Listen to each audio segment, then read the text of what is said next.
The Project Gutenberg ebook of Ships of the Seven Seas. This ebook is for the use of anyone anywhere in the United States and most other parts of the world at no cost and with almost no restrictions whatsoever. You may copy it, give it away or reuse it under the terms of the Project Gutenberg license included with this ebook or online at www.gutenberg.org. If you are not located in the United States, you will have to check the laws of the country where you are located before using this ebook. Title: Ships of the Seven Seas. Author: Hawthorne Daniel. Author of Introduction, etc., Franklin D. Roosevelt. Illustrator, Francis J. Rigney. Release date: February 2, 2024. Ebook number 72859. Language: English. Original publication: Garden City, Doubleday, Page & Company, 1925. Credits: Bob Taylor, Peter Becker, and the online distributed proofreading team at https://www.pgdp.net. This file was produced from images generously made available by the Internet Archive. Start of the Project Gutenberg. Ebook: Ships of the Seven Seas. Ships of the Seven Seas. The Santa Maria, the Nina, and the Pinta, the most famous ships that ever sailed the seas. The Nina, shown in the foreground, was the smallest of the three, but in her Columbus returned to Spain after the Santa Maria was wrecked, and the captain of the Pinta seemed tempted to prove unfaithful. Ships of the Seven Seas by Hawthorne Daniel. Author of In the Favor of the King with an introduction by Franklin D. Roosevelt. Drawings by Francis J. Rigney. Garden City, New York. Doubleday, Page & Company, 1925. Copyright, 1925, by Doubleday, Page & Company. All rights reserved. Printed in the United States at the Country Life Press, Garden City, NY. First edition. To Nellie R. Daniel, my wife, without whose encouragement and assistance this book would probably have been begun, but most certainly would never have been completed. Forward: in gathering material for a book of this kind, one's sources of information are likely to be so numerous and so diverse as to defy classification. Some of the information I have gotten first-hand on ships in which I have served or voyaged. Much more of it has been picked up from countless scattered sources during 20 years or more in which ships have been my hobby. More still, however, has been consciously taken from books on ships and shipping that I have gathered together or referred to during the time I spent actually in preparing the manuscript. Those books to which I have most often referred, and to the authors and publishers of which I am particularly indebted, are as follows: Ancient and Modern Ships, by Sir G. C. V. Holmes. The Clipper Ship Era, by Arthur H. Clarke. Dictionary of Sea Terms, by A. Anstead. Elements of Navigation, by W. J. Henderson, A.M. The Frigate Constitution, by Ira N. Hollis. Lightships and Lighthouses, by F. A. Talbot. The Lookout Man, by David W. Bone. Mercantile Marine, by E. Keble Chatterton. Modern Seamanship, by Austin M. Knight. Sailing Ships and Their Story, by E. Keble Chatterton. In addition to these, I have received much assistance from the New York Public Library, the American Museum of Natural History, the Metropolitan Museum of Art, the U.S. Congressional Library, the Marine Museum at the United States Naval Academy at Annapolis, and a number of friends, who, knowing of my interest in ships, have brought me some of the most interesting of the facts that I have used. H.D. Contents. Chapter: Page I. The Development of Ships 1-2. The Development of Sails 34-3. The Perfection of Sails. The Clipper Ships 56-4. The Development of Steamships 75-V. The Perfection of Steamships 96-6. Steamships of many types 117-7. Ships of War 148. Ports and Port Equipment 168-9. The Art of Seamanship 191-X. The Science of Navigation 215-11. Lighthouses, Lightships, and Buoys 235-12. Ship Design, Construction, and Repair 25213. Shipping Lines 26714. The Importance of Ships 279 Appendix. An Abridged Dictionary of Nautical Words and Expressions 295. List of illustrations. The caravels of Columbus frontispiece facing page. An Egyptian boat of 6000 BC. 3. A large Egyptian ship of the 18th dynasty. 5. A Peruvian balsa. 7. An African dugout. 9. An Eskimo umiak. 11. An Eskimo kayak. 13. A birch bark canoe. 15. An outrigger canoe. 17. A Phoenician bireme. 19. A Greek trireme. 21. Seating arrangement of rowers in a Greek trireme. 25. An early 16th century ship. 27. A Mediterranean galley. 31. An Egyptian boat of the 5th dynasty. 35. An Egyptian ship of the 12th dynasty. 37. A Roman ship. 39. A Viking ship. 41. A 13th century English ship. 43. A galleon of the time of Elizabeth. 45. The Amaranth. 49. A 16th century Dutch boat. 51. A corvette of 1780. 53. A British East Indiaman. 57. A black ball packet. 59. A whaling bark. 61. The Red Jacket. 63. The Great Republic. 65. The Ariel. 1866. 67. A Gloucester fisherman. 69. An American coasting schooner. 71. The Charlotte Dundas. 77. Robert Fulton's Clermont. 79. The Savannah. 81. The Great Britain. 83. The Great Eastern. 85. The steamship Oceanic. 89. The Deutschland. 93. The Majestic. 97. The Leviathan. 99. The Berengaria. 101. The Mauretania. 105. The Belgianland. 107. The George Washington. 111. The Homeric. 115. A mail liner. 119. An American intermediate liner. 121. A cargo liner. 123. A tramp steamer. 125. An oil tanker. 129. A turret steamer. 131. A whaleback. 135. A Great Lakes freight carrier. 137. An English warship of the time of Henry V. 141. A British line of battle ship. 1790. 143. The American frigate Constitution. 145. A steam frigate. The USS Hartford. 146. The Monitor. 147. The Merrimack. 149. A torpedo boat. 151. HMS Dreadnought. 153. A submarine. 155. A modern destroyer. 157. A modern superdreadnought. 159. A battle cruiser. 161. A scout cruiser. 163. An airplane view of the USS Langley. 165. A map of the Port of New York. 169. A map of the Port of Liverpool. 171. A map of the Port of Rio de Janeiro. 173. A map of the Port of Cape Town. 175. A map of the Port of Marseilles. 177. A tugboat. 179. A New York Harbor ferry. 181. A New York Harbor lighter. 183. A Mississippi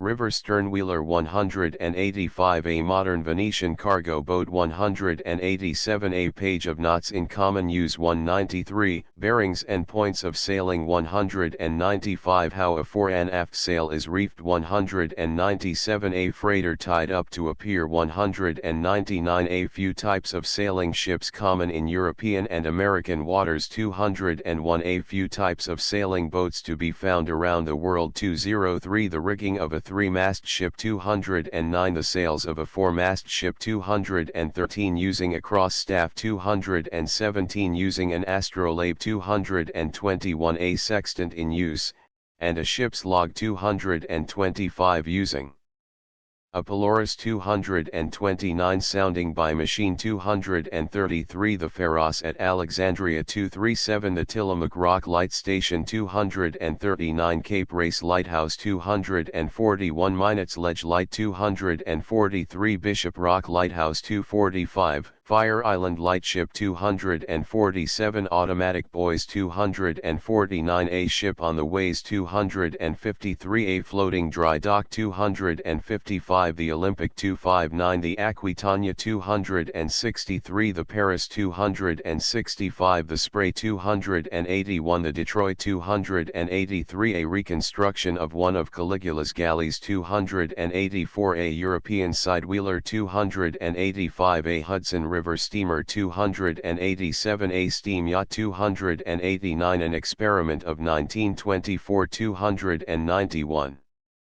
Introduction I remember well being thrilled as a boy by the tales of various members of my family who had been engaged in the old China trade and in the operation of clipper ships and in whaling. These stories related to a bygone age, a day when the American flag was seen in every part of the globe. Even in my own boyhood, America had no merchant marine except for the coasting trade and the freighters upon the Great Lakes. American seamen had ceased to exist, and the calling of an officer in the merchant marine was no longer one that offered an attractive career to the American boy. It is unnecessary here to go into the reasons for the decline and fall of our nation upon the sea. The Civil War, the introduction of steam propulsion, the development of the West, and in addition a great number of economic changes, were some of the causes of the disappearance of the American flag from the seven seas. It was not until the outbreak of the World War that American businessmen as a whole began to think seriously of the possibility of reviving American shipping. It was not until 1916 that the Congress took definite action to aid with constructive legislation. It was not until our own country entered into the war that large results appeared. In the past few years there has been an extraordinary revival of interest in everything that pertains to the sea. The novels of Melville, written 3/4 of a century ago, have been revived in dozens of editions, and the sea stories of Conrad are among the best sellers. In the same way, old books, old engravings, and crude old lithographs and woodcuts relating to almost every form of ships and shipping have been sought out and prized by an ever-growing circle of enthusiasts. This is not a passing fancy, there is something more solid behind it. I hope I am right in believing that the people of the United States are again turning their faces to the sea. Over the sea our ancestors or we ourselves have all come. We have filled the vacant spaces from the original colonies on the Atlantic coast to the new and splendid civilization of the Pacific. No longer can we say America is sufficient for us. Our thought and lives must stay at home. We are part of the world now, very dependent on the rest of the peoples of the world for our own progress, and our own success, and even for our own safety. This is shown by the fact that every school and every college throughout the land is, in its teaching, paying more and more attention to the affairs of mankind beyond our own borders. The study of languages, the study of geography, the study of economics, of international laws all receive increased attention. Mr. Hawthorne Daniel has rendered a conspicuous service in writing a book which can be understood and appreciated by the average citizen.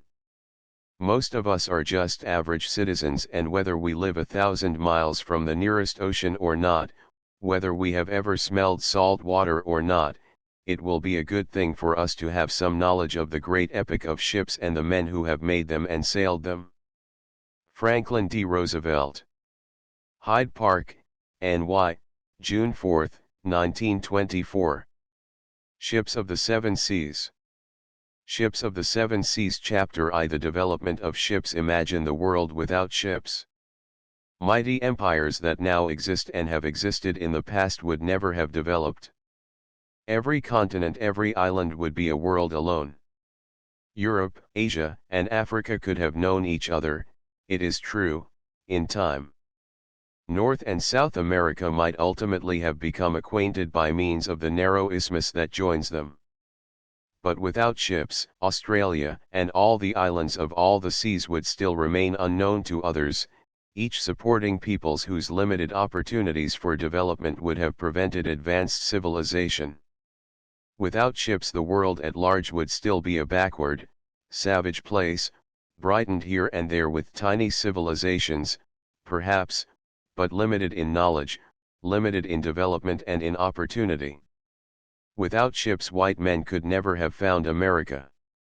Without ships the British Empire could never have existed.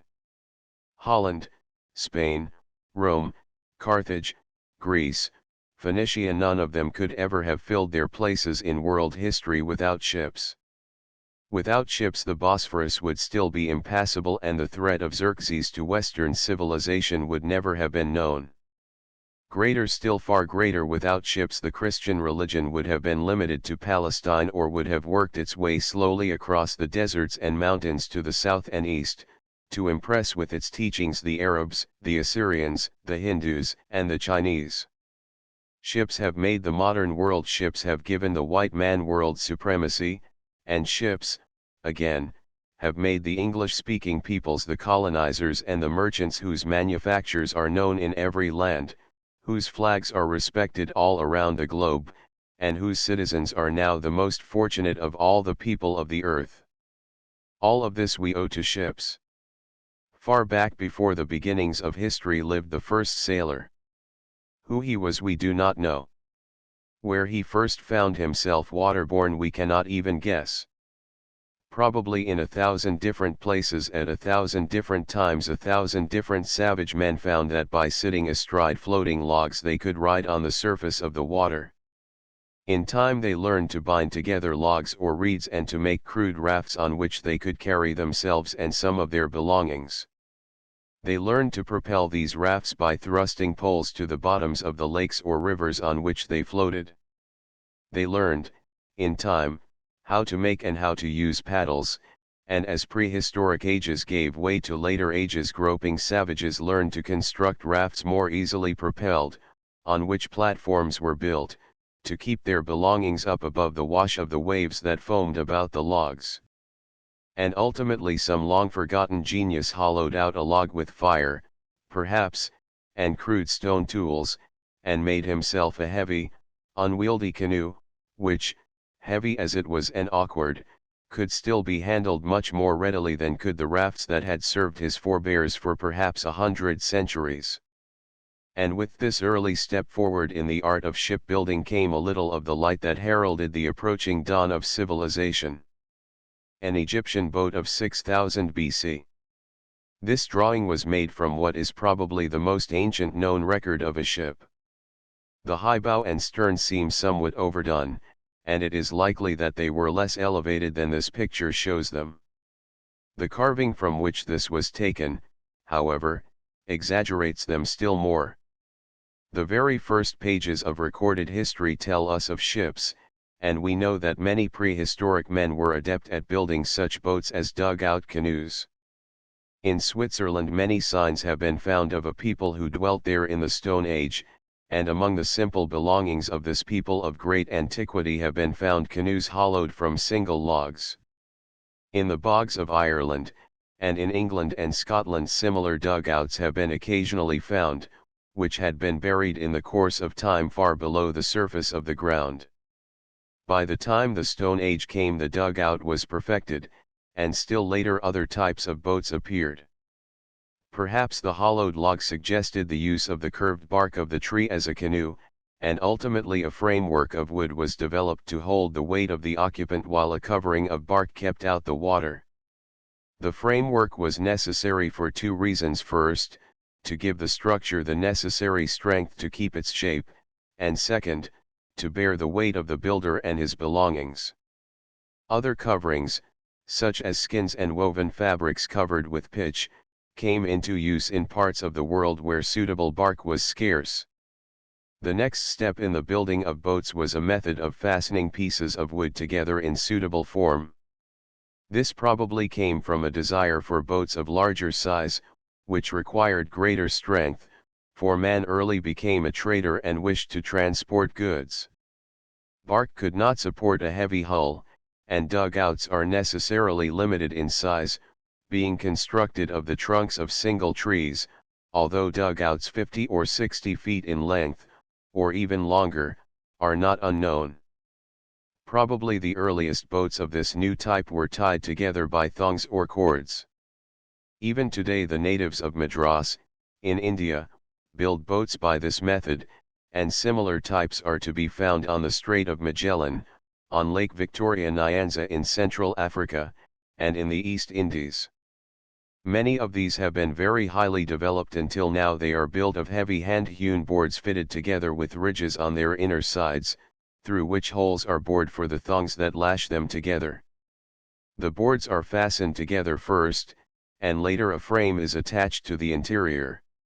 This construction makes a very elastic boat which bends and twists in a seaway, but which, because of this elasticity, is able to navigate waters that would prove fatal to the more rigid types of crudely constructed boats. The Hindus often use them in the heavy surf that drives in upon the beaches from the Bay of Bengal. A large Egyptian ship of the 18th dynasty, the overhanging bow and stern were common on most early Egyptian ships, and the heavy cable, stretched from one end of the hull to the other and supported on two crutches, was used to strengthen these overhanging ends. The introduction of this construction made boats of considerable size possible, and for the first time boats larger than anything that could possibly be called a canoe were successfully floated. From this form a further step was ultimately made, in which the various parts were fastened together by the use of wooden pegs, and this was the most advanced type long centuries after the dawn of history. The Nile was navigated by such boats at the height of Egypt's civilization, and Homer describes this type of boat as the one in which Ulysses wandered on his long and wearisome journey home. While the art of boat building had been traveling this long, slow way, the art of propulsion had not been idle. Long since, the simple pole of the early savage had lost its usefulness, for men soon learned to navigate waters too deep for poles. The paddle followed, and was perfected to a very high point, as its use in all parts of the world still testifies. But further means were still to come, and by the time Ulysses started on his journey from the fallen city of Troy, both the sail and the oar, which for 3,000 years were to be supreme as propelling forces, had come into use. In Ulysses' boat, therefore, we see for the first time a combination of structural features and propelling agents that compare, remotely though it may be, with ships as they are today. A built-up structure with a framework, propelled by sails, it was an early counterpart of the ships of the present time. Naturally enough, this development did not take place simultaneously in all parts of the world. The most advanced civilizations such as those of Phoenicia, Greece, and China developed the most advanced shipbuilding methods, just as they developed the most advanced arts and sciences and thought and religion. For instance, when Columbus discovered America, a vital factor in the development of ships was entirely unknown to the natives that he found. No Indian tribe with which he or later explorers came in contact had learned the use of sails to propel the canoes they almost universally used. Civilizations of surprising worth, with art and architecture in high stages of advancement, had existed and had practically disappeared in Yucatan and Central America, and other civilizations of genuine attainment were later found, by Cortés and Pizarro, in Mexico and Peru, yet none of them knew the uses of the sail. On the other hand, the Egyptians and the Phoenicians used the sail, and 25 centuries before the discovery of America the Phoenicians are thought to have sailed their ships around the continent of Africa from the Red Sea to the Mediterranean. But while the art of shipbuilding progressed more rapidly after the development of the use of wooden pegs for fastenings, and the use of sails and oars made possible more extended sea journeys, still the development was slow, and until the discovery of the power of steam in the latter part of the 18th century no revolutionary changes in ships took place. Just when the method originated of first constructing the frame of the ship and of covering this frame with planks, we do not know, but the transition from the method in use at the time of Homer was simple and the change was probably gradual. A Peruvian balsa, these boats are really rafts made of reeds. It seems possible that the built-up boat may have had its origin in the attempt of some savage to raise the sides of his dug-out canoe by the addition of boards in order to keep the water from harming his goods. but all of the history of boats up to the time of written history is necessarily mostly surmise. It is interesting to note, however, that every one of these basic types is still to be found in use. In Australia, for instance, are to be found savages whose boats are nothing but floating logs, sharpened at the ends, astride of which the owner sits. Rafts, of course, are common everywhere. Dugout canoes are to be found in many lands, among which are the islands of the Pacific and the western coast of Canada and Alaska. The birch bark canoe is still common among the Indians of America, particularly of Canada. The skin-covered boat is still used commonly by the Eskimos. Two types, the kayak, or decked canoe, and the umiak, or open boat being the most common. I have seen the latter type used also by the Indians who live on Great Bear Lake in northern Canada.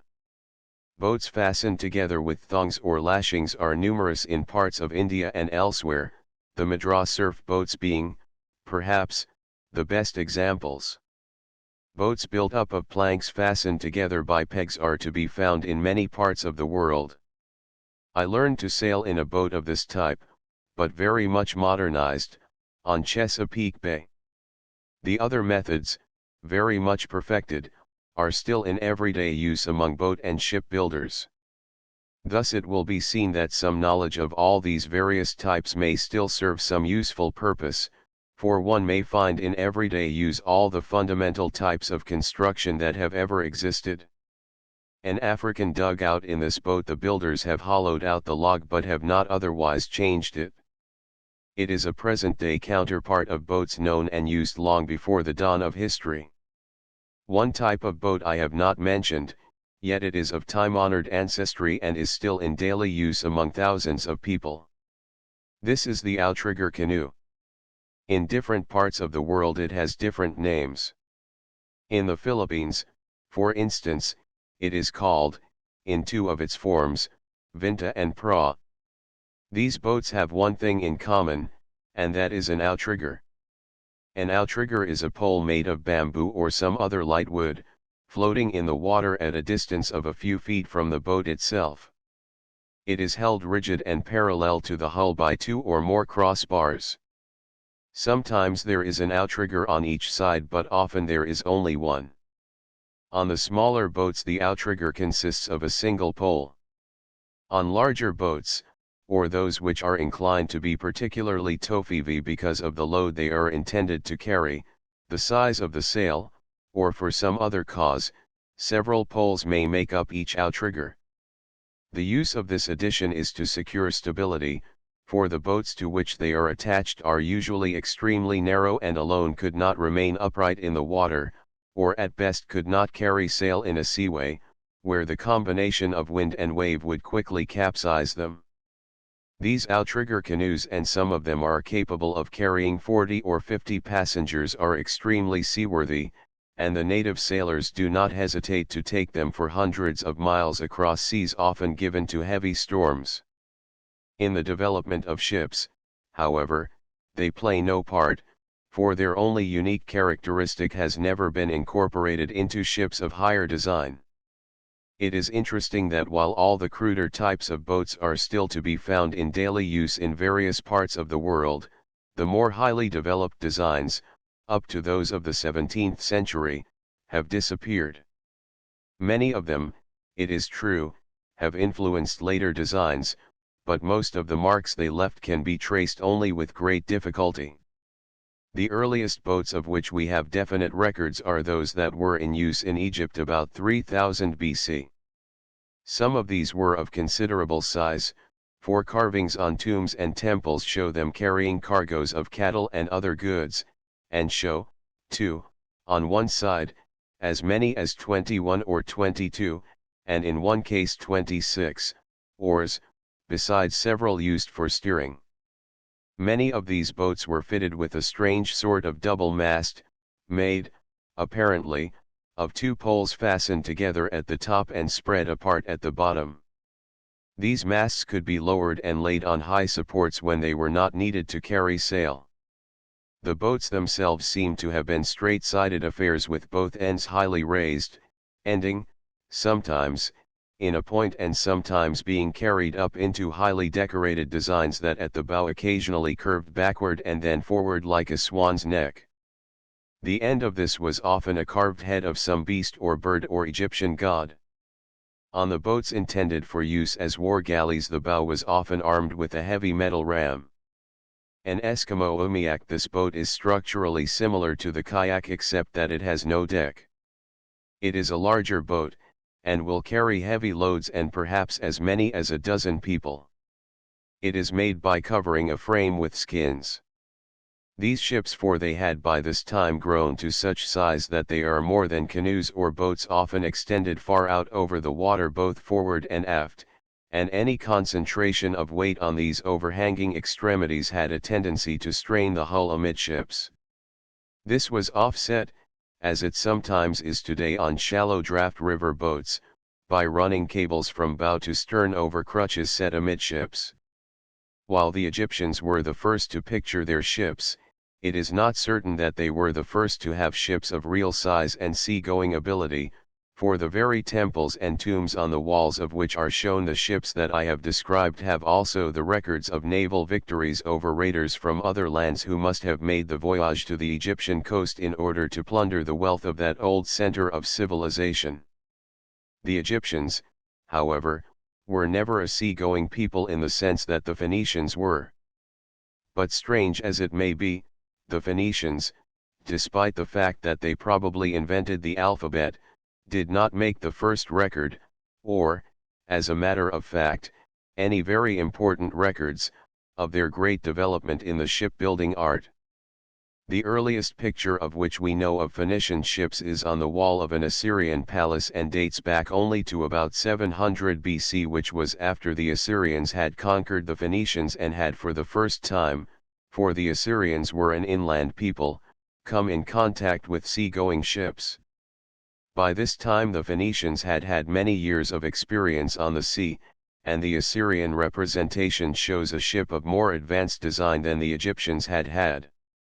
There are few records, however, from which we can gain much knowledge of Phoenician ships, although we know they ventured out of the Mediterranean and were familiar with the coasts of Spain, Portugal, France, and even England, where they went to secure tin. And as I mentioned earlier, they may even have circumnavigated Africa, and it seems likely that they invented the bireme and the trireme, thus solving the question of more power for propulsion. A bireme is a boat propelled by oars which has the rowers so arranged that the oars overlap and form two banks or rows, one above the other. A trireme is similar except that there are three banks. With this arrangement a boat may have twice or three times as many rowers. In these old boats there was never more than one man to an oar, without lengthening the hull. To the Greeks we owe the first detailed accounts of the art of shipbuilding and of ship construction. In early Greek history the vessels were small and were usually without decks, although some of them had decks that extended for part of their length. They carried crews that ranged up to 100 or more, and, in the democratic fashion of the early Greeks, they all took part in the rowing of the ship, with the possible exception of the commander. At this early period great seaworthiness had not been developed, and there are many accounts of the loss of ships in storms and of the difficulty of navigating past headlands and along rocky coasts. Later, Greek ships cruised the Mediterranean almost at will, but ship design and construction had first to develop, and the development took centuries. Even in those days there was a marked difference between the ships intended for commerce and those intended for war. The war vessels and the pirate vessels, which of course were ships of war, were narrow and swift, while the ships of commerce were broad and slow, broad because of the merchant's desire to carry large cargoes, and slow because the great beam and the heavy burdens prevented speed. An Eskimo kayak. These small canoes are made of a light frame covered with skins. During the period at which Athens reached her prime the trireme, or three-banked ship, was the most popular. As a matter of fact, its popularity was so great that its name was often given to all ships of the same general type, whether they were designed with 2, 3, 4, 5, or even more banks of oars. These many-oared ships reached a very high state of perfection during the supremacy of Greece, and the most careful calculations were made in order to utilize every available inch by packing the rowers as closely together as was possible without preventing them from properly performing their tasks. The rowers, as I have suggested, sat in tiers, those on each side usually being all in the same vertical plane, and the benches they used ran from the inner side of the hull to upright timbers which were erected between decks, slanting toward the stern. That is, in a ship with 3 banks of oars, 3 seats were attached to each of these slanting timbers, and the footrests of the rower occupying the topmost seat were on either side of the man who occupied the second seat in the next group of 3. The vertical distance between these seats was 2 feet. The horizontal distance was 1 foot. The distance between seats in the same bank was 3 feet. I have gone into some detail in describing this arrangement for rowers, and from the later days of Greece on they were generally slave rowers were the motive power of ships for 3,000 years or more, and for more than 1,000 years the many-banked ship was supreme. A birch bark canoe. In many parts of the world savage people have learned to build light frames over which they have stretched the best material available to them. The Indians of North America commonly utilize birch bark. Imagine these toiling galley slaves, chained in hundreds to the crowded rowing benches, straining at the heavy oars. Tossed by the seas, they labor unceasingly, stroke on stroke, to the sound of a mallet falling in never-changing cadence on a block of wood. Hour on hour they strain, heartened occasionally by a few minutes' rest. Their eyes are all but blinded by the sweat from their grimy brows. Their hands are calloused, their bodies misshapen from long toil on the rowers' benches. Above them, on the wind-swept deck, they hear the clank of armed men, the slap of sandaled feet. A lookout calls to the officer in command, hurried steps, momentary silence, shouts, and the sound of feet. A messenger appears in the stifling space below. The sharp clap of the mallet on the block increases its cadence.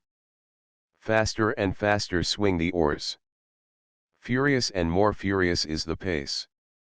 A whip in the hands of a brutal guard falls here and there on the naked backs of the helpless, straining forms.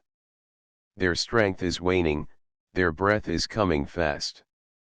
A man collapses from the strain and pitches from his elevated seat, half suspended by the chain around his leg, his oar trailing and useless. From beyond their wooden walls they hear the muffled clank of the oars of the approaching enemy. Cries from on deck, and suddenly a crash. Broken oars are driven here and there. Screams and oaths and orders and a great upheaval. Water enters in a score of places. More screams, more oaths, cries for help to a score of pagan gods. The water covers all. A great last sigh and one more ship is gone. It is just a tiny incident in the history of ships. As I have said, the Greeks developed marine architecture to a very high point, and the bireme and trireme with which they began were the first of a long series of developments until ultimately ships of 5, of 8, of even 16 banks of oars are said to have been in use, and there is a story, which probably was a figment of someone's imagination, of a vessel of 40 banks. Such a ship may possibly have been suggested, may conceivably have been built, but it seems certain that she could never have been successful or practical. Carthage, that great enemy of Rome, was a city of traders, a city that depended on the sea for its wealth and, to a large extent, even for its sustenance. Rome, on the other hand, grew to considerable size without venturing on the sea. When she did first turn her attention to the water, as her continued expansion forced her to do, she found that Carthage crossed her course whichever way she turned. The result was war. But war between two cities separated by the width of the Mediterranean had to be fought largely on the sea, and Rome, inexperienced as a sea-going nation, was put to a severe test.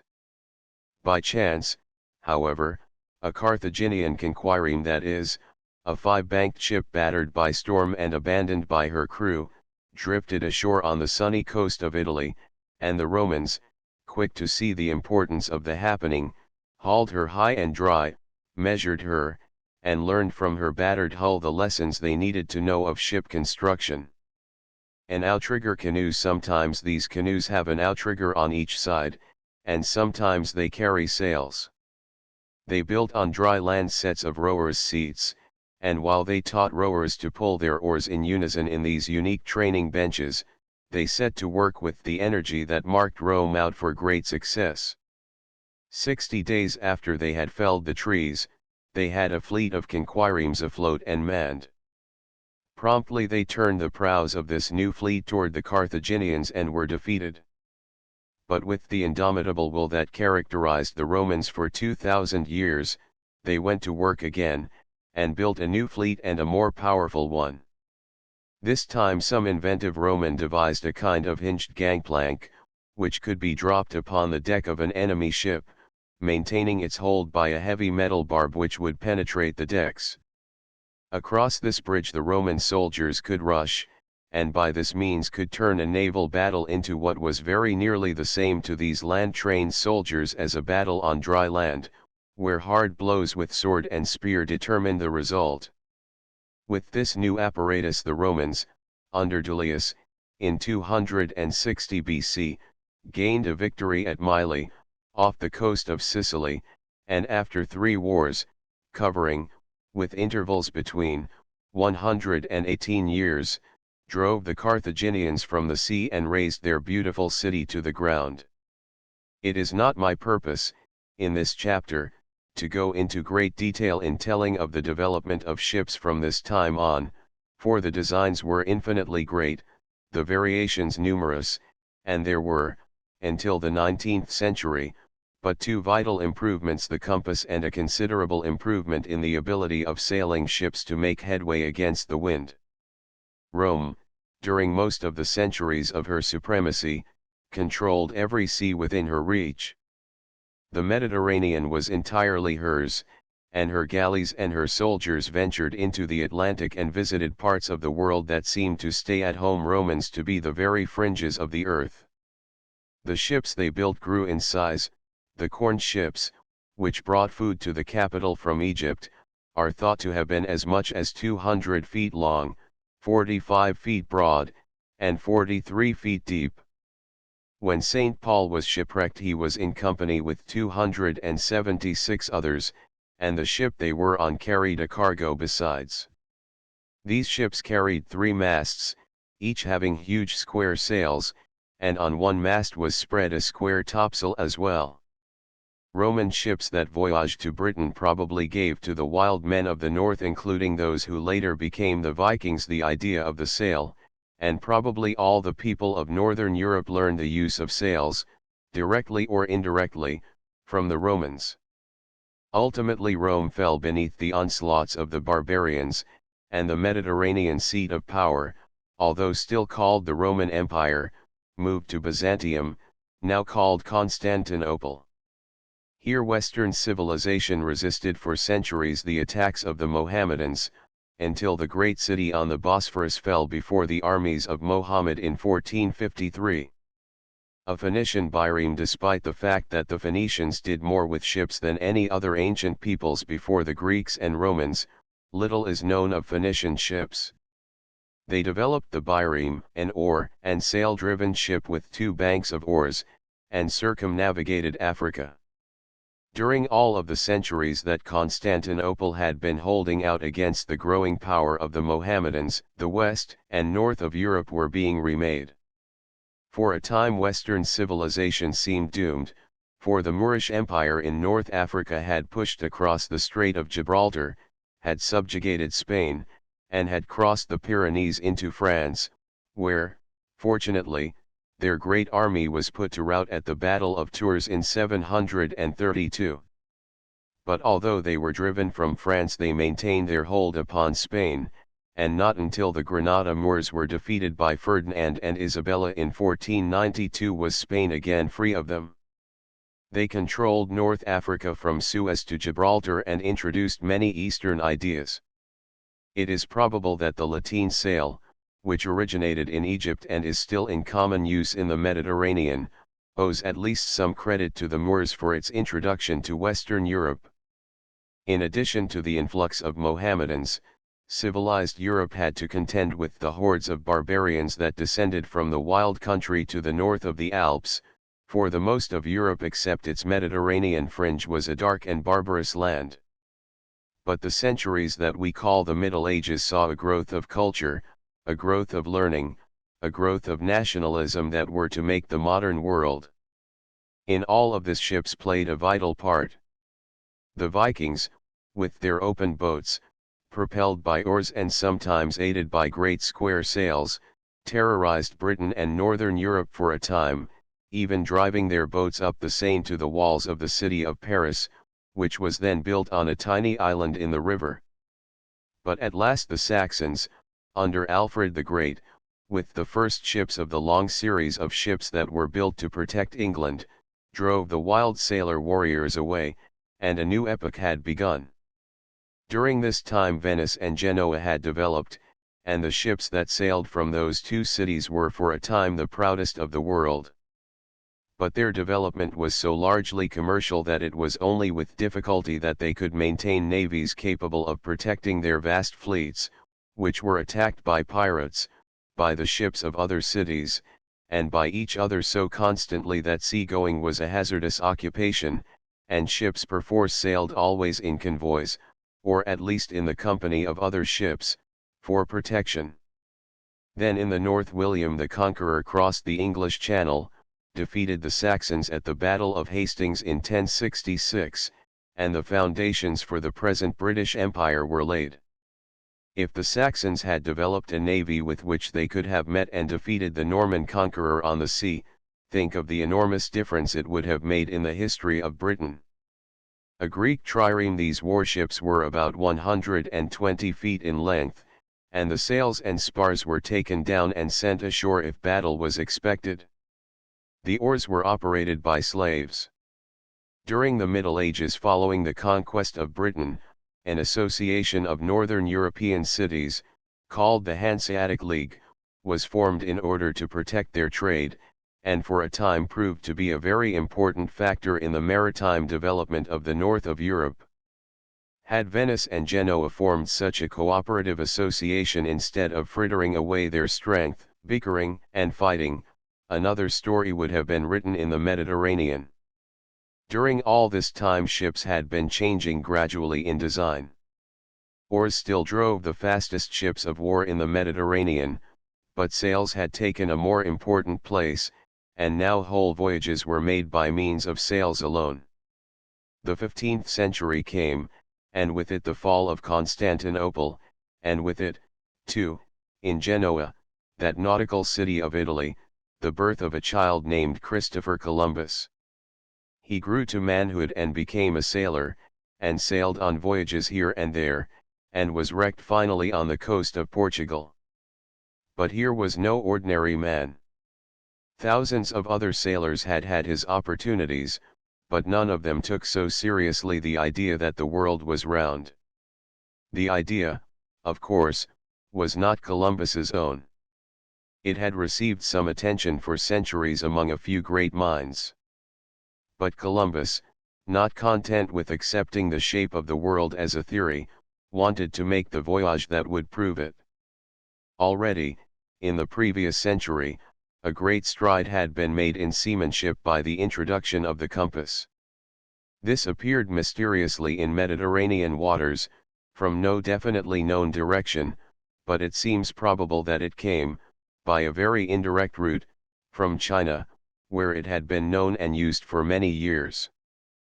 Probably this introduction of the compass to the Western world was made by the Mohammedans, for they traded as far east as the Persian Gulf, perhaps farther, and natives of India, with whom the Chinese came into occasional contact, often made the voyage from India to Muscat, so that it seems likely that the compass came to Europe by this route. But to return to Columbus. He took his idea to the King of Portugal, and was turned away. From Portugal the penniless sailor turned to Spain, and many times was refused by the monarchs of that country, for they were busy at the time with the final expulsion of the Moors.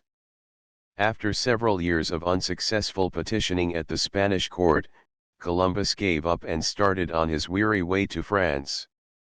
But Queen Isabella sent a messenger after him, and he was recalled and told that he could make the attempt to discover the westward route to India with the aid and under the flag of Spain. On August 3, 1492, he sailed from Palos in command of three ships that are now more famous than any others that ever sailed the seas, and with these ships, the Santa Maria, the Nina, and the Pinta, he discovered a new world and opened new seas that now are crossed and recrossed constantly by such a fleet of ships as Columbus could never have imagined. By the end of the 15th century, as I have suggested, ships had gone through a series of developments that had made them more seaworthy and more reliable, but still, from the viewpoint of today, they were crude and inefficient craft in which the modern sailor would hesitate to venture on the smoothest of summer seas. The ships of war, so far as the Mediterranean was concerned, still favored the oar, and still used sails as auxiliary power, although England and France, and the other newer nations of the north of Europe, were developing sturdy ships that depended almost solely upon sails, although they often carried great overgrown oars called sweeps, with which the ships could be moved slowly in the absence of the wind. The galleys of the Mediterranean were no longer the many-banked ships of Greece and Rome, but were, instead, low, narrow vessels with huge oars from 30 to 50 feet long, to each of which several men were assigned, thus securing the manpower that the many-banked ships had utilized with more numerous oars.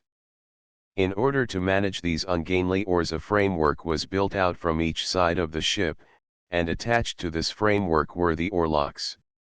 This arrangement has its present-day counterpart in racing shells which, being barely wide enough for the rowers, cannot balance its oars in locks attached directly to its sides. Therefore a framework of steel rods is built opposite each seat in order that the oarlock may be at such a distance from the rower that he may get the necessary leverage to make each stroke effective.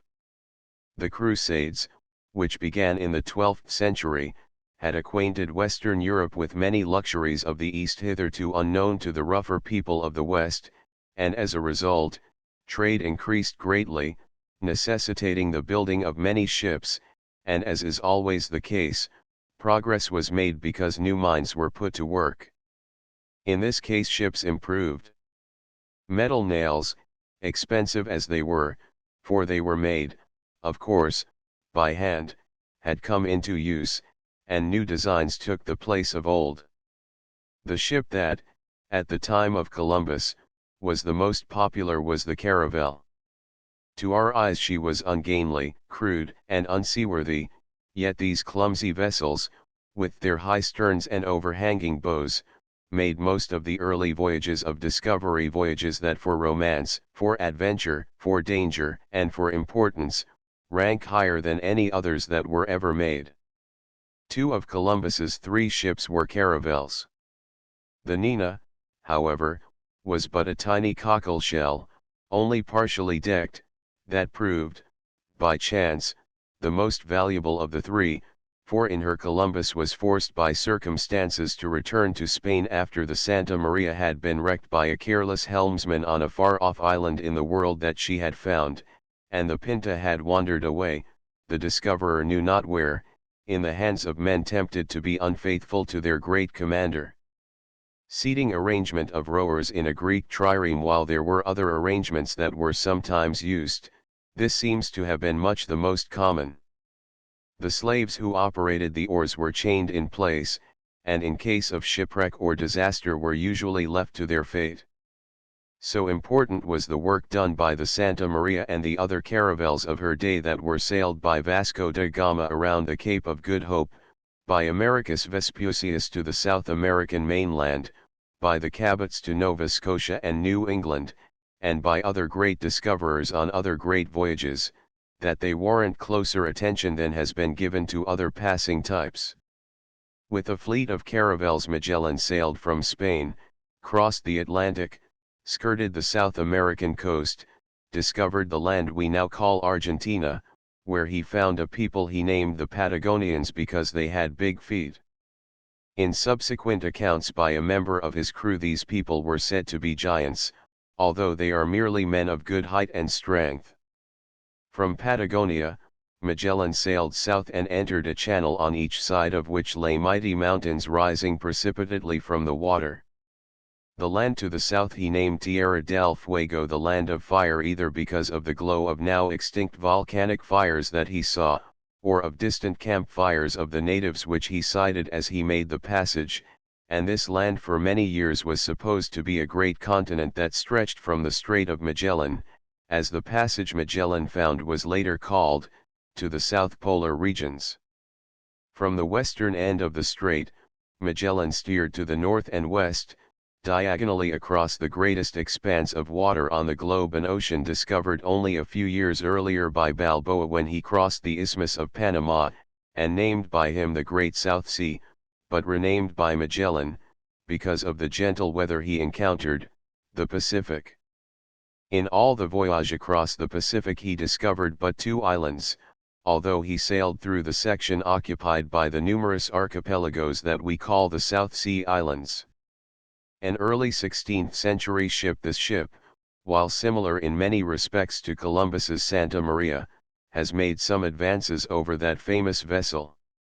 The foremast is fitted to carry a topsail in addition to the large foresail shown set in this picture.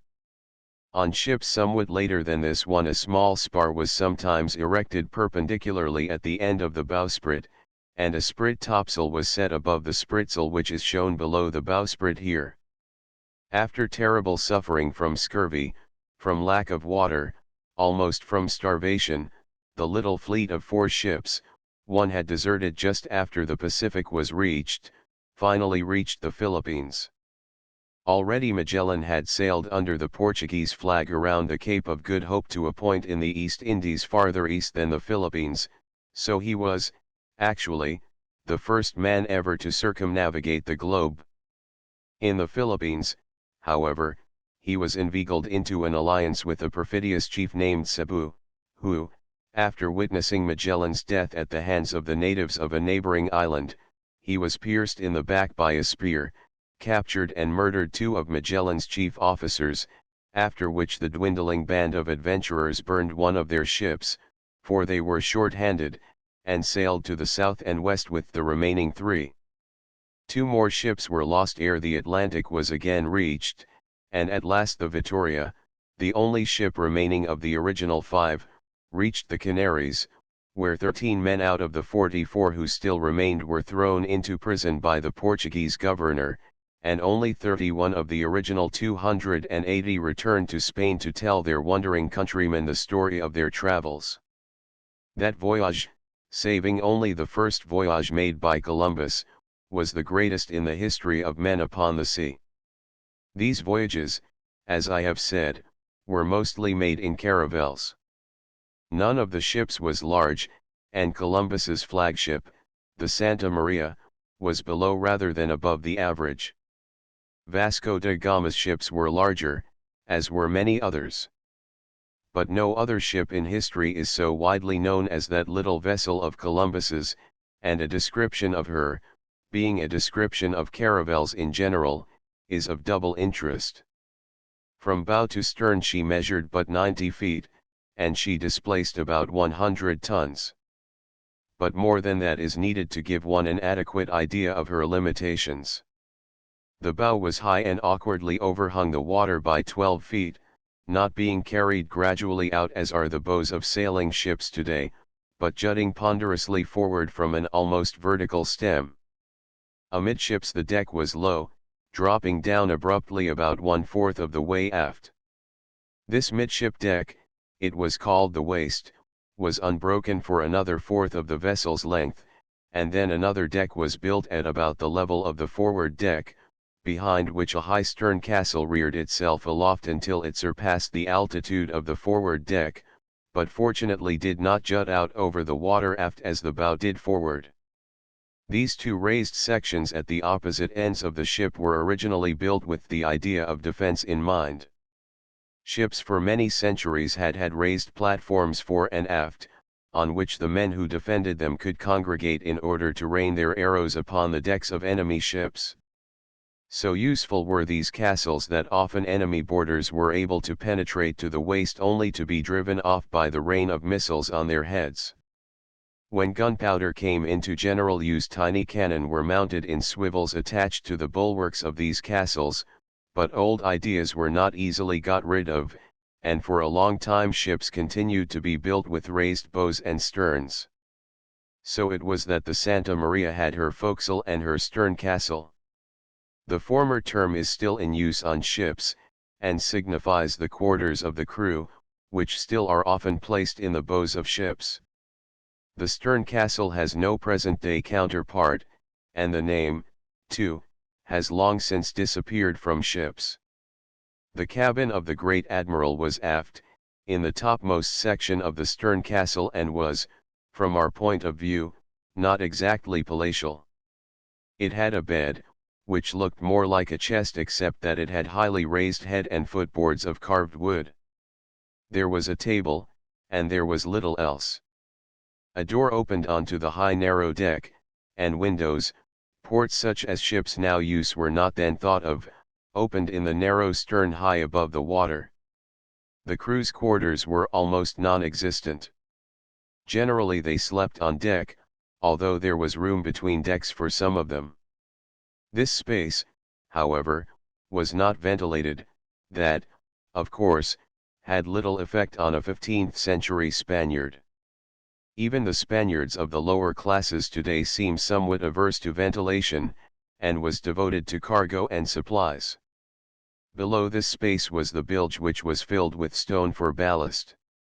The raised forward deck was in reality just a platform that incidentally formed a roof over the forward section of the main deck. The deck, that is, that formed the waist, and beneath this forecastle deck were protected spots where the crew could secure some shelter from the weather. They cooked, when they cooked at all, on a box of small stones that sat on the main deck just under the edge of the raised forecastle. This crude fireplace was decorated by a large square plate of zinc that stood upright, attached to one side of the box, to serve as a windbreak. Below, swishing around among the stone that formed the ballast, was the ever-present bilge water that was always a serious problem in these ill-built hulls. It was a never-ending annoyance, even in fair weather, and had constantly to be pumped out or bailed out. And when these ungainly craft met with heavy weather, their situation was serious, for the strains caused by the waves opened seams here and there, and often allowed so much water to enter that foundering resulted. Even when Spain, 90 years after Columbus, sent her vast armada to threaten England, only to have it defeated by Drake and his companions, and scattered by the North Atlantic storms after it had rounded Scotland in its attempt to return to Spain, ship after ship, tossed by the boisterous seas, twisted and groaned and opened her seams, and sank in the cold black water or drove head-on to the rocky coast of Ireland. The great storm they encountered sank 20 times as many ships as did the fleet that so ably defended England. And in such ships as these the hardy men of bygone times searched out the unknown lands of earth, braved the storms of great uncharted seas, braved, too, the unknown dangers which, exaggerated by their imaginations, grew to such size as might have made the bravest quail. And when their ships were dashed to wreckage on some uncharted rock, or filled with water when their seams were spread, those who saved their lives and managed to return to port, shipped again and faced the same threatening dangers. In the adventurous days that followed Columbus, ship design and ship construction developed rapidly. The desire to carry heavy guns led to placing them on the main deck, where they fired over the low bulwarks or whales, which since then have been called gunwales. Then the desire to carry more guns led to placing them between decks, where ports were cut in the sides of the ship for them to fire through. The British and the French led in both design and construction, the British having built ships of 1,000 tons as early as the reign of Henry V in 1413. But so far as size was concerned, other nations followed suit, and when Medina Sidonia came driving up the English Channel with the 132 ships of the Spanish Armada stretched in its vast crescent, at least one ship was of 1,300 tons. A Mediterranean galley. This ship is of the type used long after the Middle Ages. Several men pulled each oar and all the oars were in one bank. But the oaken fleet of England, while it had no ship quite to equal in size this giant Spaniard, was more than a match for the Don, and Drake, that master of seamanship, refused to drive alongside the clumsy Spaniards, but lay off, instead, and peppered them with gunfire, and following them up the English Channel, fell upon those that dropped behind. The opening of the Americas and the East to trade and colonization resulted in an expansion of shipbuilding such as the world had never before known, an opportunity of which an oar-driven ship could never have taken advantage. Portugal, for a time owing to her many colonial possessions, which now have largely faded away, became a great sea power, which, however, shortly suffered eclipse. Spain, despite the terrible catastrophe that befell her great armada, remained a power of real strength for a century longer. The Dutch, those hardy sailors from the Low Countries, for many a year sailed to and from their East Indian possessions, proudly conscious of the fact that they were supreme upon the seas. And the French, although their strength at sea was never clearly supreme, nevertheless built navies and sailed ships second to none, or at the least, to none but Britain. But one by one these sovereigns of the seas gave up the place to another, and the 18th century saw a new ruler of the waves, when Great Britain at last bested Napoleonic France at the Nile, at Aboukir, and at Trafalgar. By this time ships had grown greatly in size, and by the opening of the 19th century the great three-decked line of battleships were more than 200 feet in length, were 55 feet broad, and displaced 3,000 tons or more. Such a ship could not be termed small even in the light of ships of a century later. But the opening years of the 19th century brought forward an invention which, laughed at and disdained by windjammers for half a century, proved, at last, despite their jeers, the force that swept from the sea all but a handful of the proud vessels that for nearly 5,000 years had spread their sails to the winds of heaven and had gone to the uttermost parts of the earth. 100 years after the Charlotte Dundas had churned the waters of the Forth and Clyde Canal and the Clermont had splashed with her paddle wheels the waters of the Hudson, sailing ships had become rare, romantic links to connect the modern world with that adventurous period that lay before the era of invention and machinery. With slow steps the 19th century ushered in the recognition of the power of steam, a new departure in the history of the world. But ere 50 years had passed, the wheels of factories whirred in deafening array, electric motors whined with endless energy, and huge propellers, spiraling through the deep green sea, drove great ocean-going palaces from continent to continent, careless of winter's winds or summer's sultry calms, all but thoughtless of the powers of nature which, since the dawn of history, had been the ruling thought of all of those who have ventured on the surface of the deep.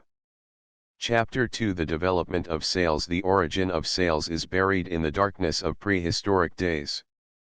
Perhaps some hunter, paddling his dug-out canoe before the breeze, had his loose skin cape distended by the wind which continued to propel him even when he stopped paddling in order to fasten his garment more closely about him.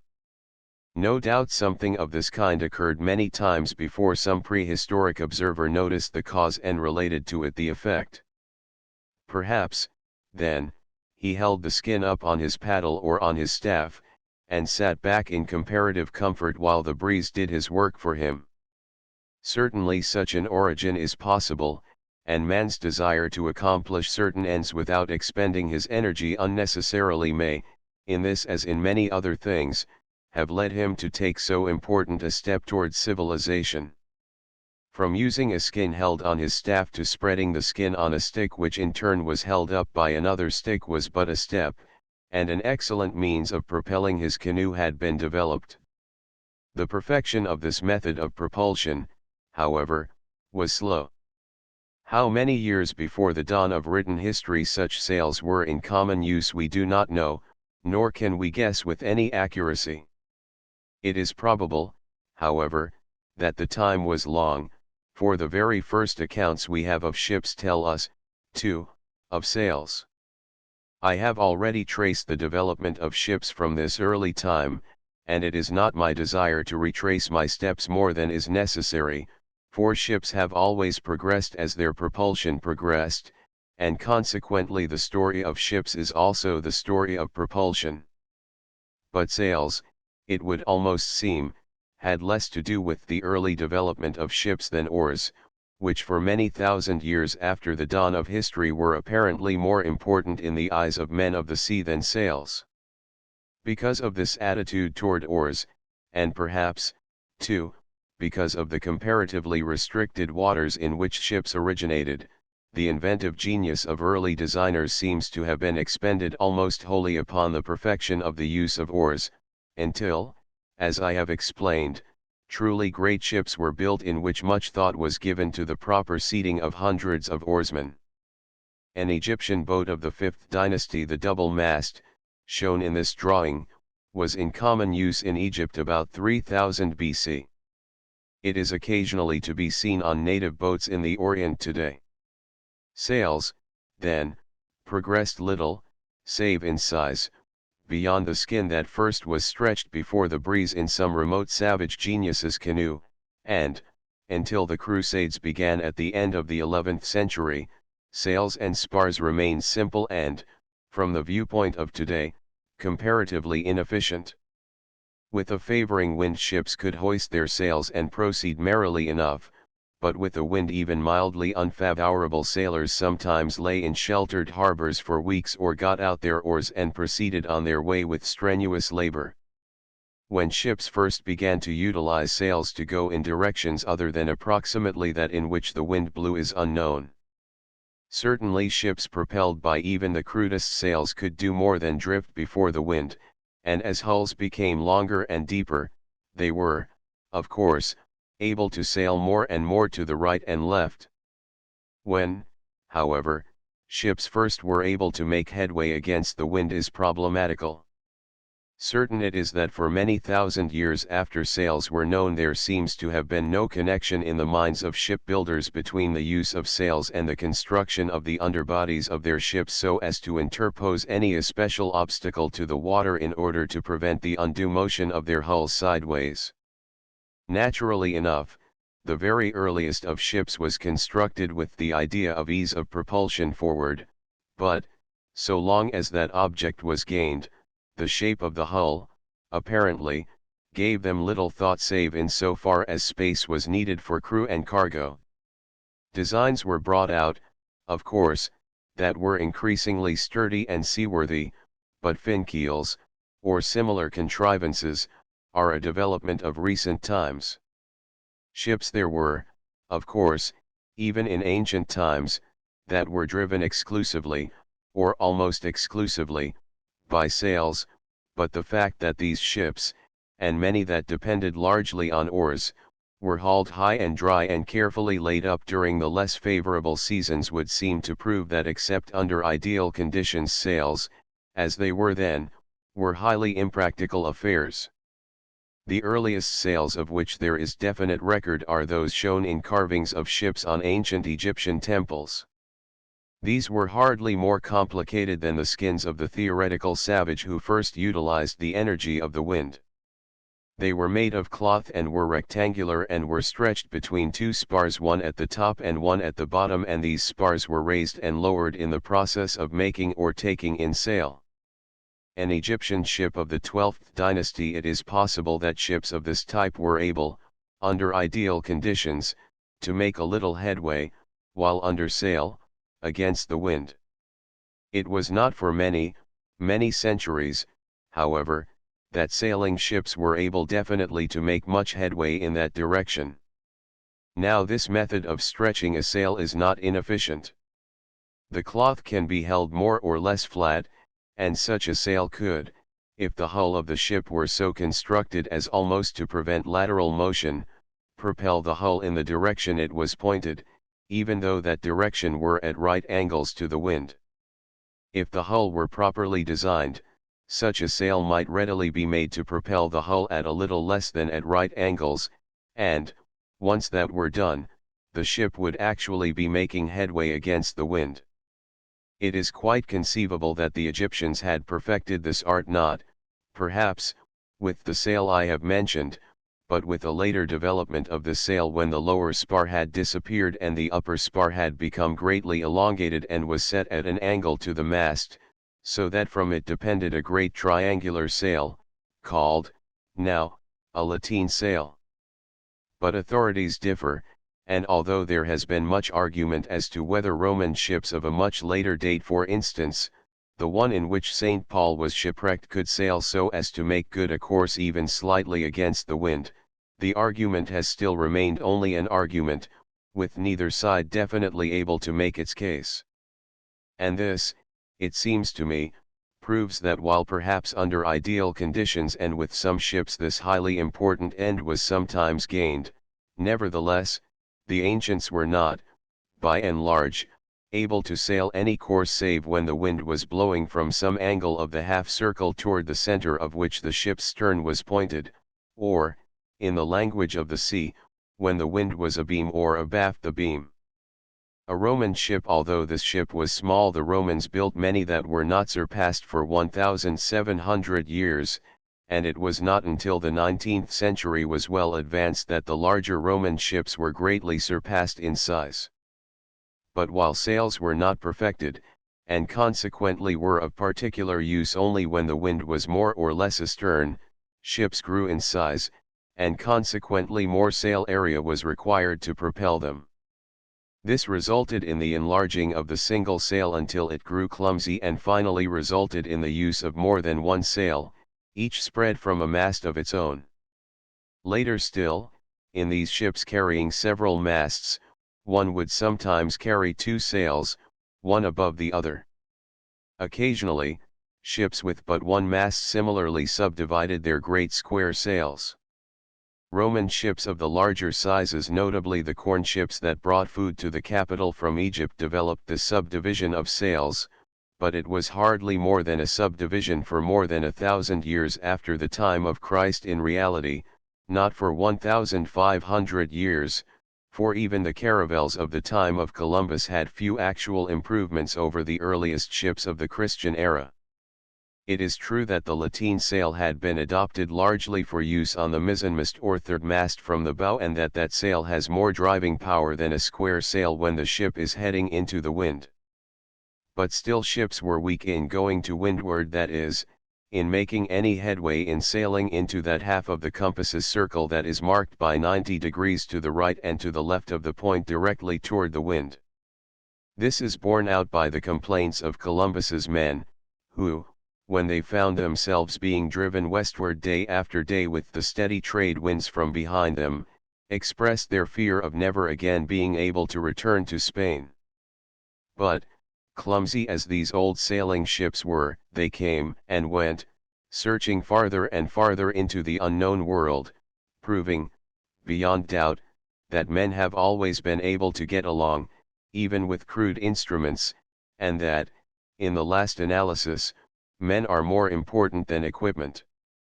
So awkward in our eyes were the ships of Columbus's time that when replicas of his original ships were built in 1893, for the World's Fair at Chicago, and were sailed by Captain D.U. Conkes, an experienced modern seaman, over the course Columbus took, the feat was looked upon as extraordinary, despite the fact that Captain Conkes's knowledge of winds, currents, and navigation was infinitely superior to the great discoverers. So great were the steps taken in 400 years of shipbuilding that this feat, far simpler than scores that are recorded in the stories of the old adventurers, was hailed as heroic. But we have accustomed ourselves to sailing ships that can be handled with such marvelous ease that it would take an exceptionally able and fearless sailor to handle even that replica of the Santa Maria that still is to be seen anchored in a park lake at Chicago. He would be a truly fearless or a truly foolish man who would attempt to take her across Lake Michigan in anything more than the mildest of summer zephyrs. But once the voyage of Columbus had taught Europe how little it really knew of the world, there came the insistent demand for better ships, and as ships had by this time reached the point where far the greater part were propelled by sails alone, the demand for the perfection of ships resulted in the perfection of sails as well as the perfection of hulls. England and Holland, together with the other northern European countries, are largely responsible for this improvement, although France for many years built the finest ships that sailed the seas. Down to the 14th century the ships of northern Europe showed strongly the Scandinavian influence. The Vikings had developed ships similar in shape to the whale boats of today. They were double-ended affairs, long, low, narrow, and fast, propelled largely by oars, but carrying, generally, one large square sail set about amidships on a sturdy mast. A Viking ship. These ships were developed by the North Sea rovers for use in war, and as the seas they sailed were generally rough, their ships had to be seaworthy. The result was a type that still leaves its mark. The seaworthy whale boats of today are very similar in shape. In these ships the Norsemen regularly sailed the Baltic and the North Seas, where the elements give even the ships of today many a vicious shaking. Yet these sturdy old pirates, for they were hardly more, plowed their way through storm and fog, without compasses, without any method of determining their positions at sea except their instinct and what guesses they could make, measuring voyages not by miles but by days coming, going, bent only on conquest and on pillage. Nor did they confine themselves to the more or less landlocked seas. They launched their sturdy boats from the narrow beaches of Norwegian fjords, and with sturdy backs bent to sturdy oars, and great, colorful square sails set when the wind was right, drove their ships to Scotland, to the Orkneys, the Faroes, and to Iceland, and not content with that drove on to Greenland, to Labrador, to Nova Scotia, and probably drew up their ships on the shores of the very bay that waited yet another 500 years ere the pilgrims saw it from the unsteady deck of the Mayflower. In their open boats that tossed like flotsam among the angry waves, these hardy mariners lived. Their food must often have been hardly edible, their supplies of water hardly fit to drink, and comfort there never could have been. Wet through by boarding seas, all but unprotected from the cold of long subarctic nights, or scorched by the sun in breathless summer calms, their beards caked with salt from the driving spray, or dripping moisture left there by the fogs, these heroes of the sea swung their oars for days, for weeks, perhaps for months, and feared the great Atlantic not at all. They built these ships of theirs from the lumber that covered Norway's mountainsides. They hewed the timbers, and fashioned them, and made their ships as artists paint their canvases, not by the aid of mathematics but by the aid of the innate art that was theirs and the experience of generations of forefathers bred to the sea. They launched their ships into the slate-gray waters of the stormy north, and stocked them with rough food and rough implements. They shoved off from the rocky coast of the land that had bred them and swung their great oars over the crests of the surging sea, and clear of the land hoisted their sails and were gone to new worlds far across the ocean. A 13th century English ship. The Viking influence is still easily traceable in this ship, but the forecastle and the stern castle have put in their appearance. Also the hull is heavier than and not so sharp as in the earlier Viking ships. To us who live in a world so super-civilized that the Norsemen's wildest dreams could not have approached the commonplaces of modern life, it is difficult to imagine a crew of these stern and brawny men, 50 or 60 strong, perhaps, with their barbaric helmets temporarily laid aside, with their shields hung along the gunwales, and with their great backs bending in unison to the oars.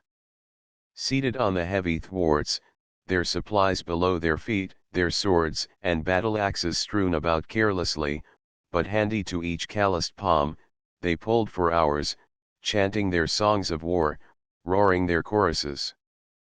Pausing now and then to rest or to fill horn flagons from some supply of ale, tearing with their teeth at salted fish or haunch of tough dried meat, changing their positions now and then, perhaps, to keep their hardened muscles from growing stiff, sleeping in the bow or stern, or down among the bales and bundles that lined the long, low hull, wrapped in homespun capes in rain or fog or driving spray. Thus did these hardy mariners sail to the west and home again.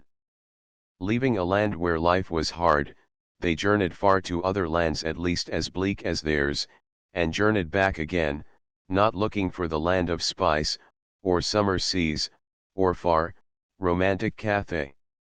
Of such climes they knew nothing, nor did they care.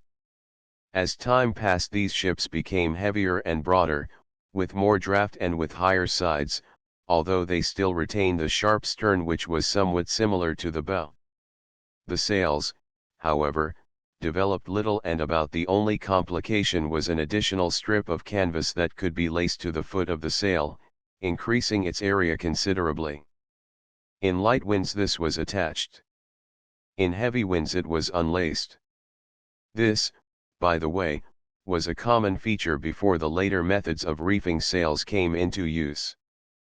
But now we come to a time when ship designers began consciously to refine the crude ships with which they were familiar. As a result, sails from 1450 to 1850 went through a process of development far exceeding the development that had taken place during those unnumbered centuries from the time of the first sail up to 1450. So complicated is the story of this development, and so limited is the space in a single book, that I must content myself with utilizing only the remainder of this chapter for the story of the development of sails during the first 350 of these 400 memorable years, leaving for the following chapter the story of the final perfection of sailing ships which took place in the first half of the 19th century. A galleon of the time of Elizabeth, the extremely high stern and the low bow shown in this drawing are about as extreme as any in use during the period when high bows and low sterns were thought to be good design. It is not difficult to see what happened to make the development of sails so slow a process. Not only sails, but also practically every art and interest of mankind had received a serious setback with the decay of Rome. The Dark Ages followed with their woeful ignorance, and it was not until after the Crusades had been followed by the Renaissance, which brought with it a renewed interest in every subject the people of Europe knew anything about, that ships and practically everything else began to recover from the fearful retrogression that had taken place during the better part of 10 centuries. It was not, for instance, until the latter part of the 15th century that the bowsprit appeared in common use in northern Europe, although this feature had, 1500 or more years before, been in common use on Roman ships, where it was used to carry a small square sail called the artemon. The bowsprit seems to have originated as a sort of mast that was set far forward in the bow, in order that a sail spread from it would be in the best position to aid in swinging a ship from one side to the other.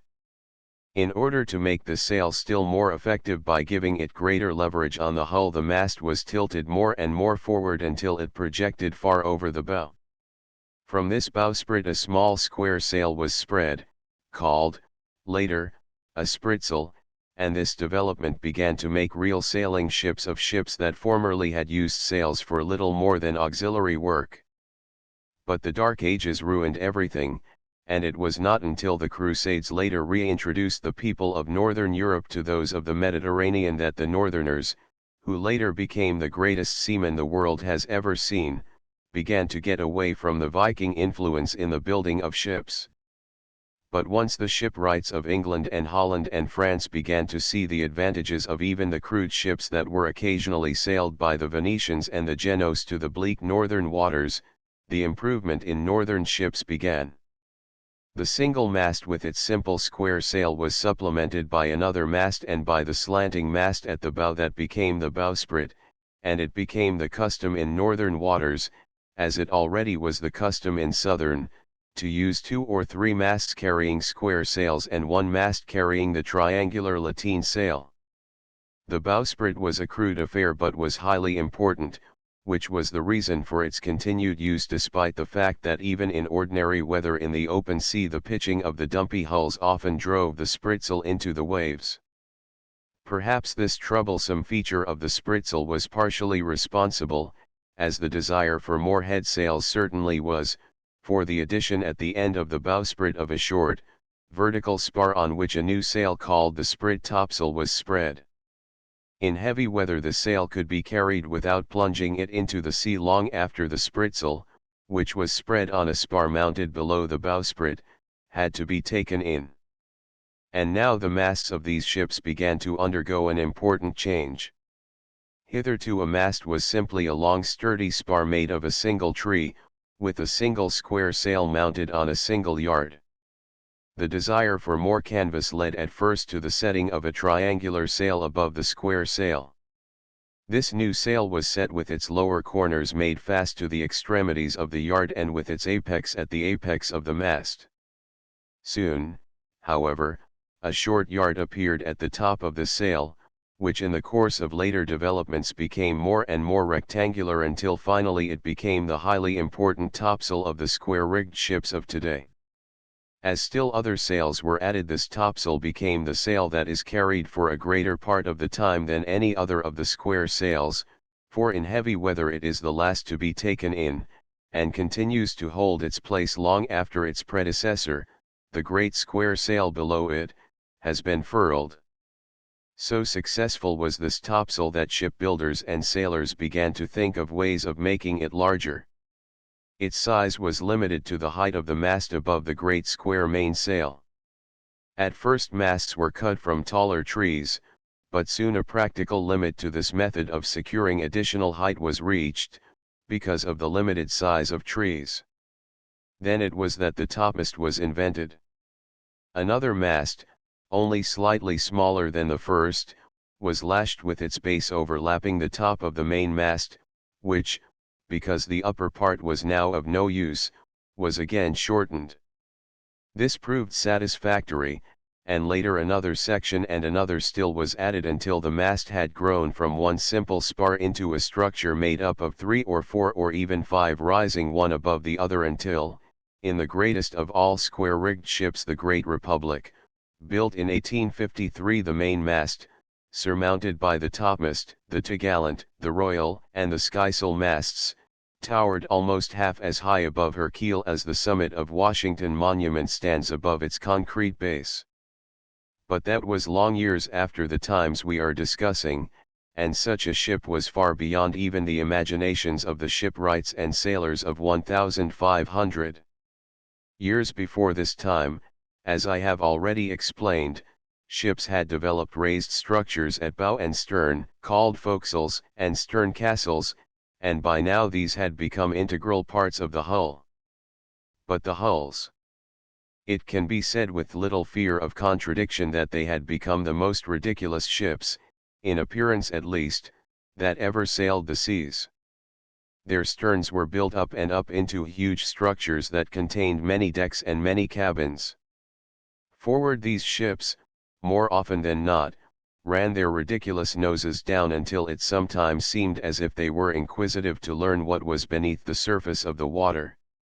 Above these weird hulls were 3 or 4 towering masts, and forward was a long bowsprit that reared itself up at so steep an angle as to suggest that it feared that the bow, at the very next moment, would surely go completely beneath the sea. The mast farthest astern, which in a 3-mast northern ship was then and still is called the mizzenmast, for many years carried only a lateen sail. Finally, however, the part of this triangular sail that ran forward of the mast was eliminated, although the spar itself was still the same. But finally this long spar was cut off where it met the mast, and it became the gaff of the sail that now is called, on square-rigged ships, the spanker. On this mast, too, above this lateen sail that, pollywog-like, was losing its tail in its growth into a spanker, it slowly became the custom to set sails similar to those which on the other masts had come into common use above the great square sails that were set nearest to the deck. The Amaranth, a British warship of 1654. This ship is an excellent example of the ships that were in use just before the jib began to put in its appearance. The lateen sail on the mizzenmast is similar to the one used on the caravels, but both the rigging and the hull are greatly refined as compared with the ships of the time of Columbus. This growth, of course, was slow. The life of a single sailor was not enough to see the general acceptance of more than one or two of these steps, for seamen are conservative when it comes to changes in their ships, and are not given to the rapid acceptance of revolutionary improvements. But by comparison with the slow development of the preceding 1,000 years, changes were coming with almost breathless speed. It was during this period that another important improvement was introduced. I have explained how, on cruder ships, it was the custom, when more sail area was needed, to lace a separate strip of cloth to the foot of the great square sail. This extra piece of sail was called the bonnet, and sometimes another similar piece called the drabbler was laced to the foot of the bonnet. If the wind increased until less sail was desired, these two extra sections of the sail were unlaced and the sail area was reduced by that much. In earlier times the sail was sometimes puckered up by passing lines over the spar and tying them so as to make the sail into a bundle more or less loosely tied, depending on how much or how little the sail area was to be reduced. But now came the introduction of reef points, which, down to the present day, are still the accepted method of reducing sail. Reef points are short pieces of rope passing through the sail. The ends are allowed to hang free on opposite sides of the canvas. On square sails there are 2 or 3 rows of these running across the upper part of the sail. When the captain orders sail reduced, the men go into the rigging, lie out along the yard supporting the sail to be reefed, and pulling the sail up until they reach the first row of reef points, proceed to tie the 2 ends of the points together over the top of the sail. This ties a part of the sail into a small space, reducing by that much the area spread to the wind. This great improvement, together with the new arrangement of sails, began to make sailing ships into structures that, more or less, were reaching out toward the perfection that led ultimately to such speed and ease of handling as never before was thought possible. A 16th-century Dutch boat, it was on boats of this type that the jib seems first to have been used. Today in Holland one sees a similar boat, called a skewil, which is almost identical with this, except that it utilizes a curved gaff at the top of the mainsail. The topmasts, topgallant masts, and others, too, by this time were no longer being lashed rigidly in place, but were being arranged so that they could be partly lowered by sliding them lengthwise through their supports. All this time hulls were improving, and the ridiculous stern castles finally reached their climax and began to recede. And then came a new development that gave the builder of ships the final thing they needed, so far as the sails themselves were concerned, to make possible the ultimate perfection of sailing ships. This was the adoption, in place of the awkward spritsels and sprit topsails, of the triangular jibs and staysails that are a conspicuous part of most modern sailing vessels. Perhaps this highly efficient triangular sail did not spring, Minerva-like, fully formed, from the head of any medieval ship designer. It first appeared in use on small boats, and perhaps appeared there in triangular form because of the impracticability of mounting a bowsprit capable of carrying the common but awkward spritsail. Another reason, perhaps, for its triangular form, was the fact that the stay leading from the bow to the masthead, while it lent itself to holding a sail, caused any such sail to be triangular in shape because of the angle at which the stay was stretched. Nor was a triangular sail in itself a change from the old order of things. For more than 2,000 years the lateen sail had been in use, and a lateen sail is much the same shape as a jib or a stay sail. Its principal difference lies in the fact that its direct support is a spar, while the support of a jib is a rope which serves also as a support for the mast. And so it is easy to imagine some old Dutch sailor, for the jib appeared first in Holland, rigging up a kind of makeshift sail on his forestay, seeing that, because a lateen sail worked astern, another sail so similar in shape might work at the bow. Perhaps he was laughed at for his pains, for sailors are sensitive to appearances, and a triangular sail at the bow of a boat in the early 16th century was different from anything to which sailors were accustomed, and consequently, in their eyes, was, no doubt, ridiculous.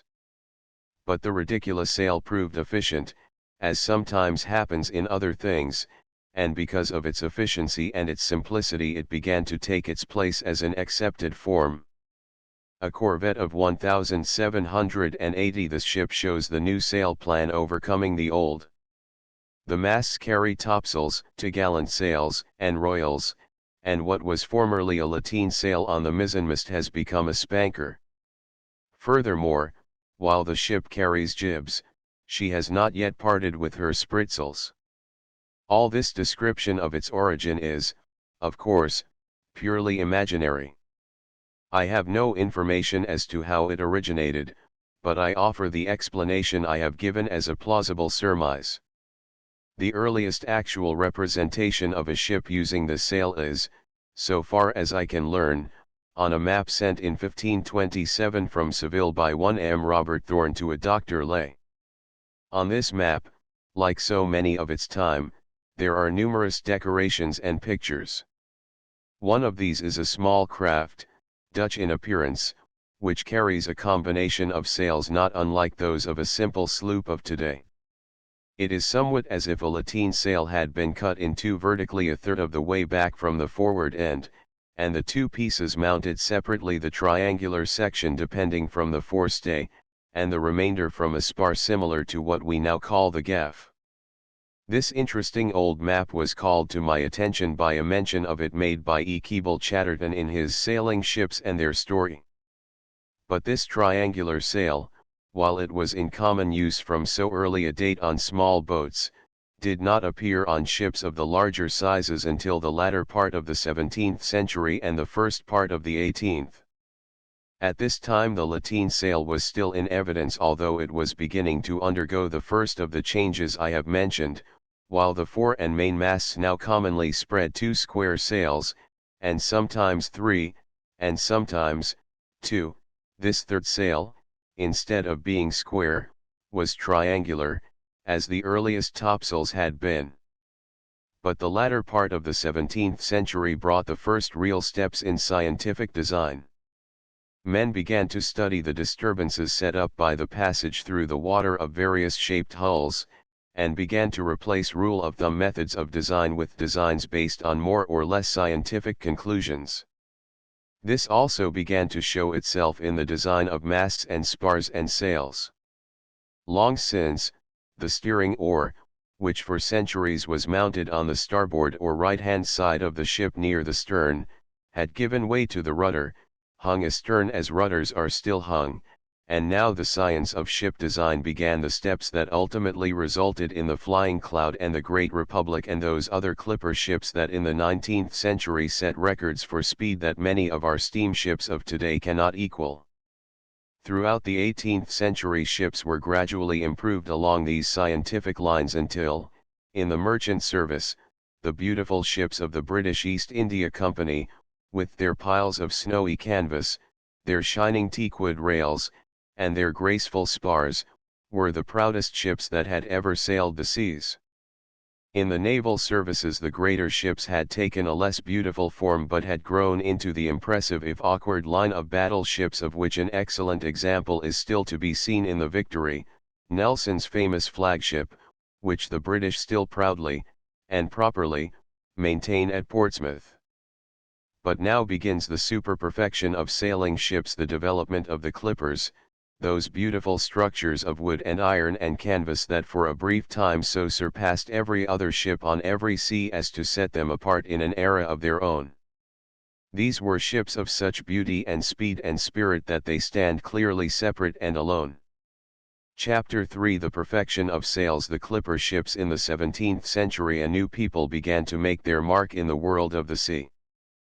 Formerly the development of ships had been almost exclusively, at least for 2,000 years, in the hands of Europeans, the Mediterranean peoples first, and later, the peoples of Northern Europe.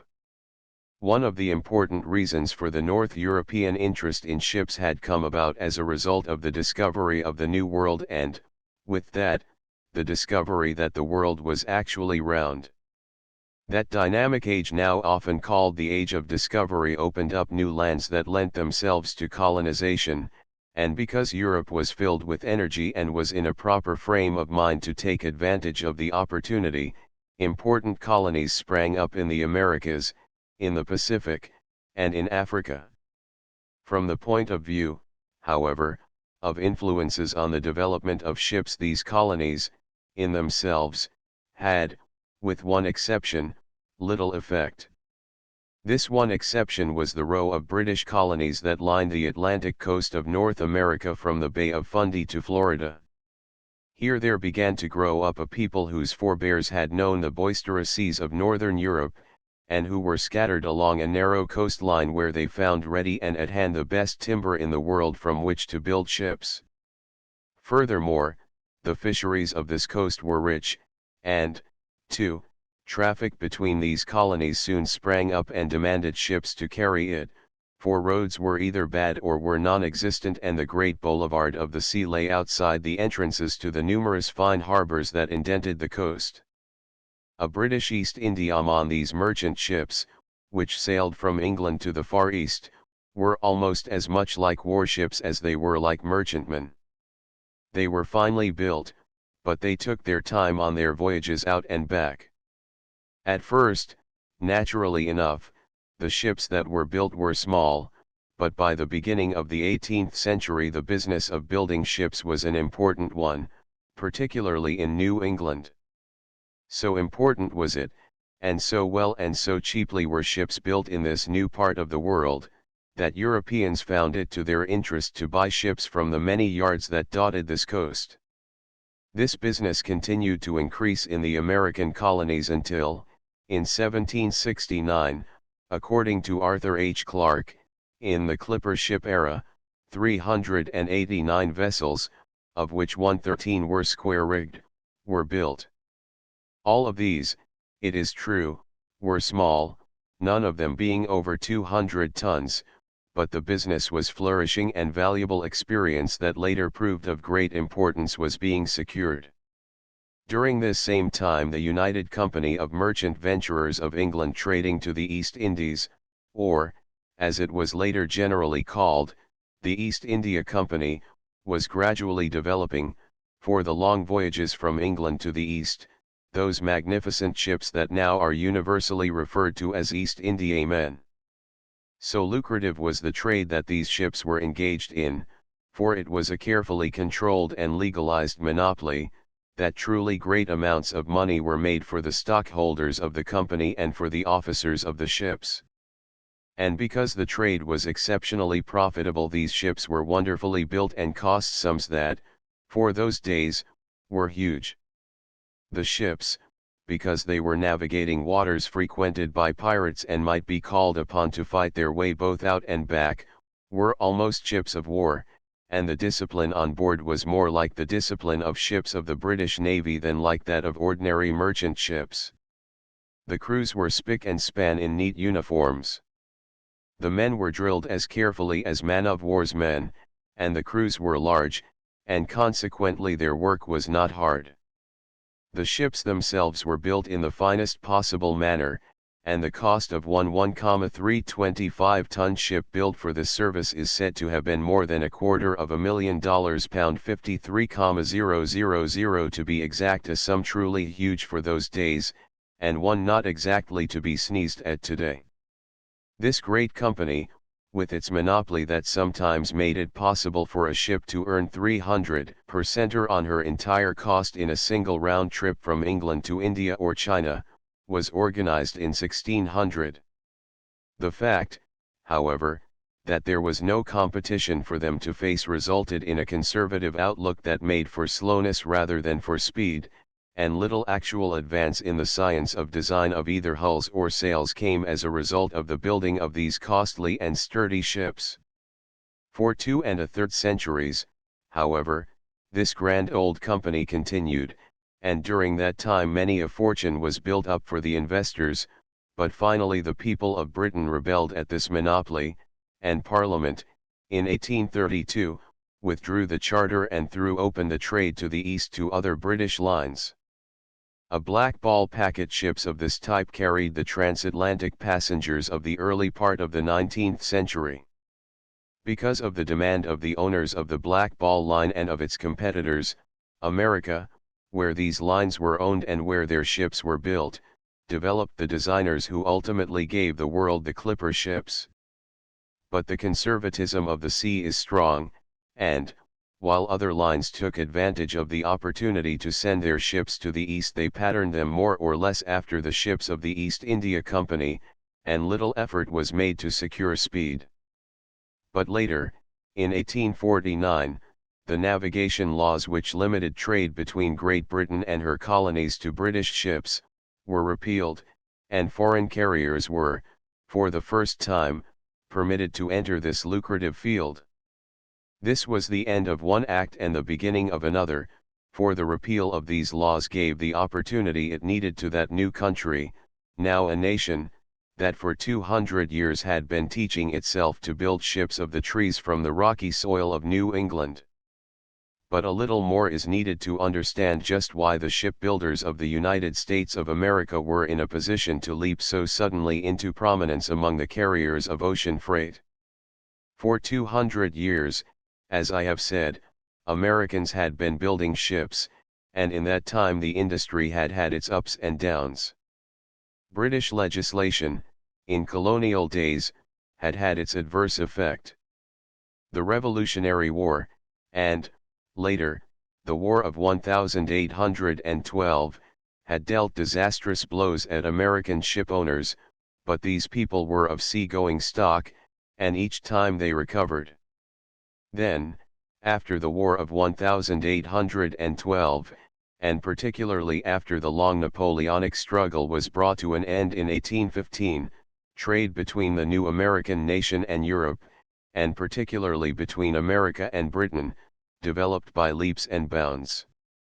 International commerce grew as it had never grown before, and, shortly, lines of packets, that is, passenger ships running regularly between two ports, went into service between Britain and America. The Black Ball Line was the first of these. Its ships were distinguished by a large black circle on the foretopsail below the close reef band, where it would be visible as long as the ship carried even a shred of sail. The earlier ships of this line were from 300 to 500 tons, and before long more than a dozen were in service. They sailed regularly, and for the first 10 years of the line's existence averaged, according to Arthur H. Clarke, 23 days for the voyage east, and 40 days for the return, the discrepancy between these two being due to the prevailing winds of the North Atlantic which, on the route these ships sailed, are from the southwest. The Gulf Stream, too, or rather the continuation of the Gulf Stream, sometimes known as the Gulf Stream drift, aided them on their eastward voyages. A whaling bark with a lookout at the masthead, these ships cruised all over the earth in the first half of the 19th century. During the 30 years following the founding of the Black Ball Line, a number of other similar lines were founded, notably the Red Star Line, the Dramatic Line, and the New Orleans Line from New York. All of these, and others, were American-owned, and with the opening of the Erie Canal, which gave access to the Great Lakes, and opened a vast new land, trade greatly increased. These ships were not large at first, but gradually they increased in size until, in 1849, the Albert Gallatin, of 1,435 tons, became the largest of the lot, although a number of others approached her in size. These ships were in a new kind of service. Before the origin of the Black Ball Line there had been few passenger ships. More often than not ships had accommodations for passengers, as the East Indiamen had, but ships had seldom, prior to the opening of the 19th century, devoted much space to passengers. In a later chapter I shall discuss the reasons for this. But once ships began to carry passengers to the practical exclusion of freight, Speed became desirable, and the North Atlantic packets were designed more and more with speed in mind.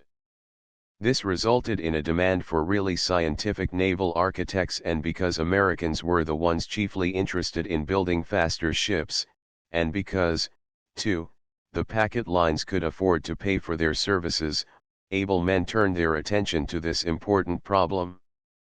Thus it was that, between 1816 and 1849, a demand on the part of the American packet lines for faster ships produced in America a group of designers who evolved a type of sailing ship that the world has never seen surpassed for speed on the wide stretches of the open sea.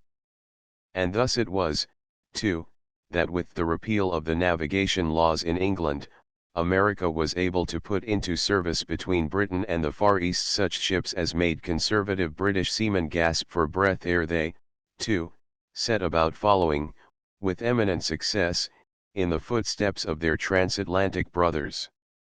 Then, instantly, the gigantic rush of gold hunters to California gave added impetus to the demand for faster ships, and almost overnight the era of the clipper ship had begun.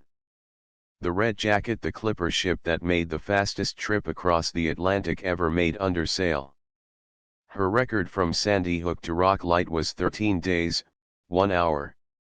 According to Arthur H. Clarke's The Clipper Ship Era, which contains a complete and fascinating account of this whole period, and it is actually a story for a book rather than for a mere chapter into which it is impossible adequately to compress it, the first clipper ship ever built was the Ann McKim, a ship built at Baltimore in 1832.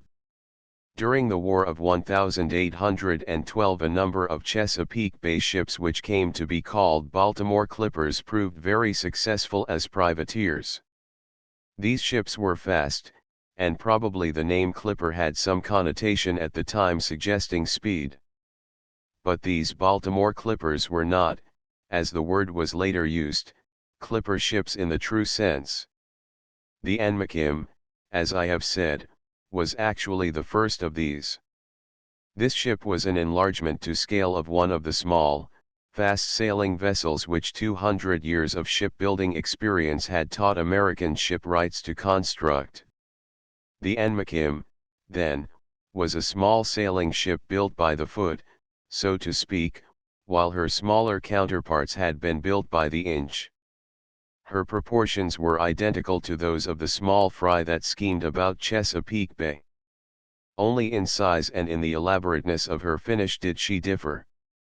Before the advent of the Ann McKim, no one seems to have thought of building a ship of her size. She was 143 feet long on any lines but those which for so long had been accepted as proper for a ship, and they were far different from the lines accepted for small boats.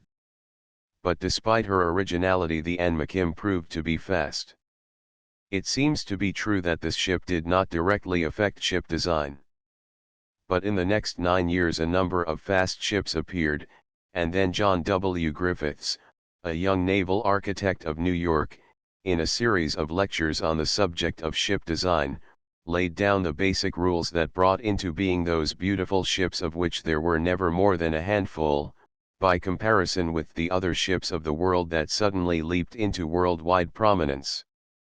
To the uninitiated, the changes proposed by Griffith seem unimportant and perhaps uninteresting, for it resulted only in sharper bows and finer lines, in the movement, farther toward the stern, of the ship's greatest beam, and of hollow water lines, that is, the curve of the hull aft from the bow along the water line was concave before it became convex, as it long had been for its whole length on other ships.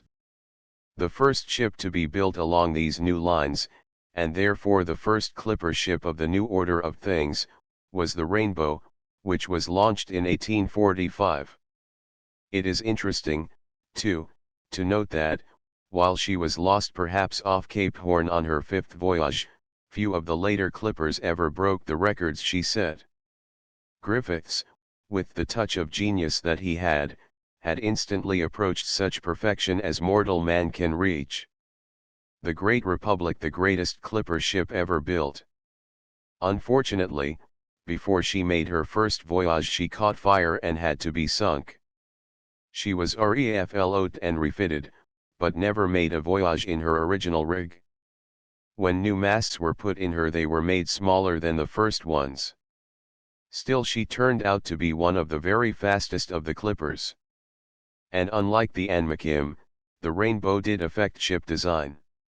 It is true that critics announced that these new ships would capsize from the very weight of their spars, that they could not stand up in a boisterous sea, that they were freakish and ridiculous.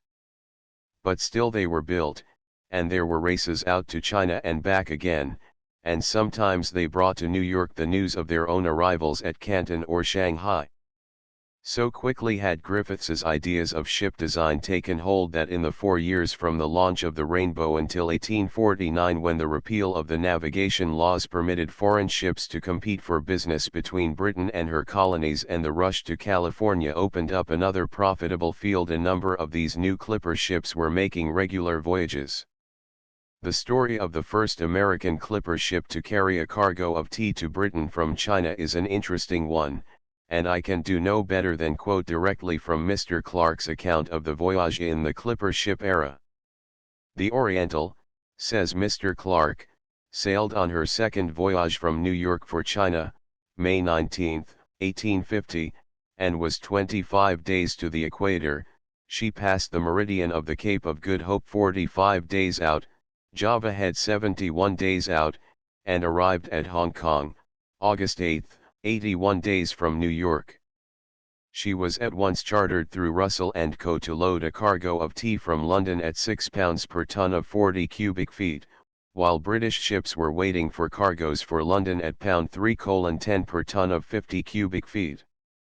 She sailed August 28, and beat down the China Sea against a strong southwest monsoon in 21 days to Anjer, arrived off the Lizard in 91 days, and was moored in the West India Docks, London, 97 days from Hong Kong, a passage from China never before equaled in point of speed, especially against the southwest monsoon, and rarely surpassed since.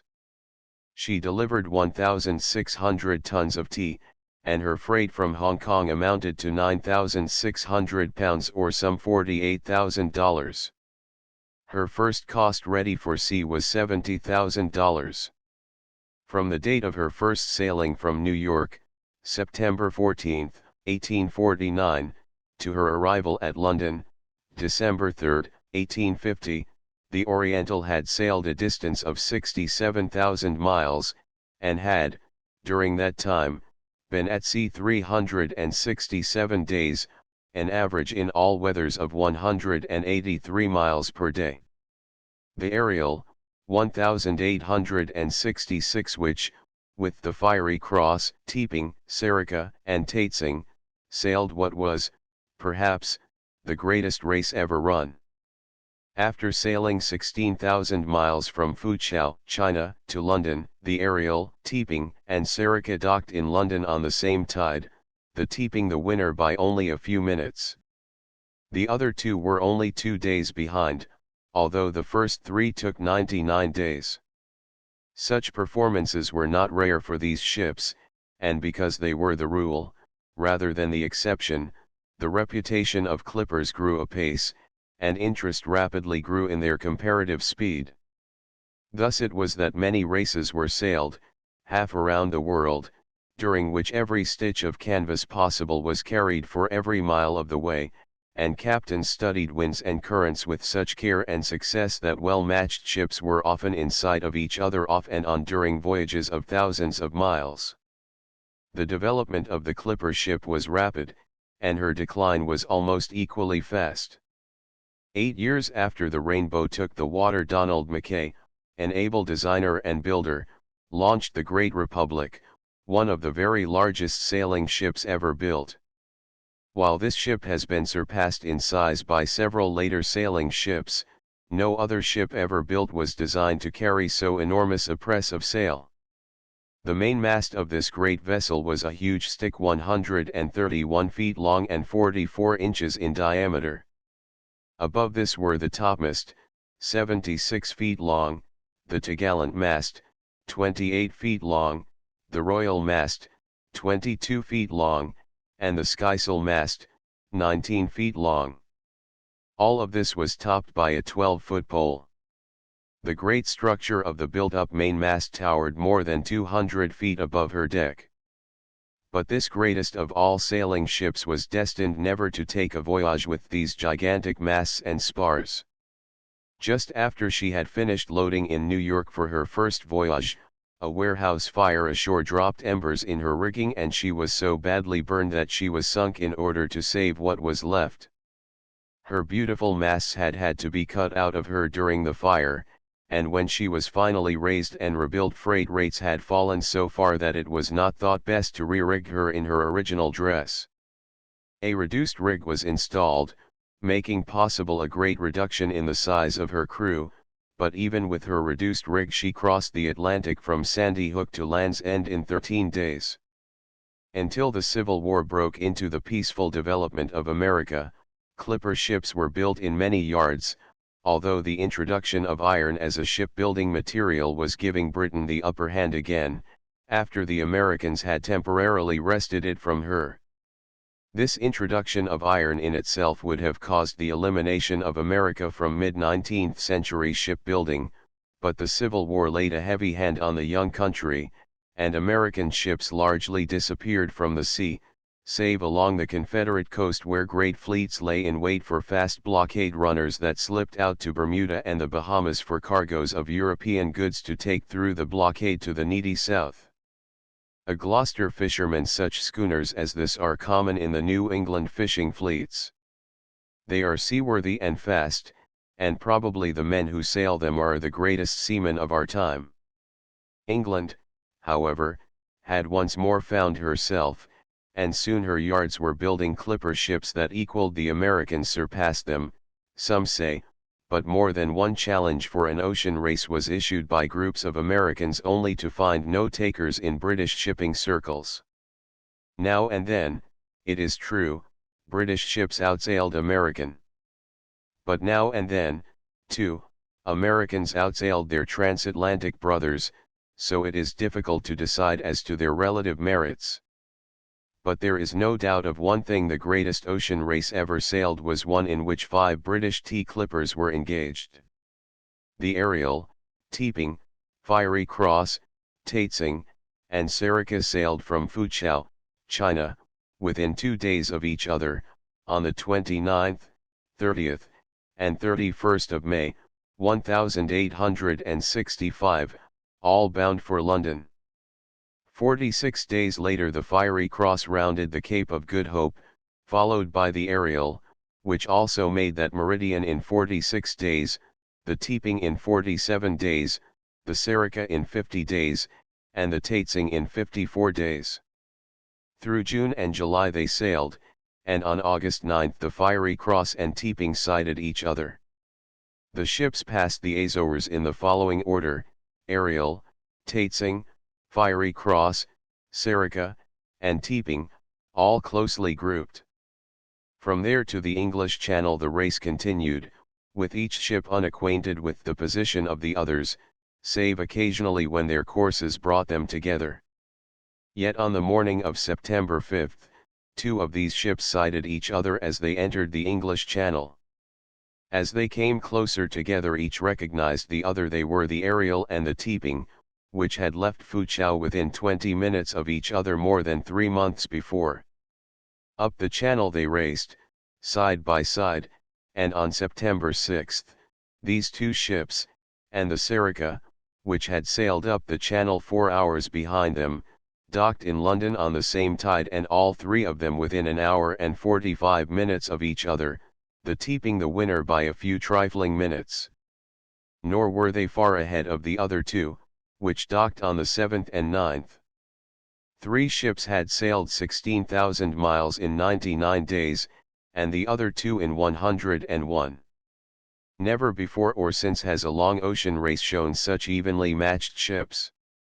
An American coasting schooner square-rigged ships have largely disappeared because, among other things, their crews were large. These schooners, which sometimes have 4 or 5 masts, can be handled by small crews and consequently are able to continue to vie with steam. but the days of the clipper ships were numbered. Steam was already making inroads, and when the Suez Canal was opened in 1869, steamships could make the voyage to the east through the narrow waters of the Mediterranean and the Red Sea, where sailing ships were impotent to follow, in much less time than even the clippers could round Cape Horn. And so there passed from the sea what were probably the most beautiful of all the ships that ever sailed its dark blue surface. Yachts there may be whose fragile lines are just a bit more delicate, whose sails are bleached more white. But such comparison is odious.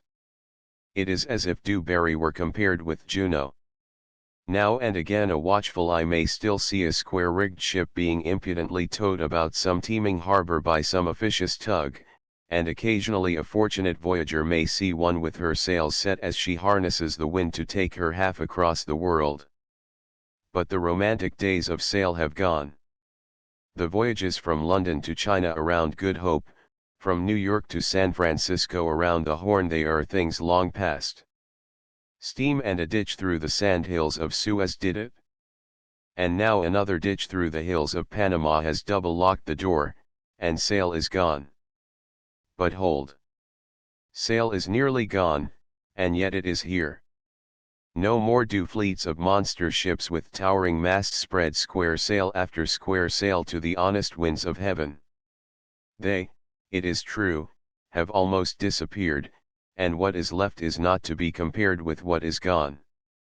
Yet in these days of steam and coal, of grimy stokers and machines called ships, there still remains, to gladden the eye of the white-haired men who sailed the clipper ships a half a century and more ago, a type of sailing ship that has proved to be so handy, so capable and efficient, that all the machines of a machine-mad world have not been able to drive them from the sea.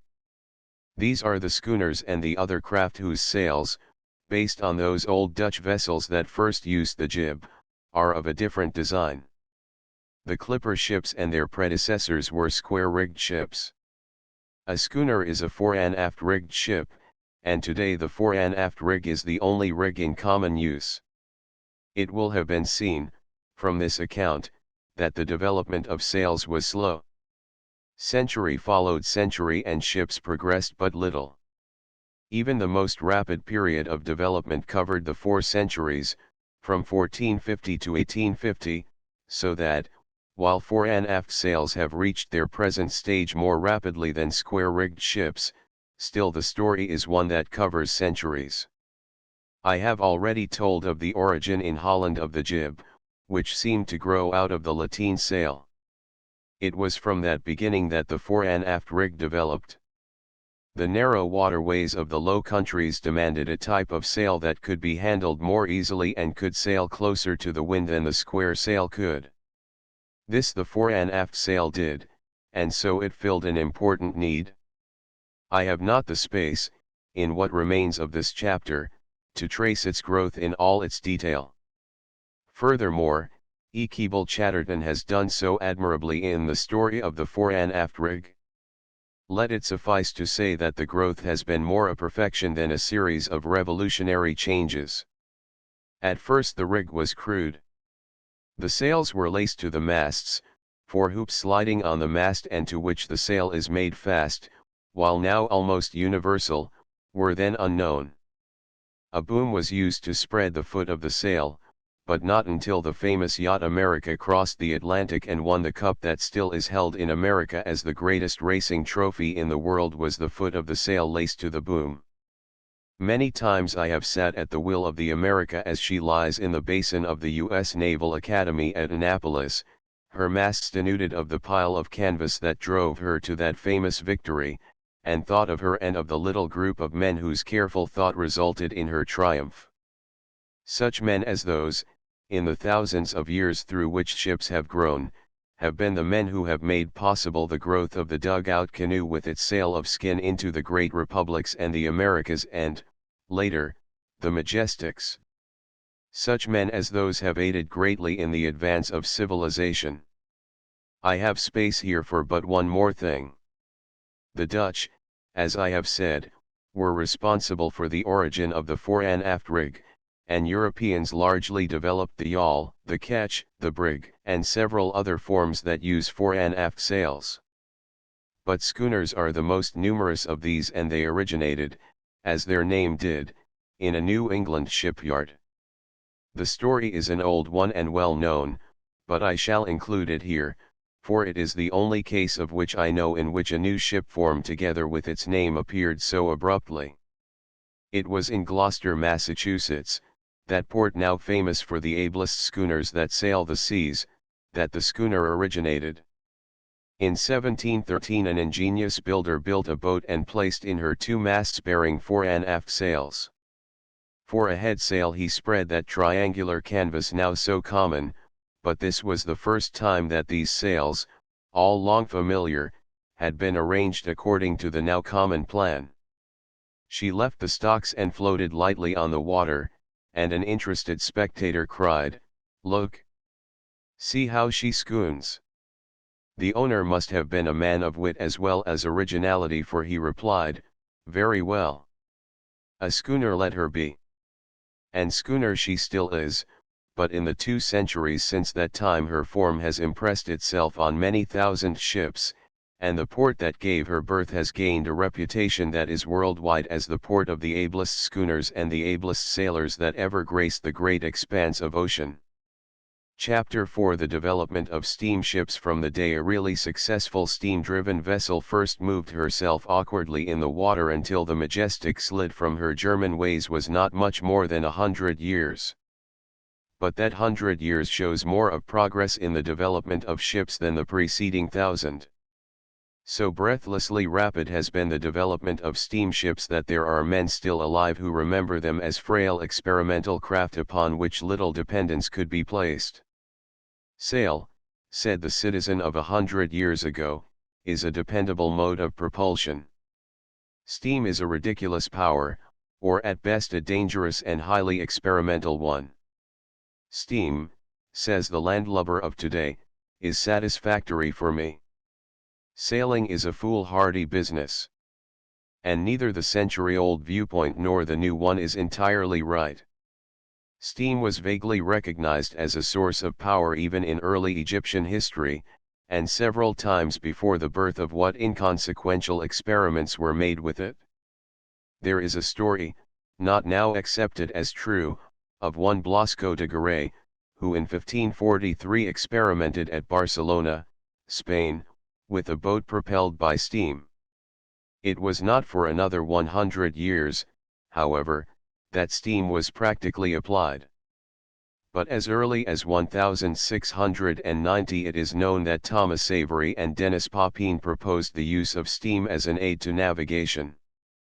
Papin even built a model boat in which a crude steam engine was installed. A man named Newcomen seems to have been the builder of the engines used in these and other early experiments.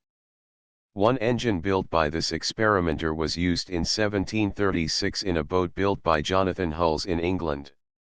That great American, Benjamin Franklin, whose genius touched such a diversity of subjects, saw, as early as 1775, that paddle wheels were inefficient machines, and called attention to the fact, suggesting that an engine be devised to draw a column of water in at the bow, to project it forcibly astern in order to give the ship headway. This method was tried, but before much success had been attained, all engines being of such low power, the screw propeller had been perfected and the water jet system was dropped, although in 1782 James Rumsey built a boat of this type on the Potomac. In France a steamboat built by the Marquis de Jouffroy is said to have been operated in 1783. This boat was 150 feet long and ran with some degree of success for about a year and a half.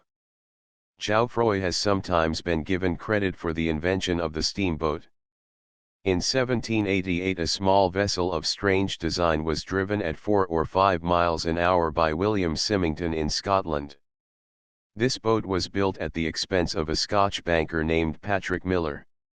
2 years before this John Fitch, a New Englander, built a fairly successful steamboat that was propelled by steam-driven oars. Symington's experiments were continued and another boat that made 7 miles an hour was running in 1789. Still more successful was another of Symington's boats, the Charlotte Dundas, when, in 1802, she towed 2 loaded vessels, totaling nearly 150 tons at 3½ miles an hour for a score of miles in the Forth and Clyde Canal. The project was abandoned, however, because of the effect of the agitated water on the banks of the canal. The Dundas was, of course, driven by a paddle wheel. Symington continued his efforts but was unfortunately handicapped financially, and when Lord Bridgewater, his next backer, died, he withdrew from the field, reduced to poverty. The Charlotte Dundas before the Clermont was built, this boat had operated successfully on the Forth and Clyde Canal in Scotland. The objection to her was that she stirred the water up so that she injured the banks of the canal. But all of these were merely preparatory to the first steamboat that is to be accepted as a thoroughly practical affair. In 1807, after several years of travel in Europe where he inspected all the steam engines of which he could learn, and where he experimented with a steamboat of his own design on the Seine, Robert Fulton built the Clermont in New York. Her engine, or at least the major part of it, was built in England and shipped to New York where it was installed in the first definitely successful steamboat ever built. The Clermont was 133 feet long and 18 feet wide, and made the run from New York to Albany, a distance of about 150 miles, in 32 hours. But the Clermont had a greater task in the breaking down of prejudice than ever she had in propelling herself through the smooth waters of the Hudson on her round trips between New York and Albany. The first steamer to make an ocean voyage was a boat named the Phoenix, built in 1809. She was driven under her own power from Hoboken, New Jersey, on the Hudson River, opposite New York City, to Philadelphia. So rapid was the increase in the number of steamboats that by 1814 a contributor to the columns of the Gentleman's Magazine wrote that most of the principal rivers in North America are navigated by steamboats. One of them passes 2,000 miles on the great river Mississippi in 21 days, at the rate of 5 miles an hour against the descending current, which, if true, tells a dramatic story of the rapid development of this new apparatus.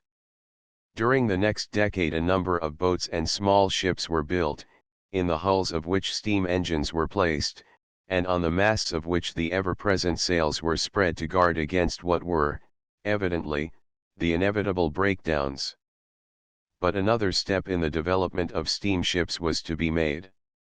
Up to 1,818 steam-driven ships had been used only on inland or on coastal waters. But in that year a 380-ton full-rigged ship was built in New York City and was equipped with paddle wheels operated by a steam engine of 72 horsepower.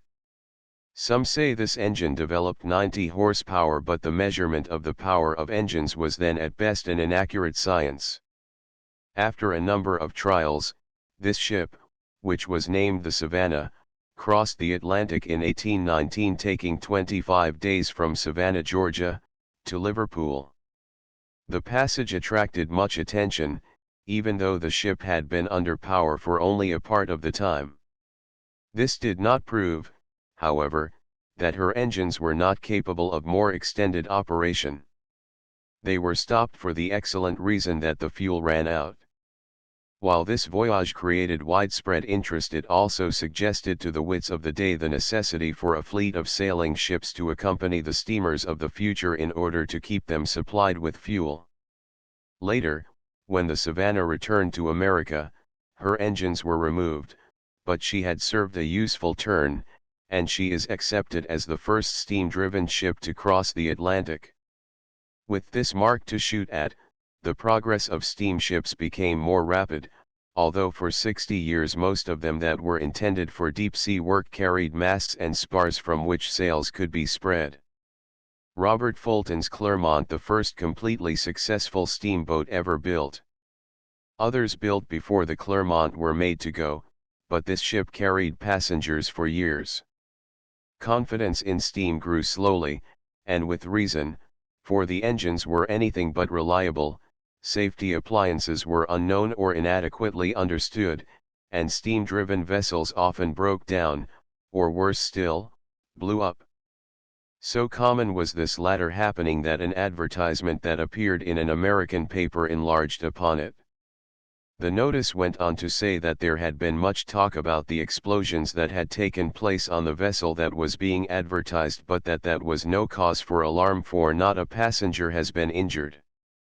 The engines were single-cylinder affairs, with their parts, more often than not, improperly designed and imperfectly machined.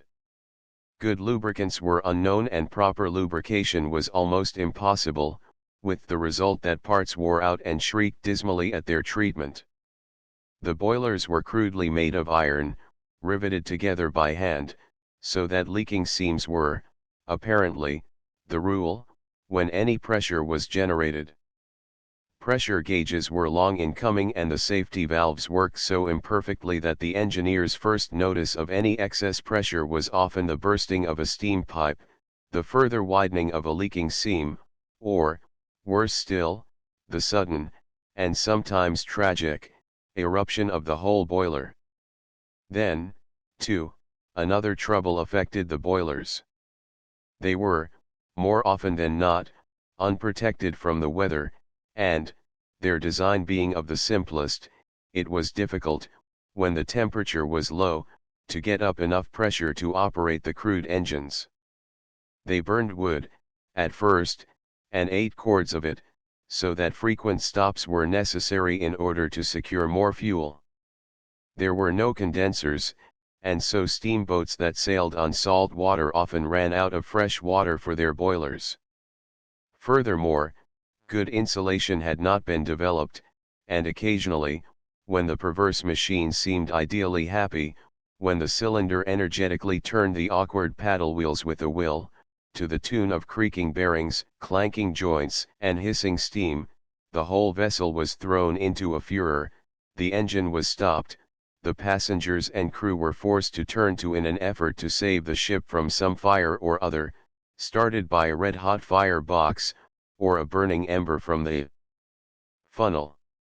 The Savannah, the first steamship to cross the Atlantic.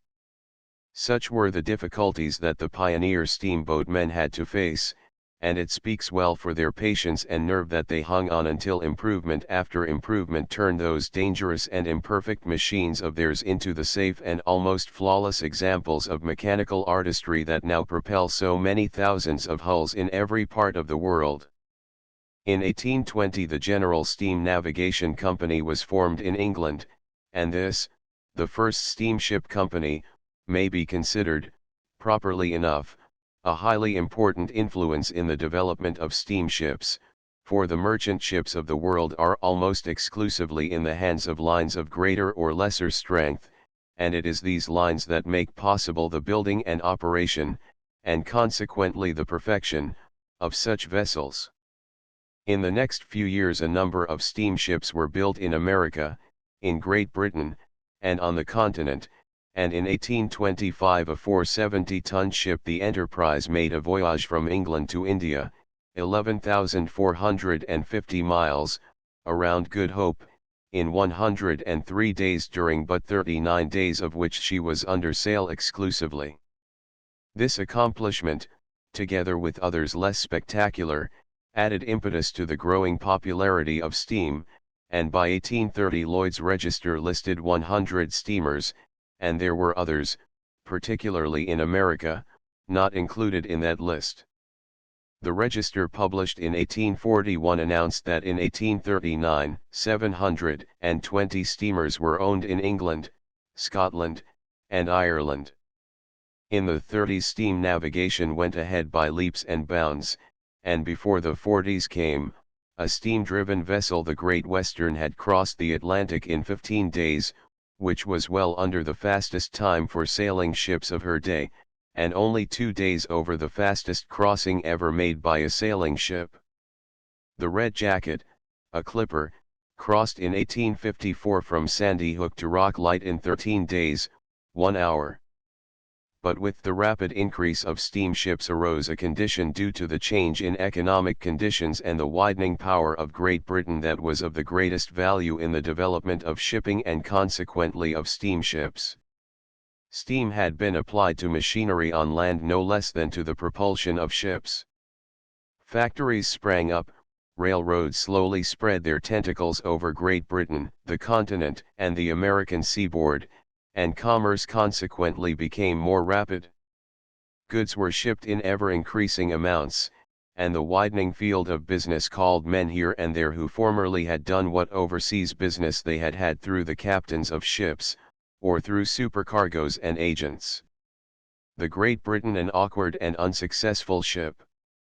She proved, however, when she was wrecked, that for ship construction iron is stronger than wood, and proved, too, that double bottoms, bulkheads, and bilge keels, which were new departures when she was built, were most desirable in ships of her size.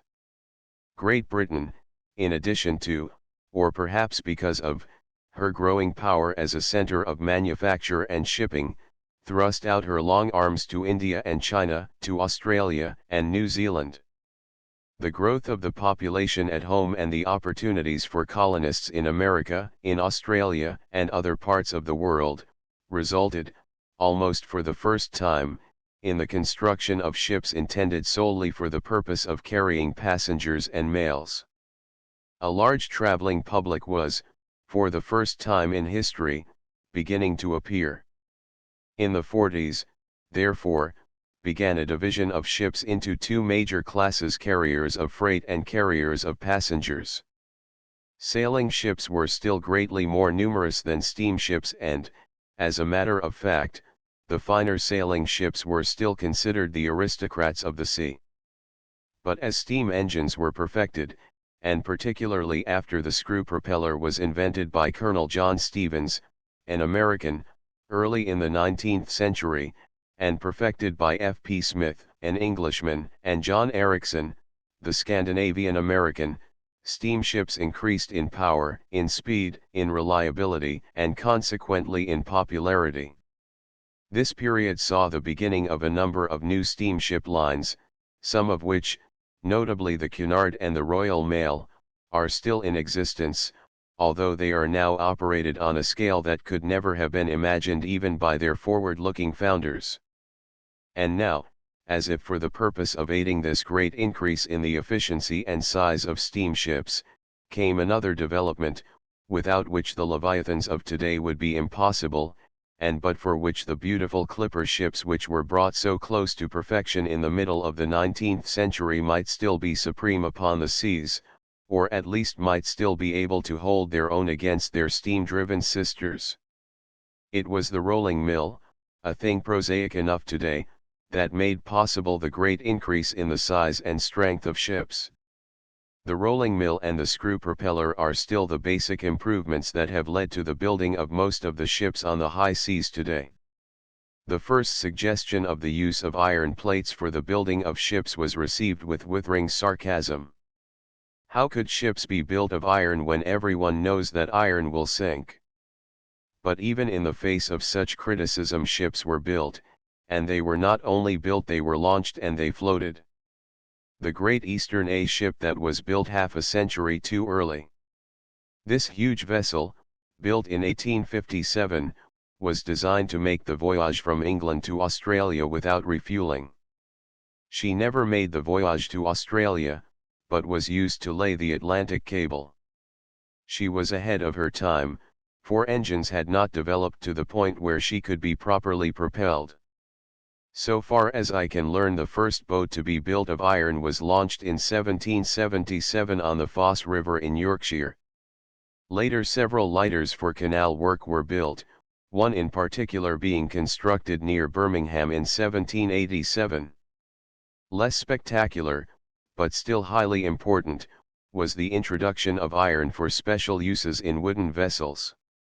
This later grew into what came to be known as composite construction.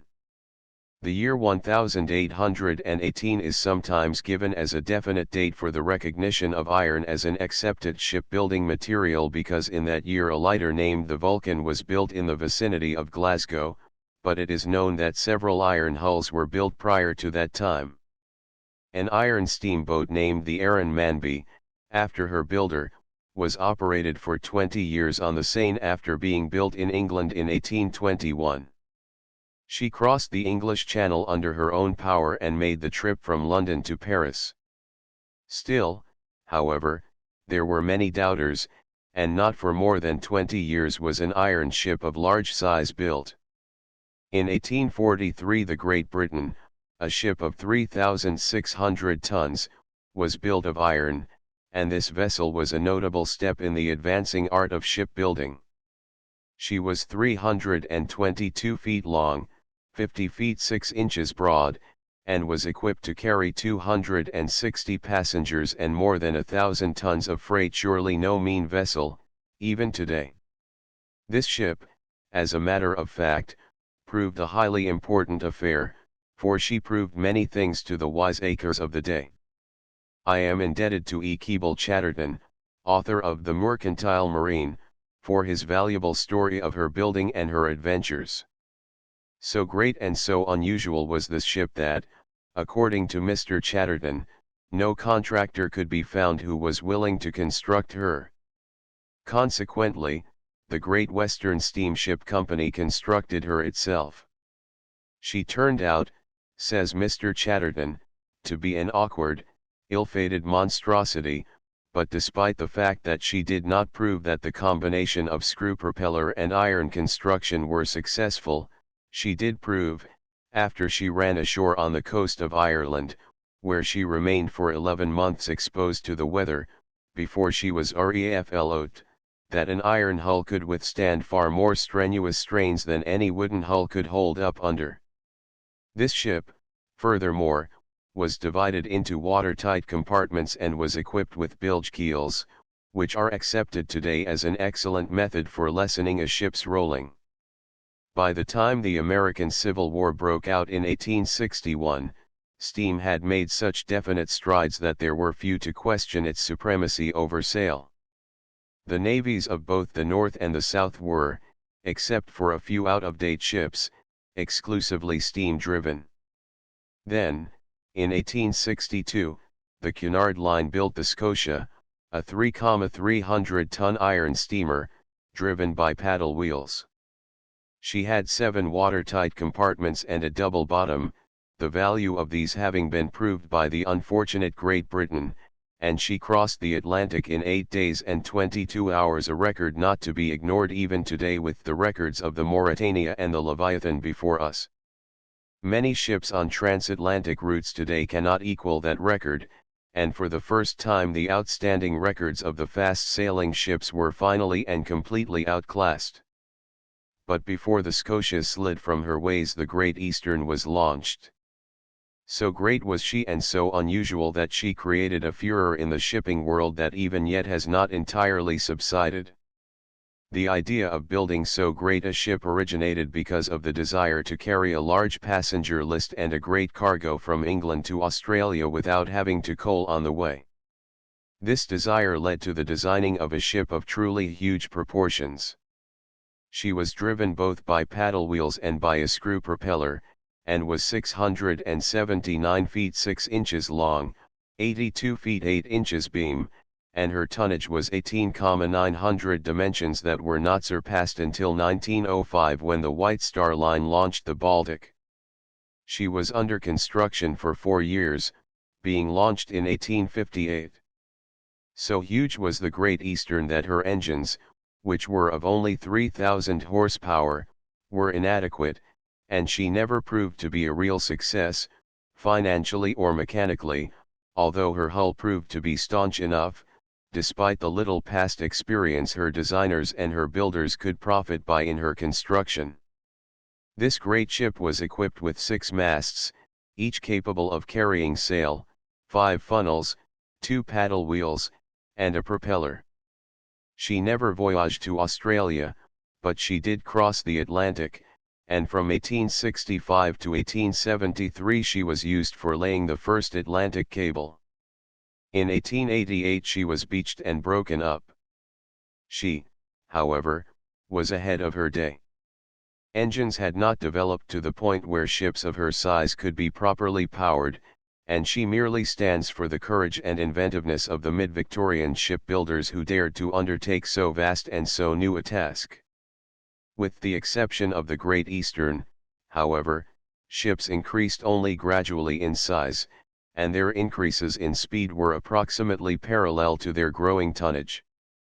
The Great Eastern was an unsuccessful attempt to leap ahead half a century. But the semi-failure of this ship did not retard the growth of ships. Perhaps, even, it aided that growth.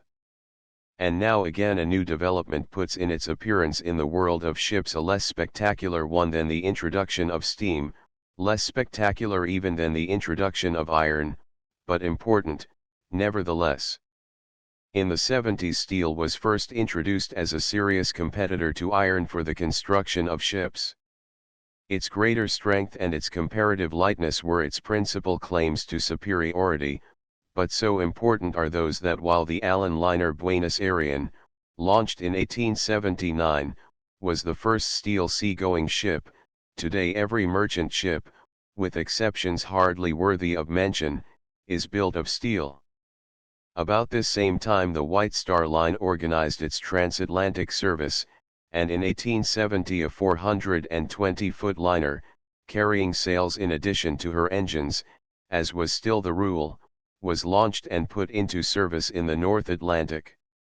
The White Star Line had previously owned a fleet of clipper ships, but when trade between Britain and the United States increased so enormously and the trade became profitable, the White Star owners decided to enter it. This first White Star liner, the Oceanic, may, perhaps, be called the first of the transatlantic Greyhound fleet, for in her, for the first time, there were really great concessions made with the comfort of the passengers in mind, and from her time until today new and improved liners have been launched in ever-increasing numbers. In 1881 the Cunard de Servia, the greatest of her kind save only the Great Eastern, was put in service.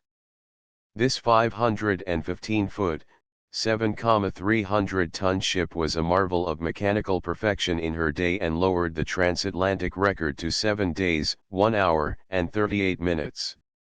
The steamship Oceanic, this ship may be said to be the first of the transatlantic liners, for in her, for the first time, great concessions were made for the comfort and convenience of the passengers. One of the greatest reasons for the increased speed of these new ships was the introduction of the compound engine. It was in 1854 that John Elder, a Briton, adapted the compound engine to marine uses. This improvement, by utilizing more thoroughly the expansive power of steam, increased at one stroke the power developed by engines without increasing the supply of steam. The principle of the compound engine is simple. Steam escaping from the single cylinder of a simple steam engine still retains a part of its pressure, that is, a part of its power to expand. As it is largely the expansion of the steam that forces the piston from one end of the cylinder to the other, this means that a part of the useful force of the steam is wasted in the average single-cylinder engine. A compound engine, however, utilizes this power by leading the steam from the exhaust port of the first cylinder to the inlet port of another and much larger cylinder. Here the steam, now occupying more space, is used again to operate another piston connected to the same crankshaft. There is often still a third cylinder, and in some cases a fourth, in each of which some of the remaining power of the steam is utilized. The gradual increase of steam pressure in the better boilers that were being built also aided the development of these compound engines. In 1854, for instance, 42 pounds pressure per square inch was seldom exceeded, while in 1882, 125 pounds was a pressure occasionally reached. With the development of compound engines and boilers capable of more pressure, the screw propeller became even more efficient, and gradually the paddle wheel disappeared from the deep sea. Furthermore, the compound engine, by its more economic power, made it possible for the steamer to compete with the sailing ship in the carrying of cargoes, even on long voyages, and so began the rapid growth of the cargo steamers that now have practically driven sailing ships from the sea. And now comes a division of this subject of steamships, a division that later led to subdivision after subdivision, but which I shall treat in two major parts: steamers equipped to carry passengers, and steamers not so equipped. The passenger steamers have gone through an amazingly rapid growth since 1888, and have developed along many lines, but it was in that year that the first twin-screw steamers of large dimensions were put in service. The Inman liners City of New York and City of Paris were the first large ships to be so equipped. This double system of propulsion eliminated the necessity for sails on liners, and from that time on the masts of ocean liners have deteriorated to mere supports for derricks and signal spars. By this time, too, all the larger steamers were being fitted with steam steering gears. This important, and now almost universal, appliance was first installed on the Inman liner City of Brussels in 1869. And now, in the late 80s and early 90s, came the forerunners of the long list of ships that have grown into the finest fleet of express steamers to be found on any of the seven seas. Great Britain and the United States were primarily interested in this trade, but the other nations of Northern Europe also had a part to play, and even Austria-Hungary and Italy entered the competition. But the United States gradually grew to depend more and more on the ships of other nations until finally the American line with its handful of ships was almost the only serious American contender for the profits of the rapidly growing passenger business that had developed. But into this furious competition a new nation thrust itself. Germany had become a power, a forceful, dominating power, as was proved in the Franco-Prussian War in 1870 and 1871. And she saw that her place in the sun could only be gained by venturing on the sea. Government aid to shipping and an enthusiastic demand on the part of the people for increased tonnage resulted in the building up of a merchant marine that for size and speed, for energy and enterprise became, shortly, second to none but Britain, and in some aspects exceeded even that great sea power. Britain, it is interesting to note, had built up a fleet of merchant ships that was predominantly composed of freight ships. Germany, on the other hand, built up a fleet dominated in numbers by her liners. Of the dozen or so principal German lines that dominated her entire merchant marine, the Hamburg American line was the most important, and the North German Lloyd was second. At the outbreak of the World War, the Hamburg American line made up about 20% of the entire German mercantile fleet, and totaled nearly 500 ships of about 1,100,000 tons. This great organization in the 67 years of its existence had become the most powerful steamship line in the world. Nor was the North German Lloyd far behind. In 1914 its tonnage had reached the huge total of 700,000. These two lines, and 8 or 9 others, all of great size, controlled the great part of Germany's tonnage, and because of subsidies, of preferred rates given them by German railroads, of the practical control of German and Russian emigration, aided, or at least not opposed, by the government, this huge fleet captured a very large percentage of the European emigrant travel and much of the world's fast freight. So vast was the Hamburg American line that their ships called regularly at literally hundreds of the world's principal ports and operated 75 separate services. While the Hamburg American line was organized in 1847 and the North German Lloyd in 1857, their startling growth did not really begin until after the Franco-Prussian War, and even then for nearly 20 years their development was not surprising. But in the 24 years following 1890 the German lines built fast and furiously. As late as the 80s they were buying British-built ships or were having their ships built in British yards, But then came the development of German shipbuilding, and before many years had passed, greater and faster liners than any Britain had built came sliding from their German ways into German waters. The Deutschland, formerly the holder of the transatlantic record. But Britain's claim to the mastery of the seas was not one based solely on her matchless fleet, and each time a German ship was built to outstrip the British flyers, a British yard was set to work on still a faster ship, with the result that despite the Kaiser Wilhelm der Grosse, the Deutschland, the Kaiserin Augusta Victoria, the Kaiser Wilhelm II, and many others, the British were able to answer with ships still faster until the Lusitania and Mauretania were built and the Germans called off their race for speed and started the building of such monster ships as have not yet been surpassed. The three greatest ships in the world today, the Majestic, the Leviathan, and the Berengaria, are all German-built.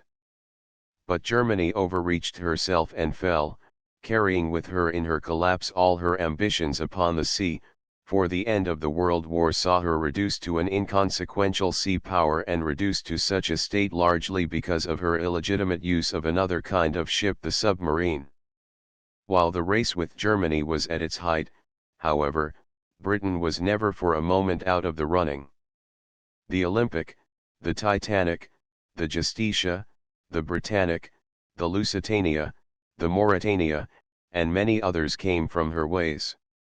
And although the Titanic ended her first voyage when she sank after a collision with an iceberg, and the Justitia, the Britannic, and the murdered Lusitania were casualties of the war, still Britain has giant ships, for the Germans, to pay partially for their submarine campaign, were forced to give over the most important section of their merchant fleet to the Allies, and Britain, properly enough, for her losses were far the greatest, rightfully secured the lion's share.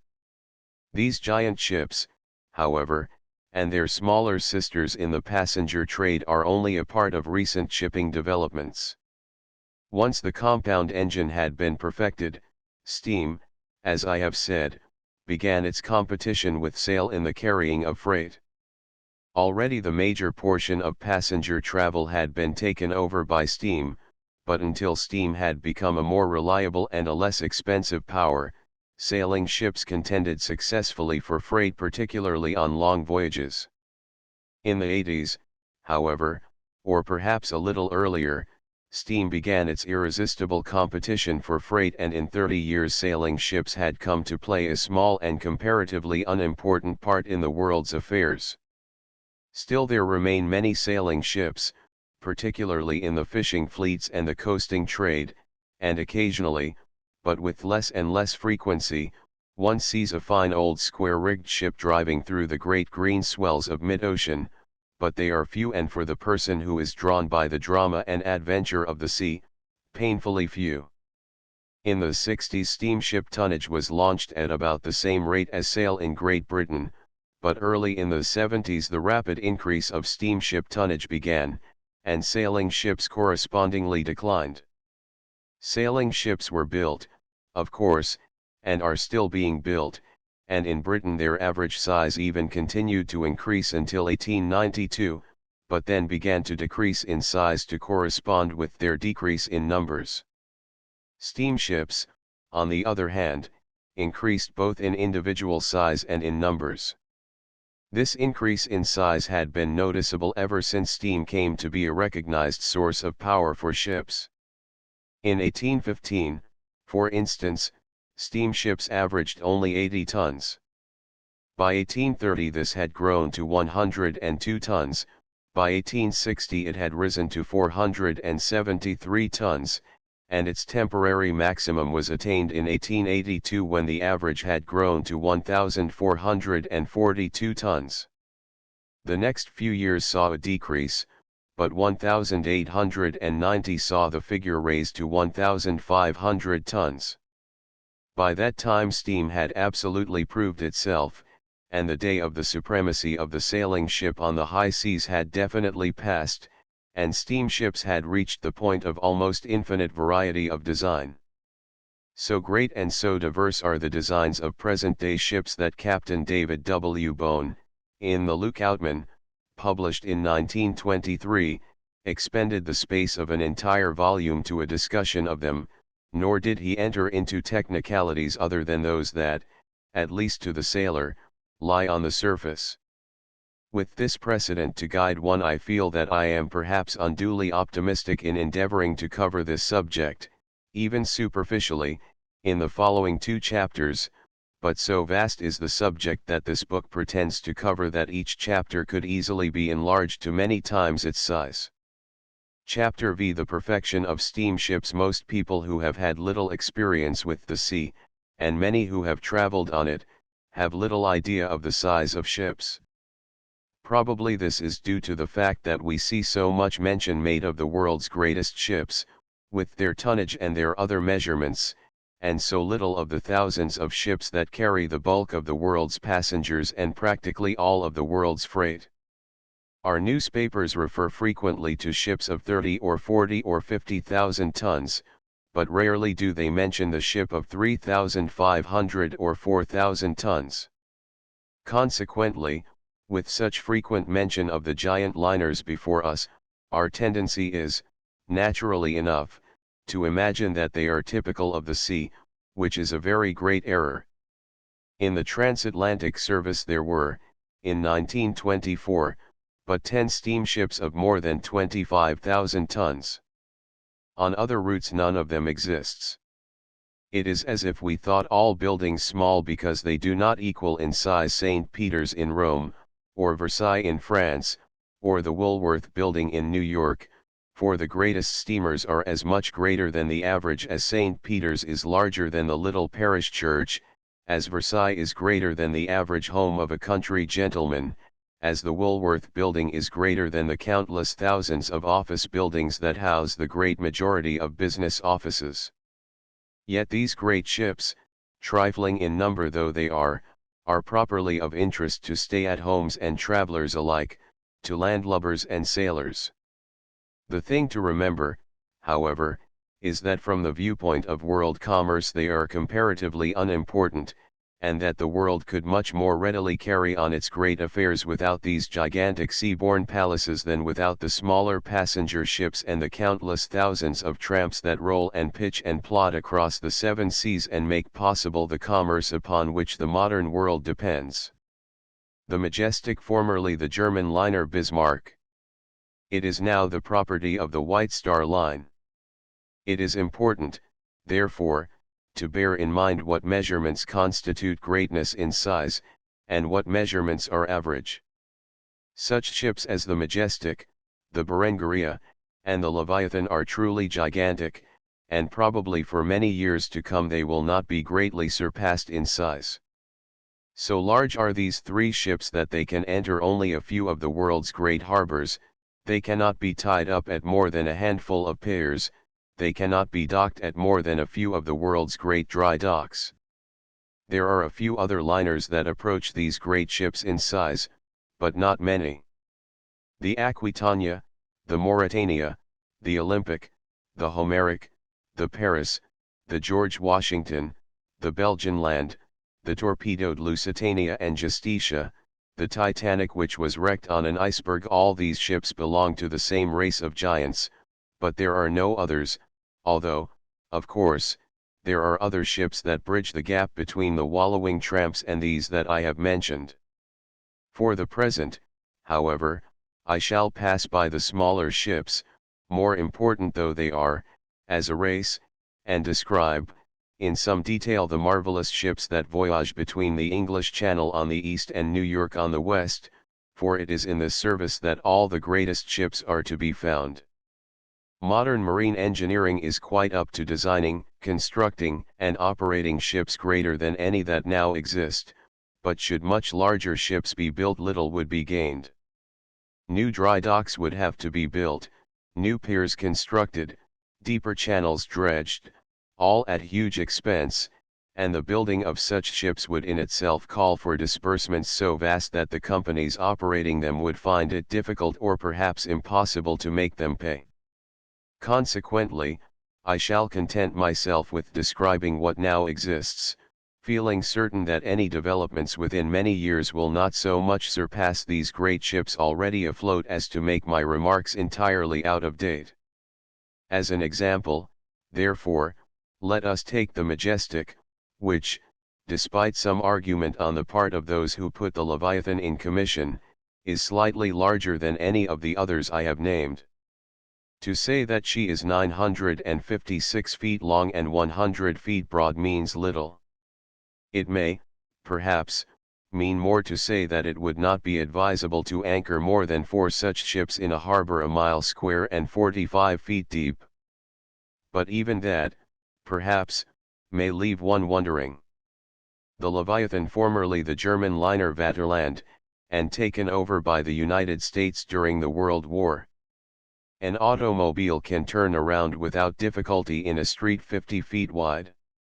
If the Majestic, however, found it necessary to turn around while underway without resorting to anything more than the use of her steering wheel, she would require a channel more than a mile wide. In a much more restricted space than that, the utmost skill in reversing her propellers or the use of tugboats would be essential. It is tried to remark that such a ship is a floating city, yet she actually is. Her passengers and crew together, at the height of the tourist season, number more than 5,000, but no town in the world of that population has such luxuries or comforts, such machinery or such artistic interiors as this great ship carries as its equipment. In order to give an adequate idea of what this vast steel structure contains and is propelled by, it will be necessary to divide it into 2 major parts, that is, the hull and the machinery, and the accommodations for passengers. First, let us take the hull and the machinery. The hull of a ship is its prime necessity. Without a hull there can be no ship, just as without a foundation and without walls there can be no house, for a ship's hull combines her foundation and her walls. In order, then, to understand the greatness of the gigantic liners we are discussing, the first thing to understand is the hull. All hulls of great size are built of steel. First a great steel framework is constructed, then it is covered with sheets of steel and many steel decks are built, and steel bulkheads are installed in order to give still greater strength. In building such a ship, the first thing necessary is a great yard large enough to accommodate the ship, and many shops in which parts of the ship are to be made or assembled. There is an incline constructed on which the ship will be built, and the incline is so arranged as to slant down to the water's edge. The ship's frame is first put up, and the first part of the frame is the keel. The keel is a long and very heavy backbone that runs the entire length of the ship and is the center of the bottom. To the ends of this are fastened the great steel frames that rise high above the keel to form the bow and the stern, that is, the front and back of the ship. At narrow intervals between these 2 towering ends are erected the frames or ribs, which, in order to make them strong, are built up like great steel girders, running from the keel along the bottom and up the sides. When all of these are riveted in place, a very good idea of the shape of the ship can be secured. Amidships, that is, halfway from the bow to the stern, these frames are very much like a broad and flat-bottomed U, but as they approach the bow they are more and more like huge V's. Toward the stern they take more unusual shapes, somewhat like a V, except that a little above the bottom on each side they curve sharply out and back in a semicircle in order to go around the shafts on which the propellers are carried. The Berengaria, a former German ship now belonging to the Cunard Line. Thousands of men work on these huge steel structures, and a skin of steel is riveted on the outside of these frames. In the bottom and extending a little way up the sides a second skin is placed on the inside of the ribs. These 2 coverings make up the double bottom.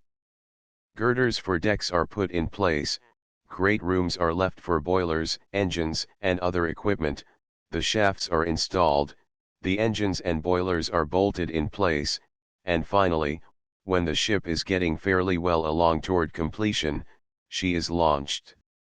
That is, the great timbers that have been holding her in place are sawed in 2, and the great vessel slides down the ways into the water.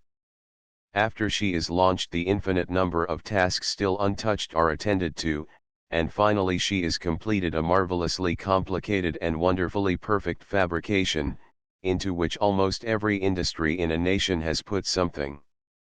These hulls are huge and are tremendously strong, yet so great are the dimensions of the ship, so great her weight, that should her giant hull touch a rock, the heavy steel plates would curl up like paper, the frames would bend like tin, and driven head-on against a cliff or an iceberg, the great structure would crumple its bow, twist its great frames, and might become a total wreck. Modern ships that are propelled by machinery use two principal methods of propulsion: paddle wheels and screw propellers. Paddle wheels bear a very close resemblance to mill wheels. They are merely great circular structures with paddles attached at intervals around the circumference which, when the wheel is partly submerged and set to turning, strike the water one after the other and so propel the hull to which the wheel is attached. These wheels are sometimes arranged amidships, one on each side, and sometimes but one wheel is used. In this case it is much broader, at the stern, or rear end of the vessel. This equipment is not satisfactory for ocean-going ships, for heavy seas sometimes crush the paddle wheels. River steamers, however, and particularly shallow-draft river steamers, find this means of propulsion satisfactory. The other method of propelling ships, that is, by screw propellers, is more important, and for use at sea is practically universal. A screw propeller operates on exactly the same principle as an electric fan, and ships may have one or more of these propellers, which are fastened to shafts projecting through the hull beneath the water at the stern. If the ship were tied up strongly to a pier, so that it could not move, and the propellers were turned by the engines, the result would be to set in motion a column of water away from the propeller, just as an electric fan sets in motion a column of air. The resistance of the water is so great, however, that once the lines that secured the ship to the pier were thrown off, the propellers would set the ship in motion, and the propellers would progress through the water in somewhat the same way that an ordinary wood screw advances through wood when a screwdriver is properly applied. The Majestic is propelled by 4 of these propellers, 2 on each side astern. Turning at 180 revolutions a minute, they utilize 80,000 horsepower. One might think that propellers would waste much of this power, that is, that they might turn in the water without pushing the ship forward very much, as a wood screw sometimes turns round and round without getting a grip on the wood into which the carpenter wishes to drive it. This is true to some extent when a ship is first starting, but once the ship is in motion, a properly designed propeller will be 95% efficient, that is, it will go as far in 100 revolutions as if it ran without any slip for 95 revolutions. A propeller is measured by its diameter, just as an electric fan is measured. A propeller 10 feet in diameter is one whose blades, measured from the center of the shaft, are 5 feet long. Another and equally important measurement is the pitch, that is, the distance forward the propeller would travel in one revolution if it were running through a solid. Take a wood screw and look at it carefully. You will find that the threads run around it in a spiral. Mark a spot on one thread, and then trace the thread around the screw until it again reaches the side you marked. It will have advanced toward the point, and the direct distance between the place you first marked and the place you have arrived at would be the pitch. As a propeller blade travels in a path similar to the thread of a screw, its pitch is similarly measured. The 4 propellers on the Majestic are built of manganese bronze and each carries 4 blades. They are 16½ feet in diameter, and their pitch is 14 feet 11½ inches.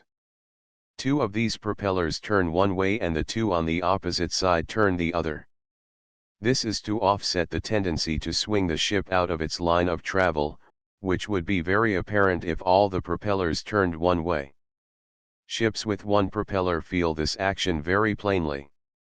Such huge propellers as the Majestic carries, and such great power as her engines develop, necessitate the use of heavy shafts, which are the great round steel rods that connect the engines and the propellers. These shafts run from the centers of the propellers through the ship's stern to the engine room, and in the Majestic are 16½ inches in diameter. Where they enter the ship there must be a very carefully built stuffing box and bearing which will prevent the entrance of water. Once each shaft has passed this bearing it runs for a considerable distance through a shaft tunnel, which is a long, low, narrow compartment through which men may walk in order to inspect the shaft and see that the bearings, which are spaced at intervals along the tunnel, are properly oiled. Finally the shaft reaches an apparatus called the thrust block. This is a simple but highly important arrangement. To explain its use it is necessary to go back to the propeller. When the engines are in motion and the propellers are being turned they develop a great push against the water, and it is this push that makes the ship move. If, however, something were not done to take up the push, the propellers would slide the shafts lengthwise through their bearings, and the end of the shaft attached to the engine would press so hard against it that it would push the engine from its base, or at least would wear the bearings out, and the engine would be damaged. In order to receive this thrust, as it is called, the thrust blocks are installed. There are several designs, but they all accomplish the same task in a similar fashion. The Mauretania, a British liner of the Cunard Line. The shaft is equipped with a series of collars. These collars, which are enlargements of the shaft, are so placed that they fit between a series of surfaces attached firmly to a heavy fixed base, and when the propeller thrust tends to slide the shaft lengthwise, the collars press against these interposed plates which prevent the shaft from moving laterally without preventing its rotation. Naturally enough these thrust blocks must be lavishly oiled, for the friction between the turning collars and the fixed thrust blocks would otherwise soon wear both the collars and the blocks. When the propeller is reversed the thrust is against the other side of the collars, and so the engine is relieved of all duties save those of turning the shaft. When the shafts have passed these thrust blocks they have entered the engine room, which on these great liners is a place far different from the engine rooms on the smaller ships that are to be found the world over. Perhaps the first thing that would strike an inexperienced visitor in the engine rooms, for there are three of the Majestic, is their size and the absence of moving parts. Aside from the hum of turbines and generators and the vibrations that are a part of every power plant, there is little to tell a person unacquainted with such power installations that the engines are going. Great turbine cases are bolted strongly to their bases, but the rapidly moving vanes are entirely hidden from view. A few men wander here and there, some watching indicators, others testing bearings, still others polishing the already shining machinery, but there are no turning shafts, no moving wheels in view. As a matter of fact, most of the visible motion and most of the sounds as well come from a lot of little machines whose duties are important, of course, but are not directly connected with that one great task of spinning the propellers at 180 revolutions every minute day and night while the miles are being rapidly put behind the great ship as she speeds along her route across the Atlantic. So complicated and so huge is this collection of machinery that it may, perhaps, be better to pass by the engine rooms for the moment and go to the stokehold, or boiler room, in order to get an adequate idea of how the machinery is operated. The Belgian land belonging to the Red Star Line. In smaller ships all the boilers can often be placed so that there will be but one stokehold, that is, one compartment from which all the boilers are fed. Ships of the size of the Majestic and Leviathan, however, are equipped with so many boilers that they cannot all be grouped about one stokehold. The Majestic, for instance, has 48 separate boilers which, if they burned coal, would require 12 chief stokers, 197 firemen and 168 coal passers in order to keep the fires burning properly. The most modern of these giant ships, however, do not burn coal. Oil is led to the boilers in pipes and, on the Majestic, but 84 men are required to get the results that it would take 377 men to get with coal. These 84 men are divided into 3 watches, so that the fires are kept burning and the steam is generated with but 16 fire room attendants and 12 cleaners at any one time. They work for 4 hours, and are then off 8, coming to the fire room every 12 hours for their 4-hour watch. Each of these boilers has 5 burners, to which the oil is forced under pressure. Each fire room attendant, they can hardly be called stokers, has 3 boilers, or 15 burners, and the steam pressure in the boilers can be carried at 240 pounds pressure per square inch. In ships burning coal, the stoke hold is a grimy place, with yawning openings in the sides leading to the black bunkers where the coal is stored. A few dust-covered electric lights glow dimly in the murky dusk, and when a furnace door is opened the glare of the fiercely burning fires lights up the begrimed and sweating stokers, who seem almost like unearthly creatures toiling in an overheated inferno. But the great oil-burning liners have a different picture to present. The fire room is almost as neat and clean as is the engine room.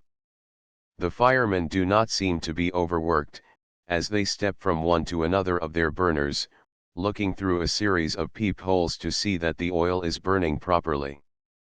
Smudges of dirt are not uncommon on a man's face and hands, perhaps, but the begrimed Vulcans of the coal-burning ships have no counterpart on the oil burners, and the coal dust and the dingy stoke hold is a far cry.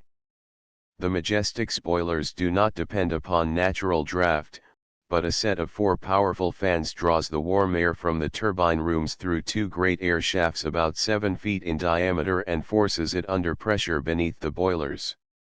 These great air shafts total 1,000 feet in length, and a part of the air they supply is led to each boiler.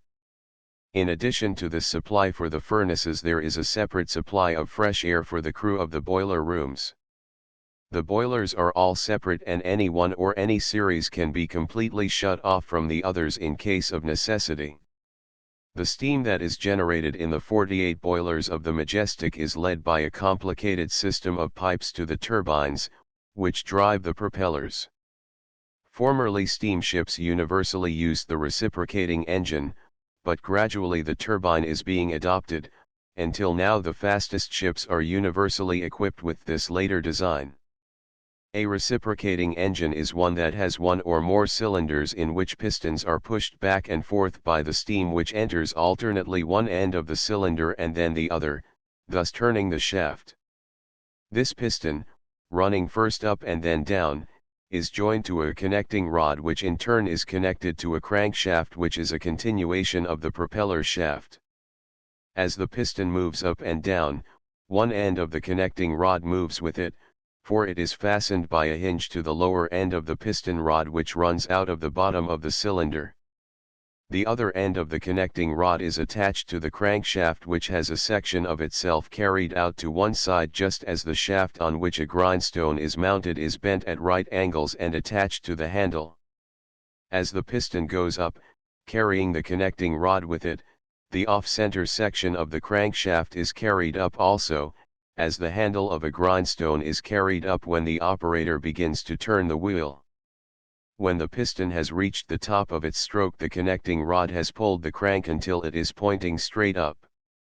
Then the steam pushes the piston down and the piston pushes the connecting rod, which in turn pushes the crank, so that the shaft is turned, just as you might turn a grindstone by hand, your arm representing the piston rod and connecting rod, and the handle representing the crankshaft. The turbine, however, is a very different machine.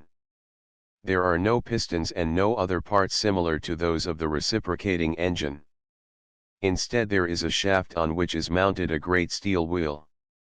Around the edge of this wheel are mounted thousands of little vanes, and the whole wheel works on the same principle as a windmill. A windmill carries a comparatively small number of vanes arranged somewhat as the blades of an electric fan or a propeller are arranged. When the wind blows against these vanes, the wheel revolves. Now a turbine is a very highly developed example of this same principle, and the steam is led to it through pipes and directed against these vanes, which are small but are very numerous. The result is that this windmill type of engine revolves at a very rapid rate. One can get some idea of these turbines when he learns that the 8 turbines of the Majestic contain a total of 900,000 vanes. Turbines, however, have 2 major failings. First, they cannot be reversed, that is, a turbine can turn in only one direction, and second, they are most efficient when they operate at high speed. In order to use turbines on ships, then, it is necessary to have one turbine on each propeller shaft to drive the propeller ahead, and another turbine with which to drive it astern. Consequently, the Majestic has 8 turbines, 2 to each propeller shaft. The second difficulty is harder to overcome. Propellers are most efficient when they are run at comparatively slow speeds. Those on the Majestic are no exceptions to this rule, and at full speed are run at about 180 revolutions per minute. Turbines, however, are high-speed machines, capable generally of thousands of revolutions per minute. In order to utilize the power generated by the rapidly revolving turbine and transpose it into useful energy for use by the slowly turning propeller, there must be some sort of reduction gear. The United States Navy has designed a number of its newest ships with an electric drive in which the high-speed turbines are used to generate electricity, which is used to turn slow motors that drive the propellers. Another method is a reducing gear, similar in the work it does to the gears used in automobiles for low and intermediate, but necessarily very much greater in size. In the Majestic the arrangement is of the latter type, that is, the turbines are operated at high speeds, and through a series of gears the propeller shafts are turned at slower speeds. The George Washington, an American liner, formerly a German ship. She was taken over by the United States during the World War. Necessarily, in operating ships of such size as these we are discussing, any wasteful methods would be very expensive. It is open to some question as to whether these huge ships are worth what they cost, for the margin of profit they show is very small, and the cost of operation and repair is huge. In order, therefore, to make them pay, it is vitally necessary to eliminate waste. For instance, if the turbines were each operated by steam direct from the boilers, and this steam were sent direct to the condensers after having passed only once across the vanes of a turbine, it would take very nearly 4 times as much steam, and 4 times as much fuel, to operate the Majestic as it does with the system that is installed. Only part of the power of the steam is used up in the first turbine through which it passes, so when the ship is at full speed, the steam, still under comparatively high pressure, although much less than when it left the boilers, is led from the first turbine, which is called the high-pressure turbine, to a second turbine, called the intermediate. Here again it fans the vanes and the turbine revolves, but once more the steam is used, for part of its power still remains. This time, however, the pressure is much less, and the steam has expanded until it takes up more space than it took up in the boiler, just as the air in the rubber bladder of a football would take up more room if the leather cover which keeps it compressed were removed, or the inner tube of an automobile tire would expand if the shoe or casing were not around it. This expanded steam is divided, when it comes from the intermediate turbine, and is led to the 2 outside turbines, that is, the turbines that operate the port, or left hand, and the starboard, or right hand, propellers. These are the low-pressure turbines, and when the steam has passed through these turbines, causing them to turn, its work is done and it is led to the condenser. Condensers are a vital part of every sea-going steamship's equipment. Locomotives do not need them, and stationary engines ashore do not, for they can easily replenish their supply of water, but to a ship crossing the ocean, fresh water is a vital necessity, for its boilers no less than for its passengers and crew, and should the used steam be allowed to escape, the ship, no matter how great her water tanks might be, would probably run out of fresh water long before her voyage could be completed, if it happened to be at all long. If, in such a predicament, she should attempt to use salt water, there would very soon be a heavy covering of salt inside her boilers and her steaming ability would become limited, and, furthermore, the boilers would very shortly require a thorough cleaning. In order to prevent this difficulty from arising, all saltwater steamships and many that are used on fresh water, for lakes and rivers often contain sediment that would foul the boilers, use condensers. These are water-cooled systems of pipes through which the steam is led after its final release from the engines. The steam, which of course is still hot, is led through these carefully cooled pipes, and in coming into contact with the cool walls of the pipes is condensed, just as the moisture in your warm breath is condensed in the winter when you breathe against a cold window pane. This condensation turns the steam into water once more, and it is led back to the tanks where it is held in readiness to be sent again to the boilers. The auxiliary machinery of such a ship as the Majestic or the Leviathan is even more complicated than, although not so powerful as, the engines which drive the propellers. I have mentioned the ventilation system of the stokehold, but that is only a small part of the system that ventilates every nook and cranny in the whole huge structure.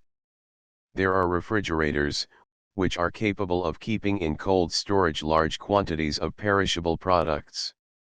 There is even, on the Majestic, a second refrigerating plant intended to cool a cargo hold in order that perishable freight may be carried. Another important auxiliary machine on the Majestic is a diesel engine for generating electricity in case something might put the main generating plant out of commission. With this emergency plant, power is assured for lighting and for lowering the lifeboats. In order to handle so great a ship when the engines are necessarily at such a distance from the bridge where the officer in command has his post when the ship is underway, it is necessary to have some means of communication between the bridge and the engine room. A person driving an automobile is not only in command of the steering of the machine, but is also in direct charge of the engine, the gears, and the brakes. Not so the captain of a ship. Neither he, nor any of the men with him on the bridge, has any means of starting or stopping the engines.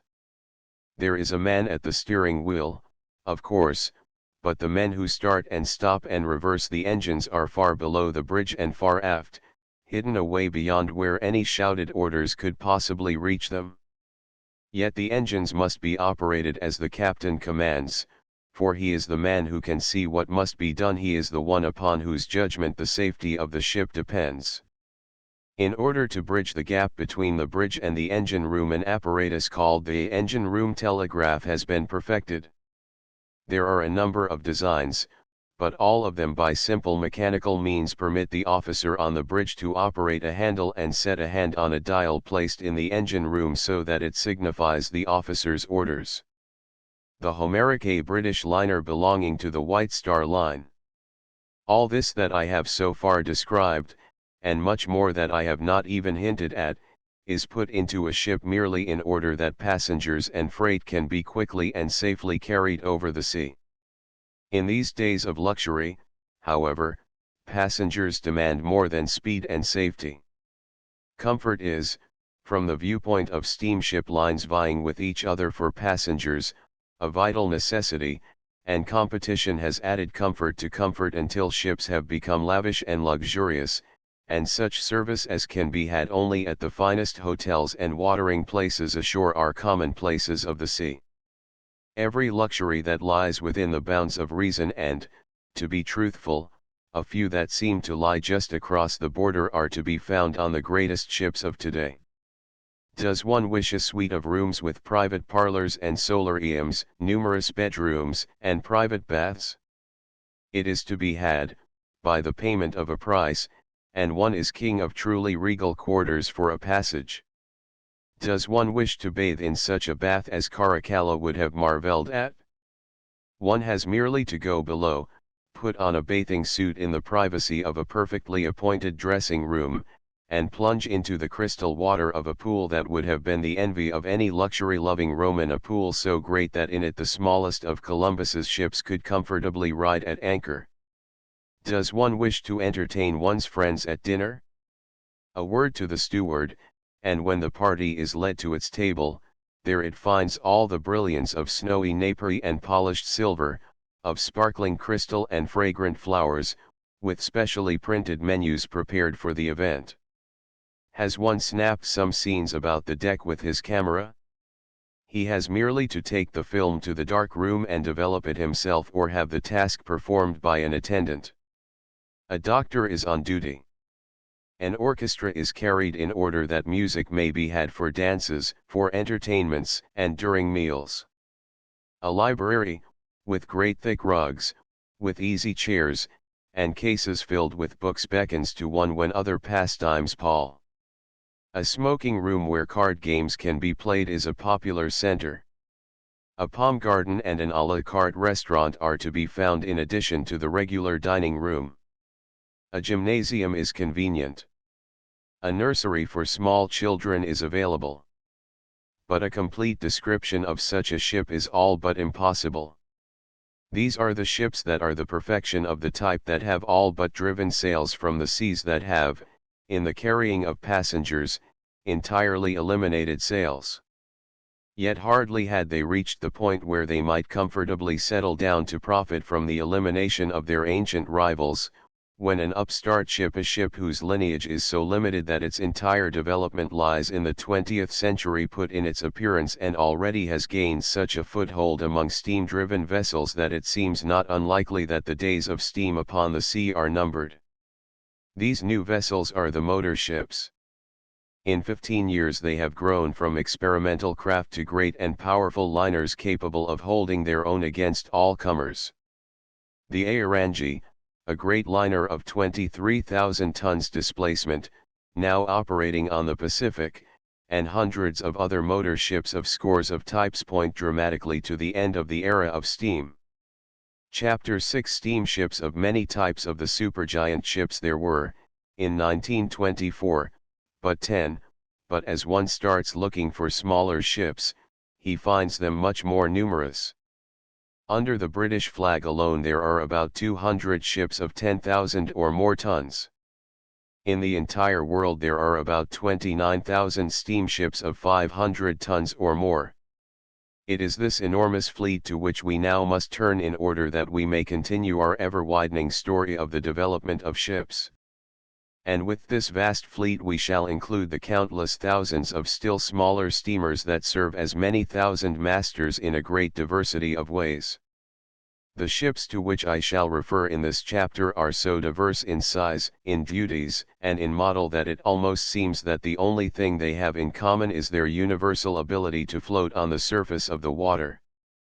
First there are the mail liners, which differ in few things other than size from the huge vessels I have described in Chapter V.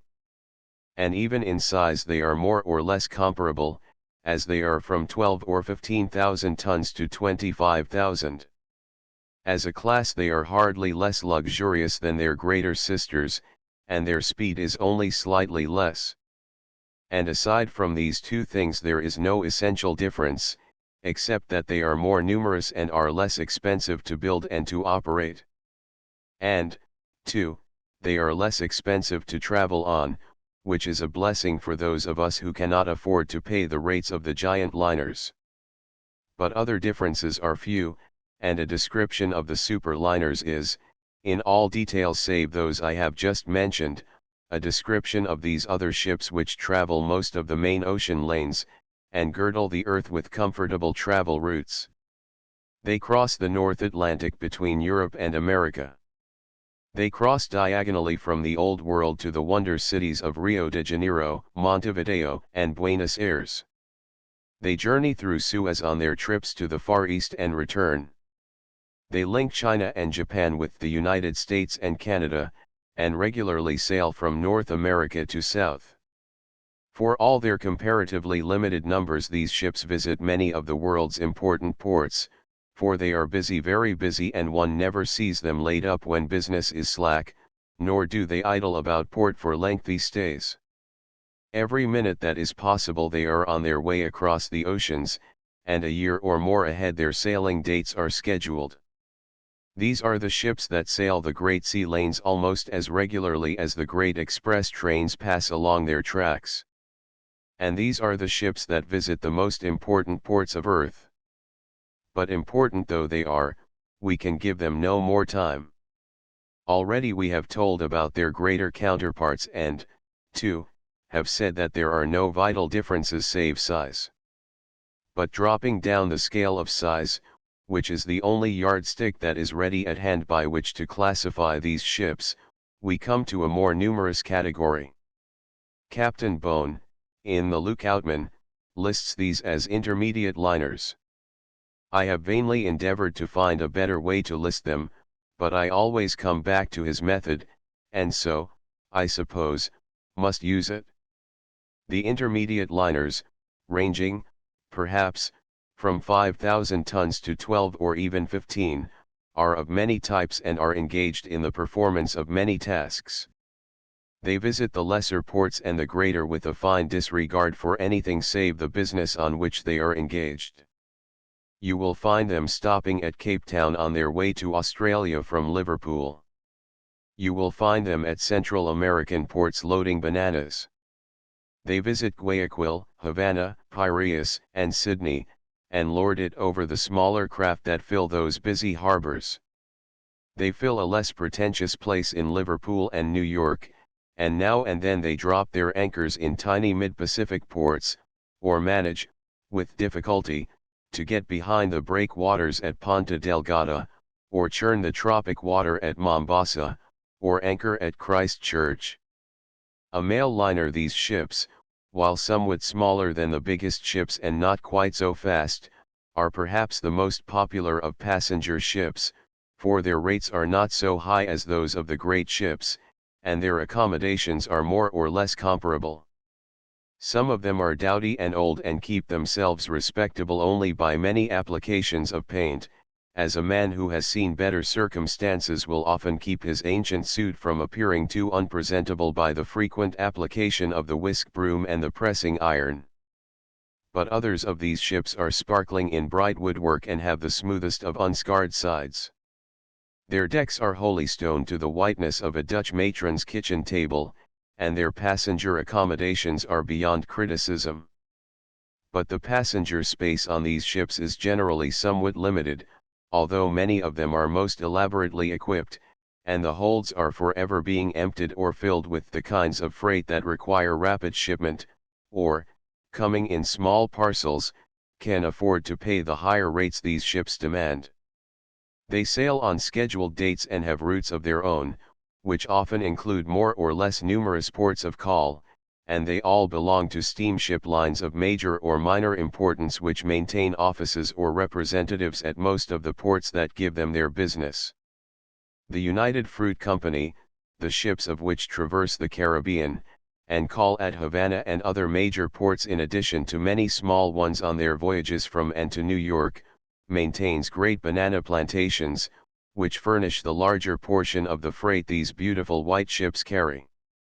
Other lines have other interests, some maintaining a rigid aloofness from interests farther from their ships than the passengers and freight of the ports at which they call. But these ships take one comfortably to many such out-of-the-way places as would hardly seem worthy of their attention. Again, however, the fundamental differences, save size, between these and the great liners are comparatively slight. In size, it is true, the difference is vast. It would take a round dozen of the smaller intermediate liners to equal in bulk the great Majestic. And still these ships are not to be called small. They may, perhaps, be 400 or 500 feet in length. Their speed, it is true, is likely to be far less than that of the great ships, for they make, perhaps, 15 or 16 or 18 knots, while the great ships may reel off 25 or more an hour. An American intermediate liner ships of this type were developed during the World War. Still, their likenesses, at least superficially, are greater than their differences. There is likely to be a difference in the number of funnels and masts. Derricks are probably more numerous on the smaller ships, for they carry more cargo, strange as that may seem, than the great ships. The intermediate liner has fewer decks, but that would seem at first glance to be because the proportions of the ship are such that numerous decks are impossible. The real reason, however, is that the cabin accommodations are limited. But a passenger on the intermediate liners will probably be very nearly as comfortable as a passenger on the greatest of ships, although he won't find a Pompeian bath, or a palm garden, or any of those super-elegant appurtenances that are common on the greatest ships. But for pleasurable travel these ships, or at least the better of these ships, are often preferred by experienced travelers, for simple surroundings are to many people more pleasant than gorgeous elegance. Cargo liners, again using Captain Bone's classification, are of a different type. Their sizes are hardly subject to definite restrictions, for, granted that a ship belongs to a shipping line and sails on scheduled dates between 2 or more ports and carries such freight as may be brought to her, she is a cargo liner, whether she be of 500 or of 15,000 tons. In practice, however, these ships range, perhaps, from 5 to 15,000 tons, and as they supplement, to some extent, the freight-carrying passenger ships of the lines to which they belong, their speed is high, for freighters. They make, perhaps, 14 or 15 or even 16 knots an hour, and they are likely to be fine, wholesome-looking ships, handsome in their lines and proud in their appearance. And for this they have some reason, for they are the queens of the cargo fleets, and steam proudly past the doughty tramps just as the giant liners and the mail liners sweep past the intermediate liners. But now we come to what seems to me to be a more romantic class, the tramp steamers, for they are of the rank and file as the farmer and the workman in our factories are of the rank and file. Kings and presidents, members of Parliament and of Congress are forever in the papers, while the simple folk who give these people the exalted positions they hold seldom see their names in print. And likewise the great liners and, to a lesser degree, the mail and intermediate and cargo liners, are often in the public print, while the tramp steamers, which make possible the conditions that have brought the others into being, are seldom written of. For, from the point of view of the world's work, these simple ships are mostly vitally important to it, just as the common people are of more value to a country than are the holders of high office. And as one finds great differences among a country's common people, so does one find great differences among these common people of the sea, upon whose sturdiness and brawn and energy depends that vast web of commerce without which the modern world, as we know it, could not exist. A cargo liner is a freight ship that sails on scheduled dates and routes, and is different in this from a tramp which takes what cargoes it can at any time and to any port. There is hardly a single important thing that is common to all these ships. True, the possession of but one funnel seems to be an all but universal attribute, but aside from that the streaks of rust that mar their dingy sides are almost the only marks they all possess. Sometimes one sees a smartly painted tramp, it is true, and she presents a pleasant sight, but paint is not tough enough long to stand the wear and tear of the service, and coat after coat is scratched by piers or heavy freight, or peels beneath the blistering tropic sun, or is stained by chemicals or strange cargoes from outlandish ports. And even the most careful captain cannot prevent the rusty-looking spots, for red lead paint must first be applied to the denuded steel, ere it is covered with the more seemly black, and while one spot is being made more reputable, another is fast losing its thin armor of paint, so that rust or red lead seem always to be in evidence. But all of this is merely superficial, and appearances, in ships as in people, often grossly deceive. It is perhaps unfortunate that these hard-working ships should ever have been called tramps, for the word suggests a lack of respectable employment to people ashore, as well as a wandering spirit. Among people ashore, a tramp is looked down upon because he is content with hardly more than enough to eat. He produces nothing. He works at nothing. His irresponsibility is ever uppermost, and he is sure to do but one single thing to keep forever on the move. But at sea a tramp is a ship that works most diligently. She journeys, it is true, on no set route, and never knows or seldom for what port she is likely next to steer. But she works. Every possible moment of her workaday life she works. From the day she has passed her builder's tests and is turned over to her owners, she labors as no man or no man's beasts of burden were ever worked. Day and night she sails the lonely seas, from Liverpool to Shanghai, from Shanghai to Cape Town, from Cape Town to Sydney, from Sydney to New York, from New York, perhaps, to Liverpool again, but not for rest.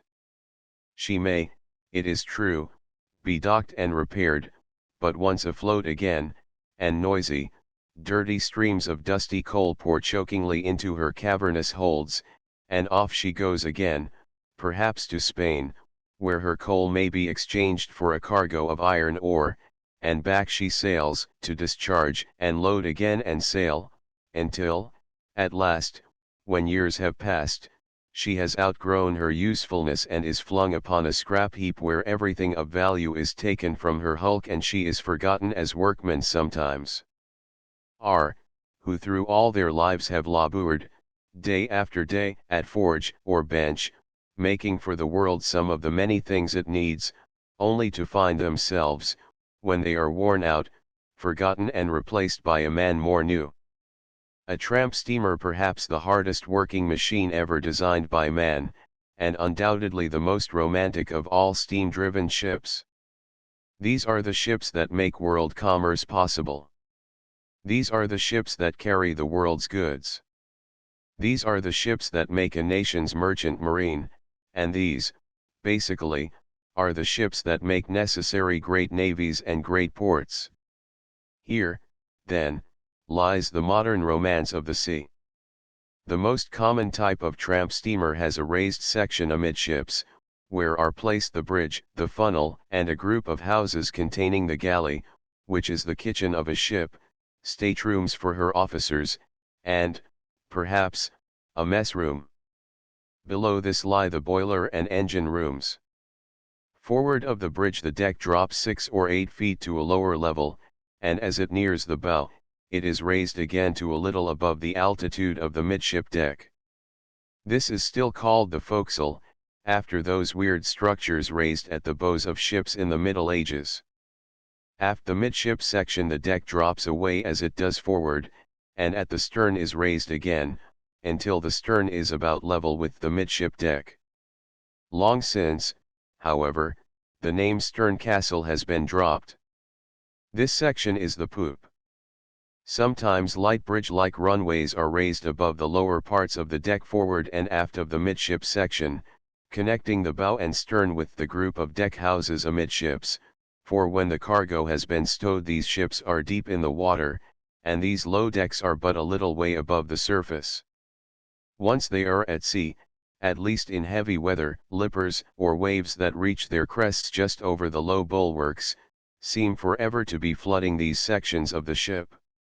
And once a storm blows up, these decks are often buried beneath tons of solid water, and the crew, housed forward in the forecastle, and the captain, who sometimes lives astern, would, without the raised runway, be more or less marooned and helpless on board the very ship they are supposed to operate. So diverse in design, in operation, and in equipment are these ships that it is impossible to describe them as a unit. Their tonnage ranges from a few hundred to 10,000. Their crews range from 15, perhaps, to 50. Their engines may be reciprocating or turbine. It is usual, however, for them to have but one propeller, and their speed is low. Seldom do they make less than 8 knots an hour, and seldom, too, are they able to make as much as 15. Some are well equipped with useful auxiliary machinery for doing much of the heavy work. Others have hardly more than a few steam winches installed to aid in loading and discharging their strange variety of cargoes. A ship may sail from Newport News to Havana with coal, and while she is discharging at her berth may receive orders to proceed to Cabarine for a cargo of sugar. She grunts and shrieks and groans as the Havana stevedores take the coal ashore, her crew more or less idle, except for odd jobs, for crews of tramps attend to neither the discharging of cargoes nor the loading. Once the coal is ashore, however, the crew has a job.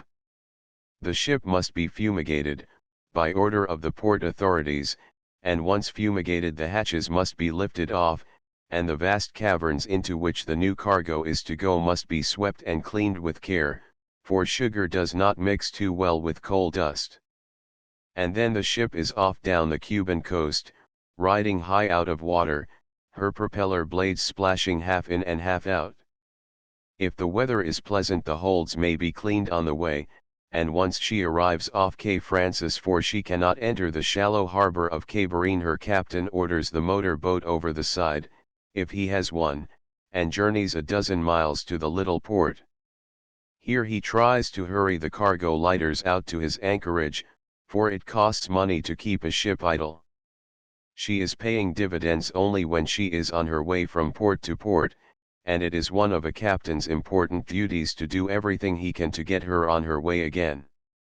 If his company has an agent at Cabarine, which is unlikely, the agent, too, tries to speed matters, but Cuban ways tend to slowness, and it is likely to be a day or two before a couple of barges are brought alongside, with a gang of Negro stevedores who slowly commence their operations.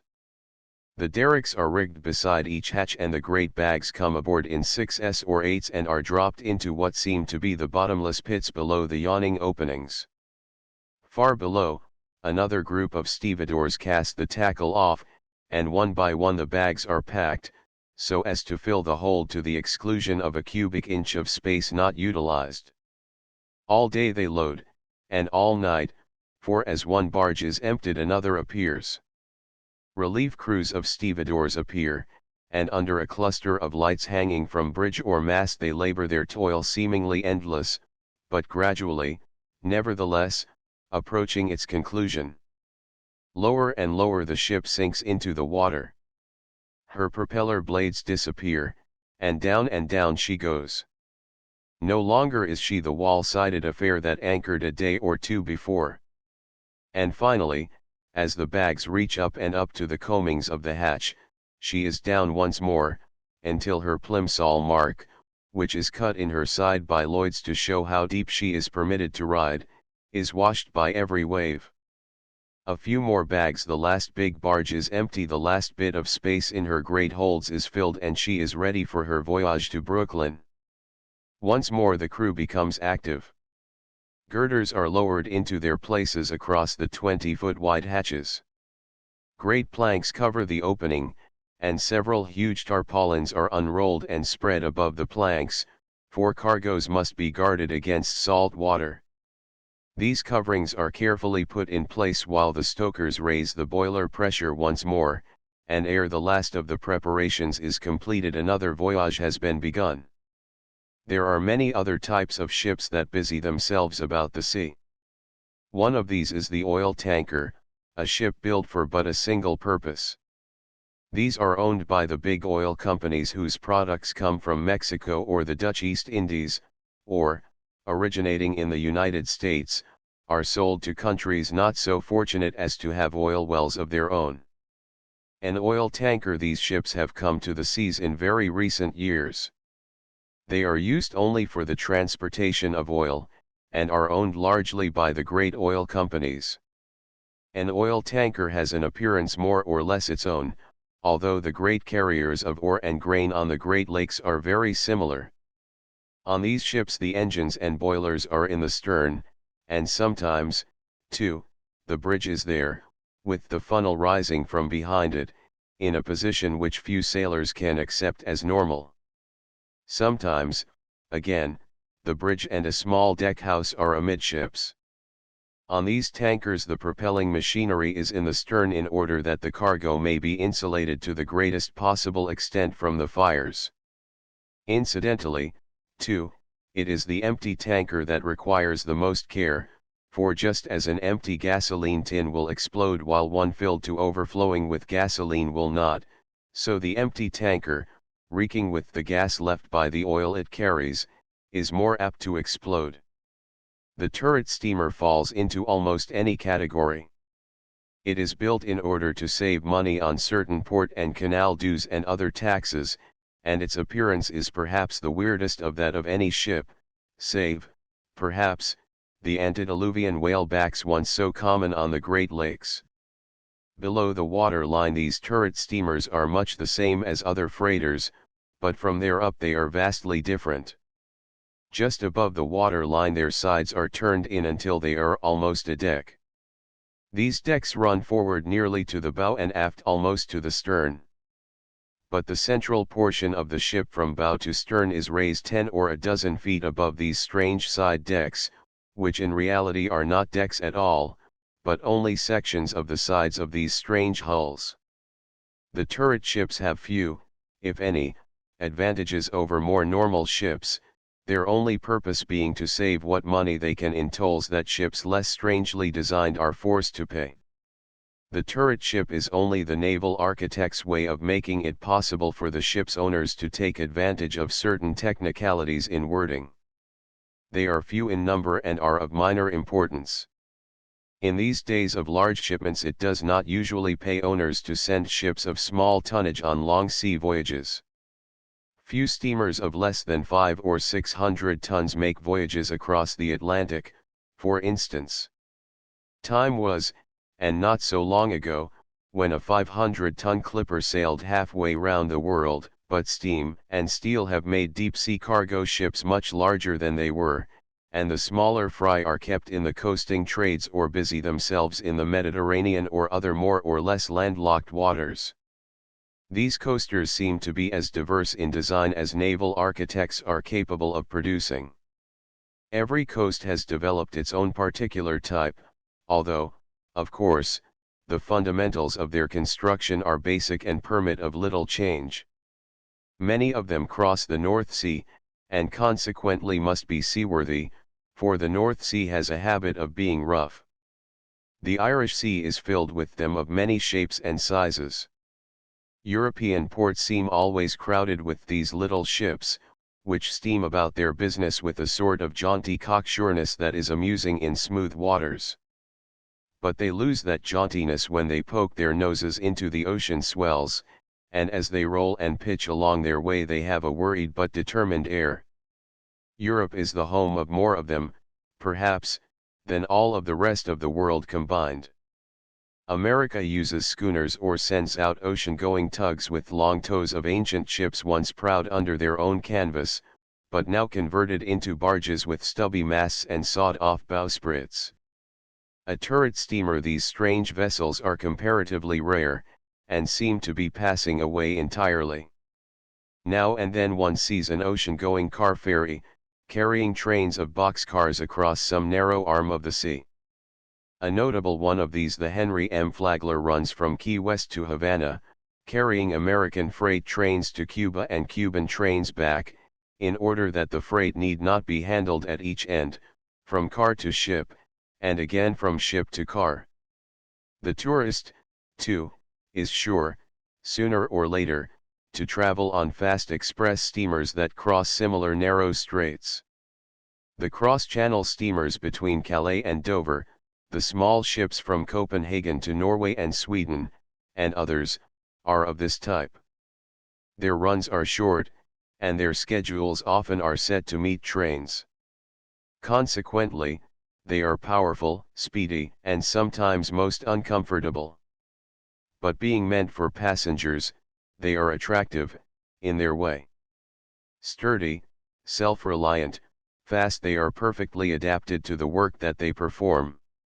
Another type of vessel is the passenger ship that runs between ports not widely separated on the same coast. The United States has many of these. The ships running between Boston and New York are fast and well equipped.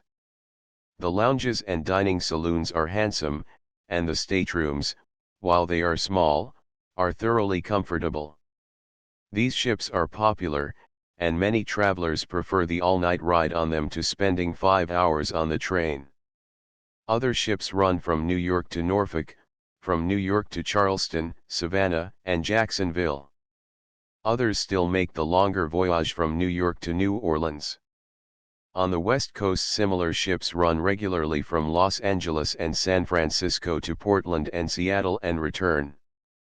Every continent has some ships in similar services, and they often reach ports which have no important land communications system. Such ships connect Japan and Korea, Ceylon and India, ports along the African coast, Marseilles and Tunis, and run on countless other routes. They are comfortable for short voyages, but many of them would not do well at transoceanic work, for in their size and their accommodations they are not comparable to the great ocean liners. So far all the ships I have mentioned, save the Great Lakes freighters, float in salt water. But rivers and lakes the world over are often busy with ships, some of them of such size as to place them in a class with ships intended for the deep sea. The greatest fleet of ships in the world on fresh water is the fleet that busies itself on the Great Lakes. During the winter these lakes are frozen and the whole fleet is laid up, which necessitates unusual activity for the rest of the year in order that they may pay their way. From Duluth, on Lake Superior, to Buffalo, on Lake Erie, these ships sail back and forth, deeply laden with the ore of Minnesota or the grain of the Great Northwest. Piers specially designed to load the ore carriers pour huge streams of ore into their holds, and within a few hours of their arrival at Duluth the ships are on their way back to Gary or Cleveland or Erie. At these ports the cargoes are taken from their holds at such a speed as is not equaled at any saltwater port in the world.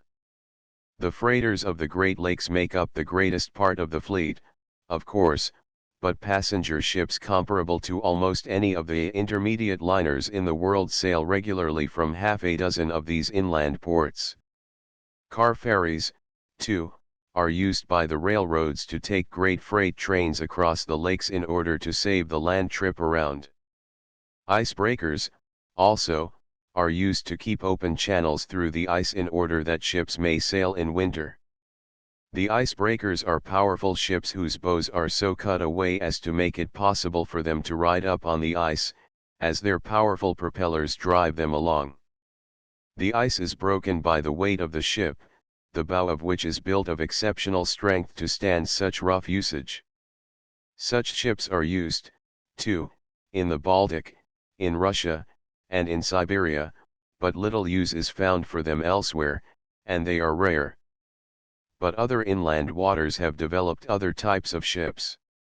The Rhine, because of its rapid current, has necessitated the building of fast steamers able to make headway against it fast, small steamers that slowly make their way upstream and scurry rapidly down, laden with passengers or with freight, depending on the service for which they have been built. The Seine, particularly at Paris, has a most attractive type of passenger boat which has always reminded me of a Fifth Avenue bus mounted on a hull. True, their lines are better than those of the bus, but their whole appearance, nevertheless, suggests a bus. They are long and narrow, sharp and fast, and carry many passengers along that historic river beneath the many bridges. River boats in America are vastly different. The early Mississippi River boats were scows with stern wheels. These developed into strange boats with decks supported by what seemed to be fearfully weak timbers. They were high and wide, with blunt low bows and expansive forward decks. They usually possessed two funnels, rising high above the topmost deck and standing beside each other. The tops of these, and every place else on the boat that lent itself to decoration, were decorated with gewgaws and scroll work. The pilot house stood high above the topmost deck, and in it was a steering wheel that sometimes was so great in diameter that it was swung through a slot cut in the deck, in order that the pilot, who was a vastly important person, could handle the spokes. These ships burned wood, and great was the rivalry between them, and great the races that were run. Mark Twain has told the story of these picturesque boats, and his story is their history. It could not be improved upon. A whaleback, a strange type of cargo steamer once common on the American Great Lakes, but gradually disappearing. But the famous old steamboats of the Mississippi are gone. A few of the species still ply up and down, and some find their way up the Ohio and other tributaries, but the life seems gone from them. The romance of the Mississippi steamboat is dead. But a type of river steamer still in use is the one so common on the Hudson. Huge ships these are, with many decks, of great breadth, for often they are side-wheelers and their decks are carried out to the outside of the paddle boxes, or, if they are propeller-driven, still their decks reach out over the water. Deck on deck is piled one upon another, until the larger of these steamers may sail from New York to Poughkeepsie and West Point with as many passengers as the Majestic is equipped to carry. But they are not to be compared to the Majestic any more than a trolley car is to be compared to a Pullman.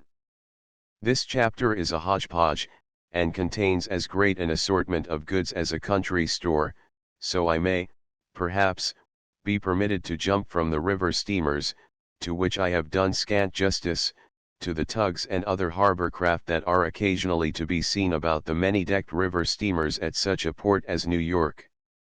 Perhaps the ferries are most in evidence as they shuttle back and forth from Manhattan to Jersey City and Hoboken, to Weehawken and Fort Lee, to Staten and Governor's Islands, and to half a dozen slips in Brooklyn. These ferries are powerful vessels, and are capable of getting quickly underway. They have no bows or sterns, or, if you prefer, each end is bow or stern, depending on the direction the boat is traveling at the moment. The two ends, to make it plain, are identical. Each is round on deck. Each has a sharp cut water over which the round-ended deck projects. Each has a rudder, and each a propeller, save the old-fashioned ones of which there are a few still in existence that are driven by side paddle wheels. The ends of these ferries are rounded and the slips at which they dock are so constructed as to fit the bows perfectly, so perfectly, in fact, that the automobiles and trucks with which the ferry is generally crowded drive ashore without a gangplank. In order to make simpler the task of docking these nimble craft, two great rows of piles are driven into the harbor mud so that the ferries, entering between the outermost ends of these two fences, where they are at some distance from each other, are led directly to the slip by the converging lines of piles. Once the ferry's nose has touched the slip, great hawsers are passed aboard and are made fast, whereupon special windlasses on the slip take up the slack and the boat is made fast, in hardly more time than it takes to tell of it. These ferries are sometimes of considerable size, but none of them are comparable in tonnage to anything more than the smallest of deep-sea steamers. A Great Lakes freight carrier, this type of ship is eliminating the whaleback on the Great Lakes, and is used largely to transport ore and grain. In a modern harbor there is another type of boat more numerous than ferries, and, from the point of view of the deep-sea sailor, more important. This is the tug. A tug is a towboat, and once a sea-going ship has reached a harbor, she is largely dependent on that harbor's tugs. In appearance, at least, European tugs are very different from American. In British and German and French ports, and elsewhere on the continent, one sees many paddle-wheel tugs, a thing unknown, or nearly so, in America. American tugs are universally propeller boats, except on shallow rivers, where paddle-wheel steamboats sometimes are made to do the work of tugs. An American tug is a busy-looking boat. Her bow is fairly high, her deck slopes aft in a rather marked curve. Her stern is low. A deck house extends from the towing bitts, or heavy built-in posts to which the tow line is made fast, up to within 10 or a dozen feet of the bow. This deck house is not high, hardly higher than a man's head, and contains a galley and a mess room, besides entrances to the boiler and engine rooms. On top of this, at its forward end, is the wheel house, as high as the deck house on which it sits. Astern of the wheel house is a huge funnel for so small a boat, and astern of that sits a lifeboat, resting in its chocks. But the surprise comes if an inquisitive observer goes to a local shipyard and sees one of these small steamboats in a floating dock with her bulky underbody visible. What stands above the surface seems but little compared with what is below. She may draw 8 or 10 or more feet. Her body lines are very full, and at her stern is mounted a propeller that seems almost large enough for a good-sized freighter. And it is, for these boats have not only themselves to propel, they must meet incoming ships which are more or less helpless to direct their movements in such limited spaces as are available in a harbor. If the new arrival be small, one tug can readily place her beside her pier. If the ship be the Majestic or the Leviathan, then a dozen or more tugs must push against her mighty side, or puff great clouds of steam as they strain at great hawsers before the giant is safely at her berth. Every harbor needs these little workers, and their work is important, but there are other ships whose work is of a different sort, and even more important. These are the dredges that keep a harbor's channels open, or cut new ones or widen the ones already there. I have not the space in which to go into a description of these grubbers in the mud, but I can mention a few of their more salient points. There are several kinds. A suction dredge lowers a great pipe into the harbor mud and pumps great quantities of mud-charged water to the surface. This is run into tanks where most of the mud settles while the water runs over the top. In some cases it is possible for the pipe carrying this mud and water to be led ashore where a low spot is to be filled or where the mud is needed for some other reason. Here the water trickles gradually away, and the troublesome mud that had been silting up a channel is converted, perhaps, into valuable city property. Another type of dredge carries an endless belt on which are great ladle-shaped containers, called buckets. One end of this belt is lowered to the bottom. The belt is set in motion, and each gigantic bucket dumps the mud of the harbor bottom into a great well built into the ship which is capable of carrying a startling quantity. There are other types of less importance than these, but already this chapter has grown beyond the length assigned to it and I must bring it to a close. To pretend for a moment that I have amply described the ships I have mentioned would be, of course, ridiculous. I have done hardly more than mention the more important and more picturesque types of steamships that exist in the world today. A book could be written on any one of them, and my greatest hope is that I may interest a few readers who will go to other volumes more complete than mine, in order to learn more of some phase or another of this fascinating subject. Should I be so fortunate, I shall be content, for one volume cannot do more than outline what can be found in countless others that have specialized on 1,000 phases of the subject I am attempting to discuss.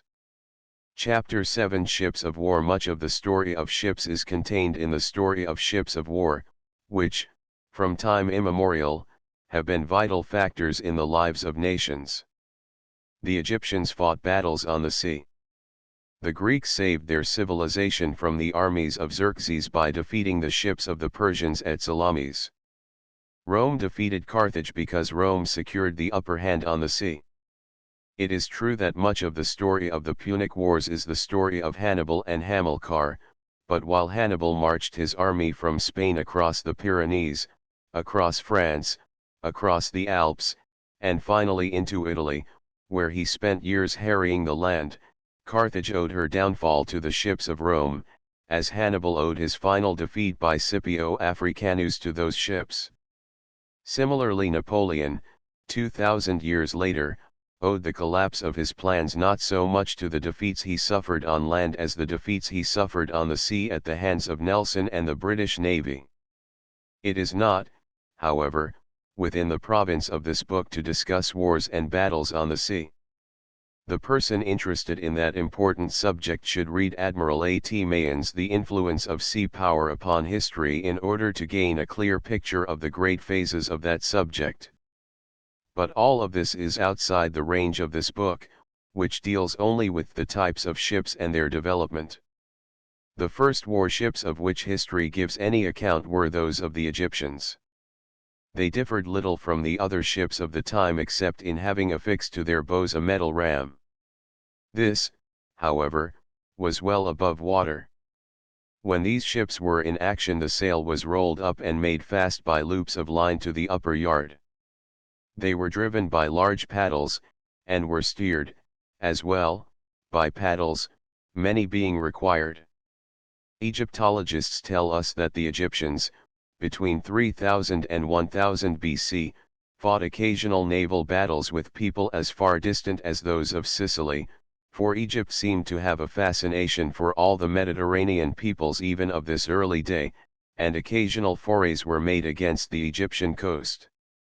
An English warship of the time of Henry V. By the time this ship was built, hulls had grown considerably in size over what they had been at the time of William the Conqueror, and the era of lavish decoration was well underway.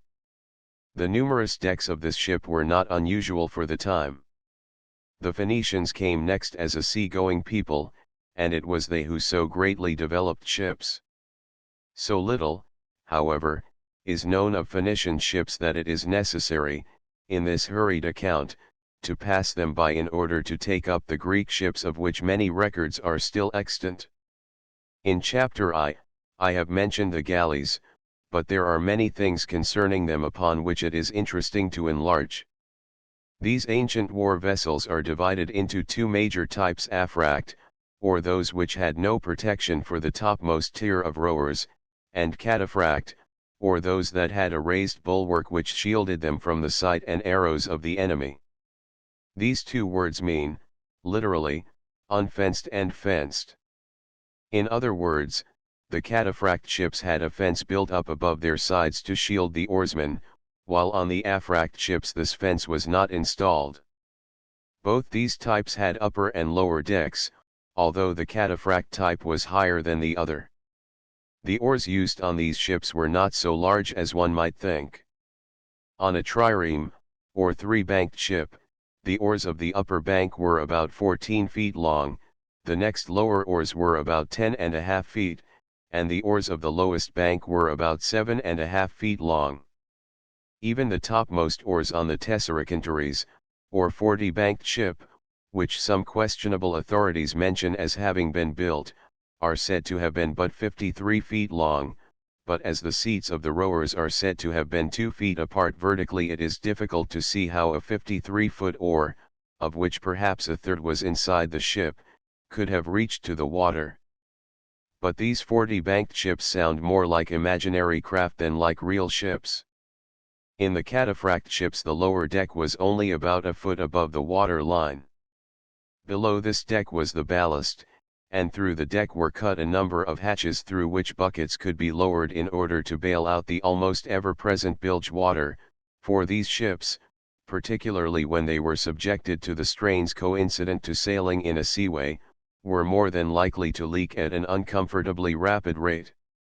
A British line of battle ship, 1790. This awkward ship is one of the type that made up the great fleets that fought, for instance, at Trafalgar. Nelson's flagship, the Victory, is of this type. The backbone of these ships was a heavy keel, below which was fitted a false keel, used, apparently, to take the wear that resulted from hauling the ships up onto the beach. Above the keel a keelson, similar to the keelsons of today, was fitted, strengthening the keel and serving, also, as a strengthener to the ribs which were fastened beneath it. The bows of these ships were very strongly constructed, for battle tactics called for the use of the ram. The ram, instead of being above the water, as it was on the older Egyptian ships, was at the water level, and was strengthened by the heavy timbers which formed the stem. In order to strengthen the hull still more, and to prevent as much as possible the strain of ramming from springing the seams, strong cables were wound once or twice around the whole hull from bow to stern. These were drawn up with levers and bound the ship tightly together, particularly as the cables shrank when they were wet. All these precautions were essential, for the ram on these ships was about 10 feet long, and was seconded by a somewhat shorter ram above the water line. The Athenian triremes were all about the same size, about 130 feet long, and most of their equipment was standardized so that it was really interchangeable. The crews of these ships numbered a few more than 200. The rowers numbered 170, and there were 10 or a dozen marines and about a score of seamen. In building these triremes, the frame was first set up and the ribs were covered on both sides with planking. Then around the outside of the ship at the water line a heavy timber was attached which, at the forward end, was carried out to form the ram, which was heavily sheathed with metal. A little above this strengthening timber there was another one similarly built, ending in the secondary ram, which sometimes had at its end a metal sheep's head. Sometimes a third line of timbers was placed above this. Running from bow to stern on both sides just above the topmost oars was a narrow platform, built out about 2 feet wide from the side of the ship. The ribs as they continued upward from this point curved inward, and their ends supported the cross beams that bound the ship together over the rowers' heads and also served to support the deck. On this deck the marines, or heavily armed warriors, were placed in battle, while over their heads was stretched a stout awning of leather to protect them from the enemy's arrows. The runways at the sides served as passageways and were used by the sailors in working the ship. The American frigate Constitution. This ship set a new style in frigates, for she was the largest and most heavily armed frigate of her time when she was launched. She is still to be seen at Boston, and seems but a little thing in contrast with ships of today. At the stern there were several steps in the deck elevating it gradually above the midship deck. Here the officer in command was stationed near the helmsman, who was second in command, and who steered the ship by a cleverly arranged pair of oars, one on each side, connected and operated by ropes and pulleys. The bow was decorated by an erection sometimes shaped like a swan's neck, which was a continuation of the stem. The stern also had a highly raised timber running up and curving forward over the helmsman. These ships usually carried 2 masts, each spreading a single square sail, but sail was not carried in action. Often, as a matter of fact, the sails and the heavier spars were left ashore if a battle was imminent. These galleys, for many centuries, were light craft, meant for speed, but as more strength was demanded in order to make possible hulls that could withstand the shock of ramming, the ships became heavier and heavier, which, in turn, demanded more oarsmen, which, again, brought larger ships into being, until, when Rome became the mistress of the sea, 5 banked ships had become the standard, and the 3 banked ships were relegated to a second place. A steam frigate, the USS Hartford, which was used in the American Civil War by Admiral Farragut. Then Rome invented the corvus, or great hinged gangplank with its heavy barbed end. This gangplank was swung at the forward end of the ship and was loosely hinged to the deck, being kept upright by a tackle holding it to the mast. When an enemy's ship was approached, the Romans did not attempt to ram, but ran alongside, let go the tackle, and the heavy corvus fell to the enemy's deck, where its metal barb fastened itself in the deck planks. Thereupon, the soldiers, with whom the Romans crowded the decks of their ships, rushed across and the sea battle became a melee. The Monitor, the first armored ship to mount a turret. This is the ship that fought with the Merrimac the first battle between armored ships. For nearly 200 years these heavy ships were the battleships of the Roman fleet. But at the Battle of Actium, in 31 BC, Mark Antony's ships, which were of this type, were soundly beaten by light, swift 2-banked ships called the Liburnian biremes. Thereupon these Liburnians became the most important ships of war, and later grew into the great galleys of the Middle Ages. The later development, however, tended to the use of one bank, while the oars grew longer and longer until they reached such size that several men were used on each, sometimes as many as 7 men being employed on a single oar. This form of rowed war vessel was in more or less common use, principally in the Mediterranean, until the beginning of the 17th century. In the north of Europe the Viking influence was felt plainly for many years, but finally it was outgrown, or practically outgrown, largely, perhaps, because of the introduction of the raised forecastles and stern castles, and the introduction of more highly developed rigging. During the Crusades most of the fleets consisted largely of merchant ships, which were more or less converted into war vessels by the addition of raised castles. These castles were, perhaps, of Roman origin, for the old Roman ships sometimes had somewhat similar contrivances at bow and stern. The invention of gunpowder brought about many changes in ship design. At first the guns were small and were pivoted in the rails, as they were on Columbus's ships, but later, as larger cannon came into use, a new arrangement of them became necessary. Galleys found it difficult to use many cannon, for they could not be mounted amidships, that part of these ships being crowded with rowers, who, by the way, were now seldom below deck. Guns, consequently, had to be mounted at bow and stern, where only a few could be installed. This, then, was one reason for the decline of galleys, for ships driven exclusively by sail were able to mount cannon on deck, where many of them could be carried and fired over the sides.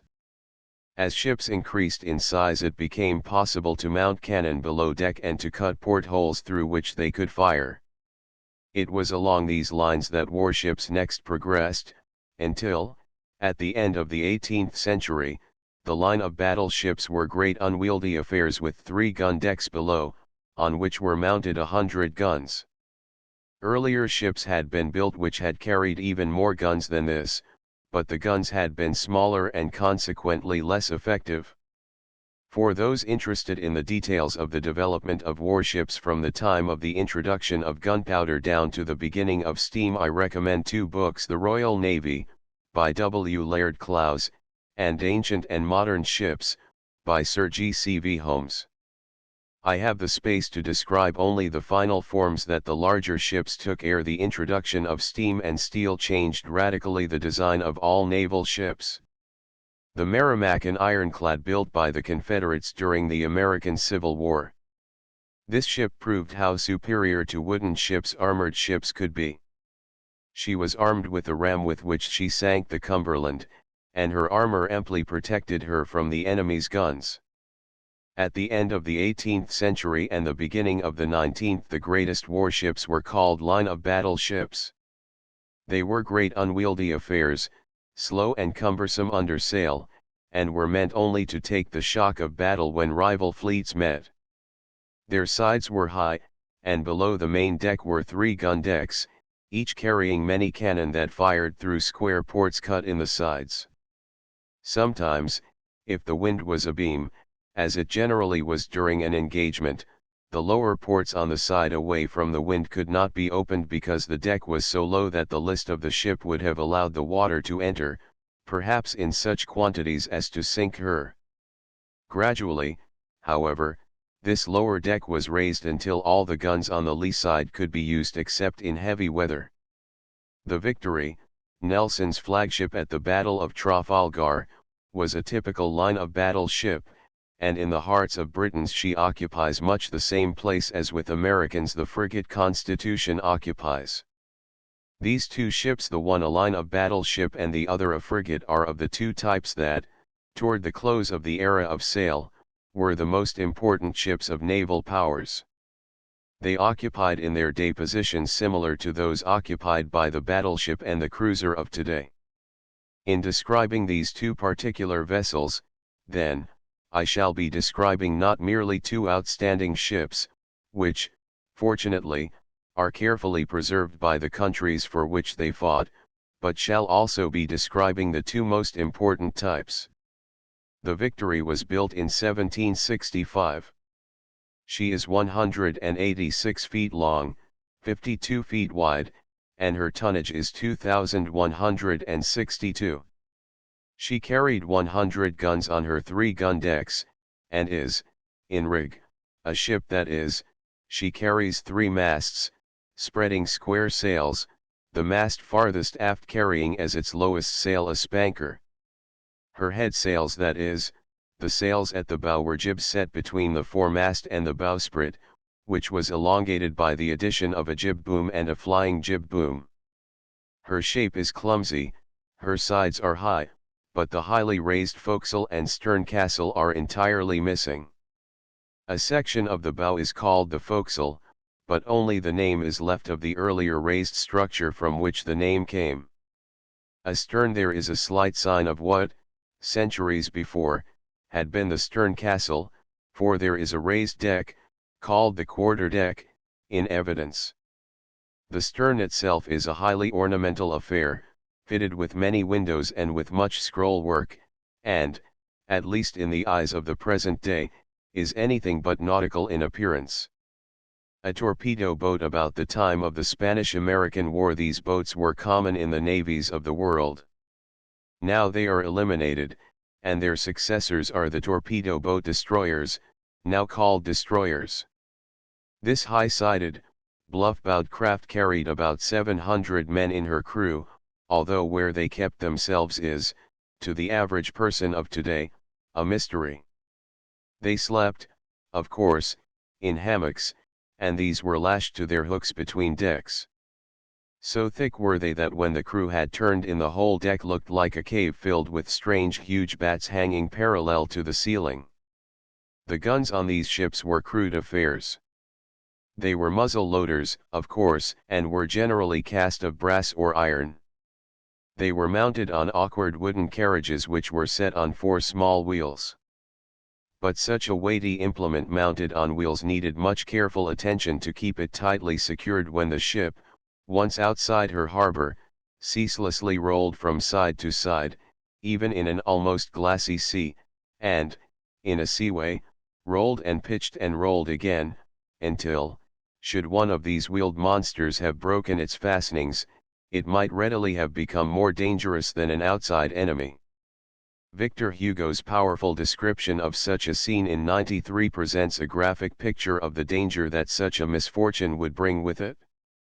These heavy-wheeled cannon were made fast in their places, each with a square port through which it could fire, and a gun deck with 30 or more of these polished juggernauts lined up along its 2 sides, with the decks holystoned, and with the gear of every description carefully stowed in place, had a most business-like appearance. In battle, however, with the air thick with powder smoke, with sanded decks and wounded men, with piles of ammunition and half-naked gunners apparently gone mad, with splinters split from oaken beams and gaping holes where the enemy's guns had wrought their havoc, then the deck was bedlam. Roars of cannon, fired in broadsides, orders, oaths, and shrieks of dying wretches, stabs of fire as the cannon belched, glowing matches in the hands of powder-blackened men, messengers running here and there, officers standing by, strained, intent, and heedless of everything save the guns they commanded. There was a scene worthy of the pen of Dante.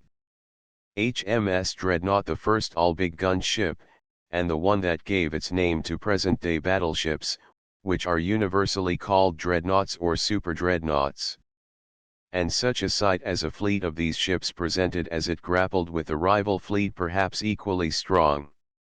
2 lines, each of a score or more of these awkward giants. First they maneuver for position, each strung out in single file, each with sails set, each silent, each watchful, each anxious.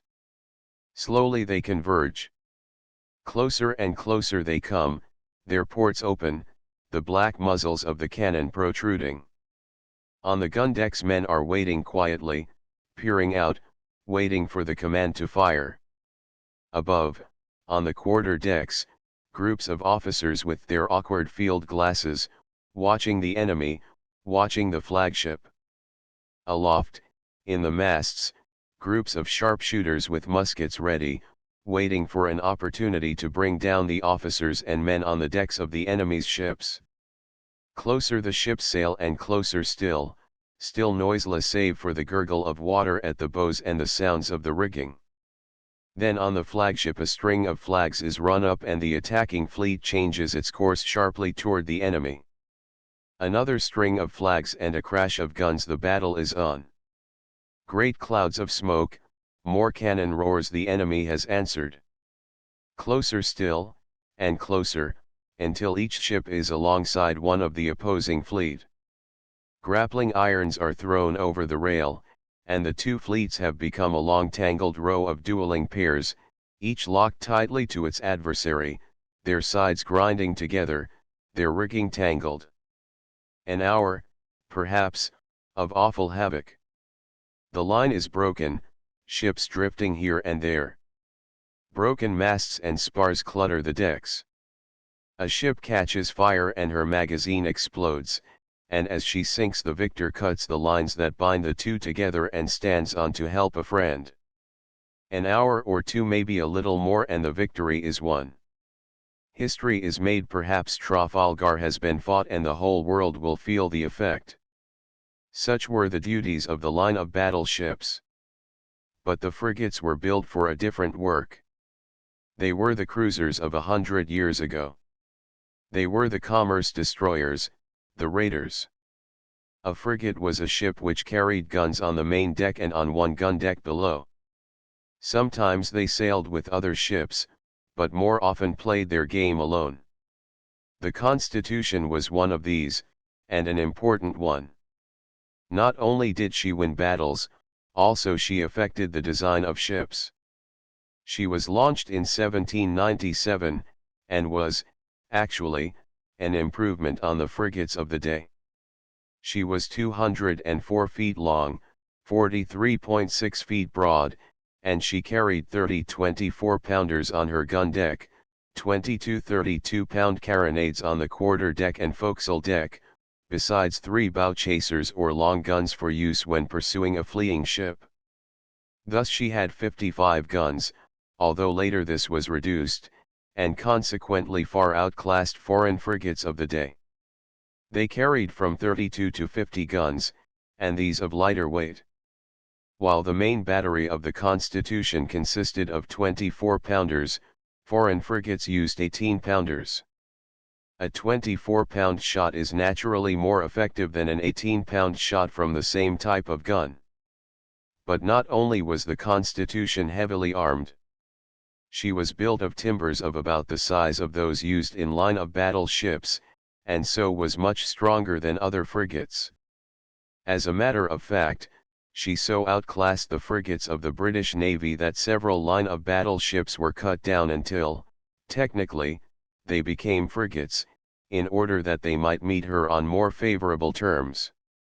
A submarine, the Constitution was a more graceful ship than the Victory, as frigates, as a class, were more graceful than all line of battle ships. They required more speed, and so had finer lines. Their sides were not so high, their bows less bluff, their sterns more finely designed.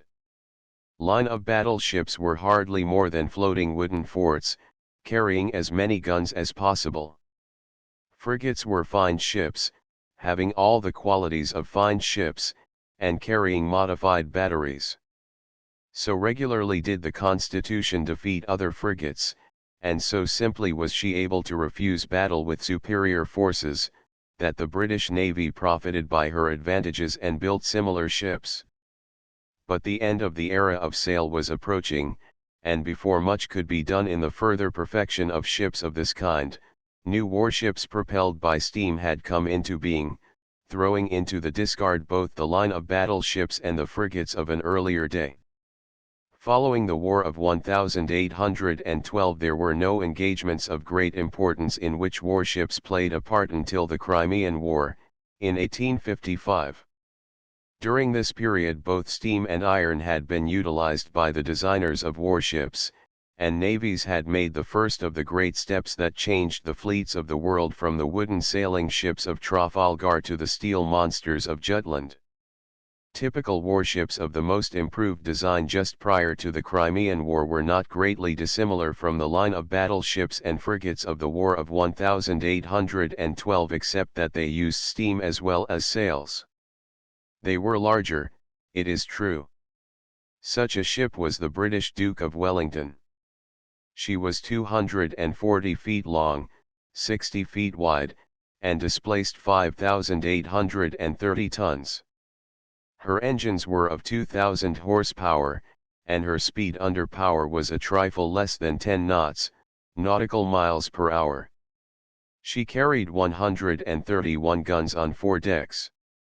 This arrangement of guns was similar to that formerly used on line-of-battle ships, which sometimes carried guns on the upper deck as well as on the 3 gun decks below. She was, then, one of the line-of-battle ships of her day, although this term was changed about this time to ships of the line. Other somewhat smaller ships, propelled by steam and sails and with guns placed similarly to those of the earlier frigates, had come to be called steam frigates, or sometimes still were called frigates. The Hartford, Admiral Farragut's flagship at the Battle of Mobile Bay in the American Civil War, was of this type. A modern destroyer, this type of ship was originally designed to protect the larger ships from torpedo boats, but now that duty has been eliminated by the elimination of torpedo boats, and destroyers have many uses with the fleets to which they belong. At about this time, too, explosive shells were introduced, and as these were far more formidable than the solid shot of earlier times, naval men set about protecting ships in order to reduce the effectiveness of this new form of attack. Iron had been introduced a few years earlier as a shipbuilding material, and so iron, naturally enough, was used as armor on some of the ships sent to Crimea, for wooden ships of the line had been badly battered by the guns of the Russians when a combined naval force of British and French ships had attacked a fort near Sebastopol. Both the British and the French instantly began to build armored ships for use in the Crimean War. The British ships were not completed in time, but 3 of the French ships went very successfully through an engagement with the Russian fort in 1855. These ships were, of course, awkward, heavy, and slow, but they did prove the value of armor, and so both the French and the British went to work placing armor on wooden ships and building ships of new design. In 1859 an iron frigate called the Warrior, a ship 380 feet long, displacing 8,800 tons, was begun by the British. A wide strip of armor 4½ inches thick was placed on each side. This armor strip was 213 feet long and was wide enough to extend from a little below the water line to the upper deck. Both bow and stern were unprotected. This ship was, in appearance, merely an enlargement of the wooden steam frigates that had preceded her, but she made the surprising speed, under power, of 14 knots an hour. While she was being built, a new type of cannon was perfected which gave greater power with less weight, and she was armed with these improved guns, each of which was of 7-inch bore and weighed between 6 and 7 tons. Then came the American Civil War and a still newer type of armored ship was invented. This was the ship with a turret, and the first of these was the Monitor.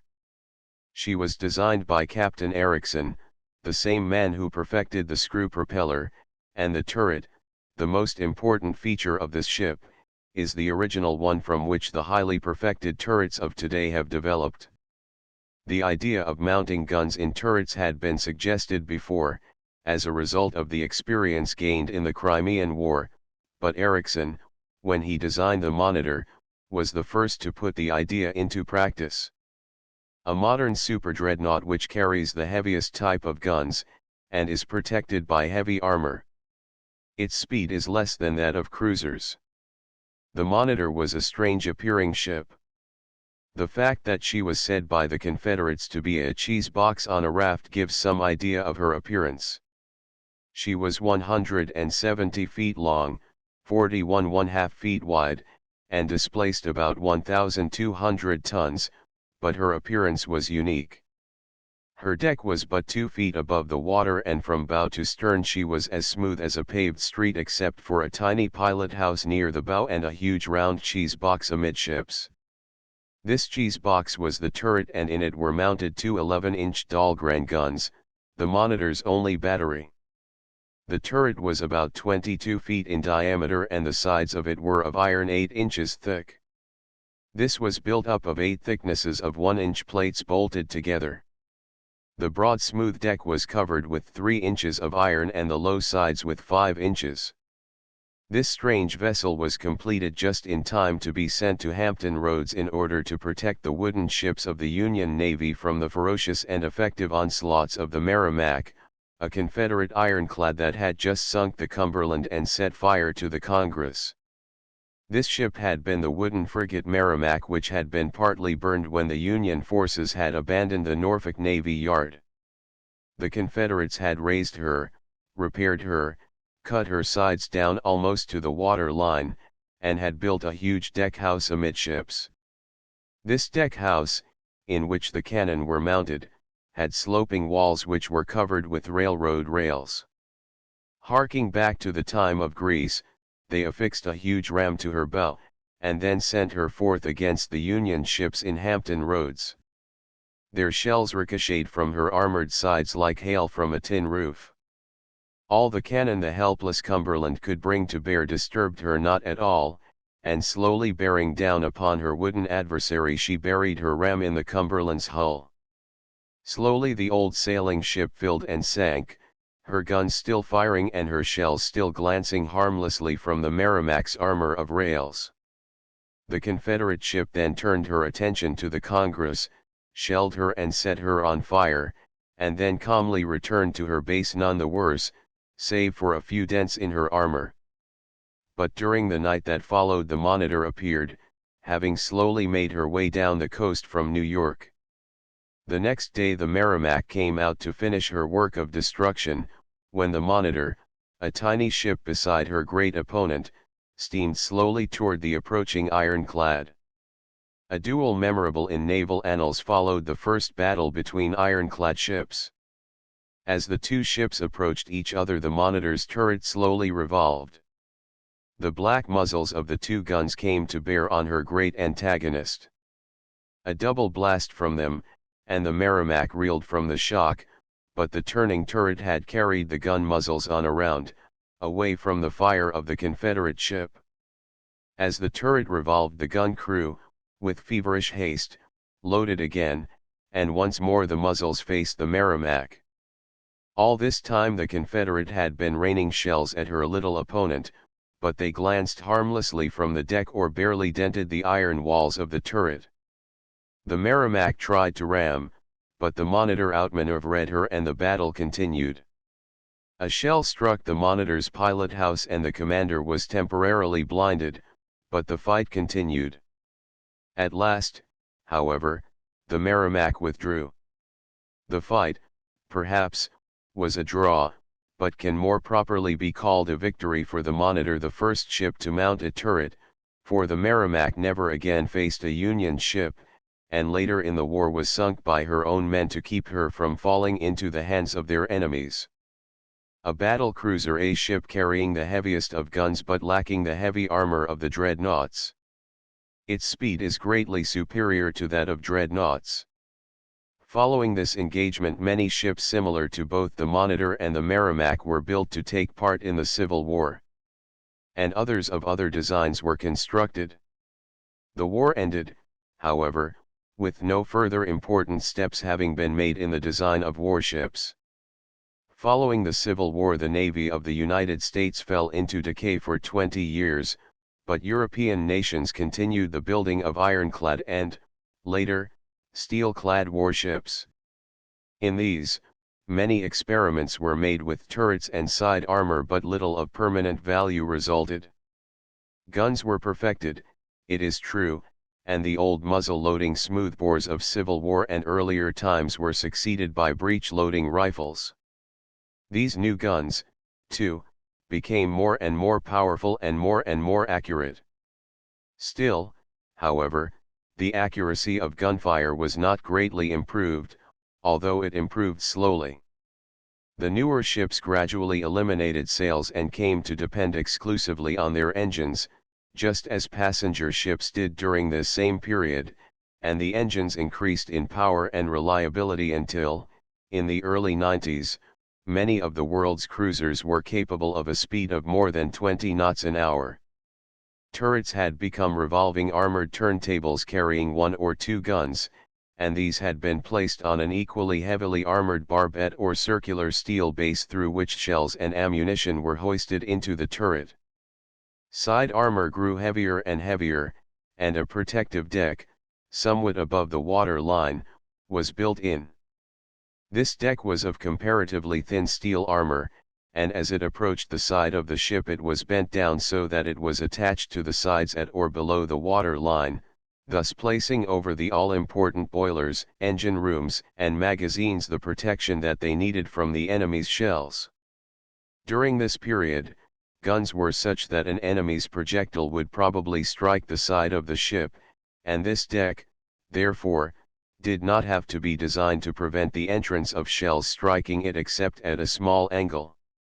Consequently, the light armor used was sufficient. Later, at the Battle of Jutland, in 1916, and elsewhere, these decks were easily penetrated by shells fired at such a distance that they fell at a very steep angle. A scout cruiser. This ship is one of the Omaha class, built after the World War for the U.S. Navy. Shortly before the Spanish-American War, a new type of warship began to appear, and it created much interest because of its supposed ability to annihilate other types of ships. This new type was the torpedo boat. It was small and was very fast, for that day, being capable of 21 or 22 knots and sometimes a little more. It was a fragile affair, but it carried the newly perfected Whitehead torpedo. Torpedoes had been used during the Civil War, but in reality they were nothing but mines, set off by a trigger or by contact, and capable of use only when they could be set in the path of a ship, or by being fastened at the end of a long pole could be thrust against a ship, below the water line, by another craft. Some success attended their use during the Civil War, but they were not numerous or widely successful. The Whitehead torpedo, however, was a new development. It consisted of 3 parts. First, the warhead, or foremost section, filled with high explosive which was set off when its sharp nose came in contact with a solid object. Second, a round steel compressed air tank, which took up the midship section, and third, the section to which were attached propellers, vertical and horizontal rudders, and in which there was a powerful engine operated by the compressed air of the midship section. This torpedo could be plunged into the water from a torpedo tube and its engine would propel it for 400 or 500 yards, while it was kept in a direct line and at an even depth beneath the surface by its automatic rudders. A torpedo boat, then, small, fast, and capable of making a comparatively high speed, did seem to be a dangerous warship. But during the Spanish-American War 2 Spanish torpedo boats, the Führer and the Pluton, were smothered by the fire of the American ships, notably the Vixen, which was only a converted yacht at the Battle of Santiago, and later another type of ship called the torpedo boat destroyer was designed. This new type completely eliminated the torpedo boat. The heavier warships had grown into weird collections of turrets. Turrets carried 12-inch guns, and 8-inch guns, and 6-inch guns, and all of these were sometimes placed on a single ship. Turrets were forward and aft and on both sides, sometimes as many as 8 of them. But the 12-inch guns outranged the 8-inch guns, and the 8-inch guns outranged the 6-inch guns, and so the British, seeing the fallacy of these numerous guns of various sizes, decided to build a ship armed only with the heaviest type of naval guns in use and with small guns to withstand torpedo attacks. Thus the dreadnought came to be designed. She was the first all-big gun ship, and immediately she changed the design of all line of battle ships, or, as they had come to be called by this time, battleships. Incidentally, so great was the effect that the dreadnought had, that all the great battleships today are called dreadnoughts, or, now that they have increased so much in size, super dreadnoughts. An airplane view of the USS Langley, an airplane carrier. In order to build the great flying deck, the funnel had to be led to the port side, where it projects only slightly above the deck. The dreadnought was built in 1906. She is 490 feet long, 92 feet wide, and displaces 17,900 tons. From this will be seen the enormous increase in size that ships had gone through since the introduction of steel. She carried 10 12-inch guns, mounted in 5 turrets, and in addition to these, originally carried no other guns save 24 12-pounder rapid-fire guns. She could steam at 21½ knots an hour, and the distance she could go without replenishing her supply of coal was 5,800 miles. This ship, as I have suggested, revolutionized modern battleship design, and, since she first appeared, the leading naval powers have built ships of her type as their first line of defense. It is true that her secondary battery was found to be inadequate and that later dreadnoughts and super dreadnoughts have increased the size of the guns in this minor battery, but they still retain the huge and powerful battery of big guns of a uniform size.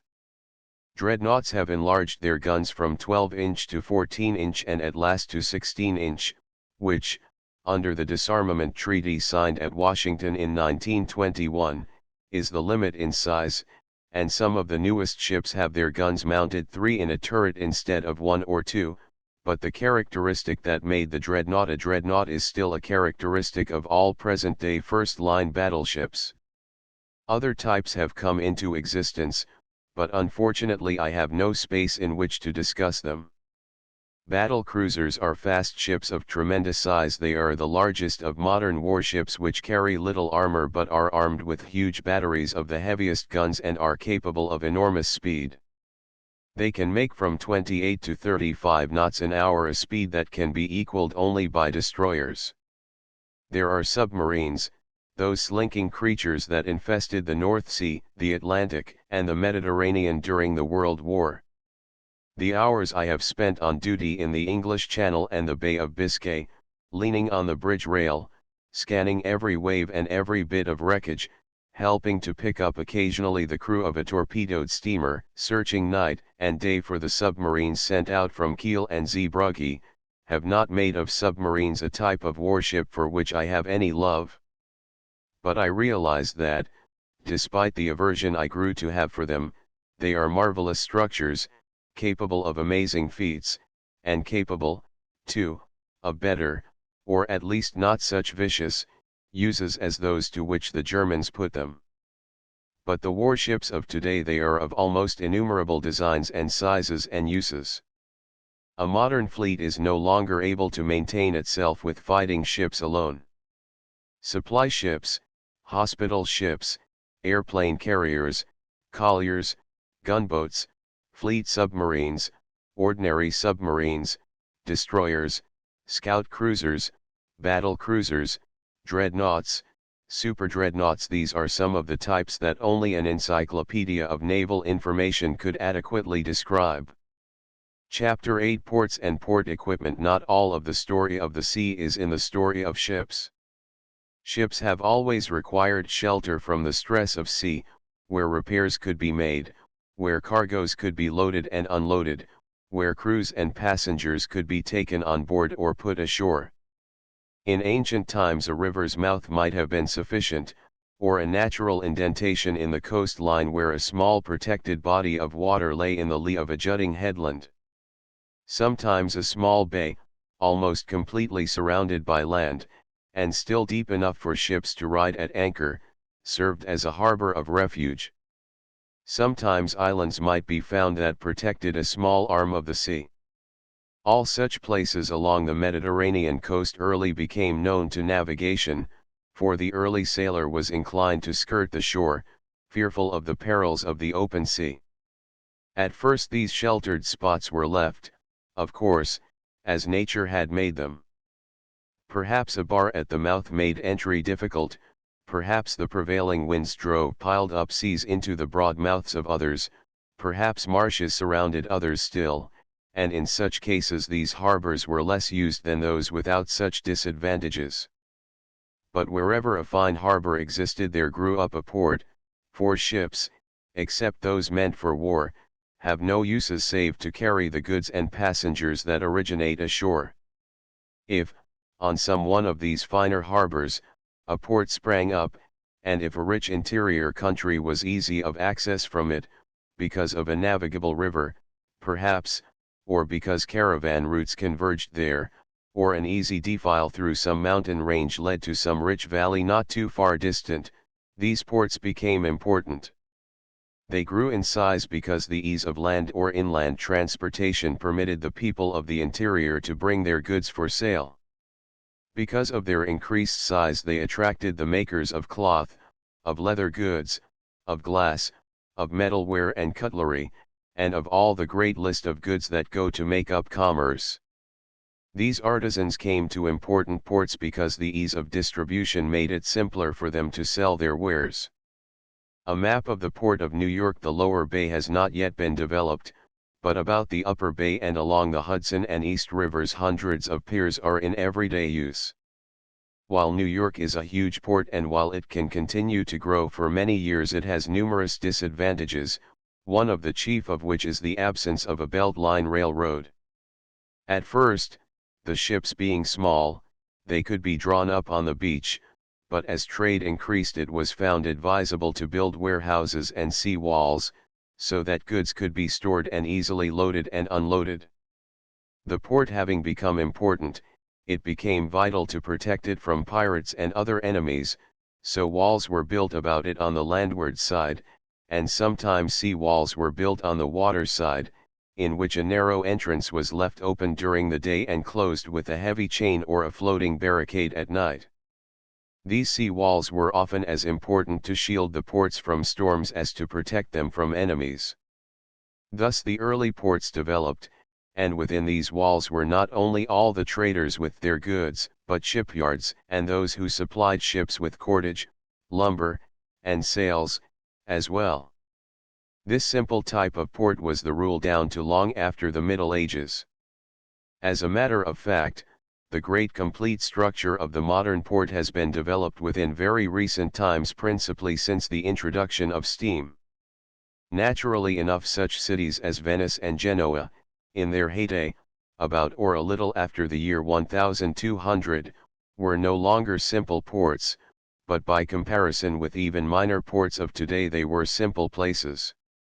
With the development of steam, however, ports became more and more complex. The increased size of ships, the great investments that demanded no loss of time in loading and unloading, the vast increase in the amount of freight and the number of passengers handled, all these, and many other reasons, compelled ports to add complexity to complexity, until the person unfamiliar with the great doings of a busy modern port stands aghast at the vast collection of quays and docks, jetties and sea walls, steam tugs and canal boats, ferry boats and barges, floating grain elevators, and great suction dredges, ocean liners and ocean tramps, and a great variety of complicated equipment in the shape of shipyards, coal pockets, factories, warehouses, railroad terminals, and many other things too numerous to mention. A map of the port of Liverpool. While Liverpool is much smaller, so far as mere area is concerned, than New York, it handles about the same amount of freight. Freight ships load and unload in the tidal basins while passenger steamers use floating landing stages. Ships do not make a port. Even a fine harbor will not do that alone. New York is today one of the very greatest of the world's great ports, but had nature erected a barrier of insurmountable mountains around it, even though the harbor and the entrance from the sea had been left exactly as they are now, it would have been an inconsequential place, important, perhaps, as a naval base, but unimportant as a center of trade, for communication with the interior would have been rendered difficult or impossible, so that the wheat of the great Northwest, the iron and steel of Pittsburgh, the manufactured products of 1,000 centers would have found their way to Baltimore or Philadelphia or Boston or to some other port easier of access.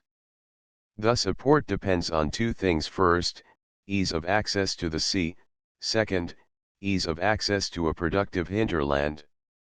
Nor can a port become highly important if its trade is all in one direction.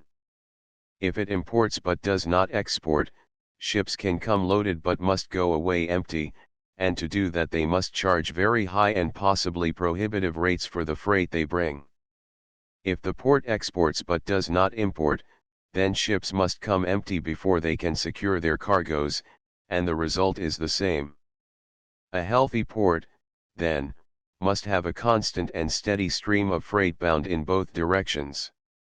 Montreal would be a more important port than it is if it served a hinterland that bought in larger quantities the goods manufactured in Europe, for Montreal could export very nearly all the wheat that ships could take from her harbor.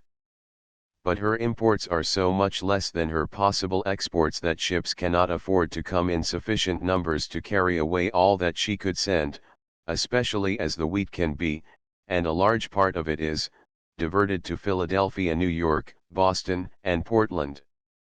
Imagine a rich country, producing goods in large quantities which are saleable in foreign lands, and anxious and willing to buy, in equal quantities, the goods of these foreign lands. Imagine such a country without a single harbor with, perhaps, a long unbroken coast of sandy beach on which relentless surges pound the whole year through. Would such a country long remain without a port? Not so. No matter how difficult and costly the task might be, a port would be built upon that very coast. A harbor would be dredged. Great sea walls would be erected. Vast warehouses, great quays, and docks, busy railroad terminals would soon be in operation, and where nature had made no harbor, man would have one. But nature is seldom so unkind. All around the world are natural harbors which need only the clever hand of man to become busy with the transfer of goods. Some, of course, have more natural advantages than others. Some are almost entirely the work of man, as others are almost entirely the work of nature, but their natural advantages must be many ere it is worth the time of man to improve them. A map of the port of Rio de Janeiro. Rio Bay is probably the finest in the world, but mountains paralleling the coast form a handicap to the easy transportation of goods inland. The natural advantages of a port, however, are of the greatest value when they combine many things far distant from the port itself with the natural advantages of the harbor, its surroundings, and its outlet. To cite New York once more, among its great advantages are these: first, a fine harbor, with ease of access to the sea yet with thorough protection from its storms. Second, suitable land surrounding the harbor, on which factories, warehouses, piers, and shipyards can be erected. Third, a great and navigable river leading into a rich country. Fourth, a fine canal connecting the upper reaches of that river with a far greater land, rich in people of great purchasing and producing power, rich in mines, in farms, in factories. Fifth, routes leading overland into the interior along which great railroads have been built that reach with their network 10,000 centers that otherwise could not buy the goods imported to New York or sell their own either there or beyond the seas. These 5 things have created at the mouth of the Hudson one of the greatest seaports of all time. Without any one of them New York could not be the port it is, but of the 5, the first 2 are the least important, for a harbor could be made, and had the surrounding land been a marsh it could have been built into dry land. Without the trade of the great land to the west, however, New York could not have been the port that it is today.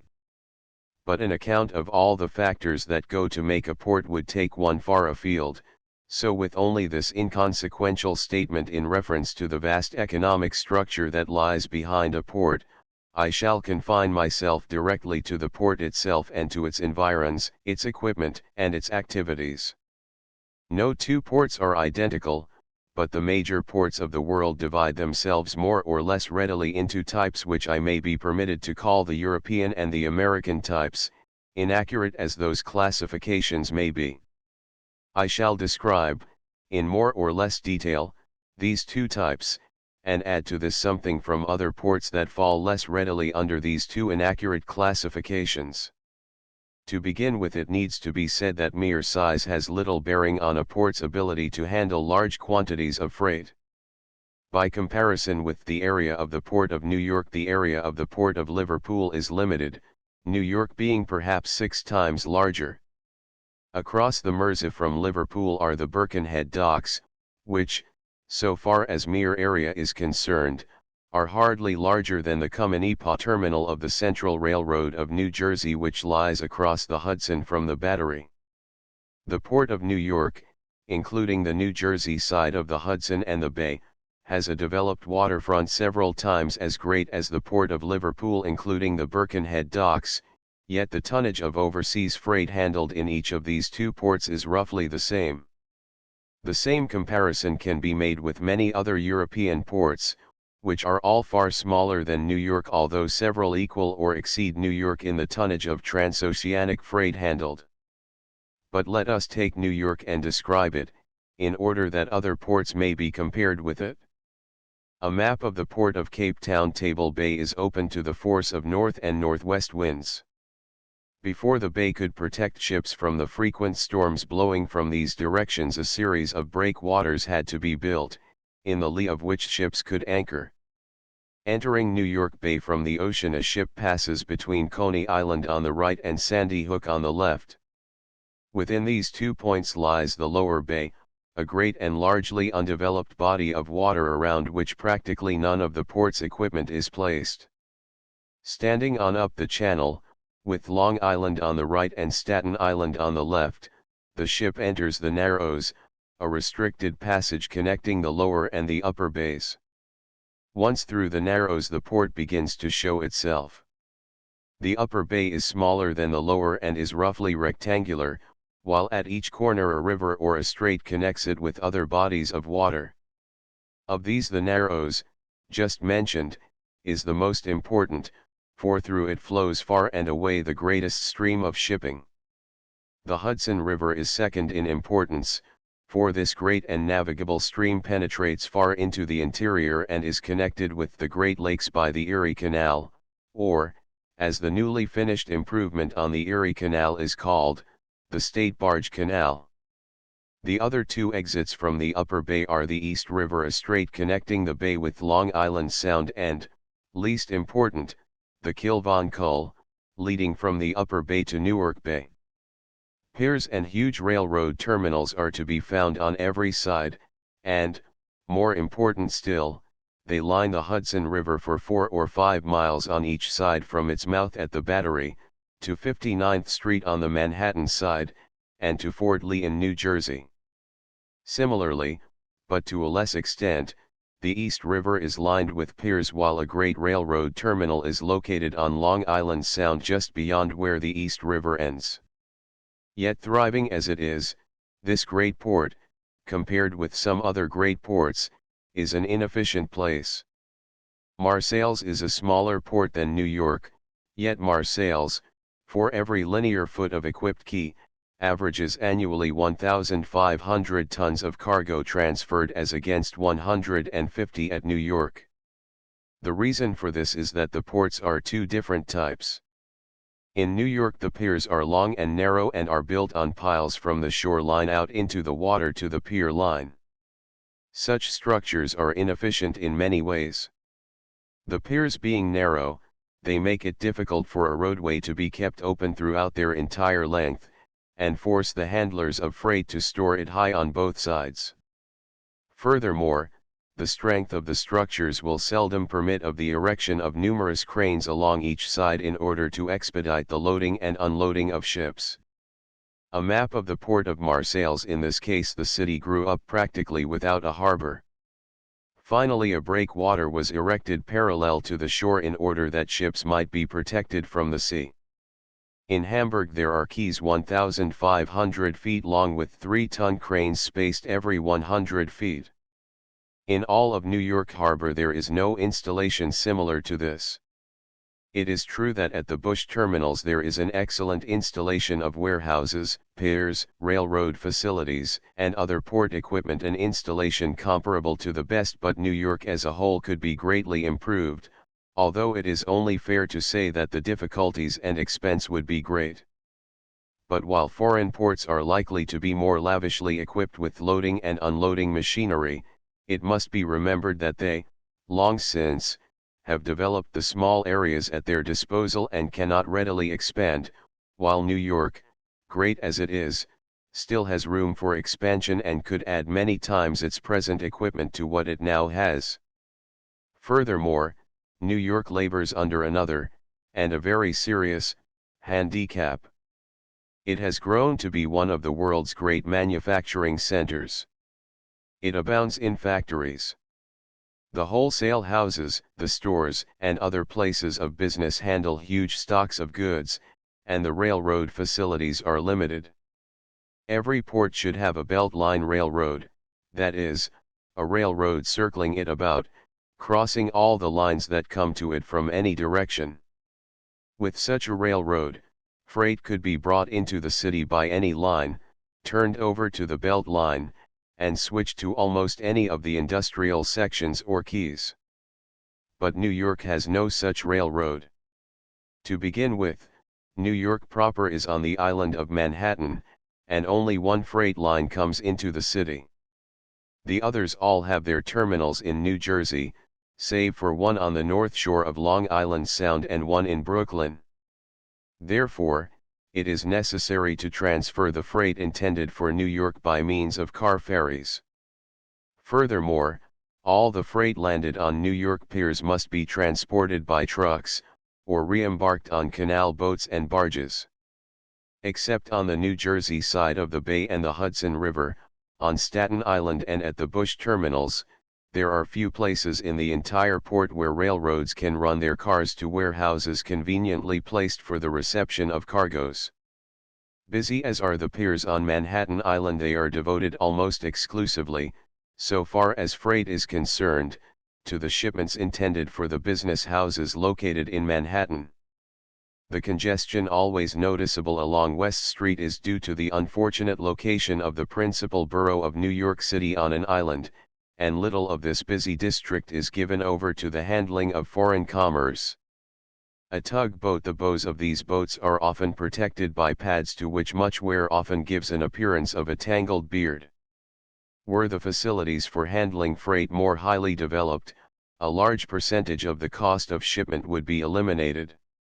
While the Port of New York is fortunate in many respects, its plan is such that it is difficult to see how a highly efficient system of freight transfer could be installed without disproportionate expense. Lacking this system, there is a great deal of freight handled in the most expensive possible way by hand, which could be handled more cheaply were it practicable to install the most highly developed mechanical assistance. This manual labor necessitates higher rates for the shipment of freight.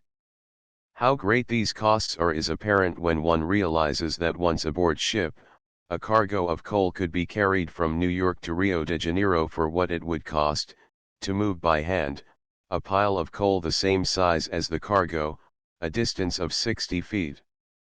Such a statement gives one a little grasp on the huge costs of unnecessary freight handling. What I have termed the American type of ports are those that have piers built on piles out from the shoreline. Alongside these piers the ships are tied up, and largely with their own derricks they hoist their cargoes from their holds and deposit them on the pier. Sometimes these piers are 2 stories high, with one floor intended for incoming and the other for outgoing freight. These piers may be from a few hundred to 1,000 or more feet in length, and the longer they are the broader they must be in order that there may be enough space between the freight on both sides for the trucks that cart the freight to or from them, For the longer the pier, the more freight it will have and the more trucks it will need to accommodate in order to have it moved. But piers are not the best arrangement for handling freight. A more nearly ideal arrangement is a warehouse served on one side by ships and on the other by a railroad and trucks. In this case, the warehouse becomes a reservoir capable of taking quickly into storage the huge cargoes of many ships. From this reservoir of imports, freight trains can be loaded conveniently without congestion. On the other hand, exports sent to the warehouse by rail can arrive in trainload or carload or even less than carload shipments and can be stored conveniently until a cargo is on hand, when it can quickly be put aboard ship. In such a port as New York, such a warehouse would need, as well, to be equipped to load and unload lighters and canal boats. Were all of the piers of the Port of New York rebuilt along these lines, and that is practically impossible, the port could handle with ease and the minimum of expense many times its present tonnage. A New York harbor ferry, while these double-ended ships are large, they do not compare in size with the liners. Yet they carry hundreds of thousands of passengers to and fro across the Hudson and the Upper Bay. What I have called the European type of port is one in which piers, such as those in New York, are practically unknown. Many European ports have a handicap that does not trouble ports of the United States. This handicap is the high tide. While the tide at New York has a range of 4½ feet, at Boston 9½ feet, at Baltimore 1 foot, Liverpool is troubled with a range of 25 or 30 feet, and many other ports have as much, or almost as much. This means that while a ship may be tied up to a pier at New York and not be bothered by an extreme movement up and down great enough to make her any difficulty in the handling of her cargo, ships in Liverpool cannot be berthed at unprotected piers, for if they were they would find their decks far below the deck of the pier at low tide, while at high tide the water would raise them until their decks would be above it. There are two ways of overcoming this difficulty. At Liverpool, great landing stages are built, floating in the water parallel to the shore. Running from these to the shore are great hinged gangplanks which permit the landing stage to rise and fall with the tides, while these gangplanks, which are really more like bridges, hold them parallel to the shore and serve as bridges as well. A ship, made fast to one of these landing stages, rises and falls as the stage does, and the two maintain their relative positions to each other regardless of the stage of the tide. In Liverpool, these stages are largely used for passenger ships. The other method, which is also in use at Liverpool as well as at many other ports, is to build a sea-wall across the entrance to the docks, and in the sea-wall to build a lock, or a water gate. When the tide is in, the water gate is opened and the harbor or the dock is flooded to the level of high tide. As the tide recedes, this lock is closed and the water level behind it remains the same. Ships pass in and out, either at high tide, when the lock or gate can be left open for a time, or, if at other stages of the tide, by means of the lock, which, being made up of two gates at the opposite ends of a long, narrow, canal-like passageway, makes it possible for the ship to pass into the lock, where the water level can be made to coincide with the level of the dock or of the water outside. Then, by opening the inner or the outer gate, as the case may be, the ship can enter the dock or the unprotected waters outside. Equipment of both these types is to be found at a number of European ports, while still other ports, not troubled with a great range of tide, do not find it necessary to install them. A New York harbor lighters take various forms and perform various tasks. European lighters are more likely to have pointed ends. American lighters very often have square ends. Occasionally they have engines of their own, but generally they depend on tugs for power. But the principal difference between the European and American types is to be found in the use by the former of huge quays, sometimes more or less similar in general shape to the American piers, but infinitely larger. Also they are surrounded by stone sea walls and are of dry land. On these great quays are warehouses, railroad tracks, derricks, cranes, and even great railroad yards. They are of various sizes and various shapes, but all of them, by comparison with piers, are very large. At Manchester, for instance, where a harbour has been built in that inland city and connected with the Irish Sea by the Manchester Ship Canal, there are only 11 or 12 quays, but their area is 152 acres, and they have a water frontage of more than 5 miles. The railways and sidings on and immediately adjacent to the quays have a total length of well over 30 miles. Great warehouses, some as many as 13 stories high, are built on these quays, with berthing space for ships on one side and railroad sidings on the other. Inland canals as well as railroads serve this port and, of course, much local freight is moved by truck. Manchester is an excellent example of what I have termed the European type of port. But as I have said, no two ports are identical. Each port has advantages and disadvantages, problems and solutions of its own. Descriptions of a few scattered ports may be of some service in giving an idea of the variety of problems and solutions that may arise, before I turn to a description of the details of port equipment. I have given a little space to the arrangement of the ports of New York and Manchester, and Liverpool has been mentioned. Let us turn, then, to Rio de Janeiro, a port very different from these.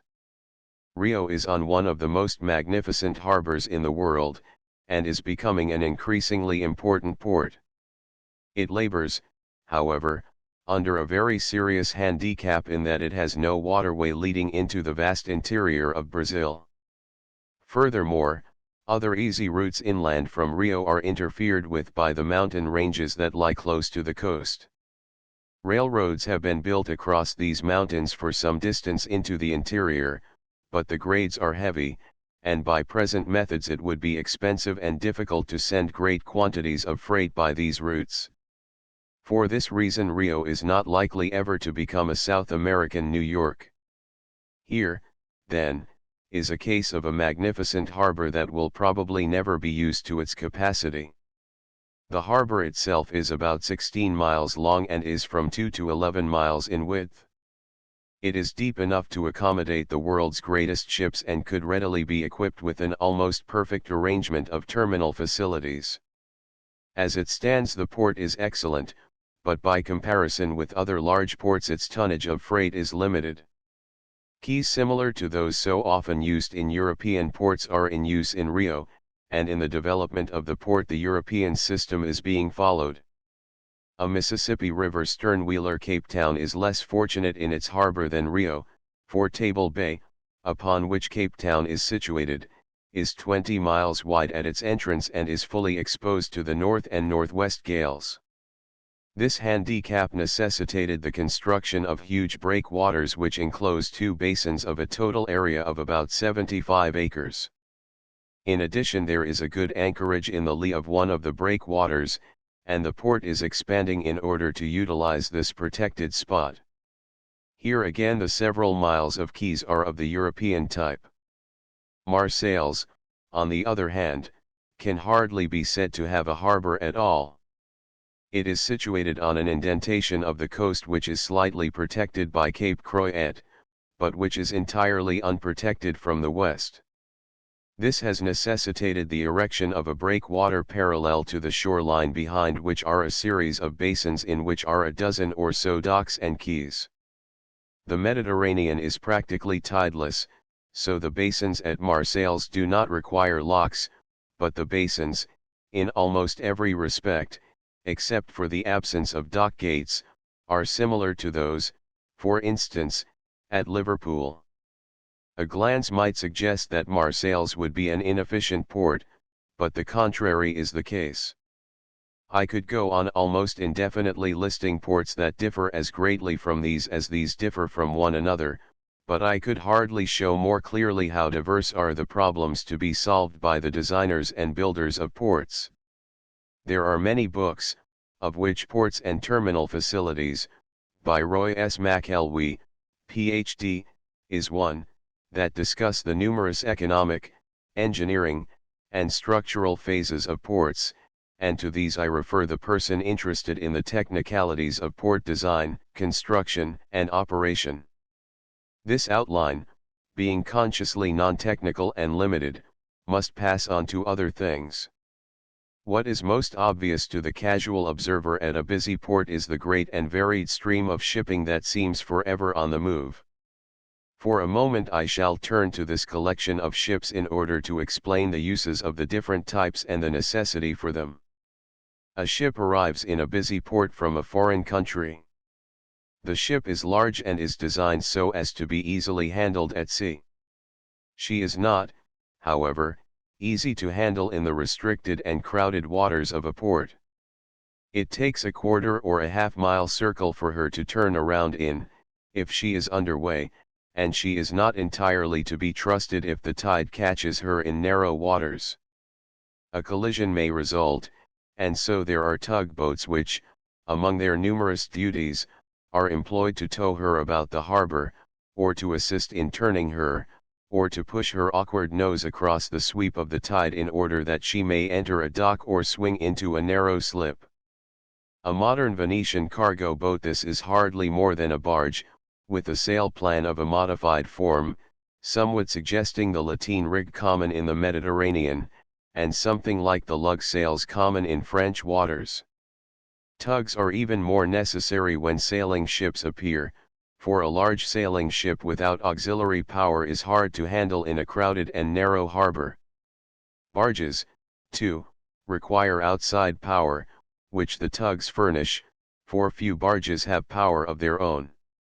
Canal boats are barges of a sort, and once in a port can no longer depend upon the mule teams that tow them through canals. So the tug's life is a busy and a varied one.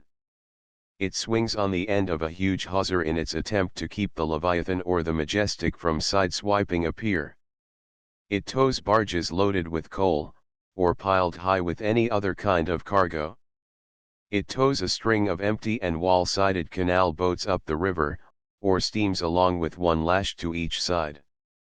Tugs carry no cargo, but they are forever straining at hawsers in their energetic furthering of commerce. Lighters are of any size and of a great variety of shapes. In New York they are likely to be capable of carrying from 300 to 600 or 700 tons of freight, and are merely huge scows, their sides parallel, their ends square, their decks slightly overhanging the water at bow and stern. Often there is a small deck house for the accommodation of the crew, which generally consists of one man, who serves as watchman, and also handles the lines as the lighter is made fast to tugs or piers or to the sides of other vessels. Other ports have other types of lighters. In Hamburg they range in size from comparatively small boats to comparatively large ones. The small ones, and even some of the larger, are often propelled along the shallow canals of the port by poles, or are pulled along the quays by men to whom lines are passed. These Hamburg lighters are often built of steel, the New York lighters are usually of wood, and have pointed bows and sometimes pointed sterns. They are broad and sturdy, some have decks, some covered decks, and some are open. In bad weather the freight on these open lighters is covered by tarpaulins. It is interesting that the largest Hamburg lighters about equal in size the smallest New York lighters. In vessels so simple as lighters are, there can be few differences save those of size and general shape, so one will find that most lighters fall into one or the other of the types I have mentioned. They are sometimes loaded directly from ships. They may be loaded from freight put ashore on piers, quays, at grain elevators and or pockets. At some ports where the draft of water does not permit a heavily laden ship to enter, the lighters are sent out to where the ship is at anchor and lightens her, if she is discharging, or takes her cargo if she is loading. Lighters, then, are floating delivery wagons, subject to many uses. Canal boats hardly require much space. They are merely barges whose uses are largely restricted to canals. They have no power of their own, and their journeys are generally at the end of a tow line hitched to a mule or a team which walks along a tow path beside the canal. They are unbeautiful but useful, and usually have a deck house for the use of the bargeeman, who is often accompanied by his wife and children. There are no masts from which to spread sails or fly signal flags, but in lieu of this, one sometimes sees the housewife hanging out her washing on a clothesline stretched wherever she can place it. In their attempt to secure the comforts of home, the bargeman's family is likely to have with it a dog or a couple of pigs, and sometimes both.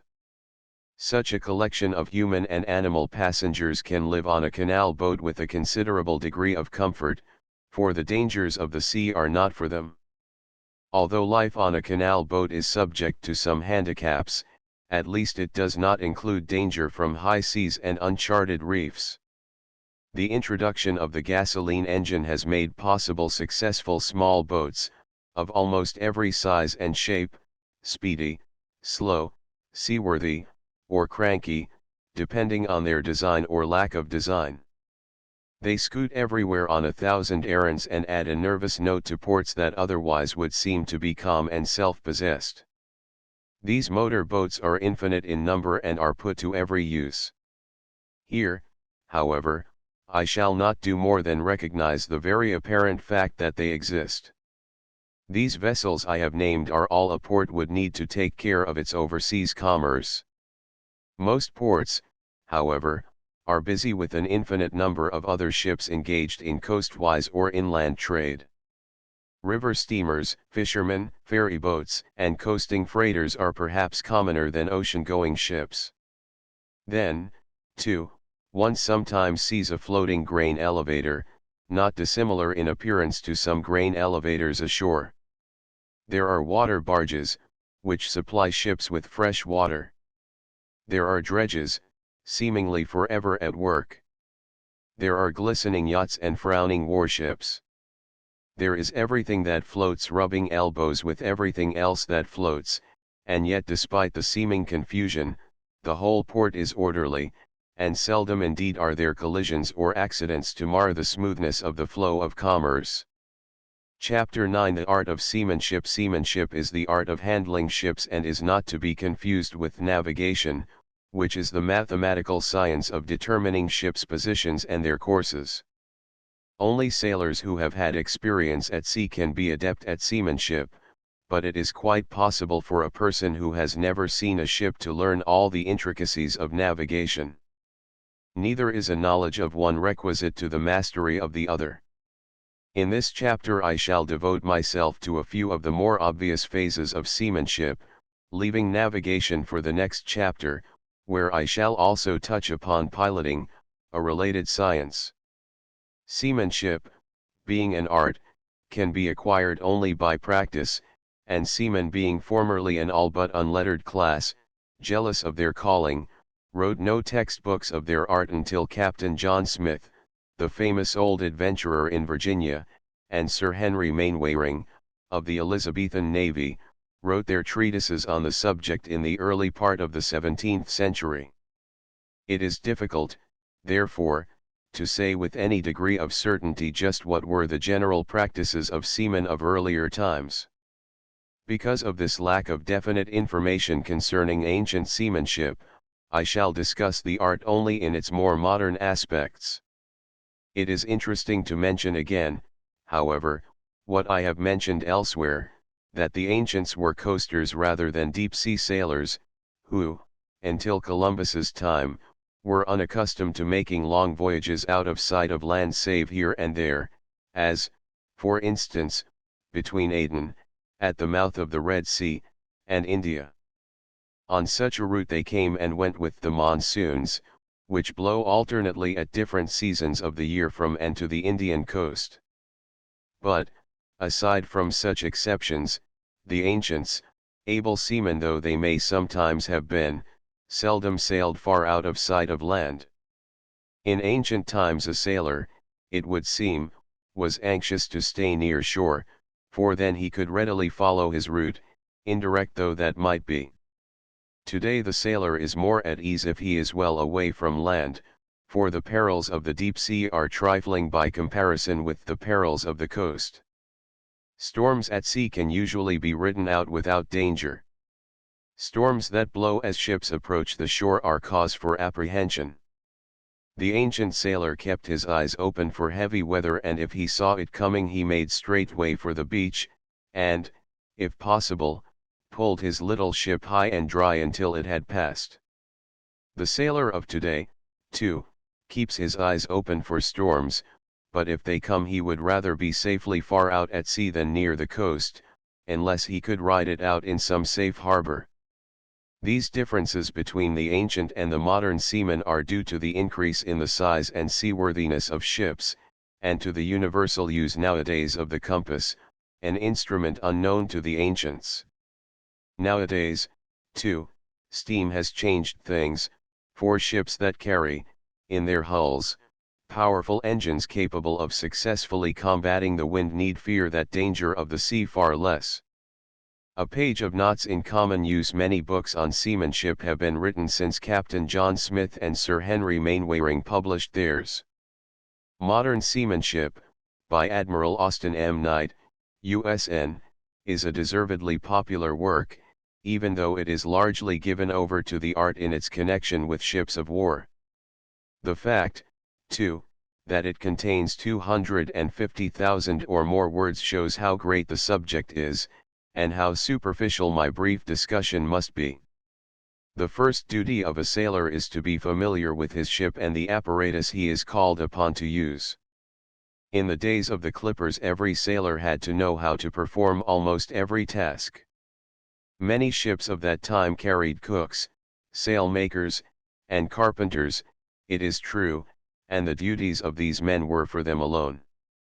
But every sailor was likely to be called upon to reef or steer, to handle an oar in a small boat, to splice lines and tie knots of all sorts, to re-rig spars and masts, man the pumps, paint, scrub, scrape woodwork, and perform 1,000 other tasks with precision and rapidity. He had sometimes to lay aloft and in the blackness of bitter wintry nights to find his way along the foot-rope of a swaying spar far above the deck in order to reef sleet-covered sails that whipped repeatedly from his stiffening fingers. He had to know each of 1,000 lines by name so as to belay or release the right one at a moment's notice, even in the blackness of a night of storm. He had sometimes to make his way far out along the bowsprit to the jib boom or the flying jib boom in order to release some tangle of wind-whipped line, and to hold on for dear life as mountainous seas dashed their angry foam-flecked crests viciously at him as he maintained his precarious hold. He had to know what strain the whistling rigging could hold up under, and how to repair the damage wrought by storm. He had to beach his ship in far distant ports and between the tides to scrape her bottom and caulk her leaking seams. He had to know his ship from bow to stern, from truck to keel, and must ever have been ready to turn his hand to whatever task might momentarily have required him. It is no wonder that it took years to make a sailor. The wonder is that men were found to risk their lives in storm, to eat the disgusting food that such ships too often fed their crews, to toil for months for years for trifling pay, beaten by their officers for minor as well as major breaches of discipline, yet willing, once a voyage was done, to spend their little savings in one wild fling and ship once more. But most of that is gone. Sailors on the steamships that circle the earth today are mechanics and workmen. The man at the wheel can be taught his job passably well in a few hours. The men on deck are often not sailors at all, in the old meaning of the word, but merely laborers, who work at their appointed tasks under the direction of the officers, many of whom would be all but helpless if called upon to handle a square-rigged ship under sail. Bearings and points of sailing, but that is no reflection on the sailors of today. Their jobs are different, and the wide experience and knowledge of the sailor of earlier days would benefit them little. Of what use is the ability to reef a sail to a sailor on a ship where there is nothing made of canvas save tarpaulins and awnings? Why know the intricacies of a sailing ship's complicated rigging when one comes in contact only with ships on which the rigging is limited to steel masts and cargo booms? Why should one develop an eye for changes in the weather when a barometer can foretell it for one? Some of the old ways still leave their mark, but mechanics are of more service on the ships of today than sailors. Here and there one still finds sailors comparable or even superior to the rough and ready men of years gone by. The fishermen of Gloucester are such men, but an able captain could more easily take a steamer across the ocean with a crew of mechanics who never before saw the sea, than with a crew of Gloucester fishermen who had had no experience with machinery. All of this was proved during the World War when Britain largely manned her MLs, those tiny motor cruisers built to hunt for submarines, with men who first went to sea in those unsteady ships of war.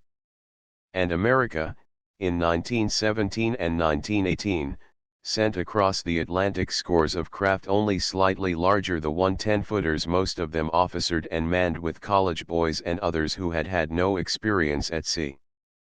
And of all the scores that went over and came back in the service of the United States Navy, not one was lost because of storm or shipwreck. But I do not mean to imply by this that the need for seamanship is gone. Far from it. Seamanship has changed, not disappeared, and more knowledge, though of a different sort, is needed to operate a steamer than to operate a sailing ship. A sailor still has need to know the many knots that earlier seamen used so constantly. The square knot and the bowline are, perhaps, the most important of the lot, but the fisherman's bend and the timber hitch, the catspaw and the sheep shank, the single and double blackwell hitches, the figure of 8, the bowline on a bight, the rolling hitch, and a dozen others are useful still. But nowadays wire rope is commoner than formerly, so thimble eyes and wire rope clips, turnbuckles, shackles, and other apparatus used with wire rope are useful things with which to be familiar. And still it is advisable to know how to splice both hemp and wire rope. But the Turk's Head, the double Matthew Walker, and others of that type are less in evidence than formerly. More rope is used today in the movement of cargo than in rigging, but sailors have little to do with the cargoes of ships. Crews are used nowadays merely to handle the ships, while stevedores at every port load and unload, stow and break out the freight that fills the great holds. How a fore and aft sail is reefed: the sail is partly lowered, the reef points are tied beneath the sail and above the boom, and the sail is then raised. A part of the sail, however, has been held by the reef points and is not spread to the wind. Few really nautical things, in the old sense, are asked of modern sailors. They must be able to steer, although many ships have quartermasters whose duties are only those that have to do with the bridge. They must be able to handle the ground tackle, that is, the anchors and cables, but that is simple, for one has only to throw off a few lashings and pull a lever in order that the anchor may plunge to the bottom as the cable roars through the hawse pipe. To weigh anchor, a steam valve is opened, or an electric switch is turned, and a windlass brings in link after link until the anchor once more is snugly in place, while the hawse pipe drips water and the anchor flukes drip mud. The sailor then has only to wash the mud from the flukes with a hose, clamp down a slip stopper to make the cable secure, and the task is done. Sailors are supposed to know how to lower and handle the lifeboats, and many of them do, but alas, the smartness of small boats under oars is almost gone. Such a thing takes practice and coordination, and few indeed are the merchant ships today that can muster a boat crew worthy of the name. And even that is less necessary than it was, for motor boats do the work in ports, and lifeboats need only float for a time before they are picked up by some ship that has caught the radio call for help. And to float they need no seamen, for nowadays they are both non-capsizable and practically unsinkable. If a ship goes aground where there is no help, the old method of using small boats to carry an anchor out to seaward and of hauling the ship off by means of a cable made fast to the anchor, is seldom enough in these days of large ships to accomplish the task. The unfortunate ship is either beyond help, save for her crew, or needs a sea-going tug or two and a crew of professional salvagers. And so I could go on through many more phases of seamanship, proving that the knowledge required of deckhands is less than formerly. But the knowledge required of officers is another matter. A freighter tied up to a pier. The lines shown running from the ship to the pier are often used in slightly different arrangements, but always it is advisable to run lines diagonally in order that slight movements of the ship away from the pier may be checked gradually and without breaking the lines. Furthermore, this arrangement prevents movement ahead or astern. Officers must know an infinite number of things that a deckhand need not trouble himself to learn. They must know how to maneuver to avoid collision, an important matter in these days of many ships and busy sea lanes. They must know the rules of the road, for every ship one passes close to must be signaled in order that her officers may know exactly what the approaching ship is planning to do.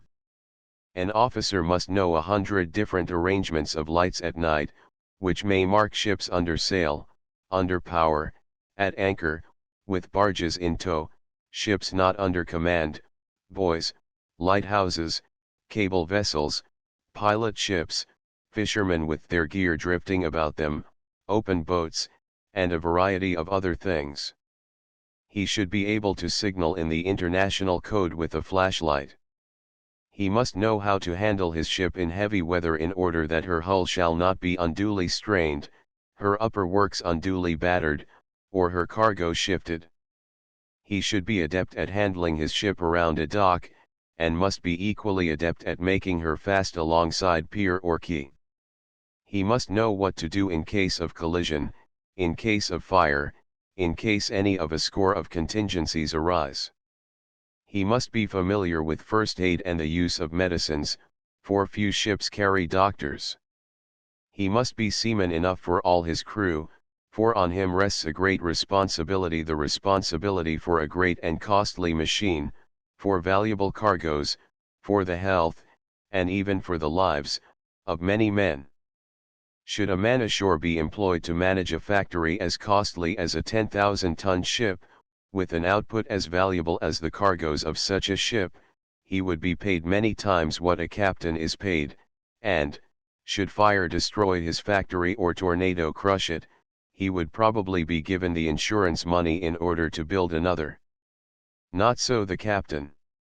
His responsibility is as great or greater, his experience and ability must be at least as great, his pay is little, and should a tempest tear his ship apart beneath him, he is likely to be doomed forever after to stay ashore, a broken captain, and probably a broken-hearted man.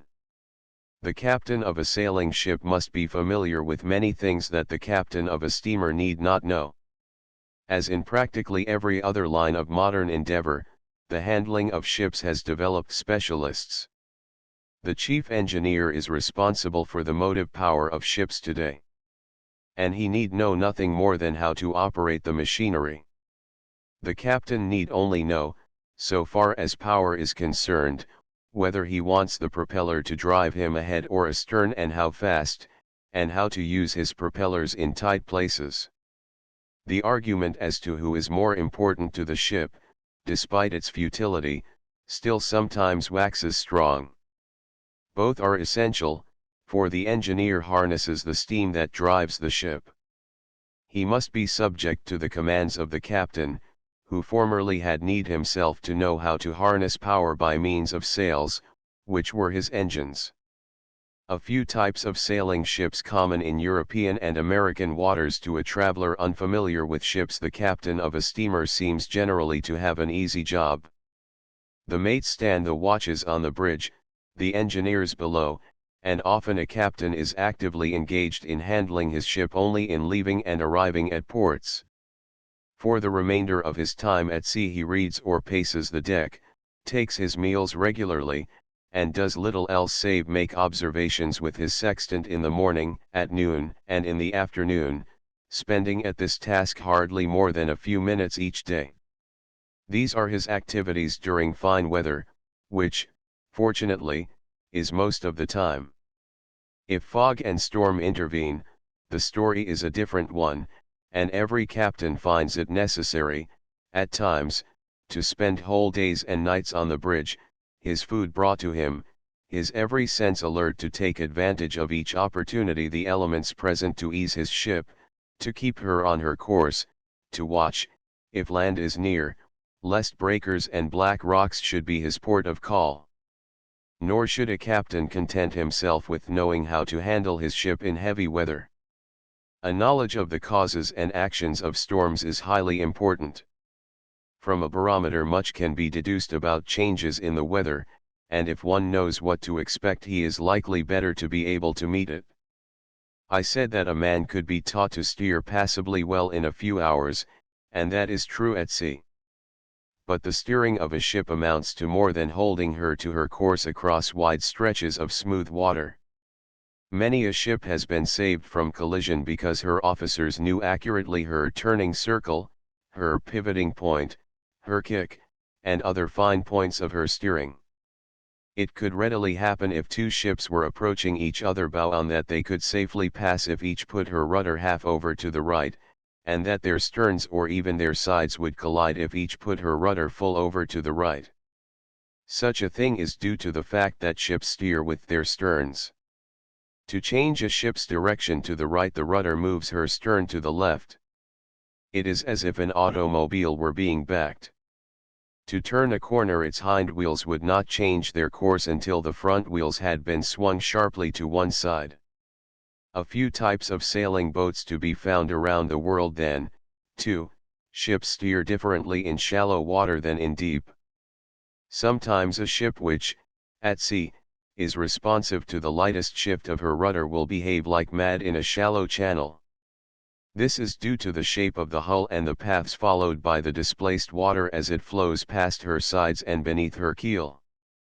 In shallow water, the water that normally would flow beneath her cannot all do so, and the result is likely to be a difference in the way she answers her helm.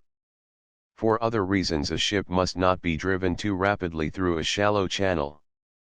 I once saw a ship drawing 17 feet ground sharply in the 18-foot channel leading into St. George, Bermuda, for at the speed she was making she was pushing a part of the water ahead of her and lowering the water level of the channel by more than a foot. Ships running on parallel courses at a considerable speed should not permit their courses to be too close, else a similar thing might happen, bringing them forcibly together. This happened to the Olympic and a British cruiser years ago in the English Channel. These are only a few of the many things that might arise in handling ships. Other possible contingencies are almost infinite in number. Furthermore, it is the experience of sailors that no two ships, no matter how nearly they may be alike, are identical in their actions. This belief, and it has a very great deal of truth behind it, has probably had more than a little to do with the habit, that seems natural to seamen, of personifying ships. In addition to the fact that all ships have characteristic ways of their own, most ships react differently under different conditions of loading and when carrying their varying cargoes. A tramp loaded with iron ore will sometimes be uncomfortable in heavy weather even though she may be thoroughly comfortable in a similar storm when loaded with coal. The reason for this lies in the fact that iron ore, being heavy, loads a ship to her plimsoll mark without filling her holds. Thus the heavy cargo gives the ship a low center of gravity and she may roll heavily and constantly. Coal, on the other hand, is lighter than ore, and a cargo fills her hold to overflowing, raising her center of gravity and reducing the roll. The captain, however, must know just how his ship handles whether she is carrying ore, or coal, or any of a score of different cargoes. Let us take an imaginary voyage on a ship in order to see what seamanship is required of her officers and crew. Suppose we board a ship of 3,500 tons, loaded with coal, at Philadelphia, bound for Havana. The voyage is short, but a variety of conditions of weather and of climate will be contended with and the voyage will be a test of seamanship. Remember, however, that such a ship is far different from ships intended for passengers. Heavy weather will dash waves across her decks when the decks of passenger ships will remain entirely dry. This ship was not built for passengers and her decks are low and are unprotected from the sea. The ship casts off from the pier above the city with the first mate in command, the captain being still ashore attending to the requirements laid down by law and seeing his owners. The tide being slack, and the currents temporarily stilled, a tug is not called. The steamer is lying with her stern to the river and with her starboard or right side next the pier. 6 lines make her fast, a line leading from the starboard bow well up the dock the bow line, a line leading from the same pair of bitts directly to the dock the bow breast line, a third line from about the same point at the bow, along the pier for a distance toward the stern the bow spring. From bitts on the starboard quarter that is, at the right side, a little forward of the stern 3 other lines are led similarly to the pier, and are named stern spring, stern breast, and stern lines, the last reaching as far astern as the bow line reaches ahead. The lines, except for the bow spring, are cast off, and with this one line still fast from the bow aft along the pier, the mate orders the helmsman to throw his helm hard over to port. This brings the rudder to starboard, that is, toward the dock, and when the mate signals the engine room for slow speed ahead, the stream of water from the propeller against the rudder swings the stern slowly away from the pier, for the line from the bow to the pier does not permit the ship to forge ahead. When the stern is well clear of the pier, the mate signals stop to the engine room, orders the last line thrown off, the helm amidships, that is, neither to the right nor to the left, signals slow speed astern, and the ship slowly backs out of the slip. As she slides clear of the end of the pier, the helm is put over to port once more, the stern swings gradually upstream, and as the bow swings around parallel to the shore, the helm is again brought amidships, the engines are stopped and then signaled for slow speed ahead once more, and the voyage is begun. As the ship loafs slowly down past the foot of Market Street, a tug puffs up alongside.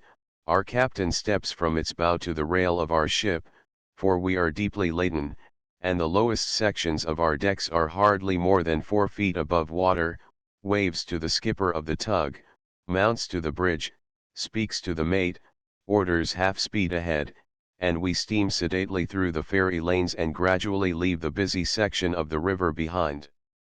Usually a pilot is aboard, but sometimes port rules permit captains to take their own ships out, and with an American ship loaded with coal out of Philadelphia that is the case, saving the owners the expense of the pilot.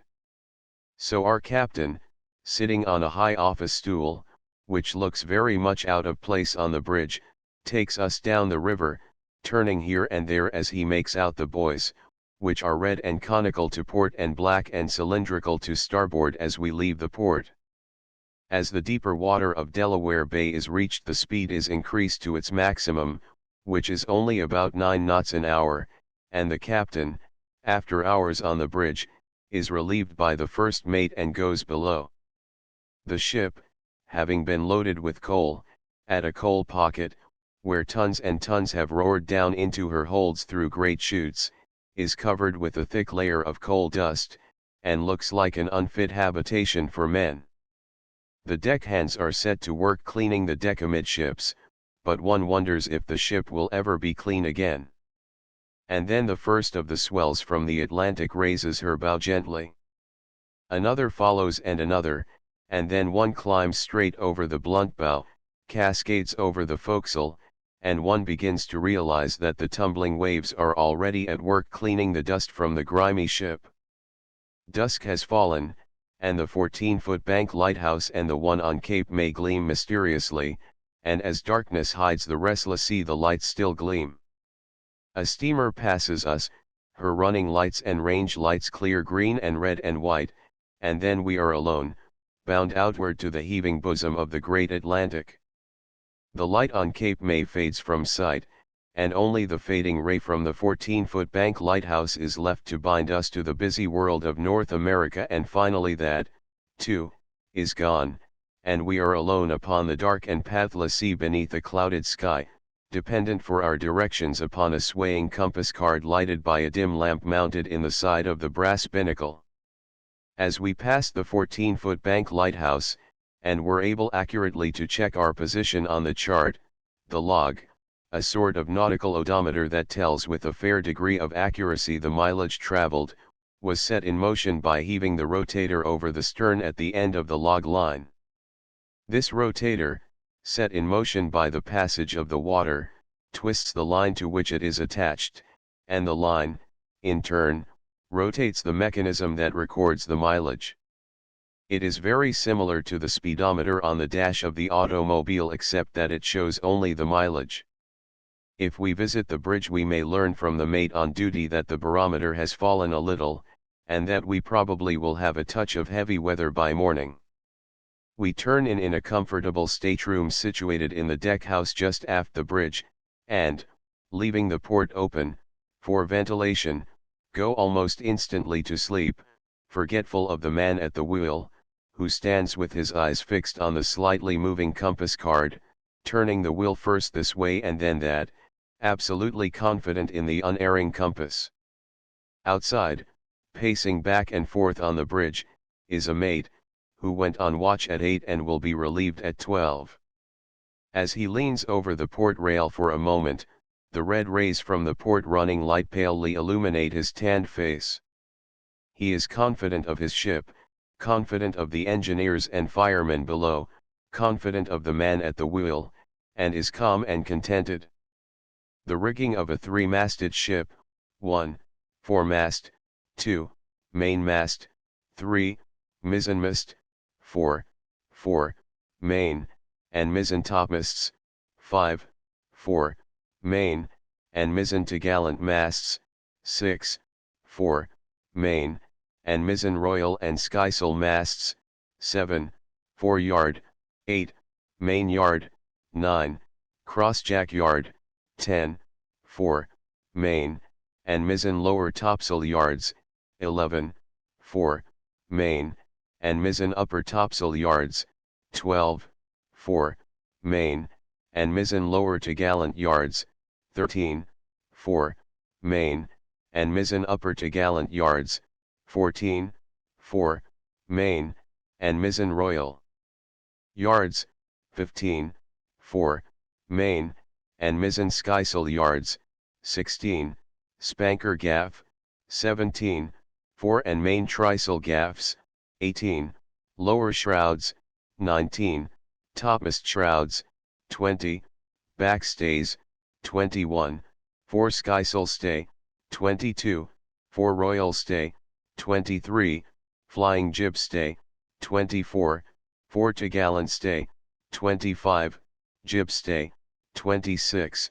4 topmast stays, 27. 4 stays, 28. Main skysail stay, 29. Main topgallant stay, 30.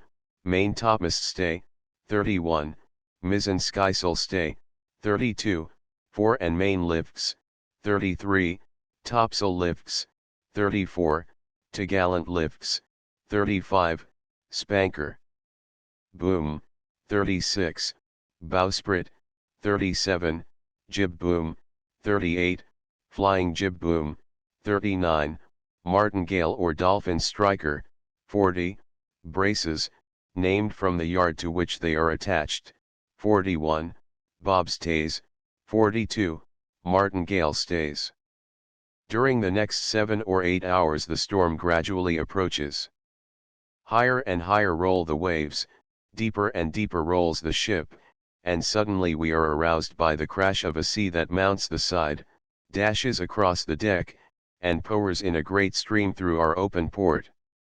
Shocked instantly into consciousness, we leap from our bunks, into the inch or two of water that is swishing about the stateroom, and close the port, just too late to save ourselves from a wetting.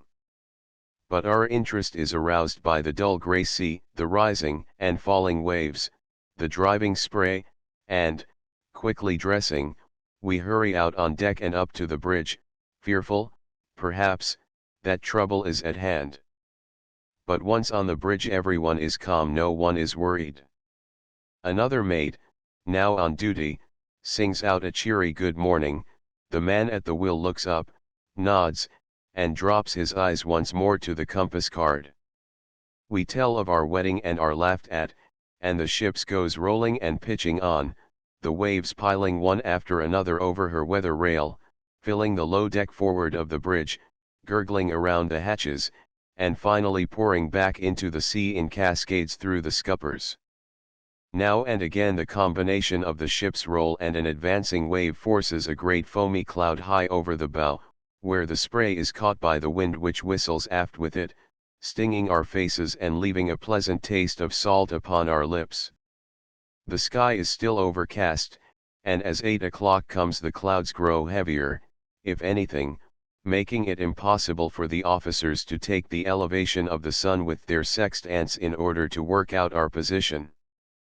But the record of the log is taken, a line is drawn from our point of departure off Cape May, drawn at the angle from that point that our helmsmen have been steering, and the distance we have run 92 miles, since the evening before is marked on that line, giving us our position according to dead reckoning. Our course has been south, and so, while in the position we have there may be an error of 2 or 3 miles marked, we know that we are not far wrong, and that we are safely out at sea, about 50 miles due east of Cape Charles, which is at the entrance to Chesapeake Bay. The captain now has a decision to make. The action of the barometer suggests that heavy weather will continue for a while, which is not surprising, for we are approaching Cape Hatteras, where storms are perennial.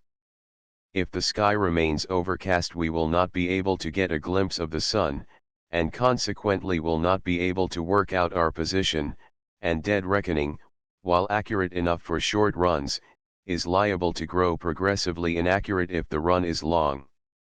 In addition to all this, we must either change our course to the east in order to cross the Gulf Stream, or a little to the west in order to stay between it and the coast, for it is wasted effort to go against a strong current when it isn't necessary. Even if we cross the Gulf Stream to its outer edge, we may have to go for several days without a sight of the sun. If we stay inside it we probably won't see the sun any sooner, but we can pass close to Diamond Shoal Lightship, which lies off Cape Hatteras, and so check up our position.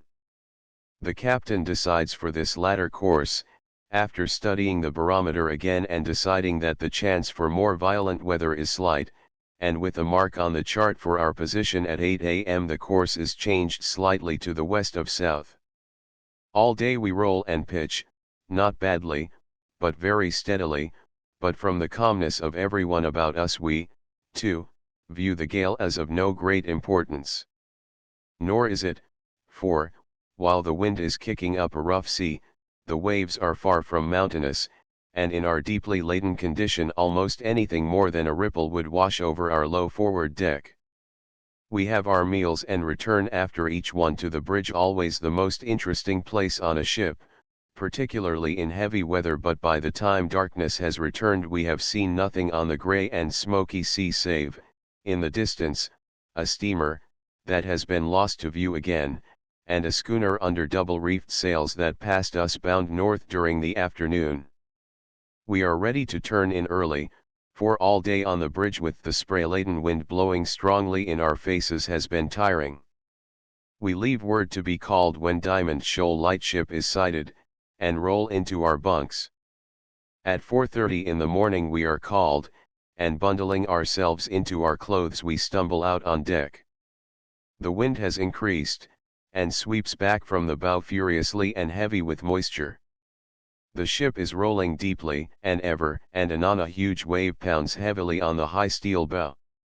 Up on the bridge the captain is pacing in his oilskins, and with him is the mate, but the night is dark and we stumble against them ere our unaccustomed eyes can make them out. "She's blowing a bit," shouts the captain, and we silently agree to his very obvious remark. "Have you picked up Diamond Shoal Lightship?" we shout in return. "There it is," he replies, 2 points off the starboard bow. But search as we will in the blackness ahead we cannot make it out, until, our eyes having become more accustomed to the darkness, it shows up like a pinprick in a black curtain, showing now and then, and lost to sight as much as it is visible.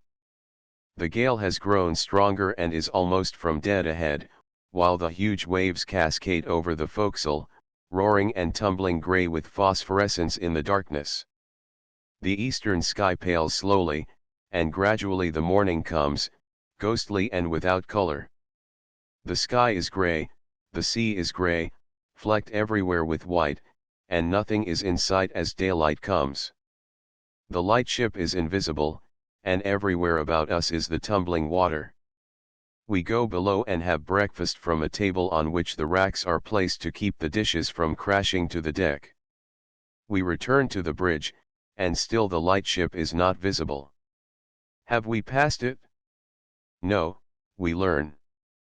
For the last 4 hours we have made, perhaps, 2 miles, for a heavily laden freighter capable of only 9 knots at the best is not able to make much headway against the current and such a gale off Hatteras. By noon the lightship can be seen intermittently in its waste of boiling sea, and all afternoon we can see it occasionally as it slowly passes astern. But we have checked our position from it and have a new point of departure from which to lay our course for the south. During the evening the captain tells us that the barometer has risen somewhat and that we may look for fine weather in the morning. We turn in, hoping for fine weather, but glad to have been through a Cape Hatteras blow. And in the morning we look out through our port onto a summer sea. A swell is running, it is true, and the ship still rolls, but the sky is blue, the sea is blue, and a school of porpoises are leaping gaily from the water alongside.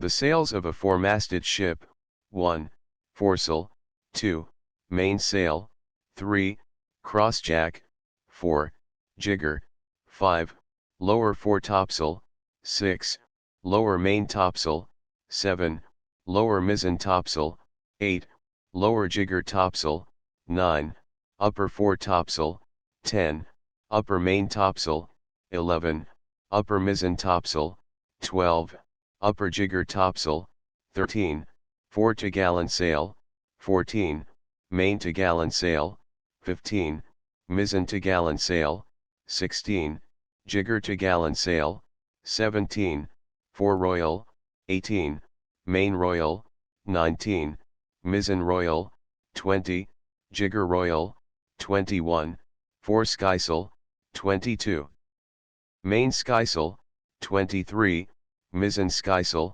24, jigger skysail, 25, flying jib, 26, outer jib, 27, jib, 28, foretopmast staysail, 29, spanker, 30, buntlines, 31, leech lines, 32, reef tackles, 33, braces, 34, foresheet, 35, foretopmast staysail sheet, 36, jib sheet, 37, outer jib sheet, 38, flying jib sheet.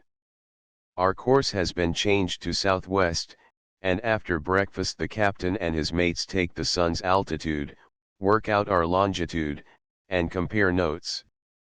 At noon our latitude is worked out, and about 4 o'clock our longitude again. On the evening of the third day we check our position again when Cape Canaveral is picked up. The next afternoon we pass Palm Beach, with its hotels and bathers plainly visible as we hug the shore in order to keep away from the strong current of the Gulf Stream. We follow the curve of the Florida coast and the Florida Keys for another 24 hours, and then strike across the dark blue water of the Gulf Stream for Havana. When we appear on deck the next morning we learn that, having reached the Cuban coast while it was still dark, we have been forced to lie to until daylight should bring the pilot boat out. Finally the pilot appears and the ship heads for the narrow harbor entrance. A triangular pennant, which from its appearance might have been cut from an American flag, flies on a staff on Morro Castle, signaling the arrival of an American merchant ship. A motor boat comes up alongside and a port doctor comes aboard. We are all lined up while he looks us over hurriedly, signs his report, and leaves. The ship has made her way slowly into the little harbor, and finally her engines are stopped, her anchor is let go, and with the roar of the cable through the hawse-pipe the voyage is ended. Such a voyage as this is not unique. Thousands of ships on thousands of routes go through similar experiences. Whole voyages are often taken without a hint of storm. Whole voyages, again, are taken through continuous and unending storm. Ships sometimes come into Halifax or Boston caked with ice, their rigging inches thick with it, their bulwarks buried. Again, typhoons drive ships upon dark rocks, or overladen ships capsize because of storm. But consider the thousands that sail the sea, consider the fact that not a storm can blow across the great stretches of the unfrozen seas without engulfing many ships within its mighty grasp. Yet with all this one rarely reads of shipwreck. There are few ships that find their ends in storm. And this is because men build ships sturdily and handle them adeptly. Their art is seamanship, and after all, they are artists. Chapter X: The Science of Navigation. Navigation, I may be permitted to repeat, is the mathematical science of finding ships' positions at sea and of laying down courses to be followed. For the designation of positions latitude and longitude are used, latitude being measured north and south from the equator to the north and south poles, the equator being 0 degrees of latitude, the poles being 90 degrees north and 90 degrees south latitude. Longitude is measured from 0 degrees to 180 degrees east and west from the meridian running from the North Pole to the south through Greenwich, England, 180 degrees east longitude marking the same meridian as 180 degrees west longitude. For instance, Three Kings Island, the tiny island which is the northernmost land of the New Zealand group, is located as follows: latitude 34 degrees south, longitude 172 degrees east.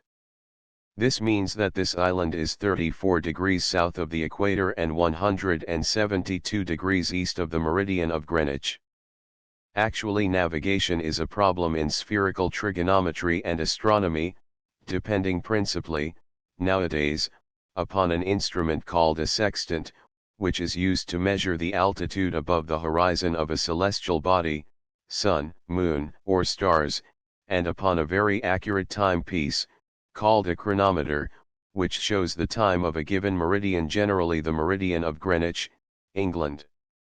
In practice, however, it is necessary to know no mathematics other than arithmetic, for the formulas have been simplified and handbooks have been compiled which eliminate any necessity for the practical navigator to delve into the intricacies of spherical trigonometry, a subject that would frighten most sea captains more than all the other perils of the deep.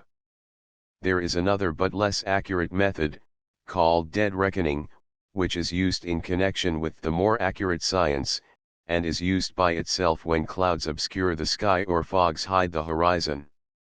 When land is in sight, both these methods largely or entirely give way to piloting, which makes possible the accurate finding of a ship's position by reference to known objects ashore.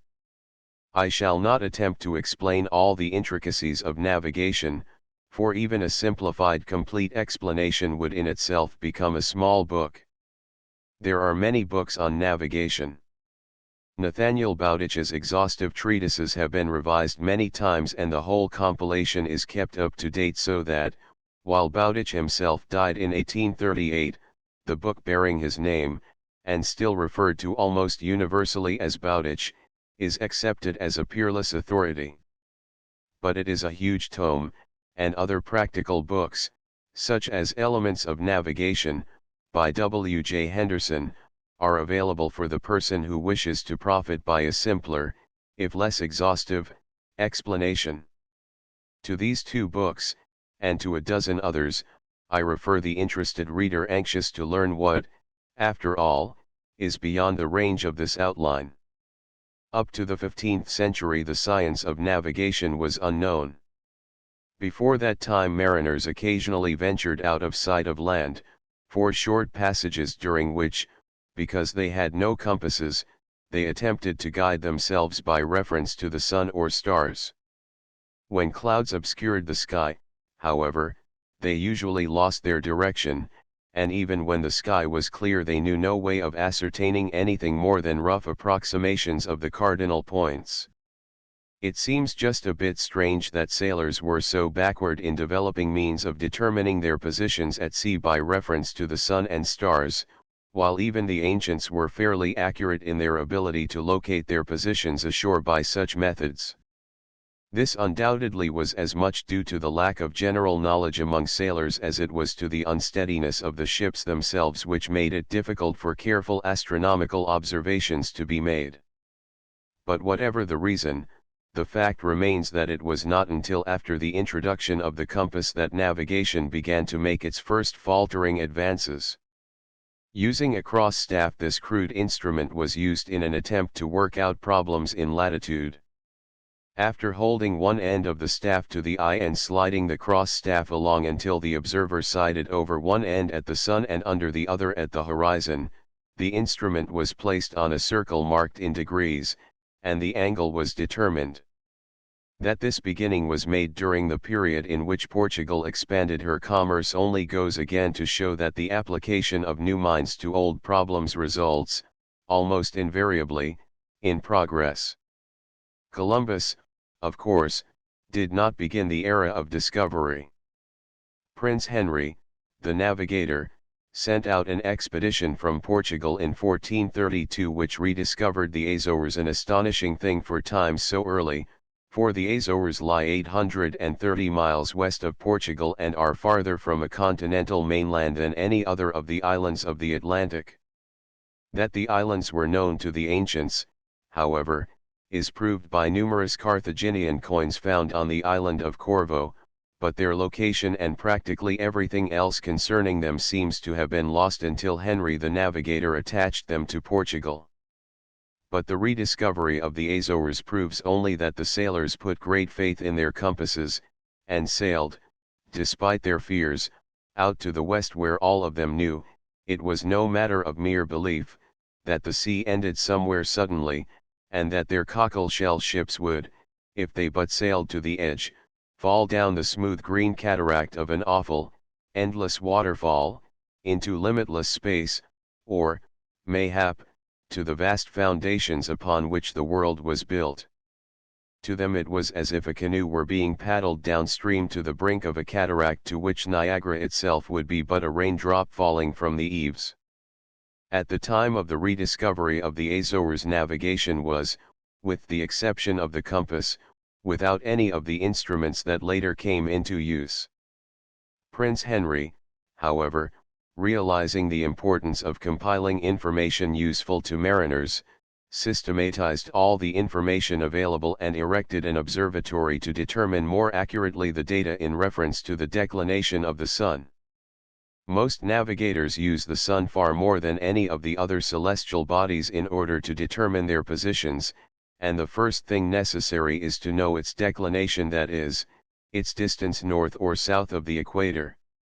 During the course of a year the movement of the Earth, with its axis inclined at an angle to the plane in which it moves about the sun, brings the sun vertically over every section of the Earth from 23½ degrees north of the equator to 23½ degrees south and back again. During the year, then, the sun is twice directly over our equator. Suppose at noon on one of these days a mariner wishes to determine his latitude, that is, his distance in degrees, minutes, and seconds north or south of the equator. He measures, with his sextant, the angle between the sun and the horizon. If he were on the equator, that angle would be 90 degrees, for the sun would be directly over his head. He would then subtract the angle shown by his sextant from 90, the number of degrees between the horizon and the zenith. In this case the answer would be 0. Therefore his latitude would be 0 degrees, and that is on the equator. If he were at the North Pole or the South, the sun would be on the horizon, and his sextant would show an angle of 0 degrees. Subtracting this from 90, he would find his latitude to be 90 degrees, north or south of the equator, as the case might be. At any position between the equator and the poles the problem would be worked in the same manner. But, except for 2 days in the year but for 2 moments I might almost say the sun is never directly over the equator, and declination is its distance at any given time north or south of the equator, measured in degrees, minutes, and seconds. This cannot be learned by any observations from a ship at sea. It is comparatively simple, however, to learn it by careful studies made at well-equipped observatories, and the results of these studies are now furnished mariners in carefully compiled form, so that they have merely to turn to their book in order to learn what the sun's declination is at any given time. It was this work that Prince Henry began, and modern navigation may, perhaps, be said to have begun with his studies.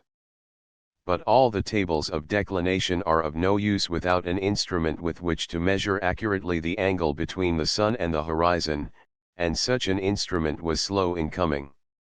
The first apparatus used was called a cross staff. It was made of 2 rods, one about 36 inches and the other about 26 inches long.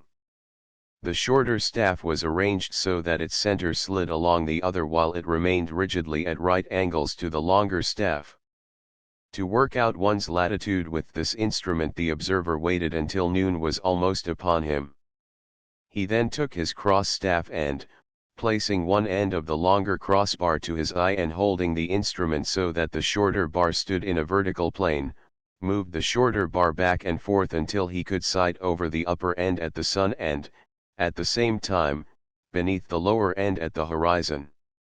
As the sun continued to mount to its highest point he pulled the cross staff slowly toward him, measuring a greater and a greater angle. When the sun had reached its highest point and the angle between it and the horizon began to lessen, his sight was completed, and carefully holding the crossbar where it marked the greatest angle he laid it on a table on which a circle was inscribed. The end that had been at his eye he placed at the center of the circle, and the segment marked by the lines from the center past the 2 ends of the crossbar showed the number of degrees in the angle he had measured between the horizon and the sun. But anyone who has attempted to sight a gun accurately while standing on an irregularly moving platform will have some idea of the difficulty these old sailors had in sighting accurately at the horizon and the sun at identically the same time from the deck of a bobbing ship. The glare of the sun, the motion of the ship, and the inaccuracy of the instrument itself could not be expected to give more than approximate results, especially as the several corrections on the angle now known to be necessary, the refraction of the sun's rays as they enter our atmosphere is one, were either not recognized or were inaccurately known. Using an astrolabe this instrument was meant to improve on the cross staff.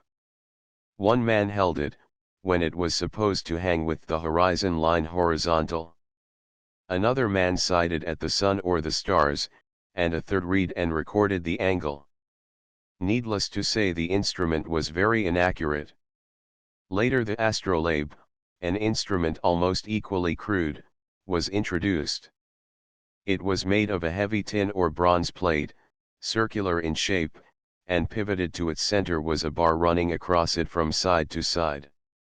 It was marked in degrees and fractions, and while one man held it, as steadily as he could, a second sighted along the pivoted crossbar and a third read the angles. Vasco da Gama used one of these in 1497 on his voyage around the Cape of Good Hope, but it did not turn out to be much of an improvement on the cross staff. But up to this time, and even later, the science of navigation consisted almost solely of the approximate determination of latitude and mere guesses, based on the estimated speed and direction of the ship through the water, for longitude. So hopeless did it seem at that time for mariners scientifically to determine their longitude that an old writer on the subject is quoted by the Encyclopaedia Britannica as saying, "Now there be some that are very inquisitive to have a way to get the longitude, but that is too tedious for seamen, since it requireth the deep knowledge of astronomy, wherefore I would not have any man think that the longitude is to be found at sea by any instrument, so let no seamen trouble themselves with any such rule, but, according to their accustomed manner, let them keep a perfect account and reckoning of the way of their ship. These early sailors learned, of course, that their latitude could be worked out by observing the North Star, and they used that method, crudely, of course, but similarly to the way it is used today. For this a contrivance called a nocturnal was adopted. With this they could determine what position the North Star was in reference to the true pole, for, of course, the North Star does not exactly mark the pole, but revolves about it in a small circle. While the voyage of Columbus did not actually begin the era of discovery, it did greatly increase interest in exploration, and as most of this exploration necessitated long ocean voyages, the interest in navigation grew apace. One of the earliest writers on navigation was a man named John Werner. In 1514 he explained the use of the cross staff, which for many years had been used on shore but had been first utilized at sea not very many years before Werner wrote. A little later one Argema Frisius wrote a book which contained a great deal of information useful to men of the sea. In it he described the sphere with its parallels of latitude and its meridians of longitude much as we use them today. Up to this time, however, no agreement had been made upon what meridian to base the measurement of longitude. Nowadays the meridian of Greenwich is used. Frisius, however, suggested the meridian of the Azores. Any meridian, of course, would do, provided that the necessary data be based upon it, but the data available in the early 16th century were slight indeed. The necessity for drawing curved lines on flat charts to represent the courses of their ships now began to be understood, for ships do not sail on a flat surface but instead sail on the ever-curving surface of the sea. To the person accustomed, as most of us are, to looking at maps printed on flat pages, this truth becomes evident when he draws a straight line on a flat map, and then transfers the line to a geographical globe, making it pass through the same points. Mariners were troubled, too, by the difficulty of accurately and easily drawing parallel lines on their charts, but this was overcome in 1584 when parallel rulers were first used by one Mordaunt. Parallel rulers, which are nothing more than two rulers hinged together so that whether they touch each other or are separated they remain parallel, are a part of every navigator's equipment today. Tables of the tides began to appear in the latter part of the 16th century, but they were woefully inaccurate, and other information, while increasing, still was liable to be seriously in error. Even points ashore, where observations could be worked out under the best possible conditions, were thought to be from a few minutes to several degrees from what we now know are their positions, and when one realizes that an error of 1 minute of latitude means an error of 1 mile, it will be seen that an error of 15 or 20 minutes might be enough to put a ship in grave danger while her captain thought her safe, and that a position in which there is an error of several degrees is little more than worthless, for each degree of latitude represents 60 miles, and 3 or 4 degrees mean 180 or 240 miles. When it is realized, furthermore, that such errors as these were made ashore, where the observations were much more accurate than they could be at sea, one understands why seamen trusted their navigation but little, for they were often faced, no doubt, with errors of 300 or 400 miles. And, if anything, their methods of determining latitude were less inaccurate than those used in determining longitude. Truly, navigation in those days left much to be desired. Other instruments were invented from time to time in the struggle to master navigation. The astronomical ring was one, but it was little less crude than the astrolabe. A sextant in use. Sextants are used to measure the elevation of celestial bodies, the sun, moon, or stars in working problems in latitude and longitude. A ship's log. The mechanism at the top is fastened on the ship's rail, and a line with the rotator shown below at its end is allowed to trail in the water astern. The passage of the rotator through the water causes it to turn, the line is twisted, and the log is made to register the miles traveled. Now up to the 16th century navigators were without the one essential instrument necessary to the accurate determination of longitude. That instrument was an accurate timepiece that could be carried to sea. It is not necessary to have a timepiece in order to learn one's latitude, but longitude is a more difficult problem, and time is an element in it. But the watches of the 16th century were too inaccurate to be of much service, and, as a matter of fact, it was not until 1607 that it was realized that a day is not necessarily made up of 24 hours. If one stays in one place, it is true that there are 24 complete hours from noon to noon, and clocks were designed to register the time at one place. But suppose, as the sun rises tomorrow morning, you board a very fast airplane and fly it at its fastest speed toward the west.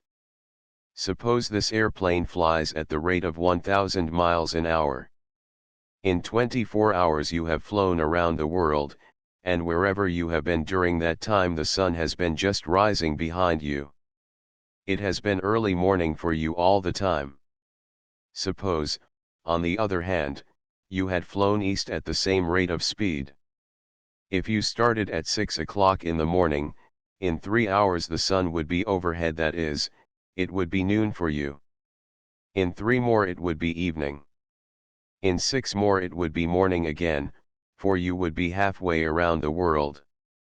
6 hours later evening would come to you, and in another 6 hours you would be at your starting point and it would be morning once more, the second morning you had seen after you started, but only the first morning after for the people you had parted from 24 hours before. Ships, of course, do not travel at 1,000 miles an hour.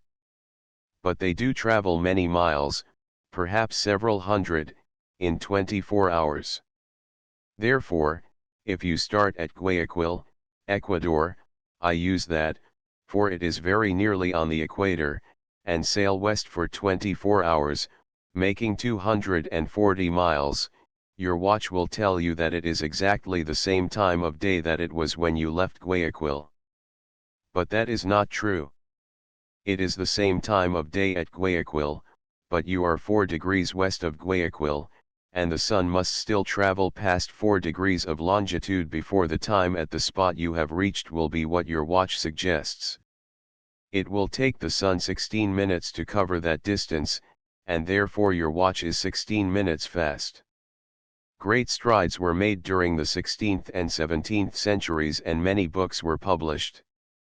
Probably the first book entirely about navigation ever published was one entitled Arte de Navegar, by Pedro de Medina. This appeared in Spain in 1545. The fact, however, that the subject was not really understood is proved by the acceptance at an even later date of the theory that the earth did not move and that the sun revolved about it. Charts became greatly improved during the latter part of the 16th century, owing to the studies of Mercator, after whom the Mercator projection is named. The Mercator projection is used in the type of map that shows the entire surface of the Earth as if it were the unrolled surface of a cylinder, and is the type which is, perhaps, despite its errors, in commonest use today. But despite many improvements, it was not until the 18th century that modern navigation really began. Then, suddenly, both the sextant and the chronometer were invented in rapid succession, the one in 1731 and the other in 1735. The sextant is the instrument, now greatly perfected, that is used to measure accurately the angles between the horizon and the celestial bodies being observed, and the chronometer is the accurate timepiece, now also greatly perfected, used on practically all sea-going ships to keep a record of the time of the prime meridian of longitude, that is, the meridian numbered 0. Usually, nowadays, that meridian, as I have said, is the meridian of Greenwich, England, for it is at Greenwich that a British observatory is located, and at this observatory the vital data for seamen are compiled. With the introduction of the sextant and the chronometer, the determination of longitude became simple. and latitude, too, because of the sextant, could more accurately be determined. It is not my purpose to go into detail in explaining the finding of one's longitude, but I shall attempt to explain, simply, the theory. The Sun, during a day of 24 hours, covers the 360 degrees of the circumference of the Earth. That is, during every hour it passes 15 degrees. If you have a clock that tells you that it is 9 o'clock in the morning at Greenwich and you know that, according to the Sun, it is 8 o'clock in the morning where you are, you know that because of that difference of 1 hour there is a difference of 15 degrees of longitude, and that you are 15 degrees west of the meridian of Greenwich. If you were 15 degrees east, your time would be 10 o'clock. Now if you have some accurate way of telling what time it is by the Sun where you are, and you have a chronometer telling you the time at Greenwich, all you have to do is to subtract the earlier time from the later and work out how many degrees, minutes, and seconds of longitude are represented by the hours, minutes, and seconds of the difference. If it is later at Greenwich than where you are west of Greenwich; if earlier, you are east. On the morning of March 7, 1916, I took a sight of the Sun when the chronometer showed it was 39 minutes and 1 second past 1. My sextant showed me, after I had made some corrections which I shall not attempt to explain, that the altitude of the Sun was 24 degrees 58 minutes. From this, and other data that it is necessary to have, I worked out our time when I took the sight. The answer to my problem showed me that the time was 13 minutes and 4 seconds past 8 o'clock. Subtracting this time from the time shown by the chronometer, I got 5 hours, 25 minutes, and 57 seconds.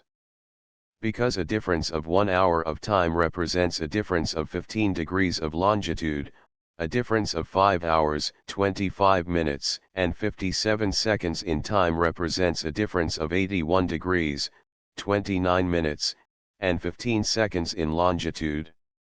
The Greenwich time was later than ours, therefore, our longitude was 81 degrees 29 minutes 15 west of Greenwich. I have purposely refrained from explaining the working of the problem, for that can only be done with such a reference book as Bowditch at hand, in order that the compiled logarithms may be looked up. Furthermore, the explanation is long, technical, and, to the beginner, tedious, and is beside the purpose of this book. I have given the incomplete explanation only to show that to find longitude one must find one's local mean time, and must have a timepiece showing the mean time at Greenwich. In the foregoing explanation I have left out of consideration several factors vital to accuracy in navigation.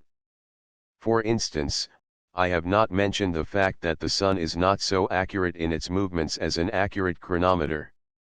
Sometimes it is a few minutes ahead and sometimes it is a little behind time. From this, two expressions for time have come into use: apparent time and mean time. Apparent time is the time that is shown by the Sun, mean time is the time shown by the clock. Because there is this difference, there must be a correction made for it, and this correction is to be found in the nautical almanac, which is a valuable part of the navigator's equipment. Again, the navigator takes the angle of the Sun from the bridge or some other elevated part of his ship. The angle he gets from such a height is slightly different from the one he would get if he were at the water level. Therefore he must make a correction for the difference. This he finds by knowing his elevation above the water and looking up the correction. Using a pylorus, this apparatus consists of a movable plate marked with compass bearings, set in a stand. The observer sets the plate to correspond to the standard compass, and then sights across it in determining the compass bearings of points ashore from which he wishes to learn his exact position. There are other corrections still, applying to the sextant angle, to the Sun itself, and to time. All of these are necessary if one wishes to be accurate, and a navigator should always be as accurate as his science permits. but often it is impossible to learn the angle between the horizon and any of the celestial bodies, for clouds and fog sometimes shut off the sky and the horizon. Sometimes one is clear while the other is obscured, sometimes both are hidden. But still it is necessary to know the position of the ship. As a matter of fact, the heavier the clouds or the thicker the fog, the more desirable it is to know one's position accurately. Until recently, however, seamen have had to depend only upon dead reckoning, which often is anything but accurate. But now the radio direction finder and the method of learning one's position by asking radio stations ashore to supply it by plotting the directions from which one's radio message reaches, two or more of them are coming into more and more common use. Dead reckoning, however, is still highly important, and is used by every careful navigator. It requires considerable experience for a navigator accurately to place his ship by dead reckoning alone. As a matter of fact, if the voyage is long and the sky has been obscured, the navigator expects to find himself somewhat wrong in his estimation of his position and is correspondingly careful. He has had to depend upon his log, which, as I explained in the last chapter, is a kind of nautical speedometer. As a check against this, he often keeps a record of the revolutions of his propeller, for he knows, from experience, how far he will sail in an hour with his propeller running at any given speed. This is advisable because seaweed may foul the rotator of his log, or driftwood tear it away or bend it. In addition to the distance he has sailed, he must know accurately the direction he has sailed, and if he has changed his direction he must know when and how much. Furthermore, he must study his charts carefully in order to learn whether or not he is sailing in a part of the ocean in which there are currents, and if so he must figure out very carefully what effect the current has on his ship. Suppose a ship was sailing by dead reckoning across the Gulf Stream directly east of Cape Hatteras. The stream, let us say, is 100 miles wide, and he is 10 hours in crossing it. The current flows at the rate of 3 miles an hour. Therefore, if he has headed straight across, the current has carried him 30 miles to the northeast, and unless he knows how wide the stream is, which direction and how fast it flows, and how long he has been in it, he cannot possibly know just where he is. It is as if you tried to cross a river in a rowboat and pointed its bow at right angles to the shore all the way. The current would certainly carry you downstream, so that you would not land on the opposite side directly across from where you started. When it is necessary, then, for seamen to sail their ships entirely by dead reckoning, they are always anxious to check up their positions by any outside aids that are available. It was for this reason that our captain, on the imaginary voyage we took from Philadelphia to Havana in the last chapter, sailed so close to Diamond Shoal lightship instead of crossing the Gulf Stream and heading out to sea. I shall add but one more thing before I end this brief and incomplete explanation of navigation and its related subjects. Navigation and dead reckoning we have touched upon. Piloting still remains untouched. This branch of navigation, if branch it really is, shows the navigator the position of his ship by reference to objects ashore. Let us suppose that a ship has crossed the ocean and is approaching a harbor entrance. While at sea an error of half a mile or so meant little, but as he approaches shore he wants to know exactly where he is. On each side of the harbor entrance let us suppose that there is a lighthouse. The navigator gets out his large-scale chart of the vicinity and lays it on his chart table. This chart shows the harbor entrance and shows the positions of the lighthouses. Then he determines the direction of these two lighthouses according to his compass. Let us suppose one lies exactly northwest and the other exactly southwest. On the chart, then, he draws two lines, one through the point marking each of the lighthouses. From the lighthouse to the northwest he draws a line extending southeast, the opposite direction, out to sea. From the lighthouse to the southwest he draws a line to the northeast. These two lines cross, and he knows that his ship was exactly at the intersection when he took his bearings. As this can be done in a minute or two, the position is very accurate, unless his ship is sailing very rapidly, which it probably would not be. This is known as the cross-bearing method of learning one's position, and is one of the simplest problems in piloting. Suppose, however, that a ship is sailing along the shore, and but one prominent object can be seen on the land. The navigator watches until the object, a lighthouse, perhaps, is 4 points off his bow, that is, until the angle between his course and the direction of the object is 45 degrees. From that moment the log is watched carefully, until the object is directly at right angles to the ship's course. The distance sailed during that time is the same as the distance from the ship to the object ashore at the time the second bearing is secured, and if a compass bearing is taken when the 90-degree bearing has been taken, a line drawn on the chart from the position of the object ashore can be marked with the distance in miles, and the navigator will know exactly the position of his ship at that moment. This is known as bow and beam bearings. There are other similar methods of obtaining the desired result. In foggy weather, when ships are on soundings, that is, where the water is shallow enough to permit of the easy use of a line with a weight attached for measuring its depth, careful navigators invariably use the lead line constantly. Sounding by machine, a glass tube with the upper end closed and the lower end open is lowered in a special case to the sea bottom, and then brought to the surface. As the tube descends, the water compresses the air in the tube, and gradually creeps up inside. The inside of the tube being of ground glass, the water leaves a mark showing how far it has entered the tube. By laying the tube on a special scale, the depth to which the glass was carried can be gauged. There are other methods not greatly dissimilar from this. This tells them not only how deep the water is, but by putting tallow or soap on the bottom of the lead weight they bring up sand or mud or shells from the bottom. With this and the depth, a line is drawn on tracing paper on the same scale as the chart. Along this line these soundings and the kind of mud or sand the lead brings up are marked, at intervals corresponding to the distance the ship has sailed between soundings. The chart is printed with the depth of the water in fathoms and with the kind of bottom that will be found. After the navigator has compiled his data for a few miles, the tracing paper with the line on it can be moved about over the chart, and if care has been taken in sounding and watching the speed and direction of the ship, the navigator will find the place on the chart where his series of soundings will match the printed soundings. Then he will know very accurately where he is, even if it be a fog-enshrouded night.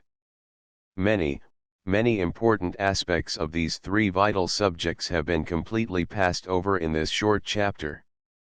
If, however, I have been able to explain a little of the subjects, and if, particularly, I have quickened the interest of any of my readers in them, my purpose has been served. Going to sea is not so difficult as many people ashore are prone to think. But becoming a thorough seaman and a thorough navigator is not so simple, perhaps, as to become adept at much of the work that occupies men ashore. Chapter 11: Lighthouses, Lightships, and Buoys. Just as the origin of ships is lost in the darkness of shrouded time, so is the origin of lighthouses lost. Perhaps to guide returning fishermen who all day and into the night had spread their nets or cast their spears for food, the women of some savage tribe of long ago built bonfires on the beach. Still, that is a custom among simple folk who live hard by the sea and secure their livelihood from it. From this the Egyptians of early times probably adopted their idea of lights, that were burned every night at given spots near the shore, in order that ships might find their way by them. Such fires were tended in those early days by priests, and a priestly duty it was and still remains, although simple, quiet people now tend the lights and consider it only a work to be done, but it is a work of infinite value to the world of ships, in which most of the reward lies in the knowledge of a task well done. A Greek poet, writing about 660 BC, mentions a lighthouse at Sigeum, a town near the site of ancient Troy, and this was one of the very earliest lighthouses regularly maintained. But in the years that followed this they probably became more and more numerous, and as their importance was recognized they became more and more similar in external appearance to those we know today.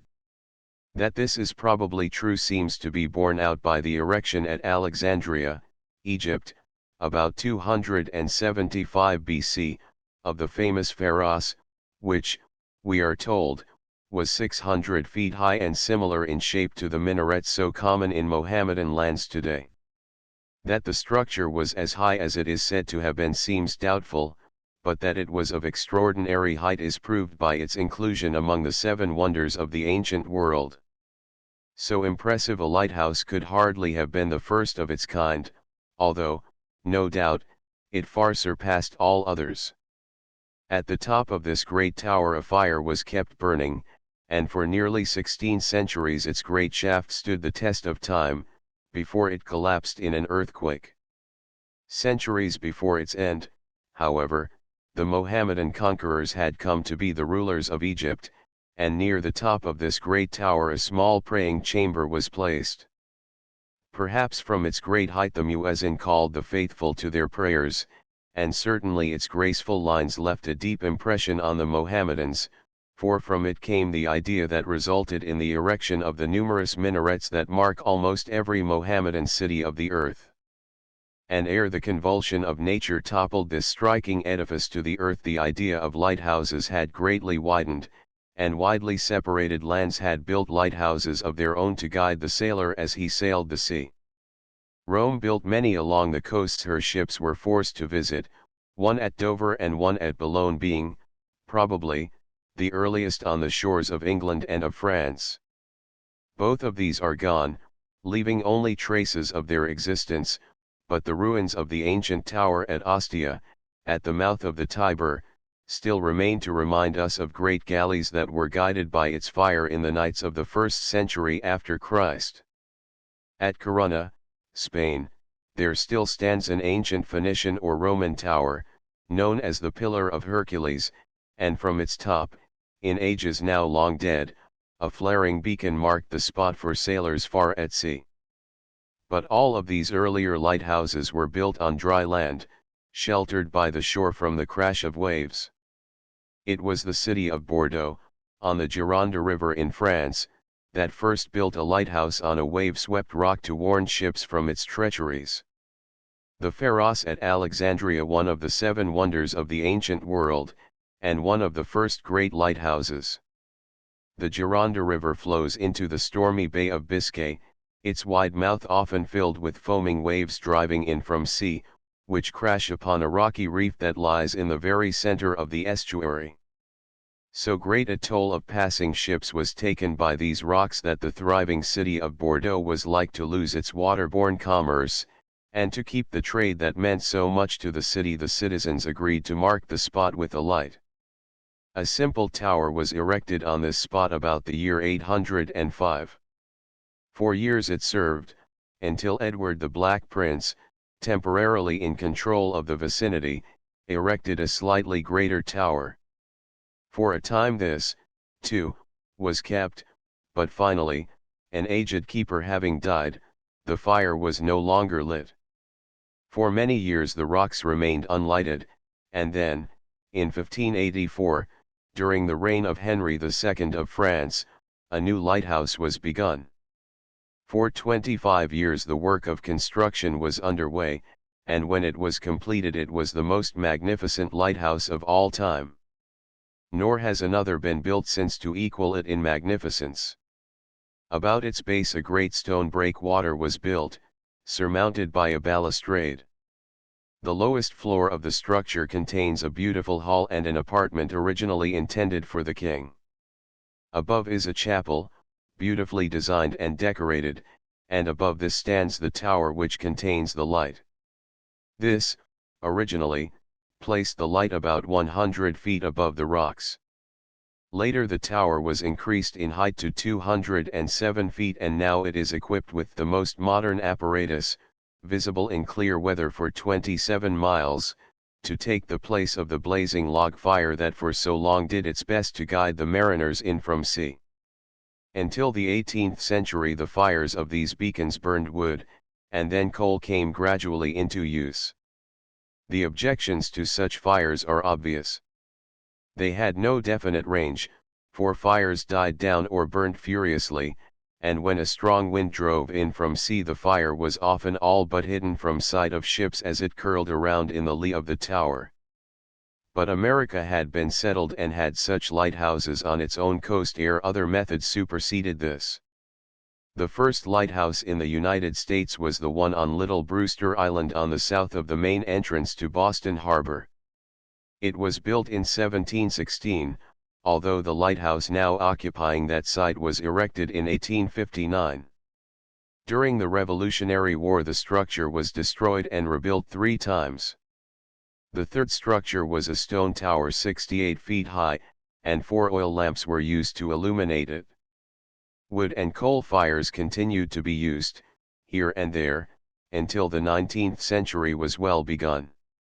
The last one of these in England to give way to more improved methods was the Fladholm light, in the Bristol Channel, where coal was burned until 1822. The Tillamook Rock Light Station, this great rock, which lies about a mile off the coast of Oregon, was formerly a spot of terrible danger to ships. Great difficulties had to be overcome in order to erect this lighthouse, but now its 160,000 candle power light is visible, in clear weather, for 18 miles. During the 19th century, however, great improvements were made in lights, and equal improvements were made in the design and construction of lighthouses. The story of the development of lighthouses is one of dramatic intensity, filled with accounts of heroism, of ingenuity, and perseverance. And not only in the building of lighthouses has heroism been shown. The courage of the quiet men who man them and women, too, for there are many to whom lighthouses are entrusted in itself is the subject for a book. Courage and unselfish devotion to duty are the fundamentals upon which keepers of lights base their helpful lives. Regardless of comfort, regardless of danger, regardless of life itself, the light must burn. No other duty or desire compares with that determination. And so in calm or gale, in summer fog or storm-torn winter night, the men who sail the sea have come to depend with simple and abiding faith upon the lights, the foghorns, and the courage of the lighthouseman. Whether the Atlantic pounds with mountainous seas the slender shaft on Bishop's Rock, or the Pacific piles its crashing surges high at Tillamook, whether the hot winds of Arabia blister the paint on the web of steel that holds the Red Sea light of Sanganib Reef, or ice encrusts the giant light that guards Cape Race, the light must burn, and sailors out at sea sail past almost as confident of these lights as of the stars. To one who has not seen the vast strength of the angry sea my words will mean but little, but anyone who has seen needs no description and will not forget. Imagine a slender tower, built amid the smother of foam on a wave-swept rock. Imagine the supreme impudence of man who boldly sets himself the task of building there a cylinder of stone surmounted by a cage of glass. Nor does his impudence end there. Although it may be that for weeks at a time no boat may come near the spume and flying spray about the rocks above which stands the tower, yet in the tower are men. They calmly go about the tasks assigned to them. They polish the powerful lenses about the light. Each night they light the lamp. When fog obscures the spot they set their foghorn going. These are their duties. And when storm threatens, do they leave? Not so, for then above all times is their duty clear. Overhead fly the scurrying clouds before the storm. Below, the sea turns gray. A white cap dots the surface of the water, and a sudden puff of wind leaves a ruffle of little waves as it passes. The clouds grow darker and the lightning flashes. The thunder snaps and roars and then comes the wind. Its voice is low at first as it whisks away the wave crests and tears them into spray. The tattered water slaps against the brown rock of the tower. The wind increases, blowing up the waves. They pound with growing strength against the foaming reef, and leap up higher toward the glass cage that marks the tall tower's crest. Cape Race Lighthouse, a 1,100,000 candle power light, now marks the great Newfoundland headland of Cape Race. Near this cape lies the shortest sea route from the English Channel to Boston and New York, and ships entering the St. Lawrence River also must pass near it. The lightning flashes more, the thunder roars again. The wind goes wild and shrieks like mad, tearing water from the sea and throwing it high over the summit of the tower. The great waves boom as they pile up on the rocks. They crash against the tower, which shudders with the blows. Surge after surge pounds savagely on the great rocks of the reef, and finally a mighty wave that seems to be a giant effort of the madly tortured sea lifts a raging crest high up, and drops it in the roaring surf. A great rock splits beneath the blow, the wave runs up the tall thin shaft and dashes high above its top, and then drops swiftly down, while there, unharmed amid the vastness and the terror of the storm, still stands the tower that puny man has built to warn ships from the dangers that surround it. The story of lighthouses is one to hold the interest of anyone, and many books have been written telling it. Lighthouses and Lightships, by F. A. Talbot, is one of these, and from its pages one may take a new impression of the men who spend their lives in making the sea less dangerous for those who travel on it. My task is different. I have space only to devote to why lighthouses exist and how they help sailors. And with lighthouses I shall include lightships, which, of course, are merely lighthouses that float, and buoys, which are used for many things. Originally it is likely that lights were built ashore in order that sailors overtaken by night while on the sea could be directed to a landing place. Compasses, of course, were unknown, and while it is possible to sail a course by the stars, it is quite another matter to find a landing place by such means. Consequently, lights were built to mark shelving beaches or the entrances to harbors where ships could be landed. But the light erected in 805 by Bordeaux was for the opposite purpose. It marked a place to keep well clear of, and lighthouses do that today almost exclusively. Minot's Ledge Light, which marks, near the entrance to Boston Harbor, a rocky reef seldom seen above the surface of the water. From this spot, the famous old skeleton iron lighthouse that formerly marked the reef was swept by a gale in 1851. If a reef lies near a course followed by ships, a light must guard it. If a sandbank is hidden from the sight of ships that might ground on it, a light must be there as a warning. If an island constitutes a menace because swift currents flow past its shores, a light must tell the sailor where the danger lies. Nor are lighthouses useful only at night. In daylight they form conspicuous marks from which the navigator may learn his exact position. In fog their huge foghorns wail like lost souls, sending warnings far into the engulfing mist in order that sailors may hear and know that land is near. Then, too, each light is individual. One flashes regularly, one irregularly, one red and white, one red alone. Other lights are steady beams, but each can be recognized, and so they are like friendly faces, recognizable, every one. Perhaps the coast of France is the best lighted in the world. Certainly it would be difficult to imagine one with a more perfect system. I have sailed the coast of Brittany at night, fearful of the currents and the storms that often blow on the stormy Bay of Biscay. But always, to minimize the dangers of the rocky coast and hidden reefs, the lighthouses blinked, and the task is simple to determine one's position any time, except in fogs. For the French have placed their lighthouses so that as a ship sails along the coast there are always at least two lights in sight at once. From these, cross bearings can be taken at almost any moment, and the careful navigator, in clear weather, need never feel uneasy as to his position. Ushant Island, that rocky islet just off the coast of Finisterre, was long a graveyard of ships, and still, from time to time, Some ship is caught on its rocks, but now bold lights stand high above the smother of foam and the roar of breakers, marking the spot in order that ships may carefully give it a wide berth. Formerly every lighthouse had to have attendants, as the most important still have, but modern improvements are making unattended lights more and more common. One finds them everywhere. The rocky coast of Sweden, the firths of Scotland, the mountains of the Strait of Magellan, the gorgeous coast of Indochina all have many of these new beacons. They flash accurately at regular intervals. They light their lights at dusk and turn them out at dawn. Some roar through the fog with their great warning voices, and all of this is automatic or semi-automatic. So far as the lights themselves are concerned, they require no attention for months at a time.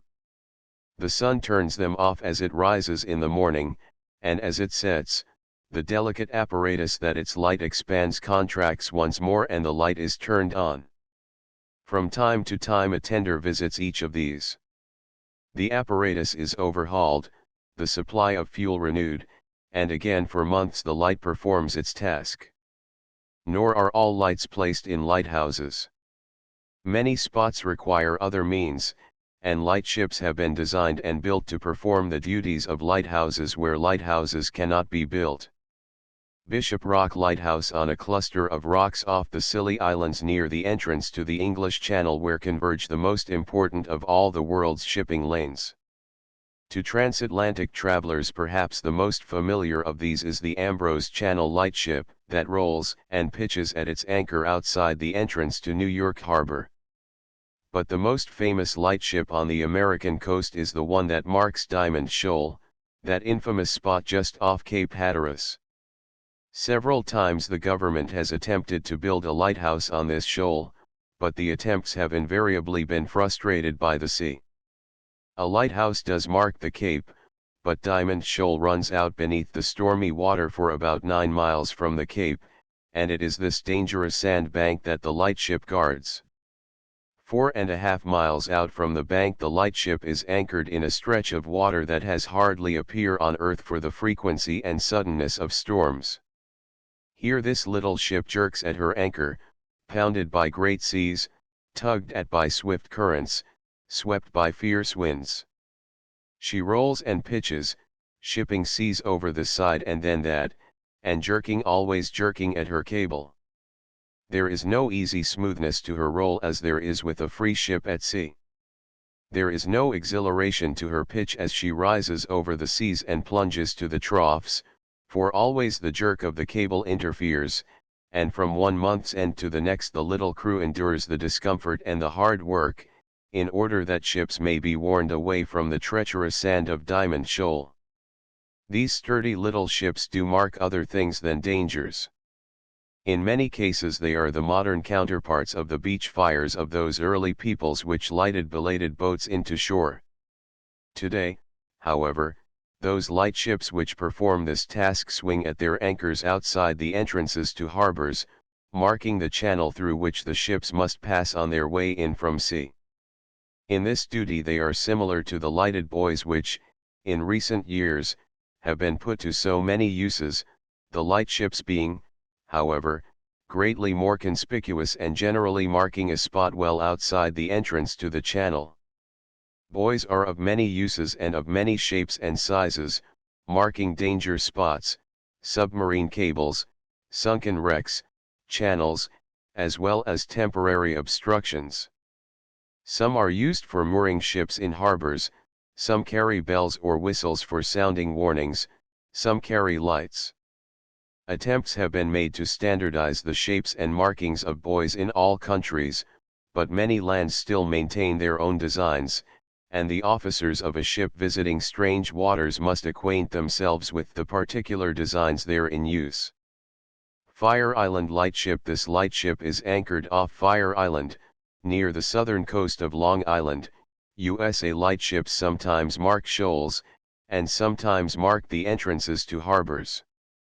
They are always kept anchored in given spots and are merely floating lighthouses, although, of course, they are sometimes relieved by other lightships so that they may undergo repairs. Buoys are of scores of different sizes and designs. They may be nothing more than tall painted poles of wood anchored to the bottom in shallow water and standing more or less vertically. These are called spar buoys, and are useful if ice is floating in the waters that they mark, for as the ice floats against them they give way, the ice passes over them and they serenely reappear, none the worse. On the other hand, buoys may be huge structures of steel many tons in weight, 40 feet from top to bottom, 10 feet in diameter, and complex in their equipment of lights or whistles or bells. Or they may be great barrel-like steel floats, or conical ones, or great turnip-shaped floats. Some are spherical, some are of stranger shapes. They may be red or black or green. Some are striped, with weird decorations gracing their tops. Some support small triangles or spheres, some crosses, some paintbrush-like affairs. But each one has its particular uses, and one should hesitate to pass a buoy unless the thing it stands for is understood. In United States waters, for instance, one needs to know that in coming in from sea a ship should pass with the red buoys, which are conical in shape and are called nun buoys, on the starboard, or right side. These buoys are further distinguished by being numbered with even numbers. At the same time all kin buoys, which are black and cylindrical, with odd numbers painted on them, should be kept to the port or left side. Sometimes spar buoys replace these, but the buoys to starboard will always be red, the buoys to port black, as the ship comes in from sea. Buoys painted with red and black horizontal lines mark obstructions with channels on both sides. Buoys with white and black perpendicular stripes sometimes mark the middle of a channel and a ship should pass close to them. Buoys marking quarantine are yellow, while buoys marking the limits of anchorages are usually white. Automatic buoys. The whistle buoy at the left utilizes the motion of the waves to blow a whistle. The light buoy in the center has an automatic light that burns gas stored in the body of the buoy. The bell buoy at the right carries a bell, against which 4 clappers are pounded by the action of the waves. The whistling buoys and lighted buoys are, perhaps, the most interesting of the lot. Imagine a huge steel top, with a whistle placed at its point, and a large steel tube running through it from top to bottom, extending more than the height of the top above it. Imagine this top 10 or 12 feet in diameter, and, with the tube, 40 feet in height. Imagine this, then, floating in the water, point up, and with the tube below the surface. The end of the tube below the water is open. The end on which the whistle is mounted contains 2 openings. In one of these the whistle is placed. The other opening is closed by a valve which permits air to enter, but closes when the air tries to escape. This buoy is anchored in the water, and as the waves toss it up and down they rise and fall in the lower part of the tube. As they rise the air inside is compressed and is blown through the whistle, causing it to sound. As the water in the tube falls, air is drawn through the valve, and again the waves force it through the whistle. This ponderous but simple whistling buoy requires no supplies and almost no attention. Periodically it is visited by a tender and is temporarily relieved of work while it is taken to the repair shop to be examined, repaired, and painted. Aside from that it needs no attention, yet constantly it moans as the waves sweep under it, and the greater the waves the greater is the volume of its sound. Bell buoys are equally simple and effective. These buoys are surmounted by a framework of steel from which a large bell is rigidly suspended. Several clappers are hinged about it so that, no matter how a wave may move the buoy, a clapper strikes the bell. The light buoys are more complicated and more diverse. There are more than a dozen different sizes and shapes, and the fuel is usually compressed oil gas or compressed acetylene gas. The buoys themselves, that is, the floats, may be of almost any shape. Some are spherical, some cylindrical. Some are long and thin, and others short and fat, but each one has a framework or a shaft of steel extending from 10 to 20 feet above it. At the top of this the light is fixed, while the body of the buoy holds the gas. These lights flash intermittently, the gas, which is under pressure, operating a valve, while a tiny pilot light in the burner remains always burning in order to ignite the gas when it is turned on to cause each flash. Some of these buoys carry a supply of fuel great enough to last for 3 months, and during that time they flash their lights every few seconds without fail, marking a danger or a channel, and are visible, sometimes, from distances of several miles. Thus the dangers of the sea are marked by lighthouses, lightships, and buoys, while harbor entrances and channels are marked as well. This has been done in order to save life and property and in order to expedite the passages of ships. No more do captains have to depend on guess and luck. Their accurate sextants and chronometers tell them where they are on the trackless sea. Their barometers tell them of approaching storms. Their compasses tell them their directions. And men ashore have built great lights on wave-washed rocks and surf-pounded beaches, on mighty headlands and shoals of sand. Lightships mark the treacherous spots where lighthouses cannot be erected, and mark, as well, the entrances to many harbors around the world. And once past these the mariner is led into the shelter of the harbor between long lines of buoys, each telling him its message, each aiding him on his way. He rounds a rock in mid-channel unscathed, because a buoy anchored there tells him how to turn. He finds his anchorage because of other buoys, and perhaps he makes his ship fast to still another, and knows that once more the ocean has been crossed in safety and his voyage is ended. Almost the whole of the surfaces of all the lands of earth bear the marks of man. Most people live their lives ashore amid nature that has been radically changed by man. Cities have been built, railroads flung across the land. Farms flourish and plows have turned up every inch of all their acres. 100 years ago America was wild from the Alleghenies to the Pacific. Now one cannot cross it and be for more than a few minutes out of sight of signs of men. But the ocean rolls ever on just as it rolled in prehistoric times. No mark that man has made has changed the sea.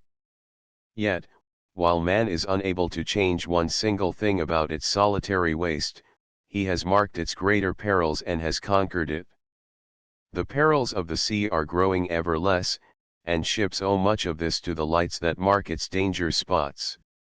Chapter 12 Ship Design, Construction, and Repair. Ship design, prior to the opening of the 19th century, was based very largely on rule-of-thumb methods. In ancient times, before Greece became a sea power, this was particularly true. Shipwrights and sailors came to know from experience what qualities were good and what were bad, and after many years at their work were able to construct ships with some understanding of what the ship could be expected to do. It took only a little while for them to learn that narrow ships were easier to propel than broad ones, but that broad ships possessed carrying power superior to that of narrow ones. Thus the merchant ships were tubby while warships were narrow.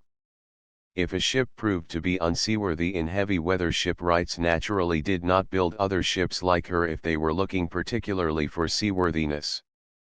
If a ship was able, it was only natural that her characteristics should be incorporated in other ships. If a ship otherwise satisfactory permitted seas to come aboard over bow or sides or stern, the sailors and shipwrights tried to correct the difficulty without losing her good qualities. Thus from generation to generation ships improved, although the process was slow.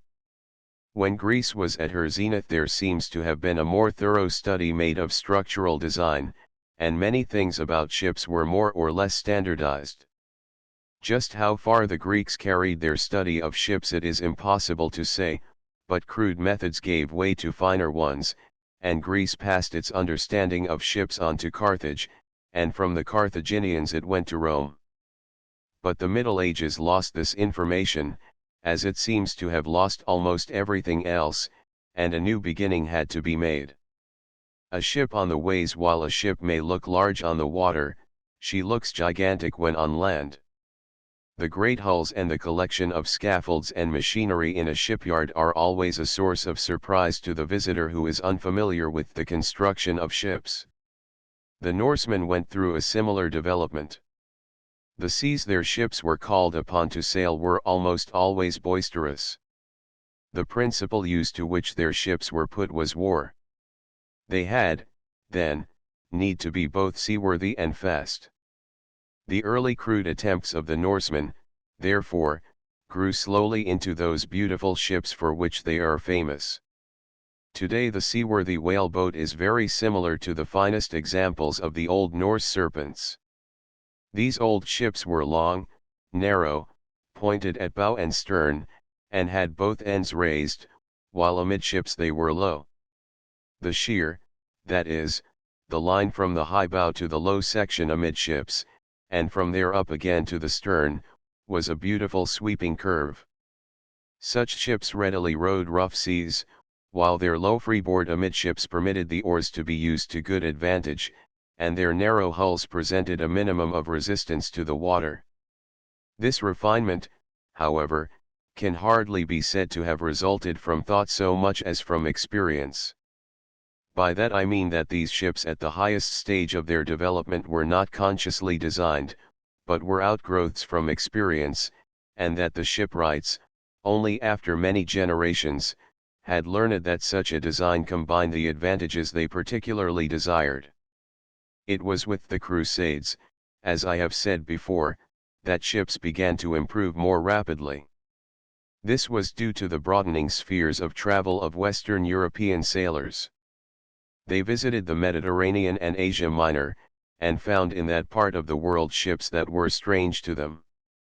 But in these strange ships they found characteristics that they deemed desirable, and, combining these desirable points with those of their own ships that were equally desirable, they produced improved types.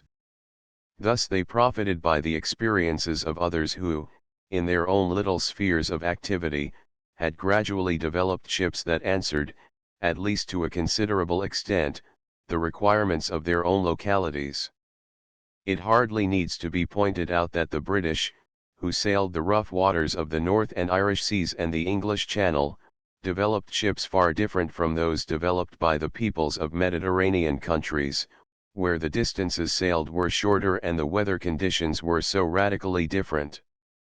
After the Crusades had introduced the peoples of Western Europe to those of the Mediterranean, trade between the two increased, and, so far as ships were concerned, each learned from the other. Thus it was that by the time Columbus sailed on his famous voyage, the sea-going ships of all the European countries had grown somewhat similar in design and appearance. A floating dry dock and a ship undergoing repairs. A few glimmerings of the complicated subject of naval architecture became evident in the years that included and followed the Age of Discovery, and ships, or at least some ships, were designed by men who made a study of them. The designs, however, were largely little more than the transfer of rule-of-thumb methods to paper, and a real understanding of the subject was still far distant. Phineas Pett, during the 17th century, designed many ships for the British Navy, and from these designs the ponderous ships of later days developed. In France, however, naval architecture seems to have been a better understood art than in England, for many times British designers improved their ships after studying captured French ships. The designers in England for many years were guilty of one error in particular which, while later corrected, proved to be the cause of the loss of several of their very greatest ships. This fault was the placing of the lowest tier of gunports so close to the water that when the ships were under a press of sail the ports on one side or the other, and they were not watertight even when closed, were under water. During the reign of Henry VIII, a British ship named the Marie Rose heeled over when getting under way, and the ports, which were open and were only 16 inches above the water when she was on an even keel, permitted the water to enter in such quantities that she sank. Years later Sir Walter Raleigh wrote that this defect was being corrected, Yet later still the Royal George was lost because of the same fault. It is interesting to quote a few lines of Raleigh's writings on ship design. Commenting on improvements in lines, he said that ships with these improvements never fall into the sea after the head and shake the whole body, nor sink astern, nor stoop upon a wind. He also suggested that the lowest tier of gunports should not be less than 4 feet above the water. Furthermore, he objected to the high stern castles which made the ships of the time both unseaworthy and ridiculous. Modern scientific naval architecture can properly be said to date from the latter part of the 17th century, for it was then that the first studies were made of the passage through the water of various shaped hulls. Before this, ships were built, and if they were successful were copied; if unsuccessful they had less influence on later design. Now began a study that has been carried down to today, and scientific deductions began to be made, and upon these investigations and the results of them an important part of naval architecture has been founded. Still, however, this new science was crude. One reason for this was that ships depended upon the wind for power, and it was a slow task to compile comparative data. That this was not impossible, though, is proved by the brilliant American designers of the first half of the 19th century, who suddenly evolved the clipper ships that so far surpassed all previous sailing ships that comparison became mere contrast. But it was steam that made it possible for naval architects to develop their profession to so high a point as it has reached. It was during the 19th century, then, that naval architecture made its greatest progress. Since the 19th century great improvements have been made, it is true, and many facts have been discovered, and naval architecture still is progressing, but the 19th century made a profession of it, and the 20th century is only continuing its development. The profession of the naval architect is one that is not widely recognized or understood. When Cass Gilbert designs a Woolworth building, we recognize him as a great architect, and realize, to some extent, the great task he has so successfully completed. When the building is built, we view it with interest, perhaps with awe, and comment on the brilliance of the architect and the ability of the constructor. And they deserve all the credit they get and more. But how often have you ever heard mention made of the architects from whose brains were evolved the Mauretania and the Leviathan, the Belgian Land and the Majestic? True, it is commonplace to marvel at their size. But who thinks of the titanic task that faced their designers? And now imagine a Woolworth building being built on a sloping runway, and, when completed, slid bodily into the water, across thousands of miles of which mighty engines placed inside could drive her at express train speed. Imagine such a structure, with all the magnificence of appointments that are to be found in the Woolworth building, forcing its way through winter storms with waves pounding madly at its sides, waves which, striking the iron-bound coasts of Maine or Wales, sometimes tear away tons of the living rock and hurl it about in a smother of foam. And then compare such a structure with the greatest ships of today. There are several far longer than the Woolworth building is tall, but these vast steel hulls do not rest on foundations of steel and concrete immovable.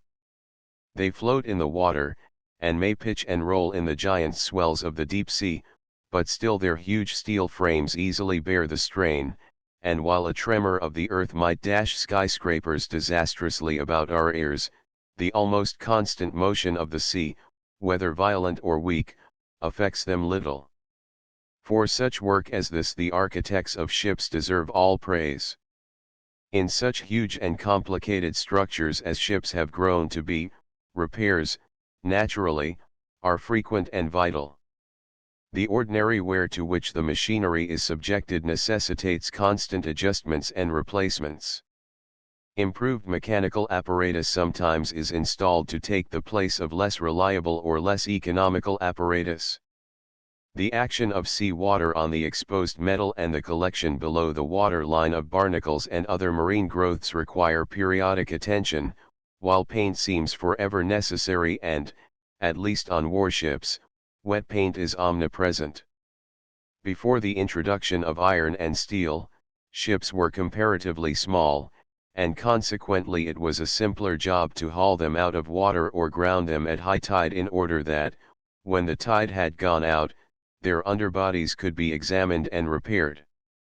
Sometimes, again, tackle made fast to their masts and led to anchors dropped well away from their sides or to points ashore made it possible for ships to be hauled over to one side or the other, bringing a large part of their underbodies above water, where their crews could make the necessary repairs, or scrape off most of the accumulation of marine growth.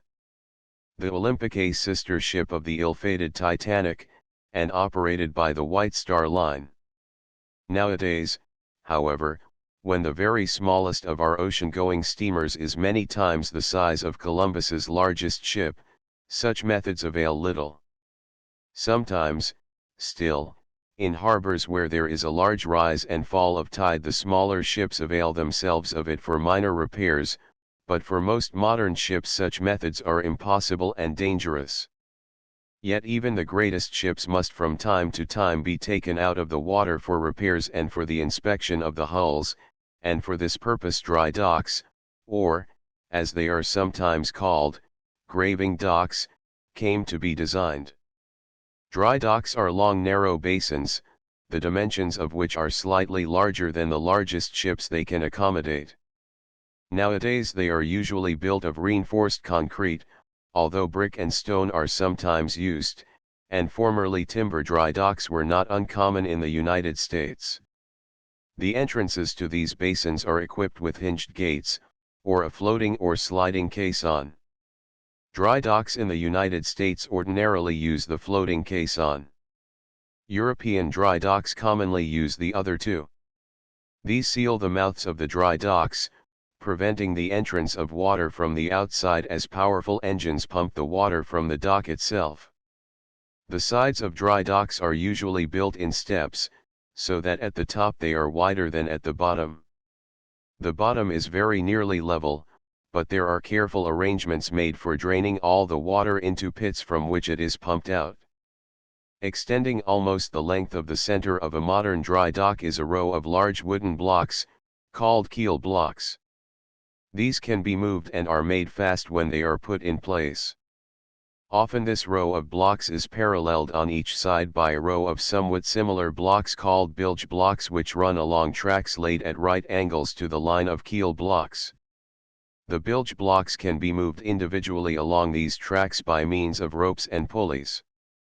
These ropes are extended up the sides of the dock so that, even when the dock is filled with water, each individual bilge block, and there are scores of them in each row, can be moved back and forth by men beside the dock. When it is necessary for a ship to be docked, her docking plans are given to the man in charge of the dock. He then arranges the keel blocks so that the line along their tops is the same as the line along the keel of the ship. Certain marks are then made at the top of the dock side walls to show just how far the ship is to be hauled into the dock. When these arrangements are completed, the dock is flooded, the gates are opened, or the caisson is floated out and the ship is very carefully and very slowly hauled into the dock. She never goes in under power, for the clearance between her sides and the sides of the dock is often very small, and the greatest of care must be taken to keep her from coming in contact with the masonry. When she has been hauled up to the point marked on the dock side, she is carefully made fast with cables, and the entrance to the dock is closed. The ship must be riding on an even keel, for if she is listing, that is, leaning to one side or the other, she may damage herself when the water is pumped out and she comes to rest on the keel blocks. As the water level is reduced, her keel slowly settles on the keel blocks which support the whole weight of the ship, but in order to prevent the ship from toppling over sideways, the bilge blocks are pulled carefully under her. As they are slightly higher than the keel blocks, they touch her bottom at some distance from the keel, and as there is a row of them on each side, they keep her securely upright. Care must be taken that none of these bilge blocks come in contact with the ship where any of her numerous underwater valves project, for if that happened the valves would be damaged. The docking plan referred to, however, shows where such protuberances are and such accidents need not occur. In dry docks where bilge blocks are not used, the ship is supported instead by shores. A shore is a long timber which is placed with one end against the ship and the other against the side of the dock. In order to make them fit snugly, great numbers of varying lengths are kept on hand and are chosen so that they come within a few inches of filling the space between the ship's sides and the dock wall. Then large wooden wedges are driven in between the dock wall and the end of each shore. Dozens of these are placed about a ship and serve the same purpose as is served by the bilge blocks. A ship I was on some years ago was rammed by a coal barge while at anchor in the harbor of Brest, France, and was forced to go into dry dock for repairs. Being familiar with dry dock procedure only in the United States, I was unprepared for what has always since seemed to me to be a thoroughly picturesque method of placing the shores. Our ship was hauled into the dock, the gates were closed, and the pumps began to lower the water. Finally she settled onto the keel blocks and the shores were floated into place, each end being held from above by a line. As the water sank lower, the wedges were inserted between the shores and the dock walls, and a man with a large wooden mallet took his place at each wedge. Then the foreman, standing at the head of the dock, began a song which the mallet bearers took up, singing beautifully in unison, their voices booming upward from the dry dock, halfway down the sides of which they stood. And as they sang they kept time with great strokes of their mallets on the wooden wedges, the musical wooden sound ringing in unison with their song as every man drove his crashing blows with every other man.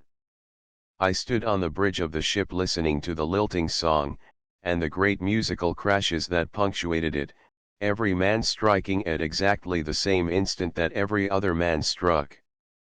Never before or since have I seen a more practical demonstration of the uses of song or heard so beautiful a song of industry. It was an anvil chorus with a different setting. There is another type of dry dock that is widely used and is of great importance where it is too expensive or difficult to build the type to which I have just referred. This other type is the floating dry dock. In principle it is a huge barge, rectangular in shape, and with highly raised and very thick sides and open ends. Its bottom is built up of many compartments and its reserve buoyancy must be at least a little greater than the total weight of the largest ship it is designed to accommodate. That is, it must be able to float while carrying a load of 15,000 tons if it is meant to be used by ships up to that displacement. The Aquitania, a British-built ship operated by the Cunard Line. These floating dry docks need only to be placed in a sheltered spot where the water is deep enough for the dock to be sunk so that the dock floor is a little farther beneath the surface than is the keel of the ship that is to be docked. When everything is in readiness, that is, when the keel blocks are properly placed and the incoming ship has been otherwise prepared for, water is allowed to enter the inner compartments of the dry dock. Gradually the whole thing sinks until only the two high sides are visible above the water. When it has sunk until there is enough water over the dock floor for the incoming ship to float in, the valves are closed and the ship is hauled in and made fast. Then giant pumps begin to expel the water that has been allowed to enter the compartments. This causes the dry dock to come once more to the surface, and as it rises beneath the ship the keel blocks press up on the ship's keel, shores or bilge blocks are put in place, and when the ponderous float regains the surface there is the ship, high and dry, where men can scrape and paint and repair her or accomplish the other tasks assigned to them. It is interesting to watch the labors of a crew of workmen in a dry dock. If a ship looks large in the water, it looks startlingly gigantic in a dry dock, especially if one walks down to the dock floor and views the high bow or the overhanging stern from the level of the keel. Propellers from a distance look small, but with half a dozen men realigning their blades or working about them, they look huge indeed. The Paris, the greatest French merchant ship, operated by the French line. 100 men may be swinging on scaffolds which are hung over the ship's side by lines from the deck, and they remind one who is watching from a distance of flies or ants on a wall. A regiment of workmen may disappear beneath the huge bulge of the ship's underbody in order to scrape or paint or repair. Fathoms of cable may follow an anchor from the hawse pipes to the dock floor as the ground tackle, that is, the anchors and cables, is cleaned, painted, and examined. Propellers or sections of propeller shafts may be swung over the yawning dock and lowered into it by great cranes, to take the places of others lost or damaged. Sections of the ship bent or cut by collision may be replaced to the raucous tune of nerve-shattering riveting hammers. Rivets loosened by the working of the plates or by galvanic action may be renewed. Plates damaged by any of 100 causes may be replaced, and great piles of barnacles scraped from the steel skin of a ship that has been over long between dockings may accumulate on the dock floor. Sea valves are reground, the rudder is examined, propeller shaft supports are looked over, and, when the work on the ship's great underbody is completed, the workmen take their tools and depart. Great valves are opened in the dry dock walls, the water enters, and once more the great ship floats. The dock gate or the caisson is removed, and carefully the monster of the sea is backed from her gigantic hospital, fit, so far as her underwater parts are concerned, for another round of duty at sea. But dry docks are not necessary for all the repairs a ship might need to undergo. To replace or repair engines she may go alongside a quay or a pier, and for any of 1,000 jobs she need never stop her regular voyages. But repairs or changes are always underway. To the voyager on a handsome liner little of this is apparent, but it is always known to the crew, and rare indeed is the time on a steamship when repairs are neither underway nor contemplated. This continuous round of repairs does not mean, though, that the steamships of today are not properly designed and built. It only means that a great ship is so vastly complicated that some part of it is always just a bit below par. A small town needs repair men to keep its electric light system properly working. Its water system is similarly under constant supervision. Its gas, its paving, and a dozen other parts of its equipment are always being repaired, renewed, or extended. The same is true on board ship, except that, at least on the giant liners, the ship's equipment is more complicated than the town's. This wandering discussion presents a few of the difficulties that face the designer, the builder, and the operator of ships.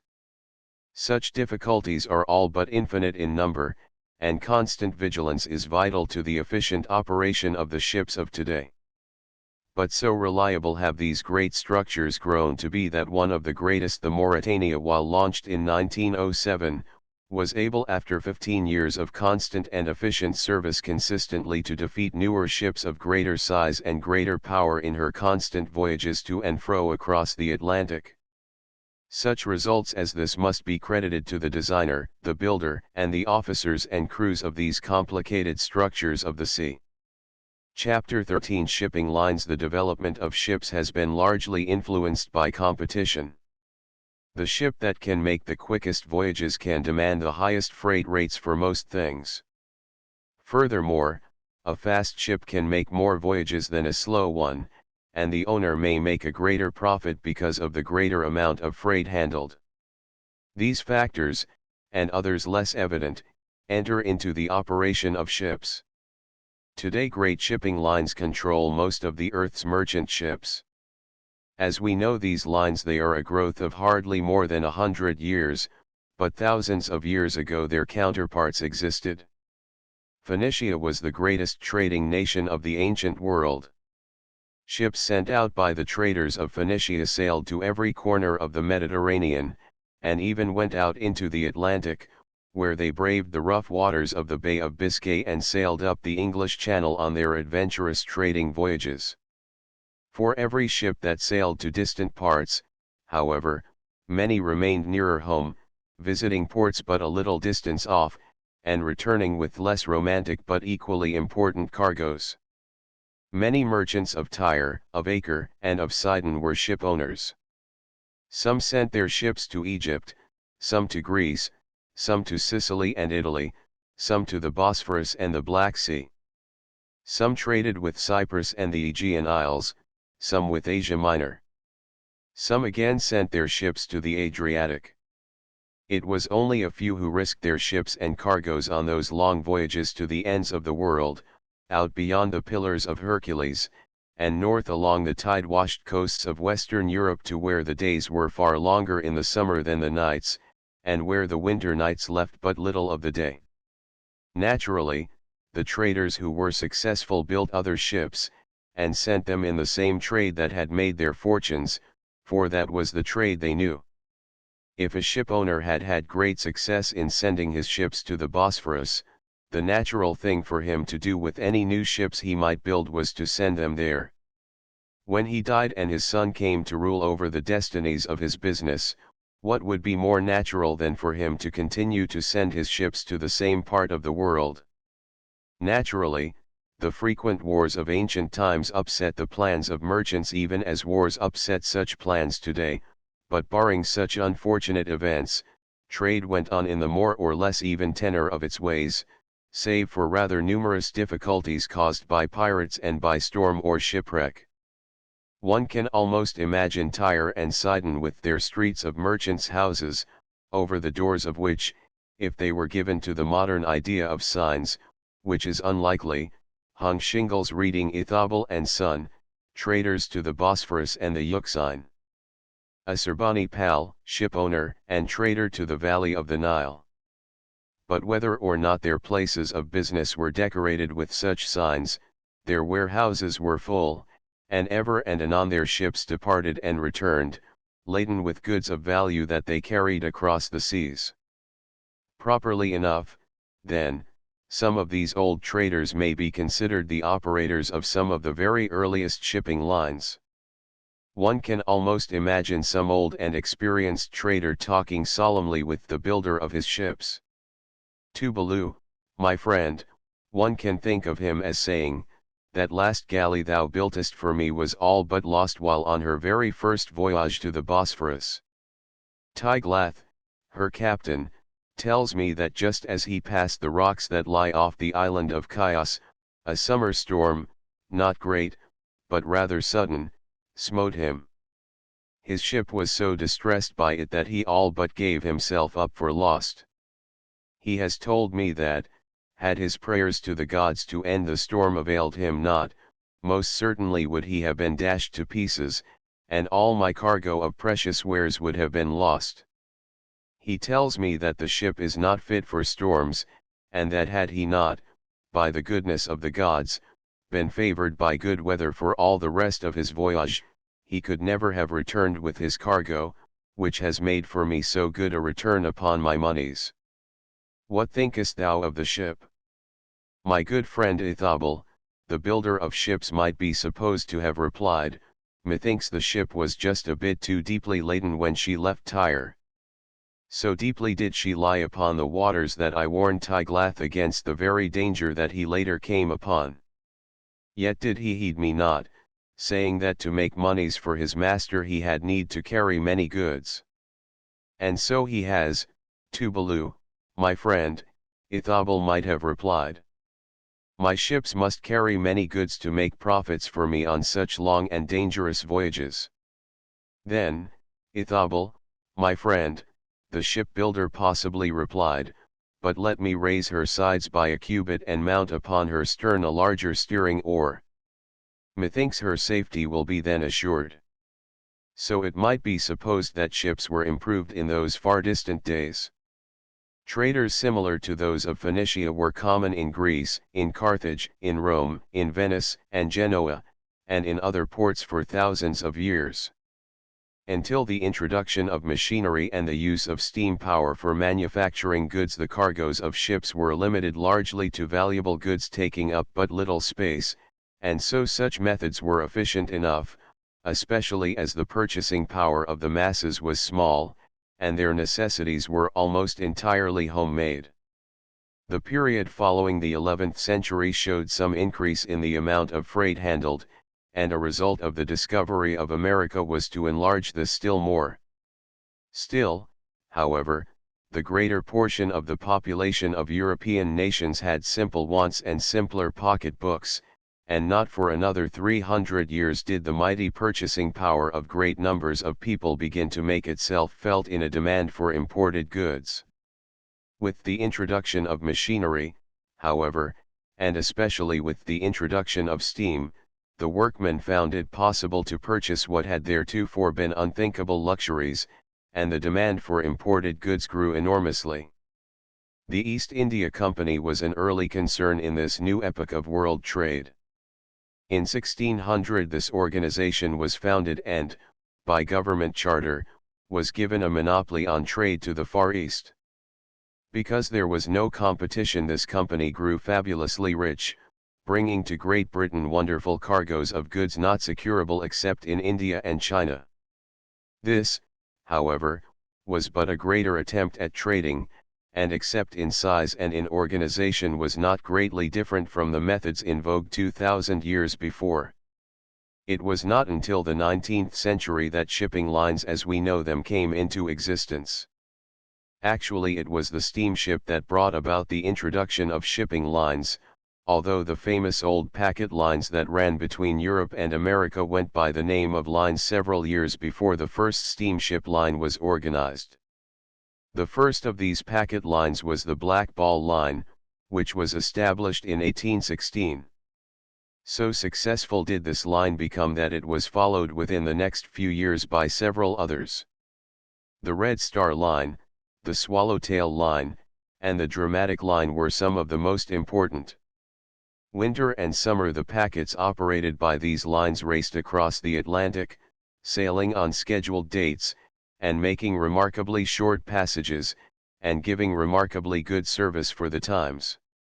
The ships were not large, some of them being hardly more than 300 tons burden, but for the first 10 years of the Black Ball Line's existence the ships of that line averaged 23 days for the eastward passage and 40 days for the westward, which was much lower than the average of other ships of the time. These packet lines continued in operation until about 1850, when they had largely faded from the sea, unable to compete with the steamships then becoming reliable, comfortable, regular, and fast. The first steamship line to organize was the City of Dublin Steam Packet Company, which began operations in 1823. During the following year the General Steam Navigation Company was incorporated, and several other British steamship lines followed rapidly. At first these were for the coasting trade, where the regular service they maintained was valuable in the extreme, for railroads had not yet appeared. Before long, however, these lines began visiting the continent, and the transatlantic voyages of the Savannah in 1819 and the Royal William in 1833 drew the attention of steamship builders and operators to the advantages of transoceanic routes. In 1837 three companies were organized: the British and American Steam Navigation Company, the Atlantic Steamship Company, and the Great Western Steamship Company. In 1838 their first ship sailed to America. The Great Western made her first crossing in 13 days and a few hours, almost equaling at her very first attempt the fastest voyage, and that from America to Europe, a sailing ship ever made. Brave as was the start made by these three lines, however, they soon went out of business.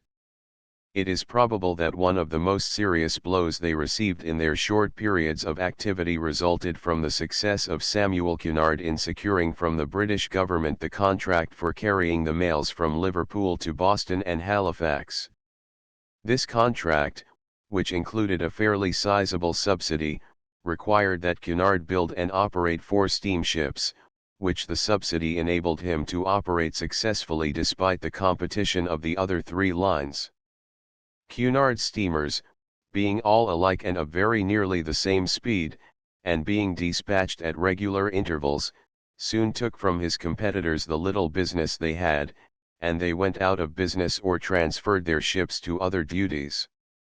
The Cunard line, then, from the 4th of July, 1840, when the Britannia sailed for Boston, has been a successful transatlantic line, and is today the oldest transatlantic line in existence, as well as one of the finest and most powerful. At first this company was known as the British and North American Royal Mail Steam Packet Company, and its first ships, the Britannia, the Acadia, the Caledonia, and the Columbia, were each 207 feet long, about 1,150 tons, and could carry 115 cabin passengers and 225 tons of cargo.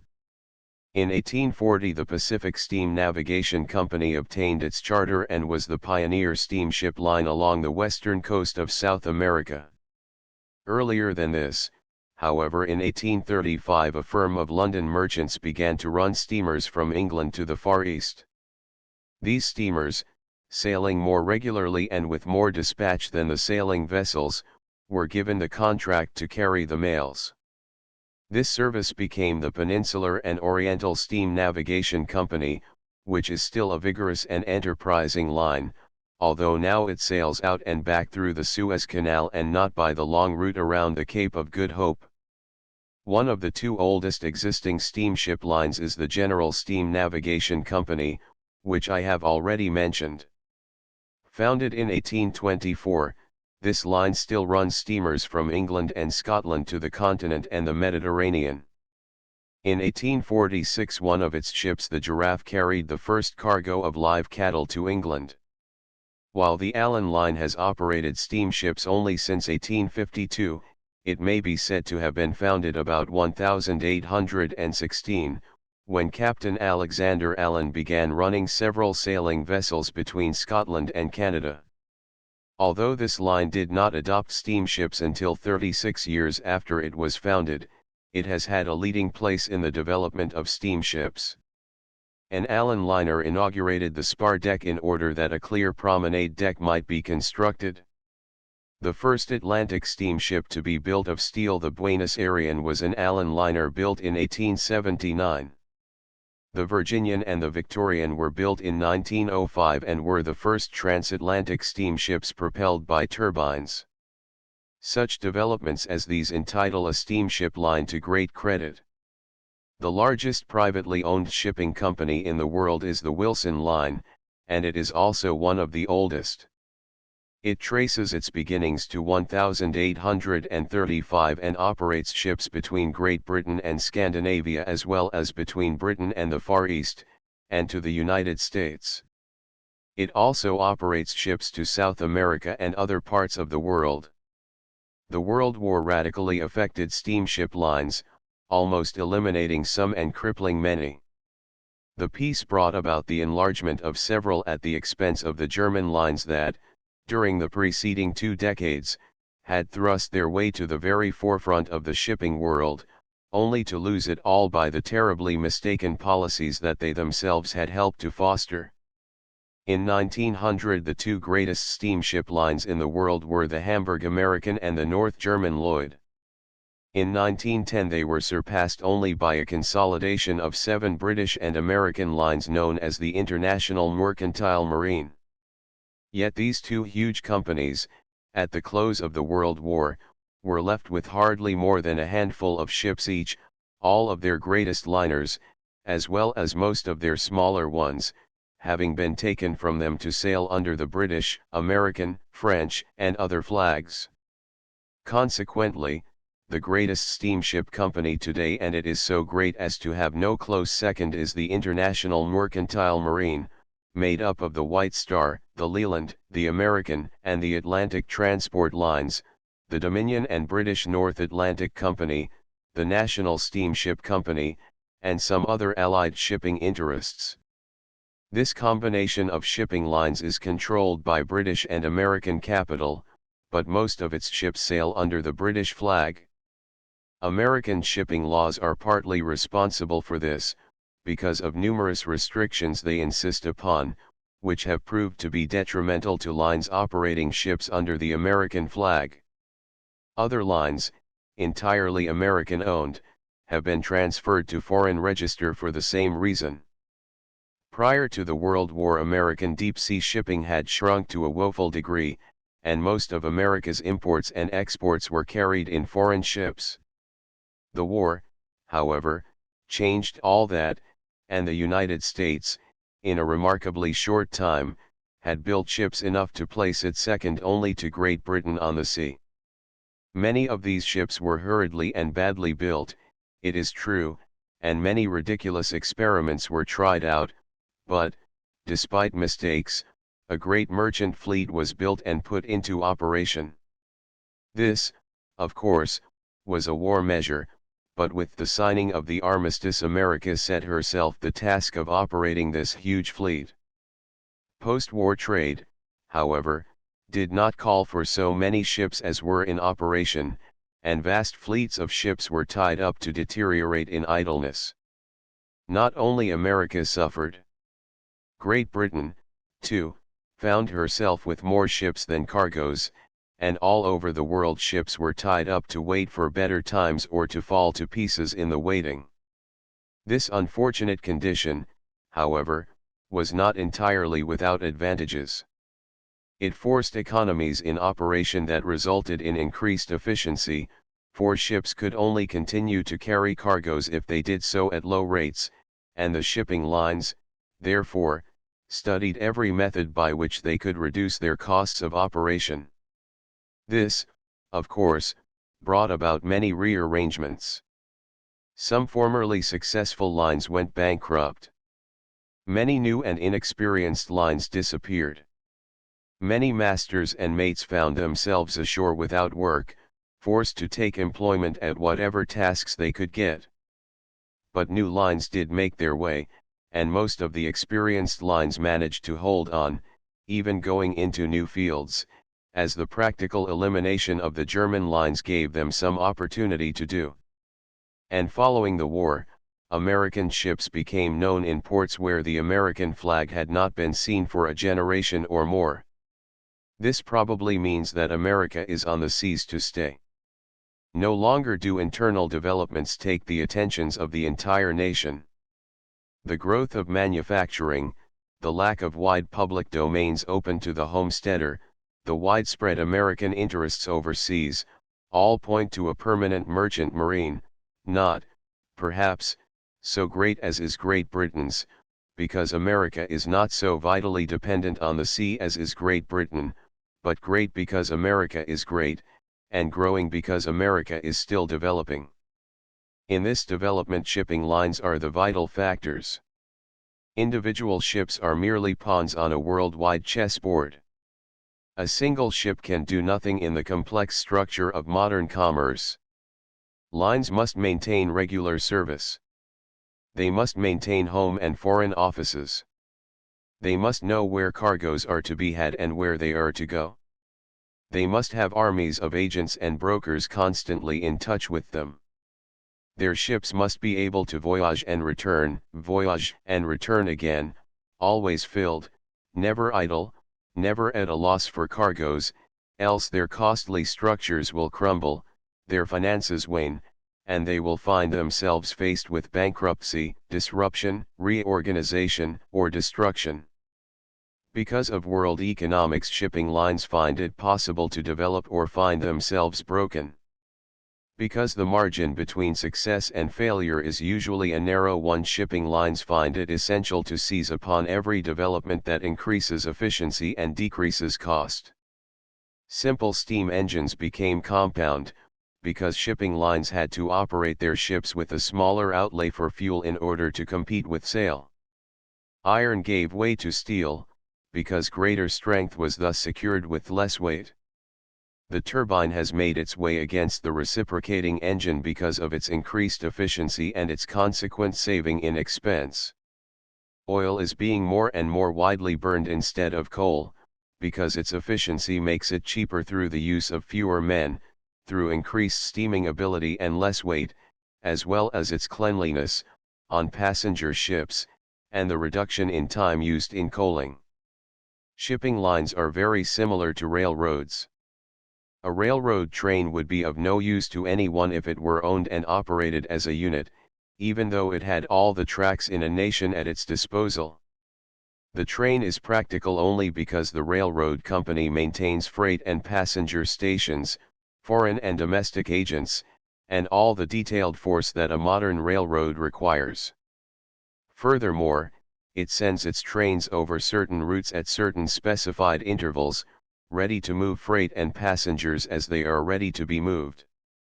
So must a shipping line be operated. Ships must be where they are needed, else freight accumulates or is diverted to other lines. The huge investments ships require necessitate that there be no loss of time, and consequently ships must not wait for freight to come to them. Because ships carry great amounts of freight and cannot lengthen or shorten themselves, as trains can, to accommodate fluctuating quantities, it is often necessary for freight to go in tramp steamers to ports which attract small amounts of freight. But cargoes must be waiting at those ports for shipment to some other, or the ship loses time and the line loses money. Because of this, agents are forever busy, cablegrams are forever being flashed through the ocean depths, or ships are diverted by wireless in order to take advantage of temporary conditions.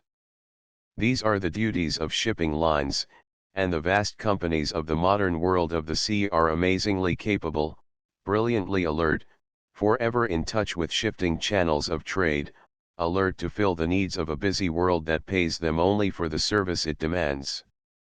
Perhaps the fierce competition of today seems harsh, yet it is constructive. Perhaps it bears too heavily upon many deserving individuals, yet through it has come about the vast improvement that has marked the shipping world in the last 100 years, an improvement that has shortened voyages, limited the time between continents, reduced the very world until voyages around it are now almost commonplace summer holidays. Without competition, the old East India Company sent its ships from England to the East for 300 years, and served Britain little better at the end of that time than at the beginning. With competition, the transatlantic voyage has been cut from 40 days to little more than 4. Giant ships plow every sea and offer their magnificence to every passenger who cares to pay the passage money. No longer do silks and spices fill the holds of the argosies of the deep. Iron ore or polished motor cars, bales of cotton or crates of textiles, toys or machinery, hides or shoes, lumber or furniture, it matters not. Given only a place of origin and another place overseas where buyers wish it delivered, and ships there will be to carry it. There is not a single harbor between the eternal ice of the two polar seas that is not visited by ships. There is not a person of the 1.5 billion who inhabit the globe but is affected by them. The natives of Central Africa buy cotton goods made in England of cotton grown in Alabama. The Eskimos of the frozen north hunt for seals with guns made in Connecticut. Oil that gushes from the rocks of Transcaucasia is refined, and burned in motor cars as they roll along the Champs-Élysées. Copper from the Andes is made into roofing for houses everywhere on earth. Toys made in Czechoslovakia or Japan fill the counters of the toy shops of Britain and America. No longer do oceans divide the world. As shipping lines continue their development, they cannot fail to weld the world into a vast economic unit, interdependent and friendly, useful to one another and to unnumbered generations of the future. Today we look back to the beginnings of the shipping lines and smile as we think of their trifling activities. In 100 years they have grown from infancy to vigorous manhood, but their future will not be one of senility. Instead, as years go by, their growth will greatly continue, and 100 years from now the point of view of our children's children will probably be to the shipping lines of today what ours is to the lines of 100 years ago. Chapter 14: The importance of ships. Since time immemorial man has sailed the sea, yet is the sea but little known. To most of us it is an enigma, even though we may often have viewed its undulating surface from the deck chairs of ocean liners. But the ocean is not to be learned by idling passengers in deck chairs. One must play a part no matter what in the struggle to master it before one may feel acquainted with it. Nor even then may one become familiar, nor trust it overmuch. Sometimes it rages loud and long, and finally, worn out with the strain of raging, goes into a sort of restless doze, with occasional reawakenings of anger. Sometimes it hides beneath a mask of fog, quiet but untrustworthy, motionless but sulky, giving out no warnings of its dangers, and stubbornly interfering with those that man sends out. But these are not the moods most natural to the sea. Its moods are generally genial. Sometimes it lies for days, untroubled by its storms, unhidden by its fogs. All day its surface twinkles in the sunlight, or all night rocks the bright reflection of the moon. It winks and smiles and whispers to the sides of every passing ship. Its sounds are sibilant and liquid. Or it may be playful, leaping joyously in great blue surges, through which the sunlight gleams. Now and then, perhaps, a wave may pop an inquisitive crest a little above the rail, and sprinkle sparkling drops of salty water over a sailor or a passenger, but one need only look down beside the ship and see the color of the waves to know that therein lies only virile playfulness. And these are the more usual of the moods of the sea. Now and then it turns grey with anger and flings itself about in fits of fuming rage. Now and then it glowers beneath the fog, ugly and menacing. But in that, as in its sunny gentleness and boisterous fun, it has only the attributes of many a child, quick to foolish anger, quick to sullen sulking, but just as quick to gentleness and fun, and much more given to them. But the sea, unfortunately, is generally judged by its moments of petulance. It is generally the story dealing with storm or fog that finds its way into the papers. In that we react toward the sea just as we do toward our neighbors' children. Weeks may pass during which they are guiltless of a single childish prank, and we are likely not to think of them at all. But let them tie a tin can to our old dog's tail or run our cat high up among the branches of a tree, and we are likely to be loud in criticism of them. And so the sea.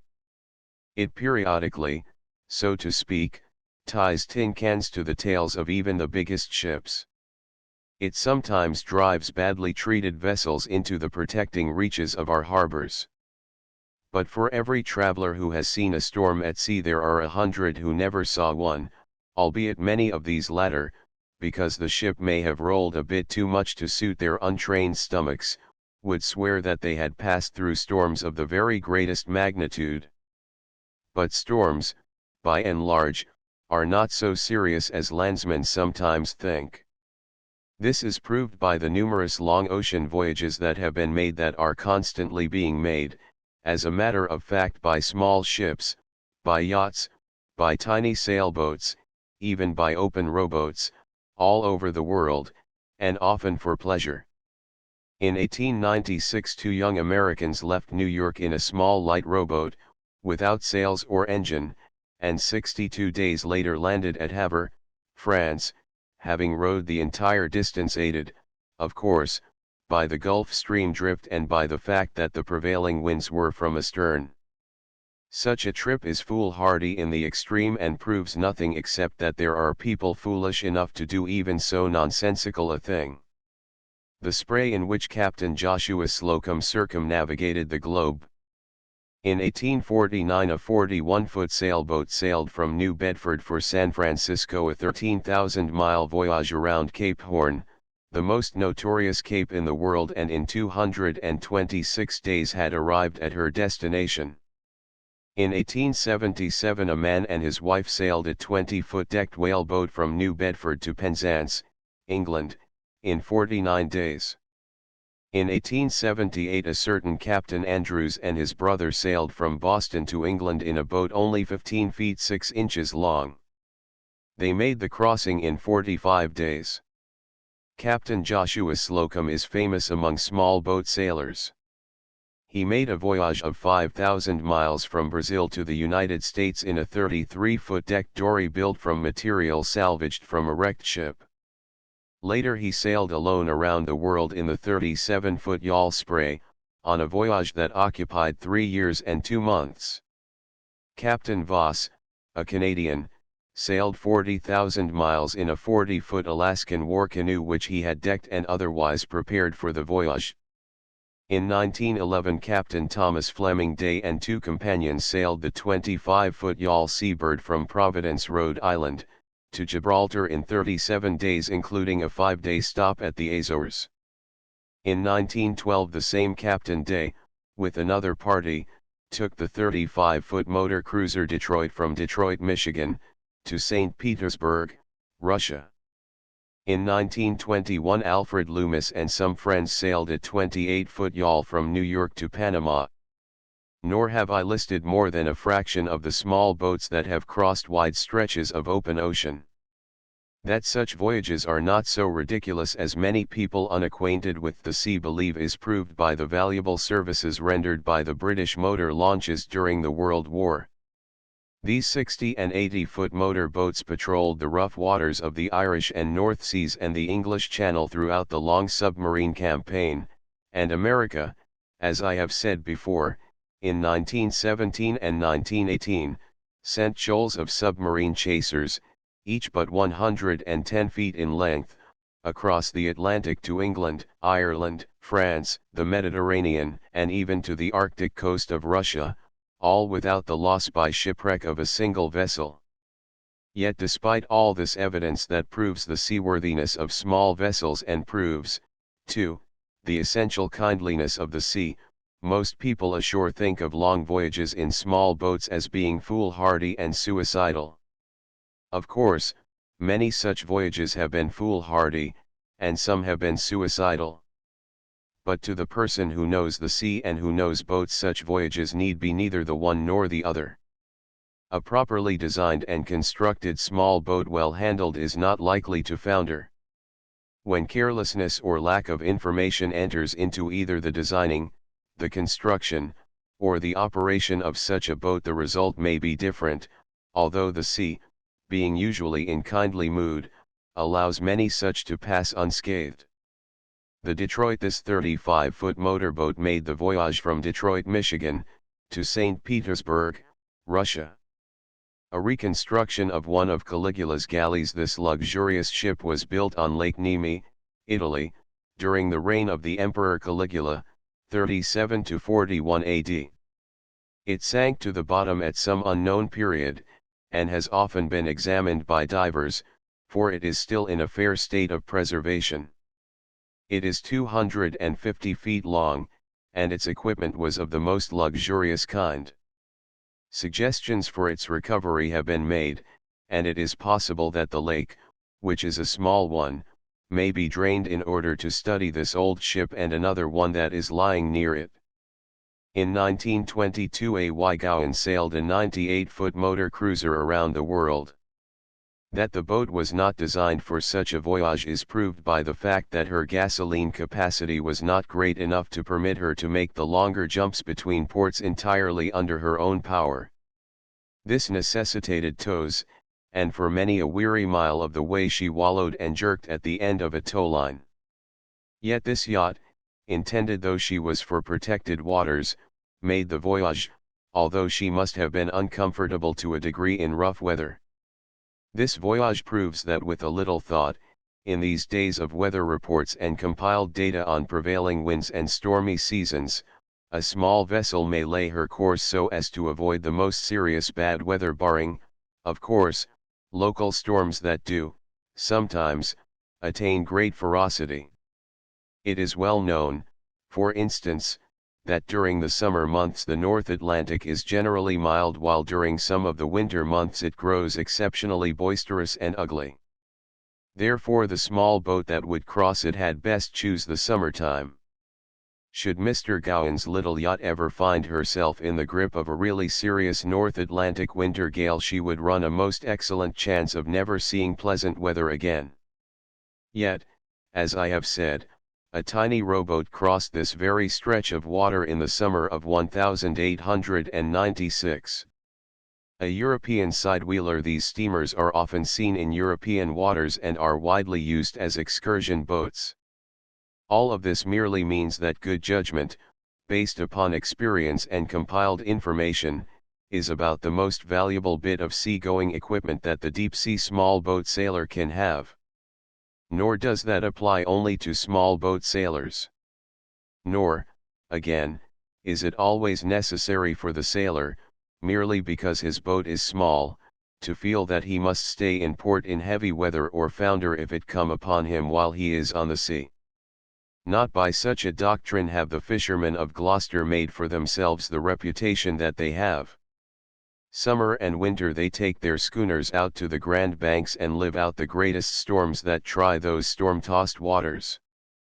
From the deck of a 50-foot Gloucester fisherman I have seen the seas tower high before her bow, seemingly about to crush the craft, and have seen the mighty troughs, which, from the crests of the great seas, seemed abysmal in their depth, yet did the little vessel ride through them without so much as a splintered rail. These schooners come in loaded with fish and often encrusted with ice. It is true that their sails are sometimes split, their masts sometimes swept overboard.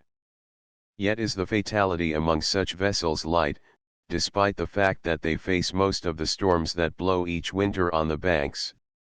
Had it not been that small boats can safely sail the seas, it is difficult to see how we ever could have arrived at the era of great ships. Ancient history tells us of ships that, at least until the prime of Greece and Rome, could not by any stretch of the imagination be called large.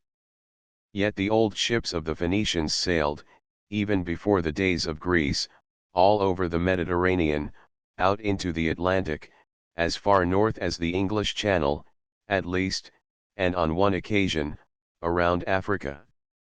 Then came Greece, and ships grew somewhat in size. Then Rome appeared, and ships grew larger still, although most of them still were small, as always. By the time of Caligula, 37 to 41 AD, Roman shipwrights had greatly increased the size of their large ships, as is proved by a ship now resting on the bottom of Lake Nemi in Italy. During and following the Dark Ages, ships had again become small, and only gradually did they enlarge. Even by the time of the Spanish Armada a ship of 1,000 tons was considered huge. Yet such ships, as I said, were considered very large, not more than a handful of the more than 300 ships in the Armada and the British fleet opposing it approaching such a measurement, and hardly more than 3 or 4 exceeding it. Among the 197 British ships that opposed the Armada, but 7 were more than 600 tons. A Hudson River steamer. The passenger steamers of the Hudson are large, speedy, and are capable of carrying thousands of excursionists. Even at the beginning of the 19th century, ships of 1,000 tons or more were rare, and the famous clipper ships of even a later period were smaller almost as often as they were larger. Yet did these ships speed on their way across the oceans in all weathers in their furtherance of trade. Of the 1.5 billion people who inhabit the world today, few indeed appreciate the huge importance of ships. As I pointed out in my opening chapter, the world as we know it could not exist without them. Even the far simpler world of the ancients required them, and the modern world depends on them far more. In Great Britain there is a wide and real appreciation of the value of merchant shipping. But the fact that Britain is an island depending upon lands across the seas for the very food that gives it life makes the importance of ships more evident. Not only for that, of course, are ships vital to Great Britain. To buy food her people must manufacture goods to sell to foreign peoples. Does the manufacturer weave textiles? His raw materials come from the United States, from Egypt, from Australia, and New Zealand. Does he manufacture tires? His raw materials must be bought in the East Indies and Egypt. Does he manufacture cutlery? His product, or at least much of it, must be sold in foreign markets in order that such foreign products as are not to be found in Britain may be purchased. Does he need oil? He must buy it from the Dutch East Indies, from Transcaucasia, from America. Do the people need sugar for their tea? It must come from Cuba or Jamaica. Does the country need copper? It may come from Peru or Michigan. Furs.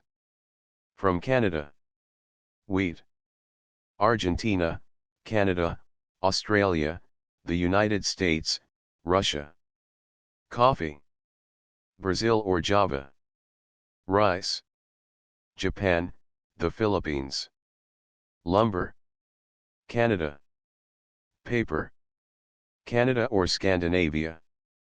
And for every cargo bought in foreign lands, a cargo should be returned, else trade is unhealthy and will languish.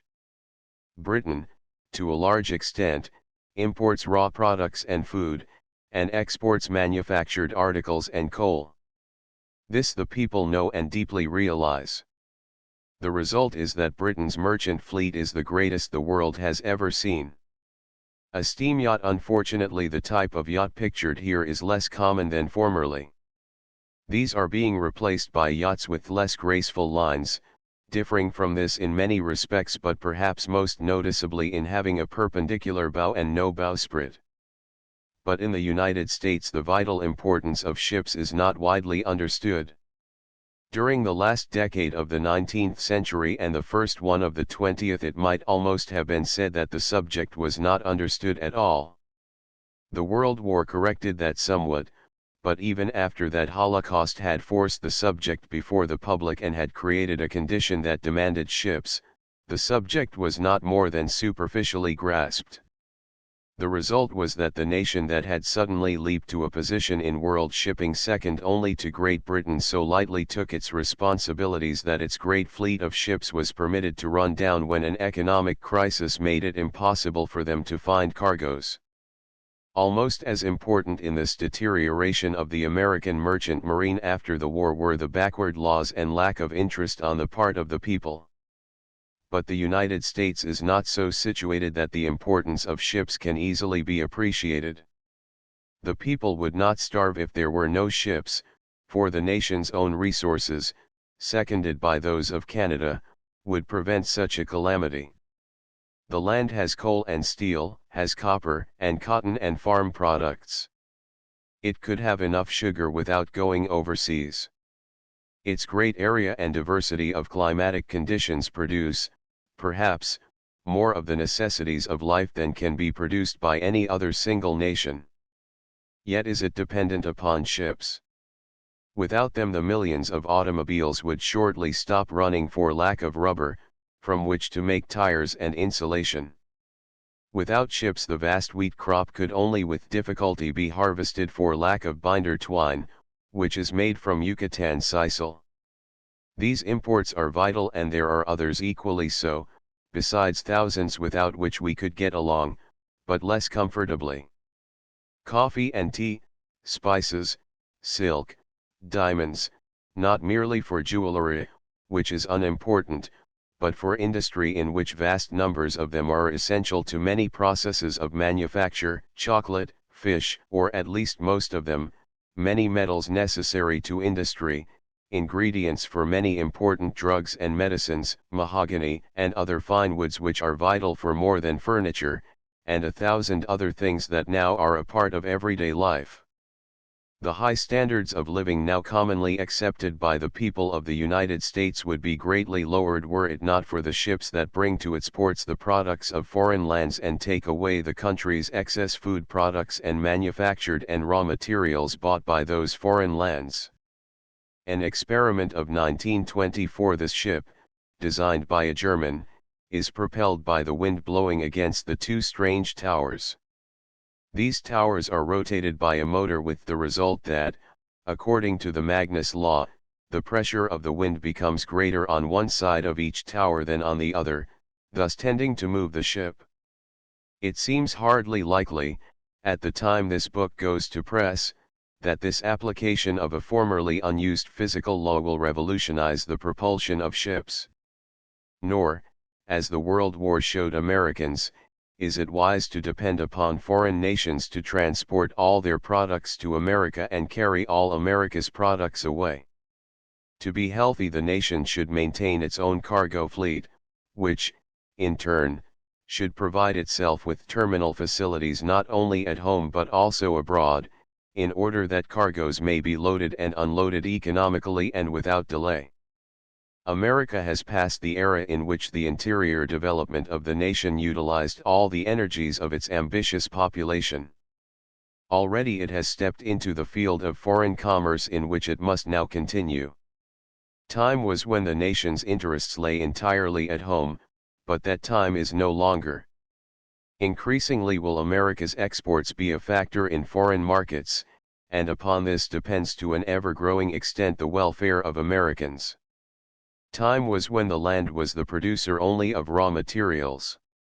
Now it is one of the world's greatest manufacturing nations, with an infinite number of products that cannot be consumed at home.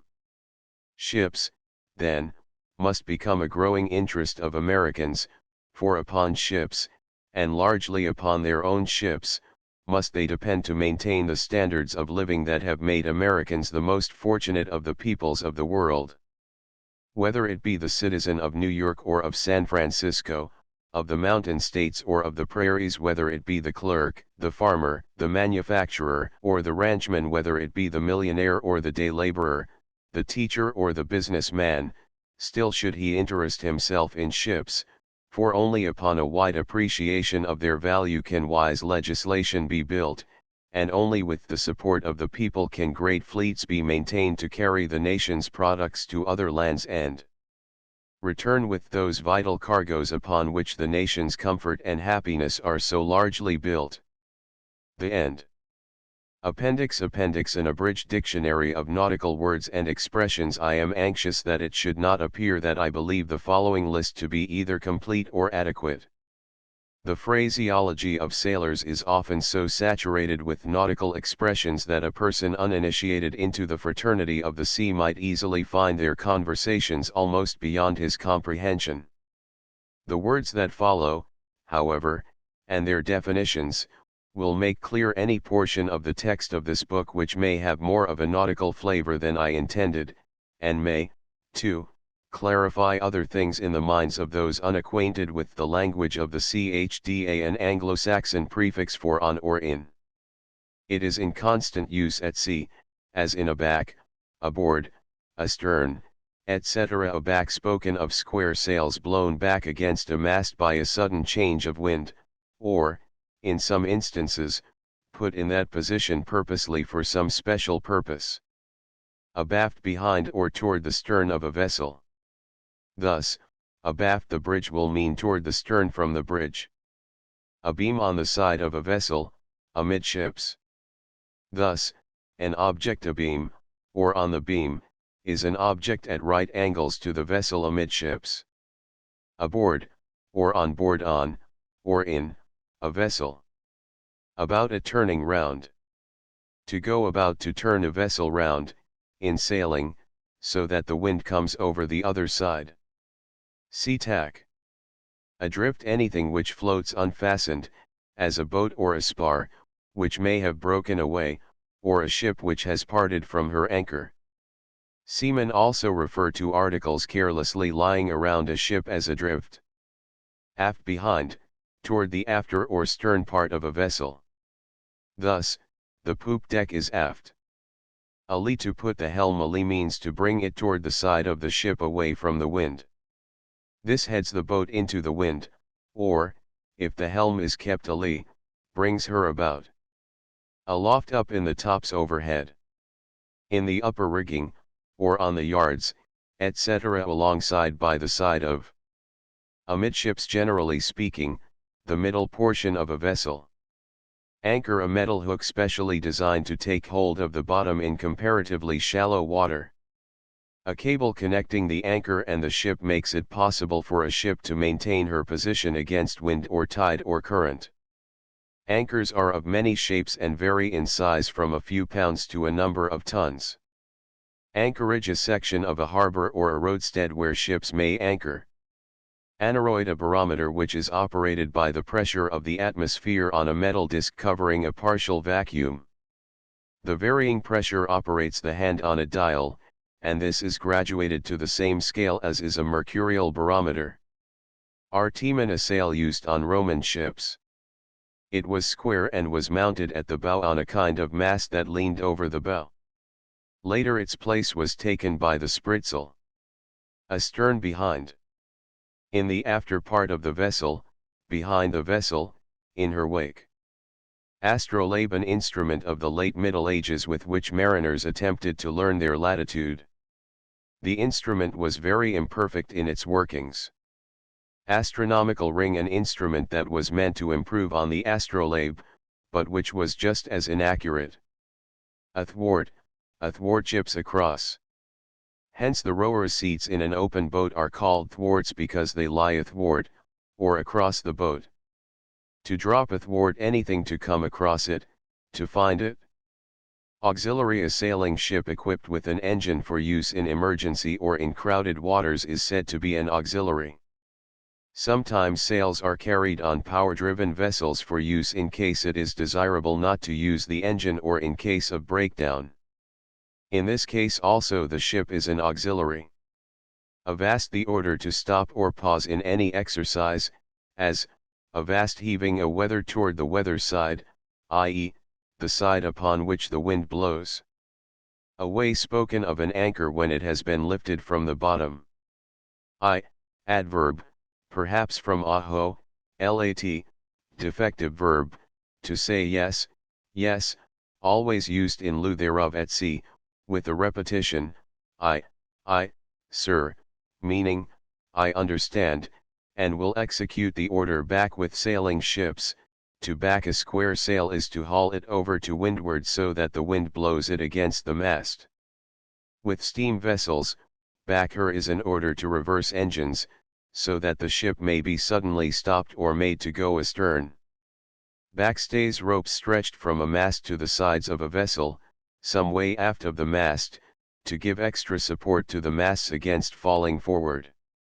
Balance lug, see lug. Bail, bailer, to bail or bail out is to remove water from a boat by means of a bailer, which may be any small container capable of holding water. Ballast, weight deposited in a ship's hold when she has no cargo, or too little to bring her sufficiently low in the water.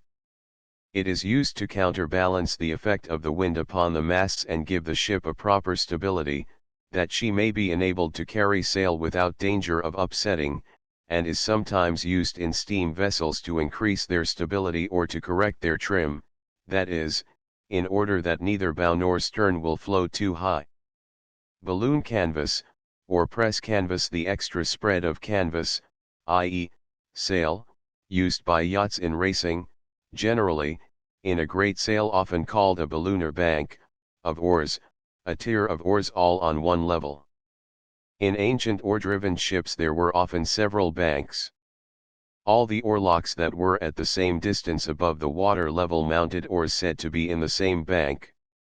Barbette, the heavy armored foundation on which the turret of a modern battleship is mounted.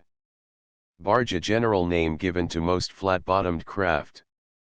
In ancient and medieval times the name was given also to large boats of state or pleasure, and in later days to one of the small boats of a man of war. The barges of today are of various descriptions, being either sea-going, river, or canal. Barkentine, a three-mast sailing vessel, square-rigged on the fore and main masts, and fore and aft rigged on the mizzen. For illustration see page 201. Barometer, an instrument for measuring the weight or pressure of the atmosphere. A careful study of its changing record makes it possible to foretell many of the changes in the weather. Batten, a long strip of wood. Battens are used for many purposes, such as covering seams inside the hull. To batten down, to cover up tightly, usually spoken of hatches when they are closed tightly. Battle cruiser, a large and very powerful fighting ship, of high speed, and with an armament equal or superior to that of a battleship, but very lightly armored. Beam, the width of a vessel at her widest part. Bearing, the direction, or angular distance from a meridian, in which an object lies. Beat to windward is to make progress in a sailing vessel in the direction from which the wind is blowing. Belay, to make fast, as, to belay a rope. Belaying pin, a movable pin or bolt of wood or metal to which lines are belayed. Below, to go below is equivalent, on shipboard, to going downstairs. Berth, a bed or bunk on board ship, A place for a ship to tie up or anchor is sometimes called a berth. Between decks or tween decks, any place below the main deck on a ship of more than one deck. Bilge, that part of the hull of a ship inside and adjacent to the keel. Bilge, keel fins of wood or steel approximately paralleling the keel but built into and projecting from the ship at about where the bottom and the sides might be said to join. They are intended to minimize the rolling of the ship. Bilge, water that collects in the bottom of the ship. As this is always at the lowest part of the hull, oil and other impurities are always a part of the bilge water, with the result that its odor is generally offensive and it is very dirty. Binnacle, the fixed case and stand in which the steering compass of a vessel is mounted. Bireme, an ancient ship, driven by two banks of oars. Bitts, posts of metal or timber projecting from the deck, to which lines may be made fast. Blackwell, hitch, a knot. For illustration see page 193. Block, a pulley used on board ship. Boat, a small vessel. It is improper to refer to large ships as boats. Bobstay, a stay or rope made fast to the stem post of a ship at the cutwater and leading to the end of the bowsprit. Bolt ropes, the ropes along the borders or edges of a sail for the purpose of strengthening those parts. Bonnet, a narrow strip of canvas laced to the foot of sails on small vessels to increase their area in light winds. More common in medieval times than now. Boom, the spar at the foot of a fore and aft sail. There are other booms for other uses, such as a boat boom, a spar projecting from the side of a ship and to which small boats floating in the water are made fast when the ship is at anchor. Bow, the front end of a vessel. The port bow is the left side of the front end, and the starboard bow is the right side. Bowline, a knot. For illustration see page 193. Bowsprit, the spar projecting from the bow of a ship and to which the forestays are led from the foremast. It is a highly important part of a sailing ship's rigging, but when used on power-driven ships, as it often is on steam yachts, it is more decorative than necessary. Boxing, the compass, repeating the points of the compass in order, starting from any point. Brace, ropes on a square-rigged ship leading to the ends of the yards and used for the purpose of setting the yard at the proper angle to the mast are called braces. Breaker, a small water barrel. Breakers, waves that curl over and break because of shallow water. Breakwater, an artificial bank or wall of any material built to break the violence of the sea and create a sheltered spot. Bridle, several lines leading from a larger line to distribute the strain on an object to which they are attached. Brig, a vessel with two masts, fore and main, both of them square-rigged. For illustration see page 201. Brigantine, same as a brig except that it has a fore and aft mainsail. For illustration see page 201. Broadside, the firing of all the cannon on one side of a warship at the same moment. Bulkhead, a partition of almost any material. Nowadays steel bulkheads are most common. Their purpose is to divide the ship, generally laterally, into separate compartments that, in the highest designs, are watertight. Bulwarks, a parapet around the deck of a vessel, serving to guard passengers, crew, and cargo from the possibility of being swept overboard. Bumboat, a small harbor boat allowed to visit ships in port and supply the sailors with various articles. Buoy, a floating marker intended as a guide or a warning. Buoys have been more or less standardized, but in many different parts of the world similar shapes and colors still stand for different things. Cabin, a habitable apartment on shipboard. Cable, the rope or chain by which a ship's anchor is held. Caulking, stuffing the seams of wooden ships with oakum. Can buoy, a buoy which shows above water the form of a cylinder. Canoe, a light boat propelled by paddles. Sometimes sails are also used. Capstan, a kind of windlass sometimes found on ships, and used principally for raising the anchor. Caravel, a ship commonly in use in the Age of Discovery, that is, during the 15th century. Columbus's Santa Maria was one of these. For illustration, see frontispiece. Careen, the operation of tilting a ship over to one side or the other by means of tackle led from her masts to points at some distance from her side. Cargo liner, a freight ship that sails on schedule dates over a given route, as passenger liners do. Carrack, bend a knot. For illustration, see page 193. Carvel, a method of small boat building in which the board coverings present a smooth surface. Catamaran, a boat made up of two parallel and equal hulls held together by a framework.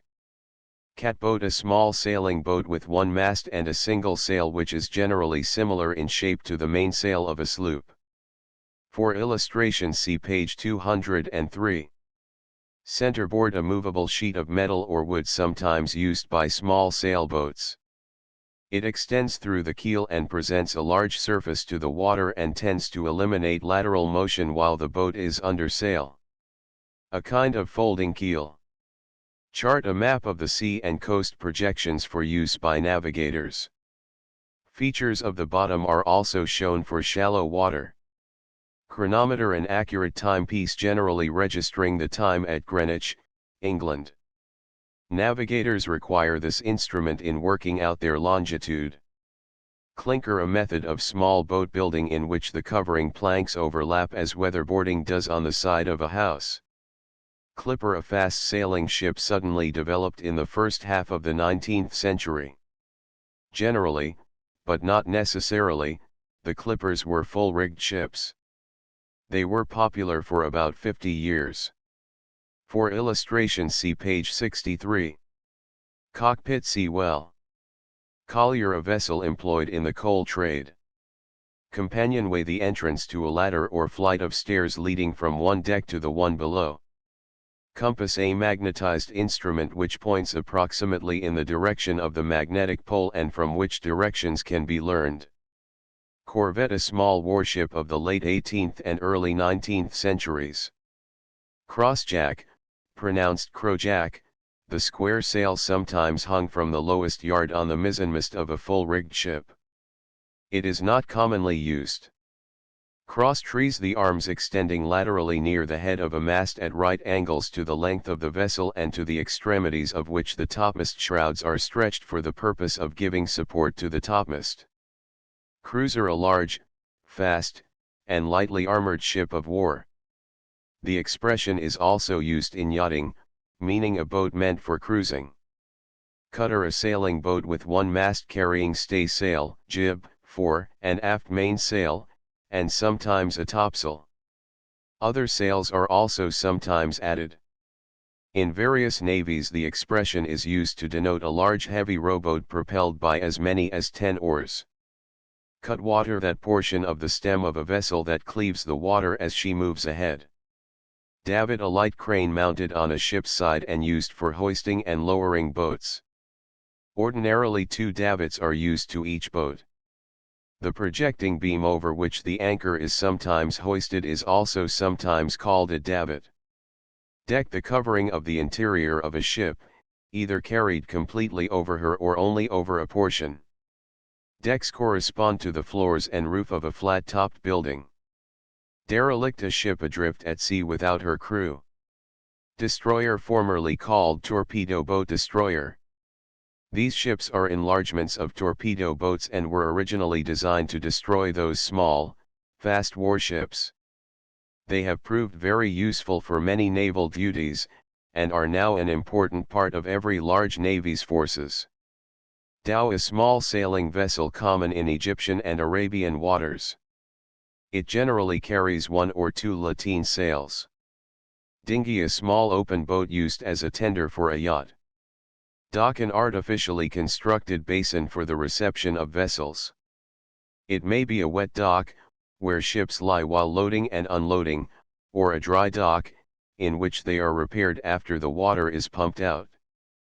Dockyard, an enclosed area in which the work connected with the building, fitting out, or repair of ships is carried on. Drabbler, an additional strip of canvas, sometimes laced to the bottom of the bonnet on a square sail when the wind is light. Rarely seen nowadays, but common in the Middle Ages. Draft the depth beneath the surface of the water of the lowest point of a ship's keel. Dreadnought, a modern battleship carrying heavy armor and a main battery of guns, all of a very large and uniform caliber. Driver, the fore and aft sail on the mizzenmast of a square-rigged ship. It is sometimes called the spanker. Dry dock, an artificial basin which can be flooded in order to permit the entry of ships, and then pumped dry in order that their hulls may be examined, painted, and repaired. Dugout, a canoe or boat made from a log hollowed out and cut down until it has become a vessel capable of carrying one or more passengers. Ensign, the flag carried by a ship as the insignia of her nationality. Also, the lowest commissioned officer of the United States Navy. Fathom, a nautical measure, equal to 6 feet. Fit, a bolt of wood or metal which holds the heel of a topmast. Fife rail, a plank or rail in which a group of belaying pins is kept. Figure of 8, a knot. For illustration, see page 193. Flagship, that ship of a fleet or squadron which flies the flag of the admiral in command. Fore and aft, an expression signifying those sails which, when at rest, lie in a line running from bow to stern of a vessel. The sails of a schooner are fore and aft. Forecastle, formerly a raised castle built at the bows of ancient and medieval ships from which the decks of enemy ships could be attacked. Nowadays the quarters of the crew on board ship, generally in the bows of ships. Foremast, the mast nearest the bow of a vessel having more than one mast, except on yawls, ketches, and other sailboats where the mast nearest the bow is larger than the mast farther astern. Foresail, on a square-rigged ship, the lowest square sail on the foremast. On a schooner, the sail stretched between the boom and the gaff on the foremast. Forward, the forward part or the fore part, that is, the vicinity of the bow of a vessel. To go forward is to go toward the bow. Freeboard, that portion of a vessel's side which is free of the water, that is, which is not submerged. Freighter, a ship engaged in carrying freight. Frigate, a warship of the last days of sail. It was full-rigged and had 2 decks on which guns were mounted. The Constitution is a frigate. For illustration, see page 145. Full-rigged ship, a ship carrying 3 masts, each mounting square sails. For illustration, see page 201. Funnel, the smokestack or chimney connected with the boilers of a ship. Furl, to roll a sail and confine it to its yard or boom. Gaff, the spar at the top of some fore and aft sails, such as the mainsail or foresail of a schooner. Galleon, a heavy vessel of the time of Spain's nautical supremacy. Galley, 1. In ancient and medieval times a ship of war propelled by oars and sails. 2. The kitchen of a ship. Gangplank, a movable runway used to bridge over the gap from a ship's deck to a pier. Gangway, a narrow platform or bridge passing over from one deck of a vessel to another, as from the poop to the midship deck of a freighter. Gear, any part of the working apparatus of a vessel, as the gear of the helm, which consists of the tiller, the chains, the blocks, and all other necessary parts. Gig, a small boat formerly often carried on shipboard and meant for use when in port. Gimbals, the brass rings in which a compass is mounted, and which permit it to remain horizontal despite the motions of the ship. Gondola, a Venetian boat, used in the canals more or less as taxicabs are used in streets. It is propelled by 1 or 2 oarsmen, each with a single oar. Granny, a knot. For illustration, see page 193. Graving dock, same as dry dock. Ground, to run a ship into water so shallow that she rests on the bottom. Ground tackle, the gear connected with and including the anchors of a ship. Gunboat, a small warship used for minor naval duties. Gunwale, the top of any solid rail along the outside of a vessel is generally called a gunwale. Guy, a steadying rope, as the guy of a spinnaker, which serves to keep that sail forward. Gibe, the swinging over of a fore and aft sail when the wind, accidentally or intentionally, has been brought from one side of it to the other around its free edge. This is sometimes a foolish and dangerous maneuver. Halyard, a rope, sometimes a chain, by which a sail, flag, or yard is hoisted. Handsomely, a term which sounds contradictory. It means the opposite to hastily, and is used often with reference to ropes or halyards, as, lower away handsomely, which means lower away gradually. Hatchway, an opening in the deck of a vessel through which persons or cargo may descend or ascend.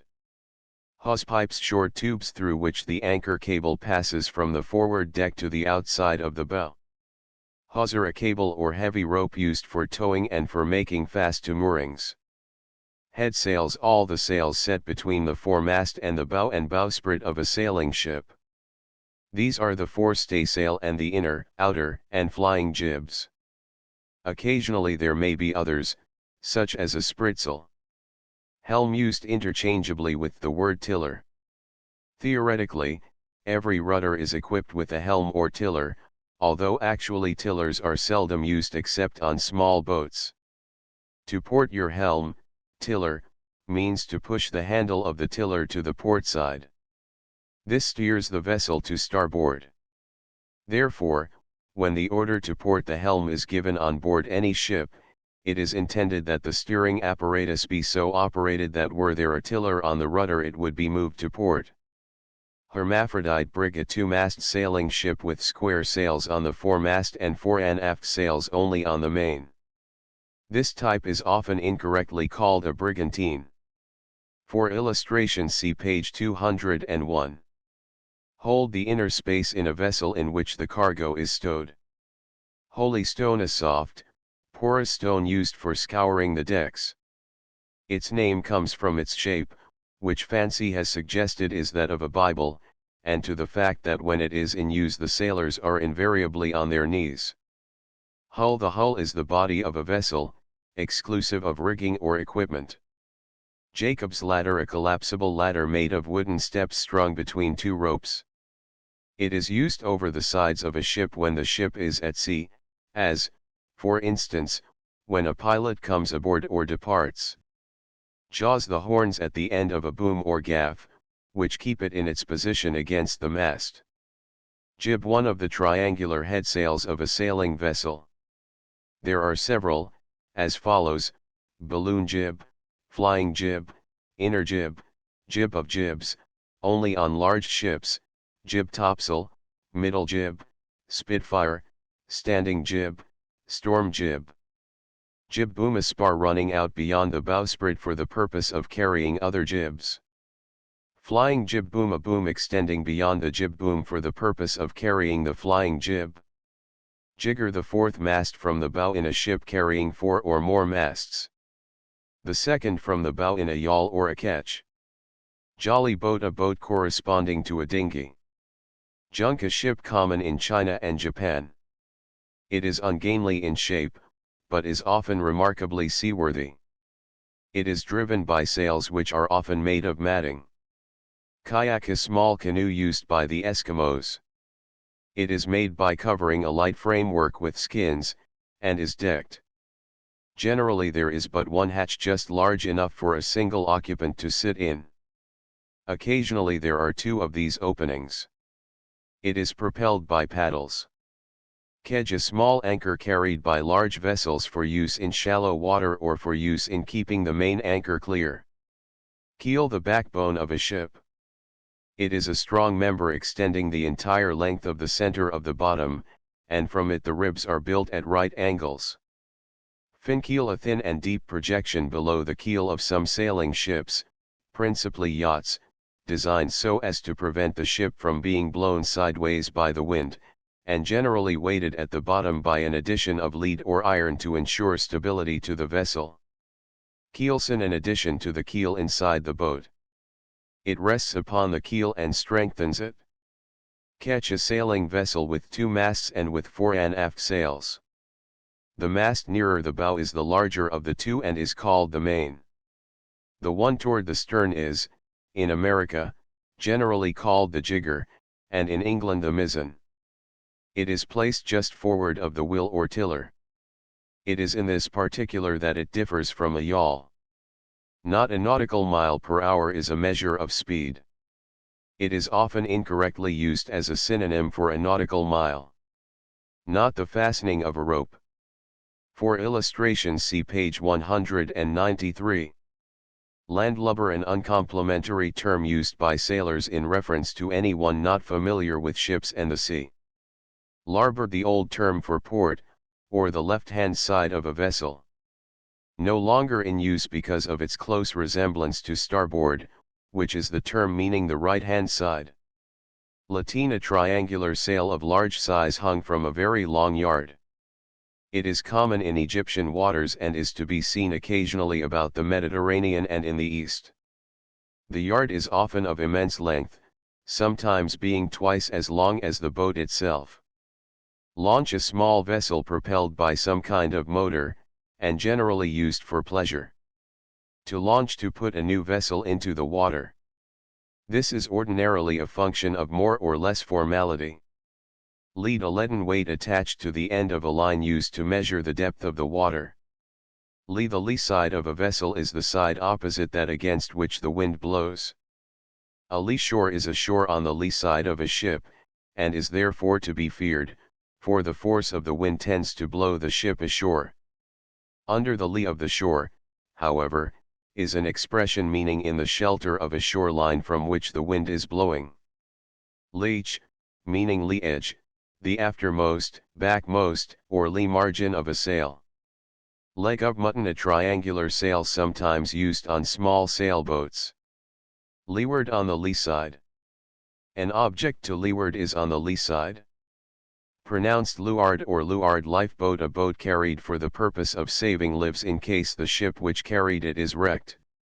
Strict laws force all ships to carry these small boats, and the ships must carry life preservers in addition. Lifeboats are also maintained ashore in order to assist the crews of wrecked ships. Lighter, a barge intended for use in port or on rivers and meant to carry freight. The name comes from the fact that these barges lighten or unload ships. Ships also are often loaded from them. Lighthouse, a structure erected ashore or in shallow water and equipped with a powerful light, visible for miles at night. This acts as a warning, and shows the position of the danger to navigation which it is erected to mark.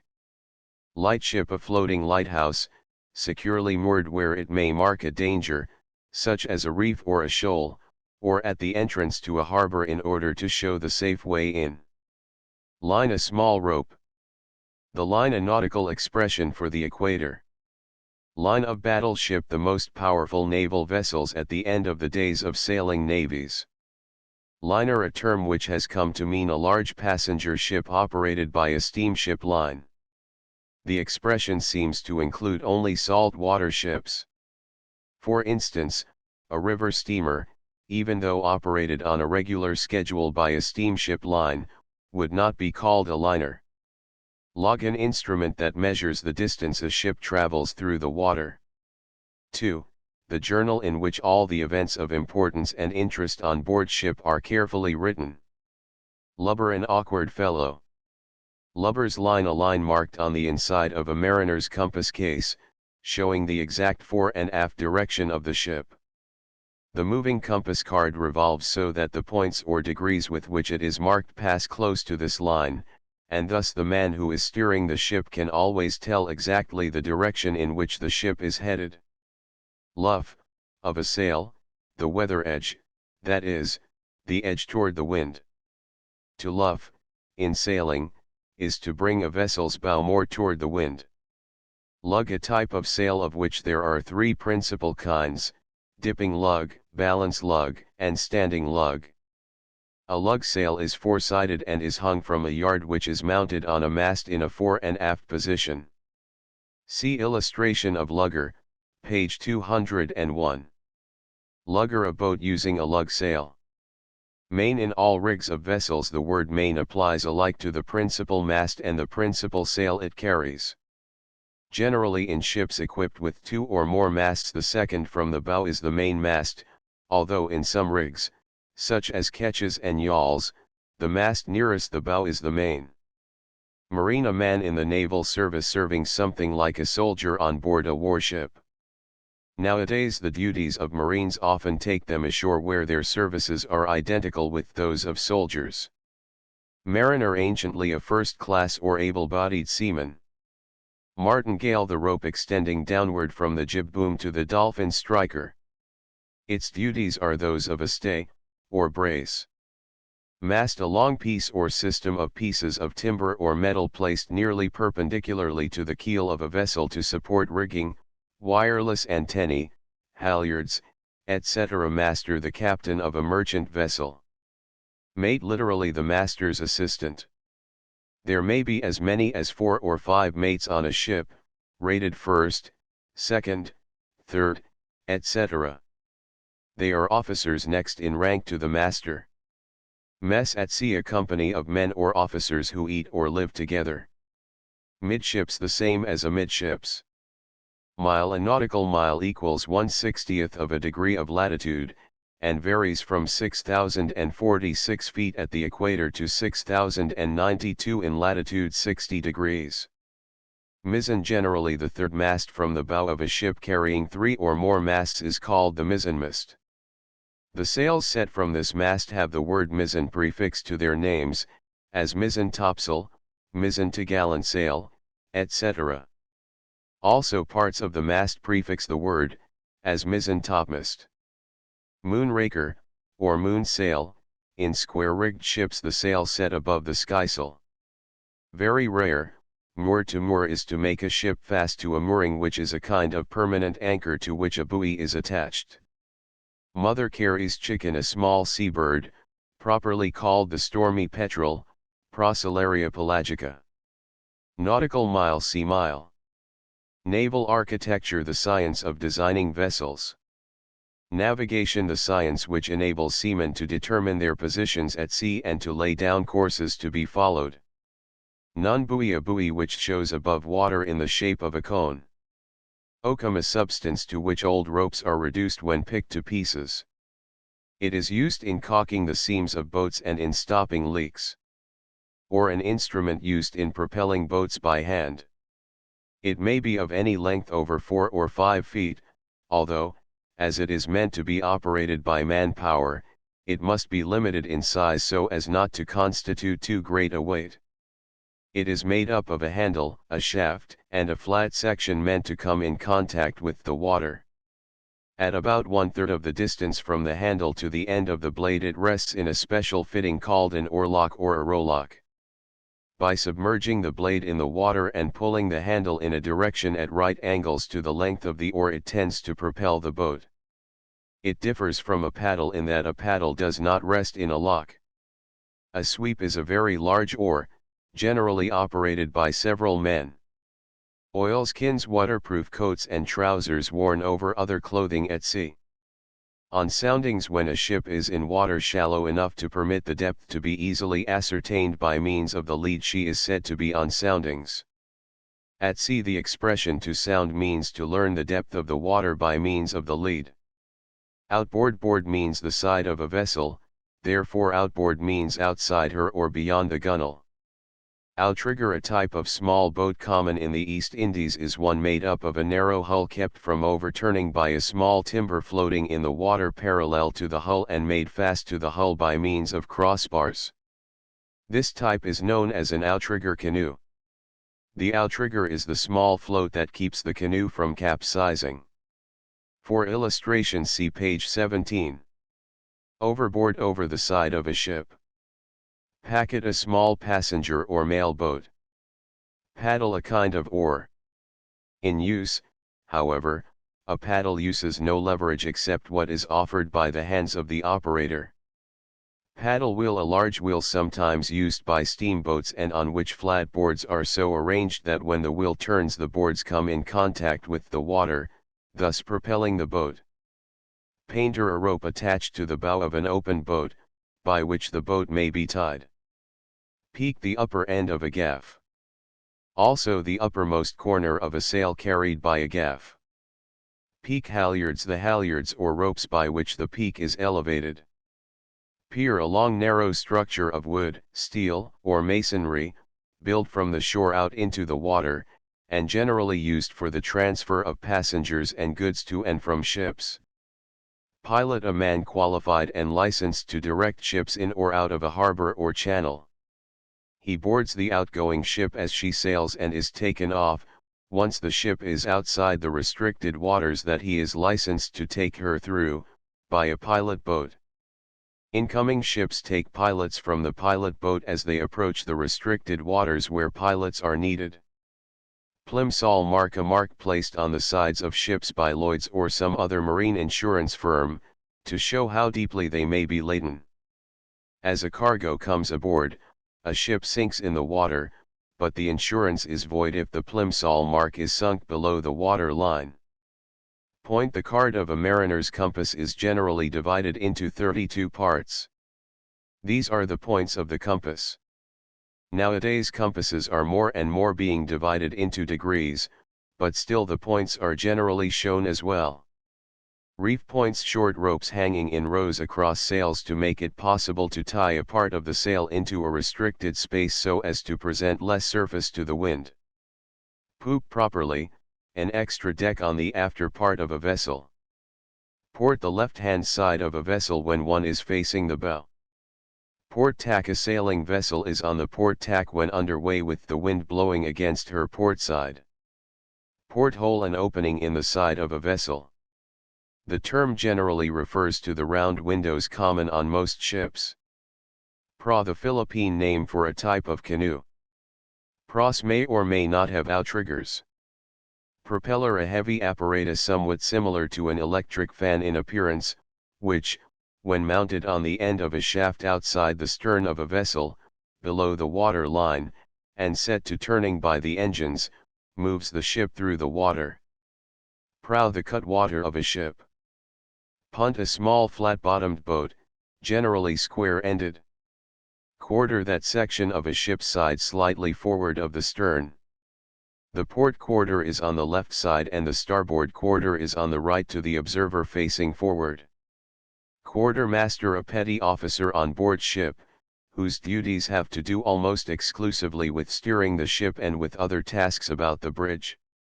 Quay: an artificial landing place, generally of greater area than a pier.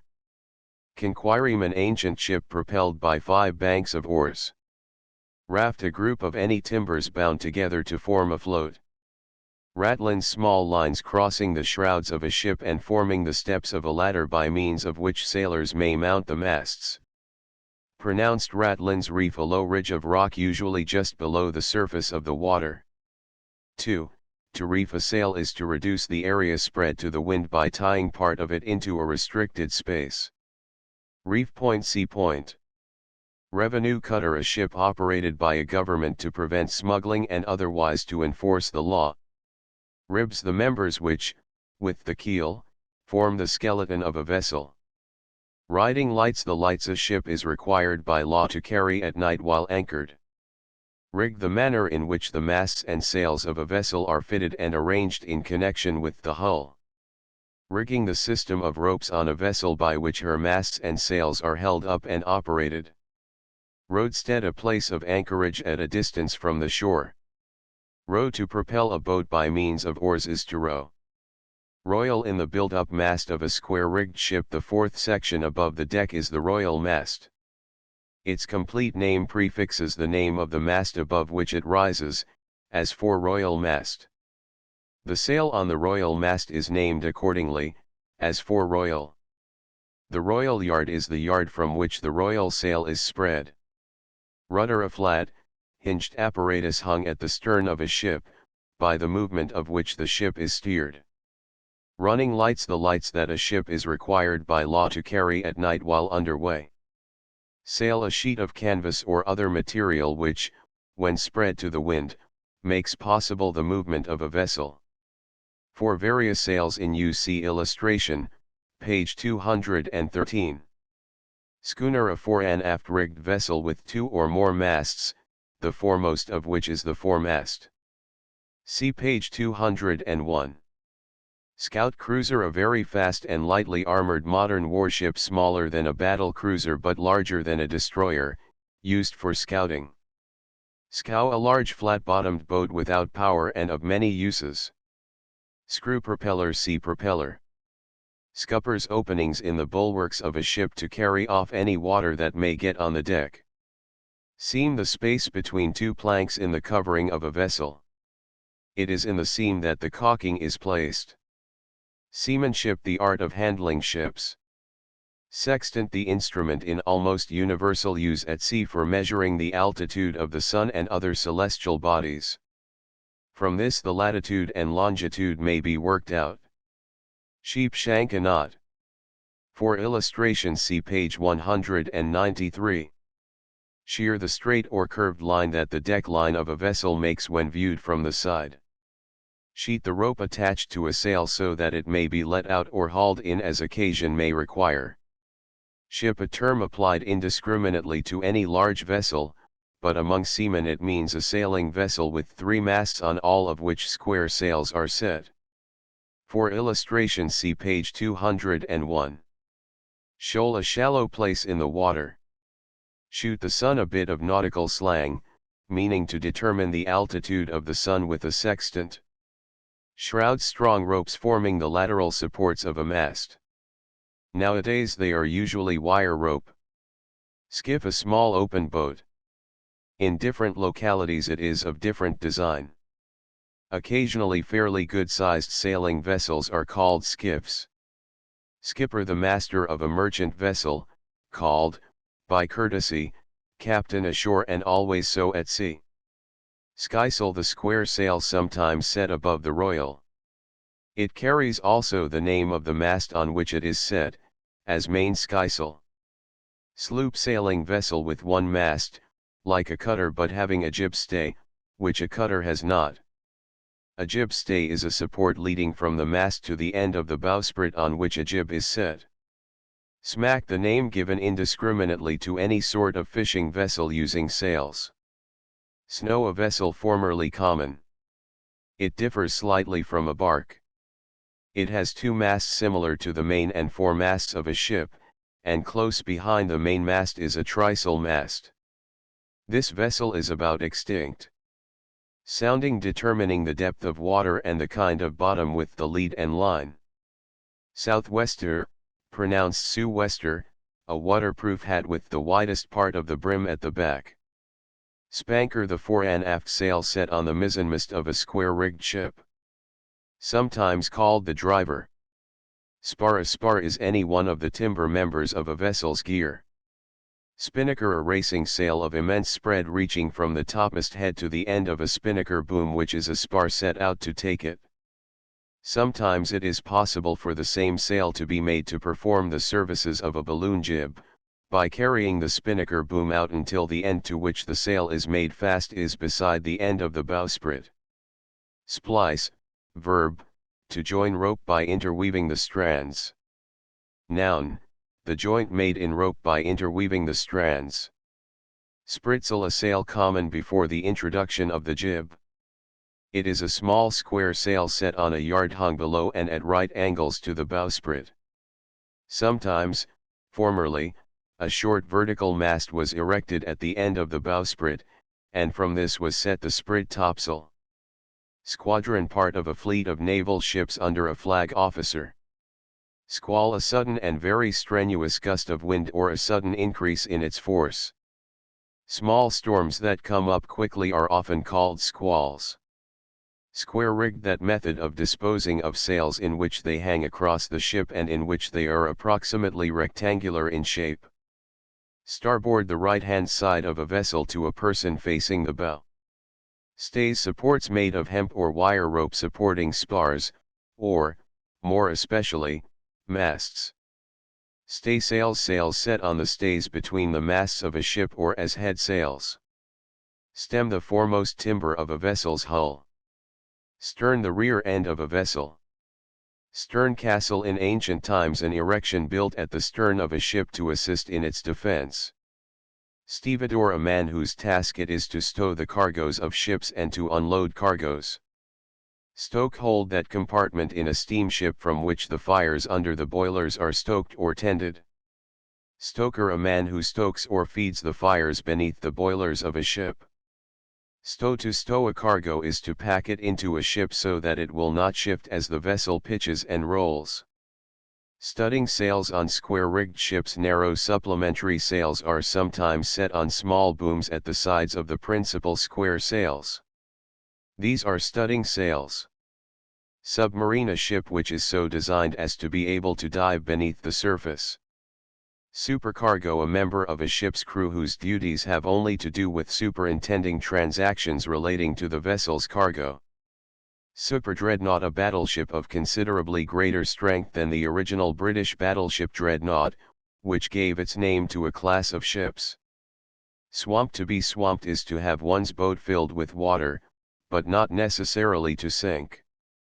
Sweeps. Very large and clumsy oars, sometimes used on sailing ships to move them in calms, or in narrow places where it is impracticable to use their sails.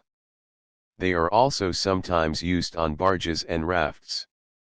Swell. An undulating motion of the water, always felt at sea after a gale. Tack. To tack in sailing is to change the course of a vessel from one direction or tack to another by bringing her head to the wind and letting the wind fill her sails on the other side, the object being to progress against the wind. Taffrail. The sternmost rail of a vessel, that is, the rail around the stern. Tarpaulin. A waterproofed canvas. Formerly it was waterproofed by the application of tar. Telltale. An inverted compass, generally mounted on the ceiling of the captain's cabin. Thus, without going on deck, or even without lifting his head from his pillow, the captain can check up the course the helmsman is steering. Tender. A small vessel employed to attend a larger one. Tholes or thole pins. Pegs fitted into holes in a boat's gunwale and between which oars are placed when rowing.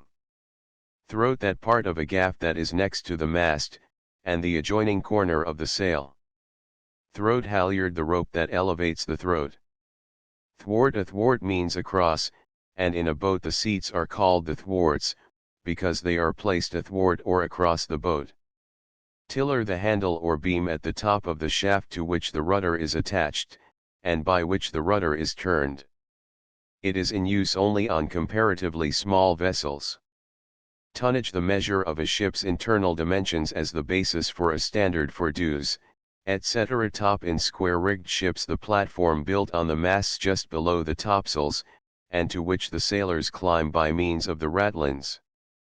The name of the mast on which the top is located is prefixed, as, maintop, mizzen-top, etc. Topmast. In a mast built up of two or more parts the topmast is the second from the deck. Topgallant mast. In a mast built up in sections the topgallant mast is the third section above the deck.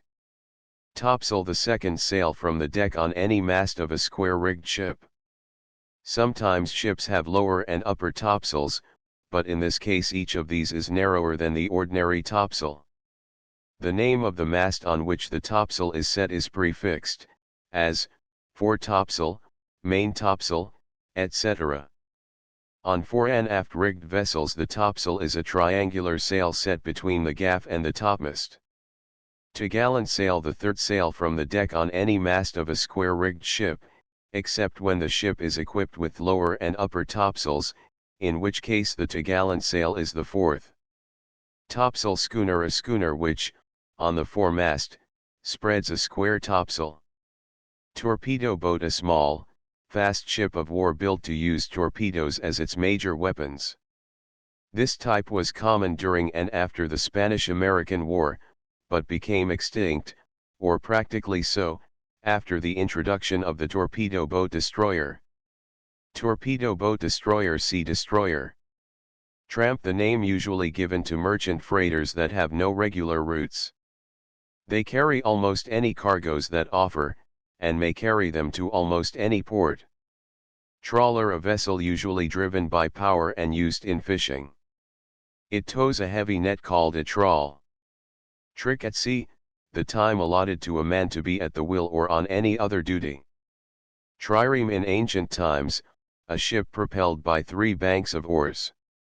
Trysail. Small sails used in bad weather when no others can be carried, or, occasionally, for rough work. Trysail mast in old ships, a mast for hoisting a trysail. Seldom seen, tug, a small, powerful vessel usually propelled by steam and used to assist larger ships about protected waterways. Tugs are also used to tow barges or almost anything that can float. In the narrow waters of harbors and particularly in going alongside piers and quays, large ships need the assistance that these small vessels give them. There are also larger tugs for use in towing barges or other vessels at sea. These are known as sea-going tugs. Turret, an armored turntable in which the larger guns of warships are mounted. Turret steamer, a steamer which, below the water line, is similar to other ships, but which above the water line has its sides turned abruptly in, so that its main deck is greatly narrower than its water line beam. For illustration, see page 131. Twin screw, a ship equipped with two propellers is said to be a twin screw ship. Umiak, an open boat used by the Eskimos and some northern Indians. It is made up of a frame covered with skins. Its size varies, but an average size would probably be in the neighborhood of 20 feet in length. Vessel, from the French vaisseau. A general term for all craft larger than a rowboat. Vinta, a Philippine name for one type of outrigger canoe. Waist, actually that part of a vessel between the beam and the quarter. In old ships with sterns highly raised, it was that portion forward of this raised section, that is, the section of the deck that was lower than the rest. Wake, the track a vessel leaves behind her on the surface of the water. Watch, to stand. A watch on board ship is to be on duty for a given time, usually, but not always, for 4 hours. Water sail, a small sail sometimes set beneath the foot of a lower studding sail. Rare. Ways, an incline built for a working foundation on which to erect the hulls of ships. When the ship is ready to be floated, it is slid, generally stern first, from the ways into the water. Whether as a nautical expression, this term is applied to any object to windward of any given spot, hence, the weather side of a vessel is the side upon which the wind blows. A vessel is said to have weathered a gale when she has lived safely through it. Way, to lift the anchor from the bottom is to weigh anchor. Well, a depression sometimes built in the decks of yachts or sailboats which is not covered over by a deck. It is often called a cockpit, and is for the convenience and protection of passengers and crew. 2. An opening leading to the lowest part of the bilge, in which the depth of bilge water may be measured. Whaleback, a disappearing type of steamer once common on the American Great Lakes. Whaleboat, a boat that is sharp at both ends and is propelled by oars. This type was used by whalers, and is now common on ships of war, because of its seaworthiness, ease of handling, and sturdiness. Whaler, a ship used in the whaling industry. Wharf, a loading place for vessels. Wheel, when used in its nautical sense, this expression refers to the wheel by which a ship is steered. Wherry, in different localities wherries are of different sizes and designs. They are small boats, generally driven by oars. Windjammer, a slang expression for a person who prefers sails to engines. Windward, that side of a vessel or any other object upon which the wind is blowing is the windward side. An object which is to windward is in the direction from which the wind is blowing. Windsail, a tube of canvas, with wings of canvas at the top so arranged as to direct fresh air below decks. It is a kind of temporary ventilator.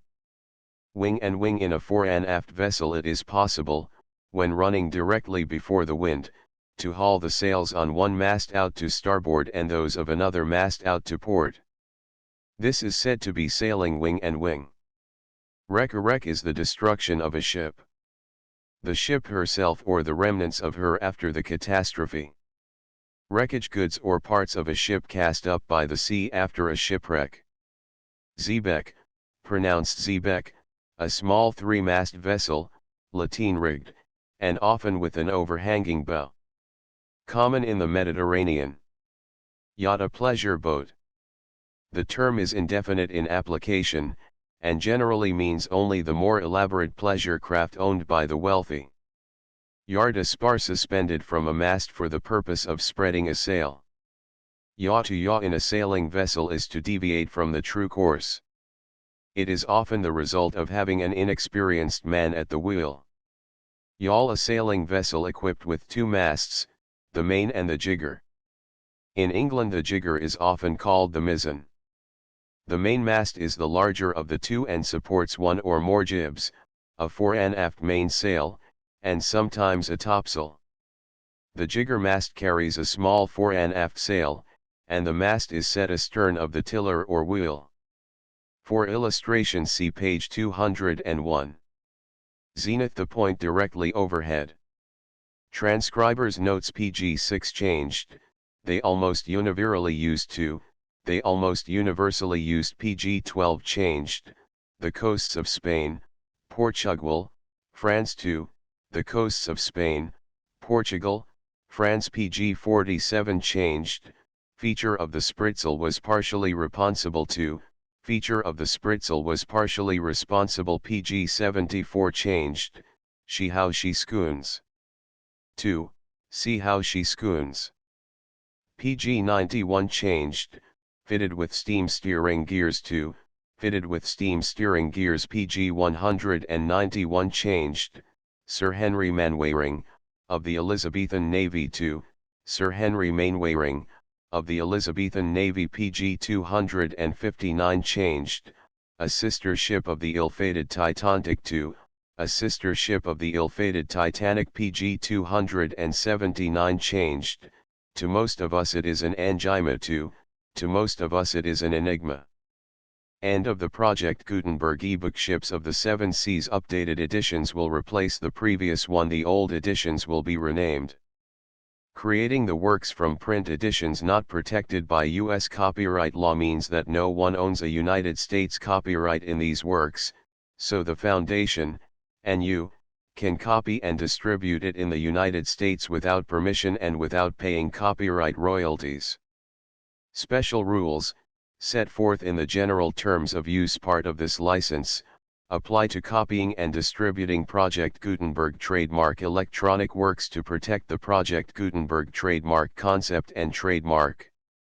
Project Gutenberg is a registered trademark, and may not be used if you charge for an ebook, except by following the terms of the trademark license, including paying royalties for use of the Project Gutenberg trademark. If you do not charge anything for copies of this ebook, complying with the trademark license is very easy. You may use this ebook for nearly any purpose, such as creation of derivative works, reports, performances, and research. Project Gutenberg ebooks may be modified and printed and given away. You may do practically anything in the United States with ebooks not protected by U.S. copyright law. Redistribution is subject to the trademark license, especially commercial redistribution. Start, full license. The full Project Gutenberg license. Please read this before you distribute or use this work to protect the Project Gutenberg trademark mission of promoting the free distribution of electronic works, by using or distributing this work, or any other work associated in any way with the phrase Project Gutenberg. You agree to comply with all the terms of the full Project Gutenberg trademark license available with this file or online at www.gutenberg.org/license. Section 1. General Terms of Use and Redistributing Project Gutenberg Trademark Electronic Works. 1.a. By reading or using any part of this Project Gutenberg trademark electronic work, you indicate that you have read, understand, agree to and accept all the terms of this license and intellectual property, trademark/copyright, agreement. If you do not agree to abide by all the terms of this agreement, you must cease using and return or destroy all copies of Project Gutenberg trademark electronic works in your possession. If you paid a fee for obtaining a copy of or access to a Project Gutenberg trademark electronic work and you do not agree to be bound by the terms of this agreement, you may obtain a refund from the person or entity to whom you paid the fee as set forth in paragraph 1.e.8. 1.b Project Gutenberg is a registered trademark. It may only be used on or associated in any way with an electronic work by people who agree to be bound by the terms of this agreement. There are a few things that you can do with most Project Gutenberg trademark electronic works even without complying with the full terms of this agreement. See paragraph 1.c below. There are a lot of things you can do with Project Gutenberg trademark electronic works if you follow the terms of this agreement and help preserve free future access to Project Gutenberg trademark electronic works. See paragraph 1.e below. 1.c. The Project Gutenberg Literary Archive Foundation, the foundation or PGLOF, owns a compilation copyright in the collection of Project Gutenberg trademark electronic works. Nearly all the individual works in the collection are in the public domain in the United States. If an individual work is unprotected by copyright law in the United States and you are located in the United States, we do not claim a right to prevent you from copying, distributing, performing, displaying, or creating derivative works based on the work as long as all references to Project Gutenberg are removed. Of course, we hope that you will support the Project Gutenberg trademark mission of promoting free access to electronic works by freely sharing Project Gutenberg trademark works in compliance with the terms of this agreement for keeping the Project Gutenberg trademark name associated with the work. You can easily comply with the terms of this agreement by keeping this work in the same format with its attached full Project Gutenberg trademark license when you share it without charge with others. 1.d. The copyright laws of the place where you are located also govern what you can do with this work. Copyright laws in most countries are in a constant state of change. If you are outside the United States, check the laws of your country in addition to the terms of this agreement before downloading, copying, displaying, performing, distributing or creating derivative works based on this work or any other Project Gutenberg trademark work. The Foundation makes no representations concerning the copyright status of any work in any country other than the United States. 1.e Unless you have removed all references to Project Gutenberg, 1.e.1. The following sentence, with active links to, or other immediate access to, the full Project Gutenberg trademark license must appear prominently whenever any copy of a Project Gutenberg trademark work, any work on which the phrase Project Gutenberg appears, or with which the phrase Project Gutenberg is associated, is accessed, displayed, performed, viewed, copied or distributed. This ebook is for the use of anyone anywhere in the United States and most other parts of the world at no cost and with almost no restrictions whatsoever. You may copy it, give it away or reuse it under the terms of the Project Gutenberg license included with this ebook or online at www.gutenberg.org. If you are not located in the United States, you will have to check the laws of the country where you are located before using this ebook. 1.e.2. If an individual Project Gutenberg trademark electronic work is derived from texts not protected by U.S. copyright law, does not contain a notice indicating that it is posted with permission of the copyright holder, the work can be copied and distributed to anyone in the United States without paying any fees or charges. If you are redistributing or providing access to a work with the phrase Project Gutenberg associated with or appearing on the work, you must comply either with the requirements of paragraphs 1.e.1 through 1.e.7 or obtain permission for the use of the work and the Project Gutenberg trademark as set forth in paragraphs 1.e.8 or 1.e.9. 1.e.3. If an individual Project Gutenberg trademark electronic work is posted with the permission of the copyright holder, your use and distribution must comply with both paragraphs 1.e.1 through 1.e.7 and any additional terms imposed by the copyright holder. Additional terms will be linked to the Project Gutenberg trademark license for all works posted with the permission of the copyright holder found at the beginning of this work. 1.e.4. Do not unlink or detach or remove the full Project Gutenberg trademark license terms from this work, or any files containing a part of this work or any other work associated with Project Gutenberg trademark.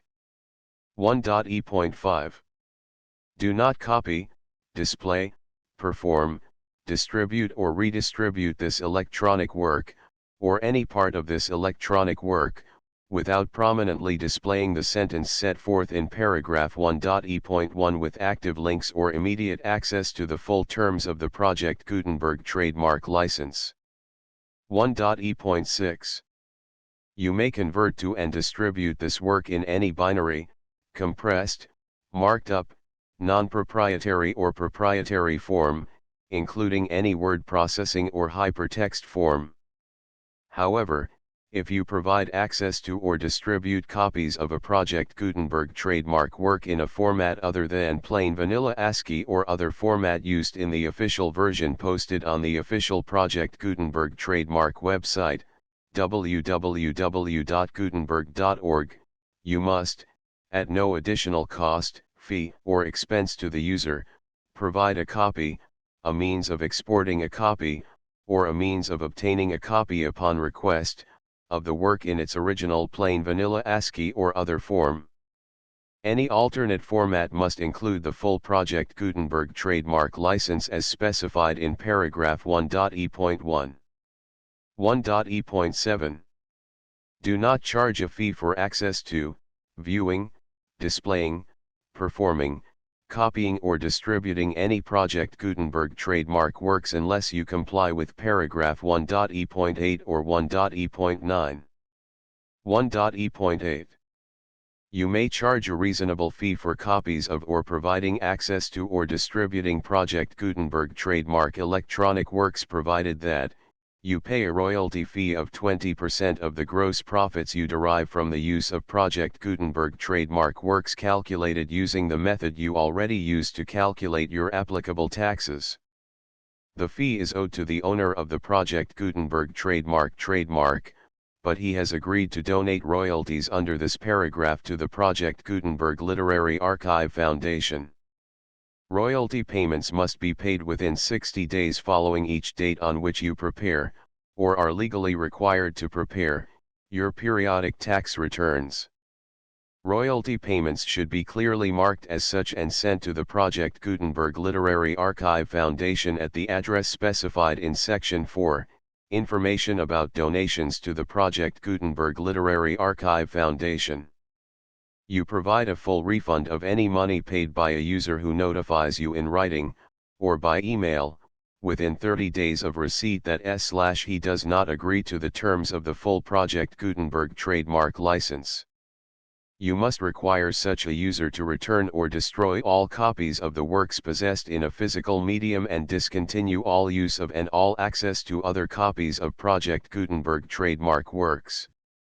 You provide, in accordance with paragraph 1.f.3, a full refund of any money paid for a work or a replacement copy, if a defect in the electronic work is discovered and reported to you within 90 days of receipt of the work. You comply with all other terms of this agreement for free distribution of Project Gutenberg trademark works. 1.e.9. If you wish to charge a fee or distribute a Project Gutenberg trademark electronic work or group of works on different terms than are set forth in this agreement, you must obtain permission in writing from the Project Gutenberg Literary Archive Foundation, the manager of the Project Gutenberg trademark. Contact the Foundation as set forth in Section 3 below. 1.f.1.f.1. Project Gutenberg volunteers and employees expend considerable effort to identify, do copyright research on, transcribe and proofread works not protected by U.S. copyright law in creating the Project Gutenberg trademark collection. Despite these efforts, Project Gutenberg trademark electronic works, and the medium on which they may be stored, may contain defects, such as, but not limited to, incomplete, inaccurate or corrupt data, transcription errors, a copyright or other intellectual property infringement, a defective or damaged disk or other medium, a computer virus, or computer codes that damage or cannot be read by your equipment. 1.f.2 Limited warranty, disclaimer of damages, except for the right of replacement or refund described in paragraph 1.f.3, the Project Gutenberg Literary Archive Foundation, the owner of the Project Gutenberg trademark, and any other party distributing a Project Gutenberg trademark electronic work under this agreement, disclaim all liability to you for damages, costs, and expenses, including legal fees. You agree that you have no remedies for negligence, strict liability, breach of warranty or breach of contract except those provided in paragraph 1.f.3. You agree that the foundation, the trademark owner, and any distributor under this agreement will not be liable to you for actual, direct, indirect, consequential, punitive, or incidental damages even if you give notice of the possibility of such damage. 1.f.3 Limited right of replacement or refund. If you discover a defect in this electronic work within 90 days of receiving it, you can receive a refund of the money, if any, you paid for it by sending a written explanation to the person you received the work from. If you received the work on a physical medium, you must return the medium with your written explanation. The person or entity that provided you with the defective work may elect to provide a replacement copy in lieu of a refund. If you received the work electronically, the person or entity providing it to you may choose to give you a second opportunity to receive the work electronically in lieu of a refund. If the second copy is also defective, you may demand a refund in writing without further opportunities to fix the problem. 1.f.4 Except for the limited right of replacement or refund set forth in paragraph 1.f.3, this work is provided to you as is, with no other warranties of any kind, express or implied, including but not limited to warranties of merchantability or fitness for any purpose. 1.f.5 Some states do not allow disclaimers of certain implied warranties or the exclusion or limitation of certain types of damages. If any disclaimer or limitation set forth in this agreement violates the law of the state applicable to this agreement, the agreement shall be interpreted to make the maximum disclaimer or limitation permitted by the applicable state law. The invalidity or unenforceability of any provision of this agreement shall not void the remaining provisions. 1.f.6 Indemnity.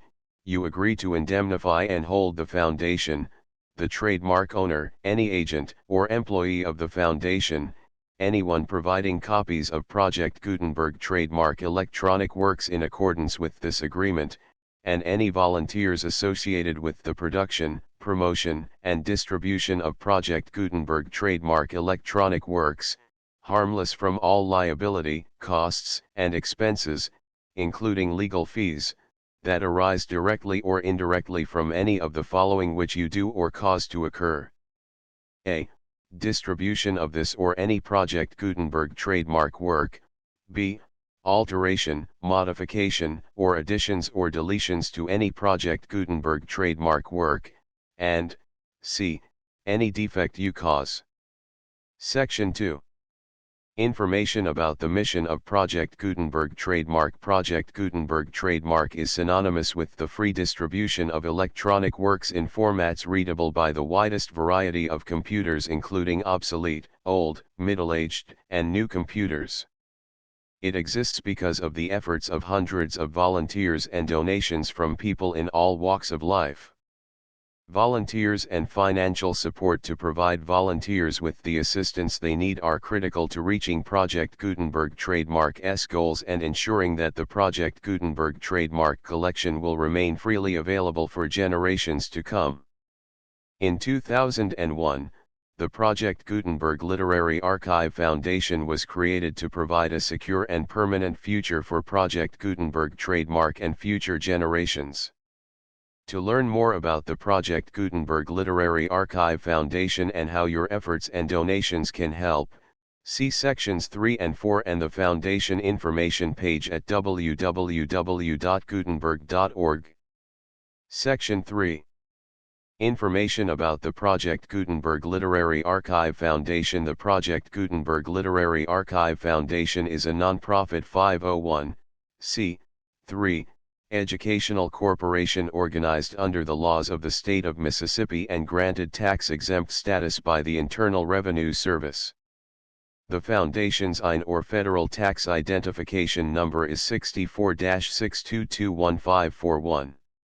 Contributions to the Project Gutenberg Literary Archive Foundation are tax-deductible to the full extent permitted by U.S. federal laws and your state's laws. The Foundation's business office is located at 809 North 1500 West, Salt Lake City, Utah 841-16801-596-1887.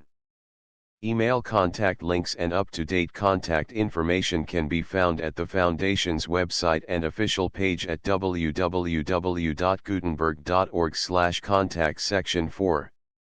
Information about donations to the Project Gutenberg Literary Archive Foundation. Project Gutenberg trademark depends upon and cannot survive without widespread public support and donations to carry out its mission of increasing the number of public domain and licensed works that can be freely distributed in machine-readable form accessible by the widest array of equipment including outdated equipment.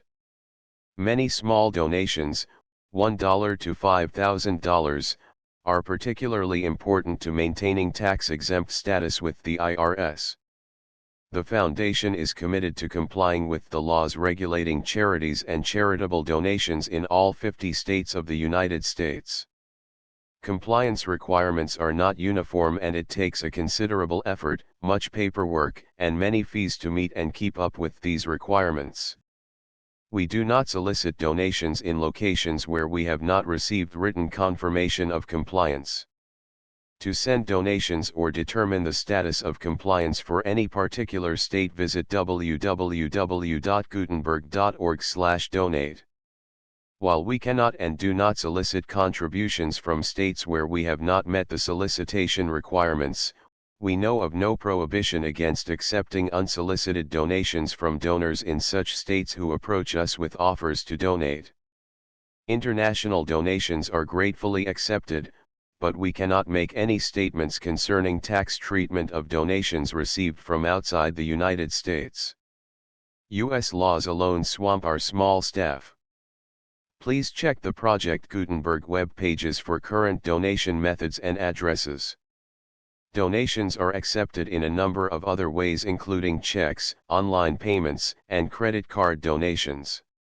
To donate, please visit www.gutenberg.org/donate. Section 5. General information about Project Gutenberg trademark electronic works. Professor Michael S. Hart was the originator of the Project Gutenberg trademark concept of a library of electronic works that could be freely shared with anyone. For 40 years, he produced and distributed Project Gutenberg trademark ebooks with only a loose network of volunteer support. Project Gutenberg trademark ebooks are often created from several printed editions, all of which are confirmed as not protected by copyright in the U.S. unless a copyright notice is included. Thus, we do not necessarily keep ebooks in compliance with any particular paper edition. Most people start at our website, which has the main PG search facility, www.gutenberg.org. This website includes information about Project Gutenberg trademark, including how to make donations to the Project Gutenberg Literary Archive Foundation, how to help produce our new ebooks, and how to subscribe to our email newsletter to hear about new ebooks. Ships of the Seven Seas. Forward contents. List of illustrations. Introduction. Chapter I. The development of ships. Chapter 2. The development of sails. Chapter 3. The perfection of sails. The clipper ships. Chapter 4. The development of steamships. Chapter V. The perfection of steamships. Chapter 6. Steamships of many types. Chapter 7. Ships of war. Chapter 8. Ports and port equipment. Chapter 9. The art of seamanship. Chapter X. The science of navigation. Chapter 11. Lighthouses, lightships, and buoys.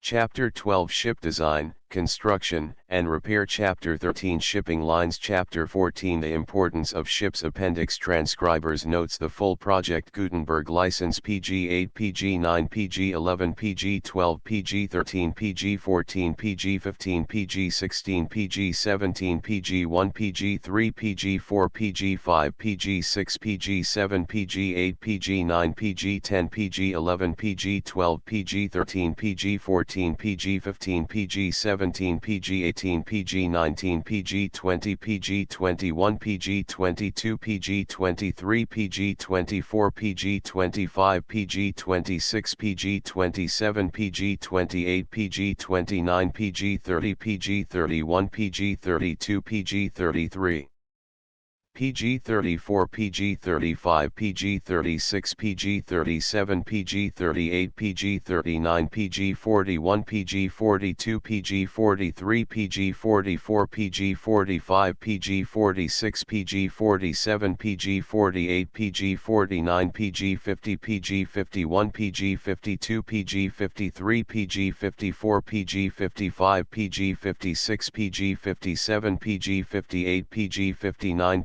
PG60 PG61 PG62 PG63 PG64 PG65 PG66 PG67 PG68 PG69 PG70 PG71 PG73 PG74 PG75 PG76 PG77 PG78 PG79 PG80 PG81 PG82 PG83 PG84 PG85 PG86 PG87 PG88 PG89 PG90 PG91 PG92 PG93 PG94 PG95 PG96 PG97 PG 98 PG 99 PG 100 PG 101 PG 102 PG 103 PG 104 PG 105 PG 106 PG 107 PG 108 PG 109 PG 110 PG 111 PG 112 PG 113 PG 114 PG 115 PG 117 PG 118 PG 119 PG 120 PG 121 PG 122 PG 123 PG 124 PG 125 PG 126 PG 127 PG 128 PG 129 PG 130 PG 131 PG 133 PG 134 PG 135 PG 136 PG 137 PG 138 PG 139 PG 140 PG 141 PG 142 PG 143 PG 144 PG 145 PG 146 PG 147 PG 148 PG 149 PG 150 PG 151 PG 152 PG 153 PG 154 PG 155 PG 156 PG 157 PG 158 PG 159 PG 160 PG 161 PG 162 PG 163 PG 164 PG 165 PG 166 PG 167 PG 168 PG 169 PG 170 PG 171 PG 172 PG 173 PG 174 PG 175 PG 176 PG 177 PG 178 PG 179 PG 180 PG 181 PG 182 PG 183 183 PG 184 PG 185 PG 186 PG 187 PG 188 PG 189 PG 190 PG 191 PG 192 PG 194 PG 195 PG 196 PG 197 PG 198 PG 199 PG 202 PG 204 PG 205 PG 206 PG 207 PG 208 PG 209 PG 210 PG 211 PG 212 PG 213 PG 214 PG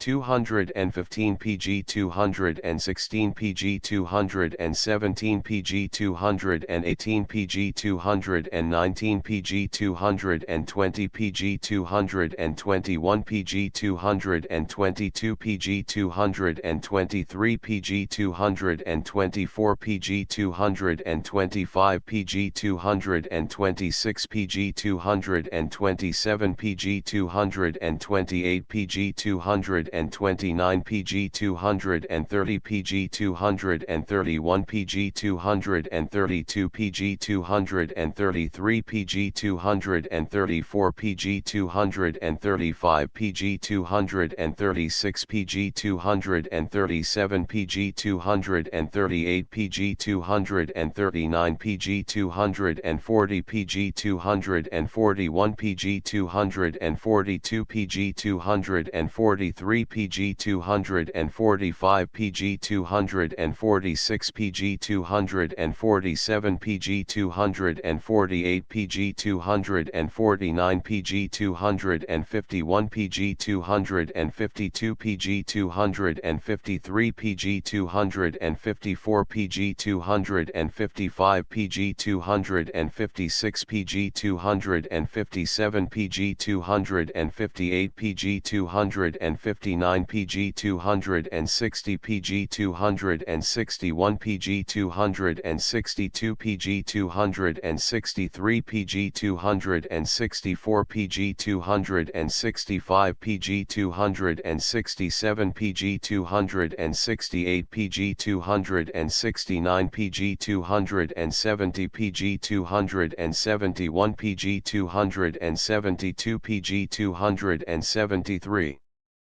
PG 274 PG 275 PG 276 PG 277 PG 278 PG 279 PG 280 PG 281 PG 282 PG 283 PG 284 PG 286 PG 287 PG 288 PG 289 PG 290 PG 291 PG 293 PG 295 PG 296 PG 297 PG 298 PG 299 PG 300 PG 301 PG 302 PG 303 PG 304 PG 305 PG 306 PG 307 PG 308 PG 309 PG 310 PG 311 PG 312 PG 313 PG 314 PG 315 PG 316 PG 317 PG 318 PG 319 PG 320 PG 321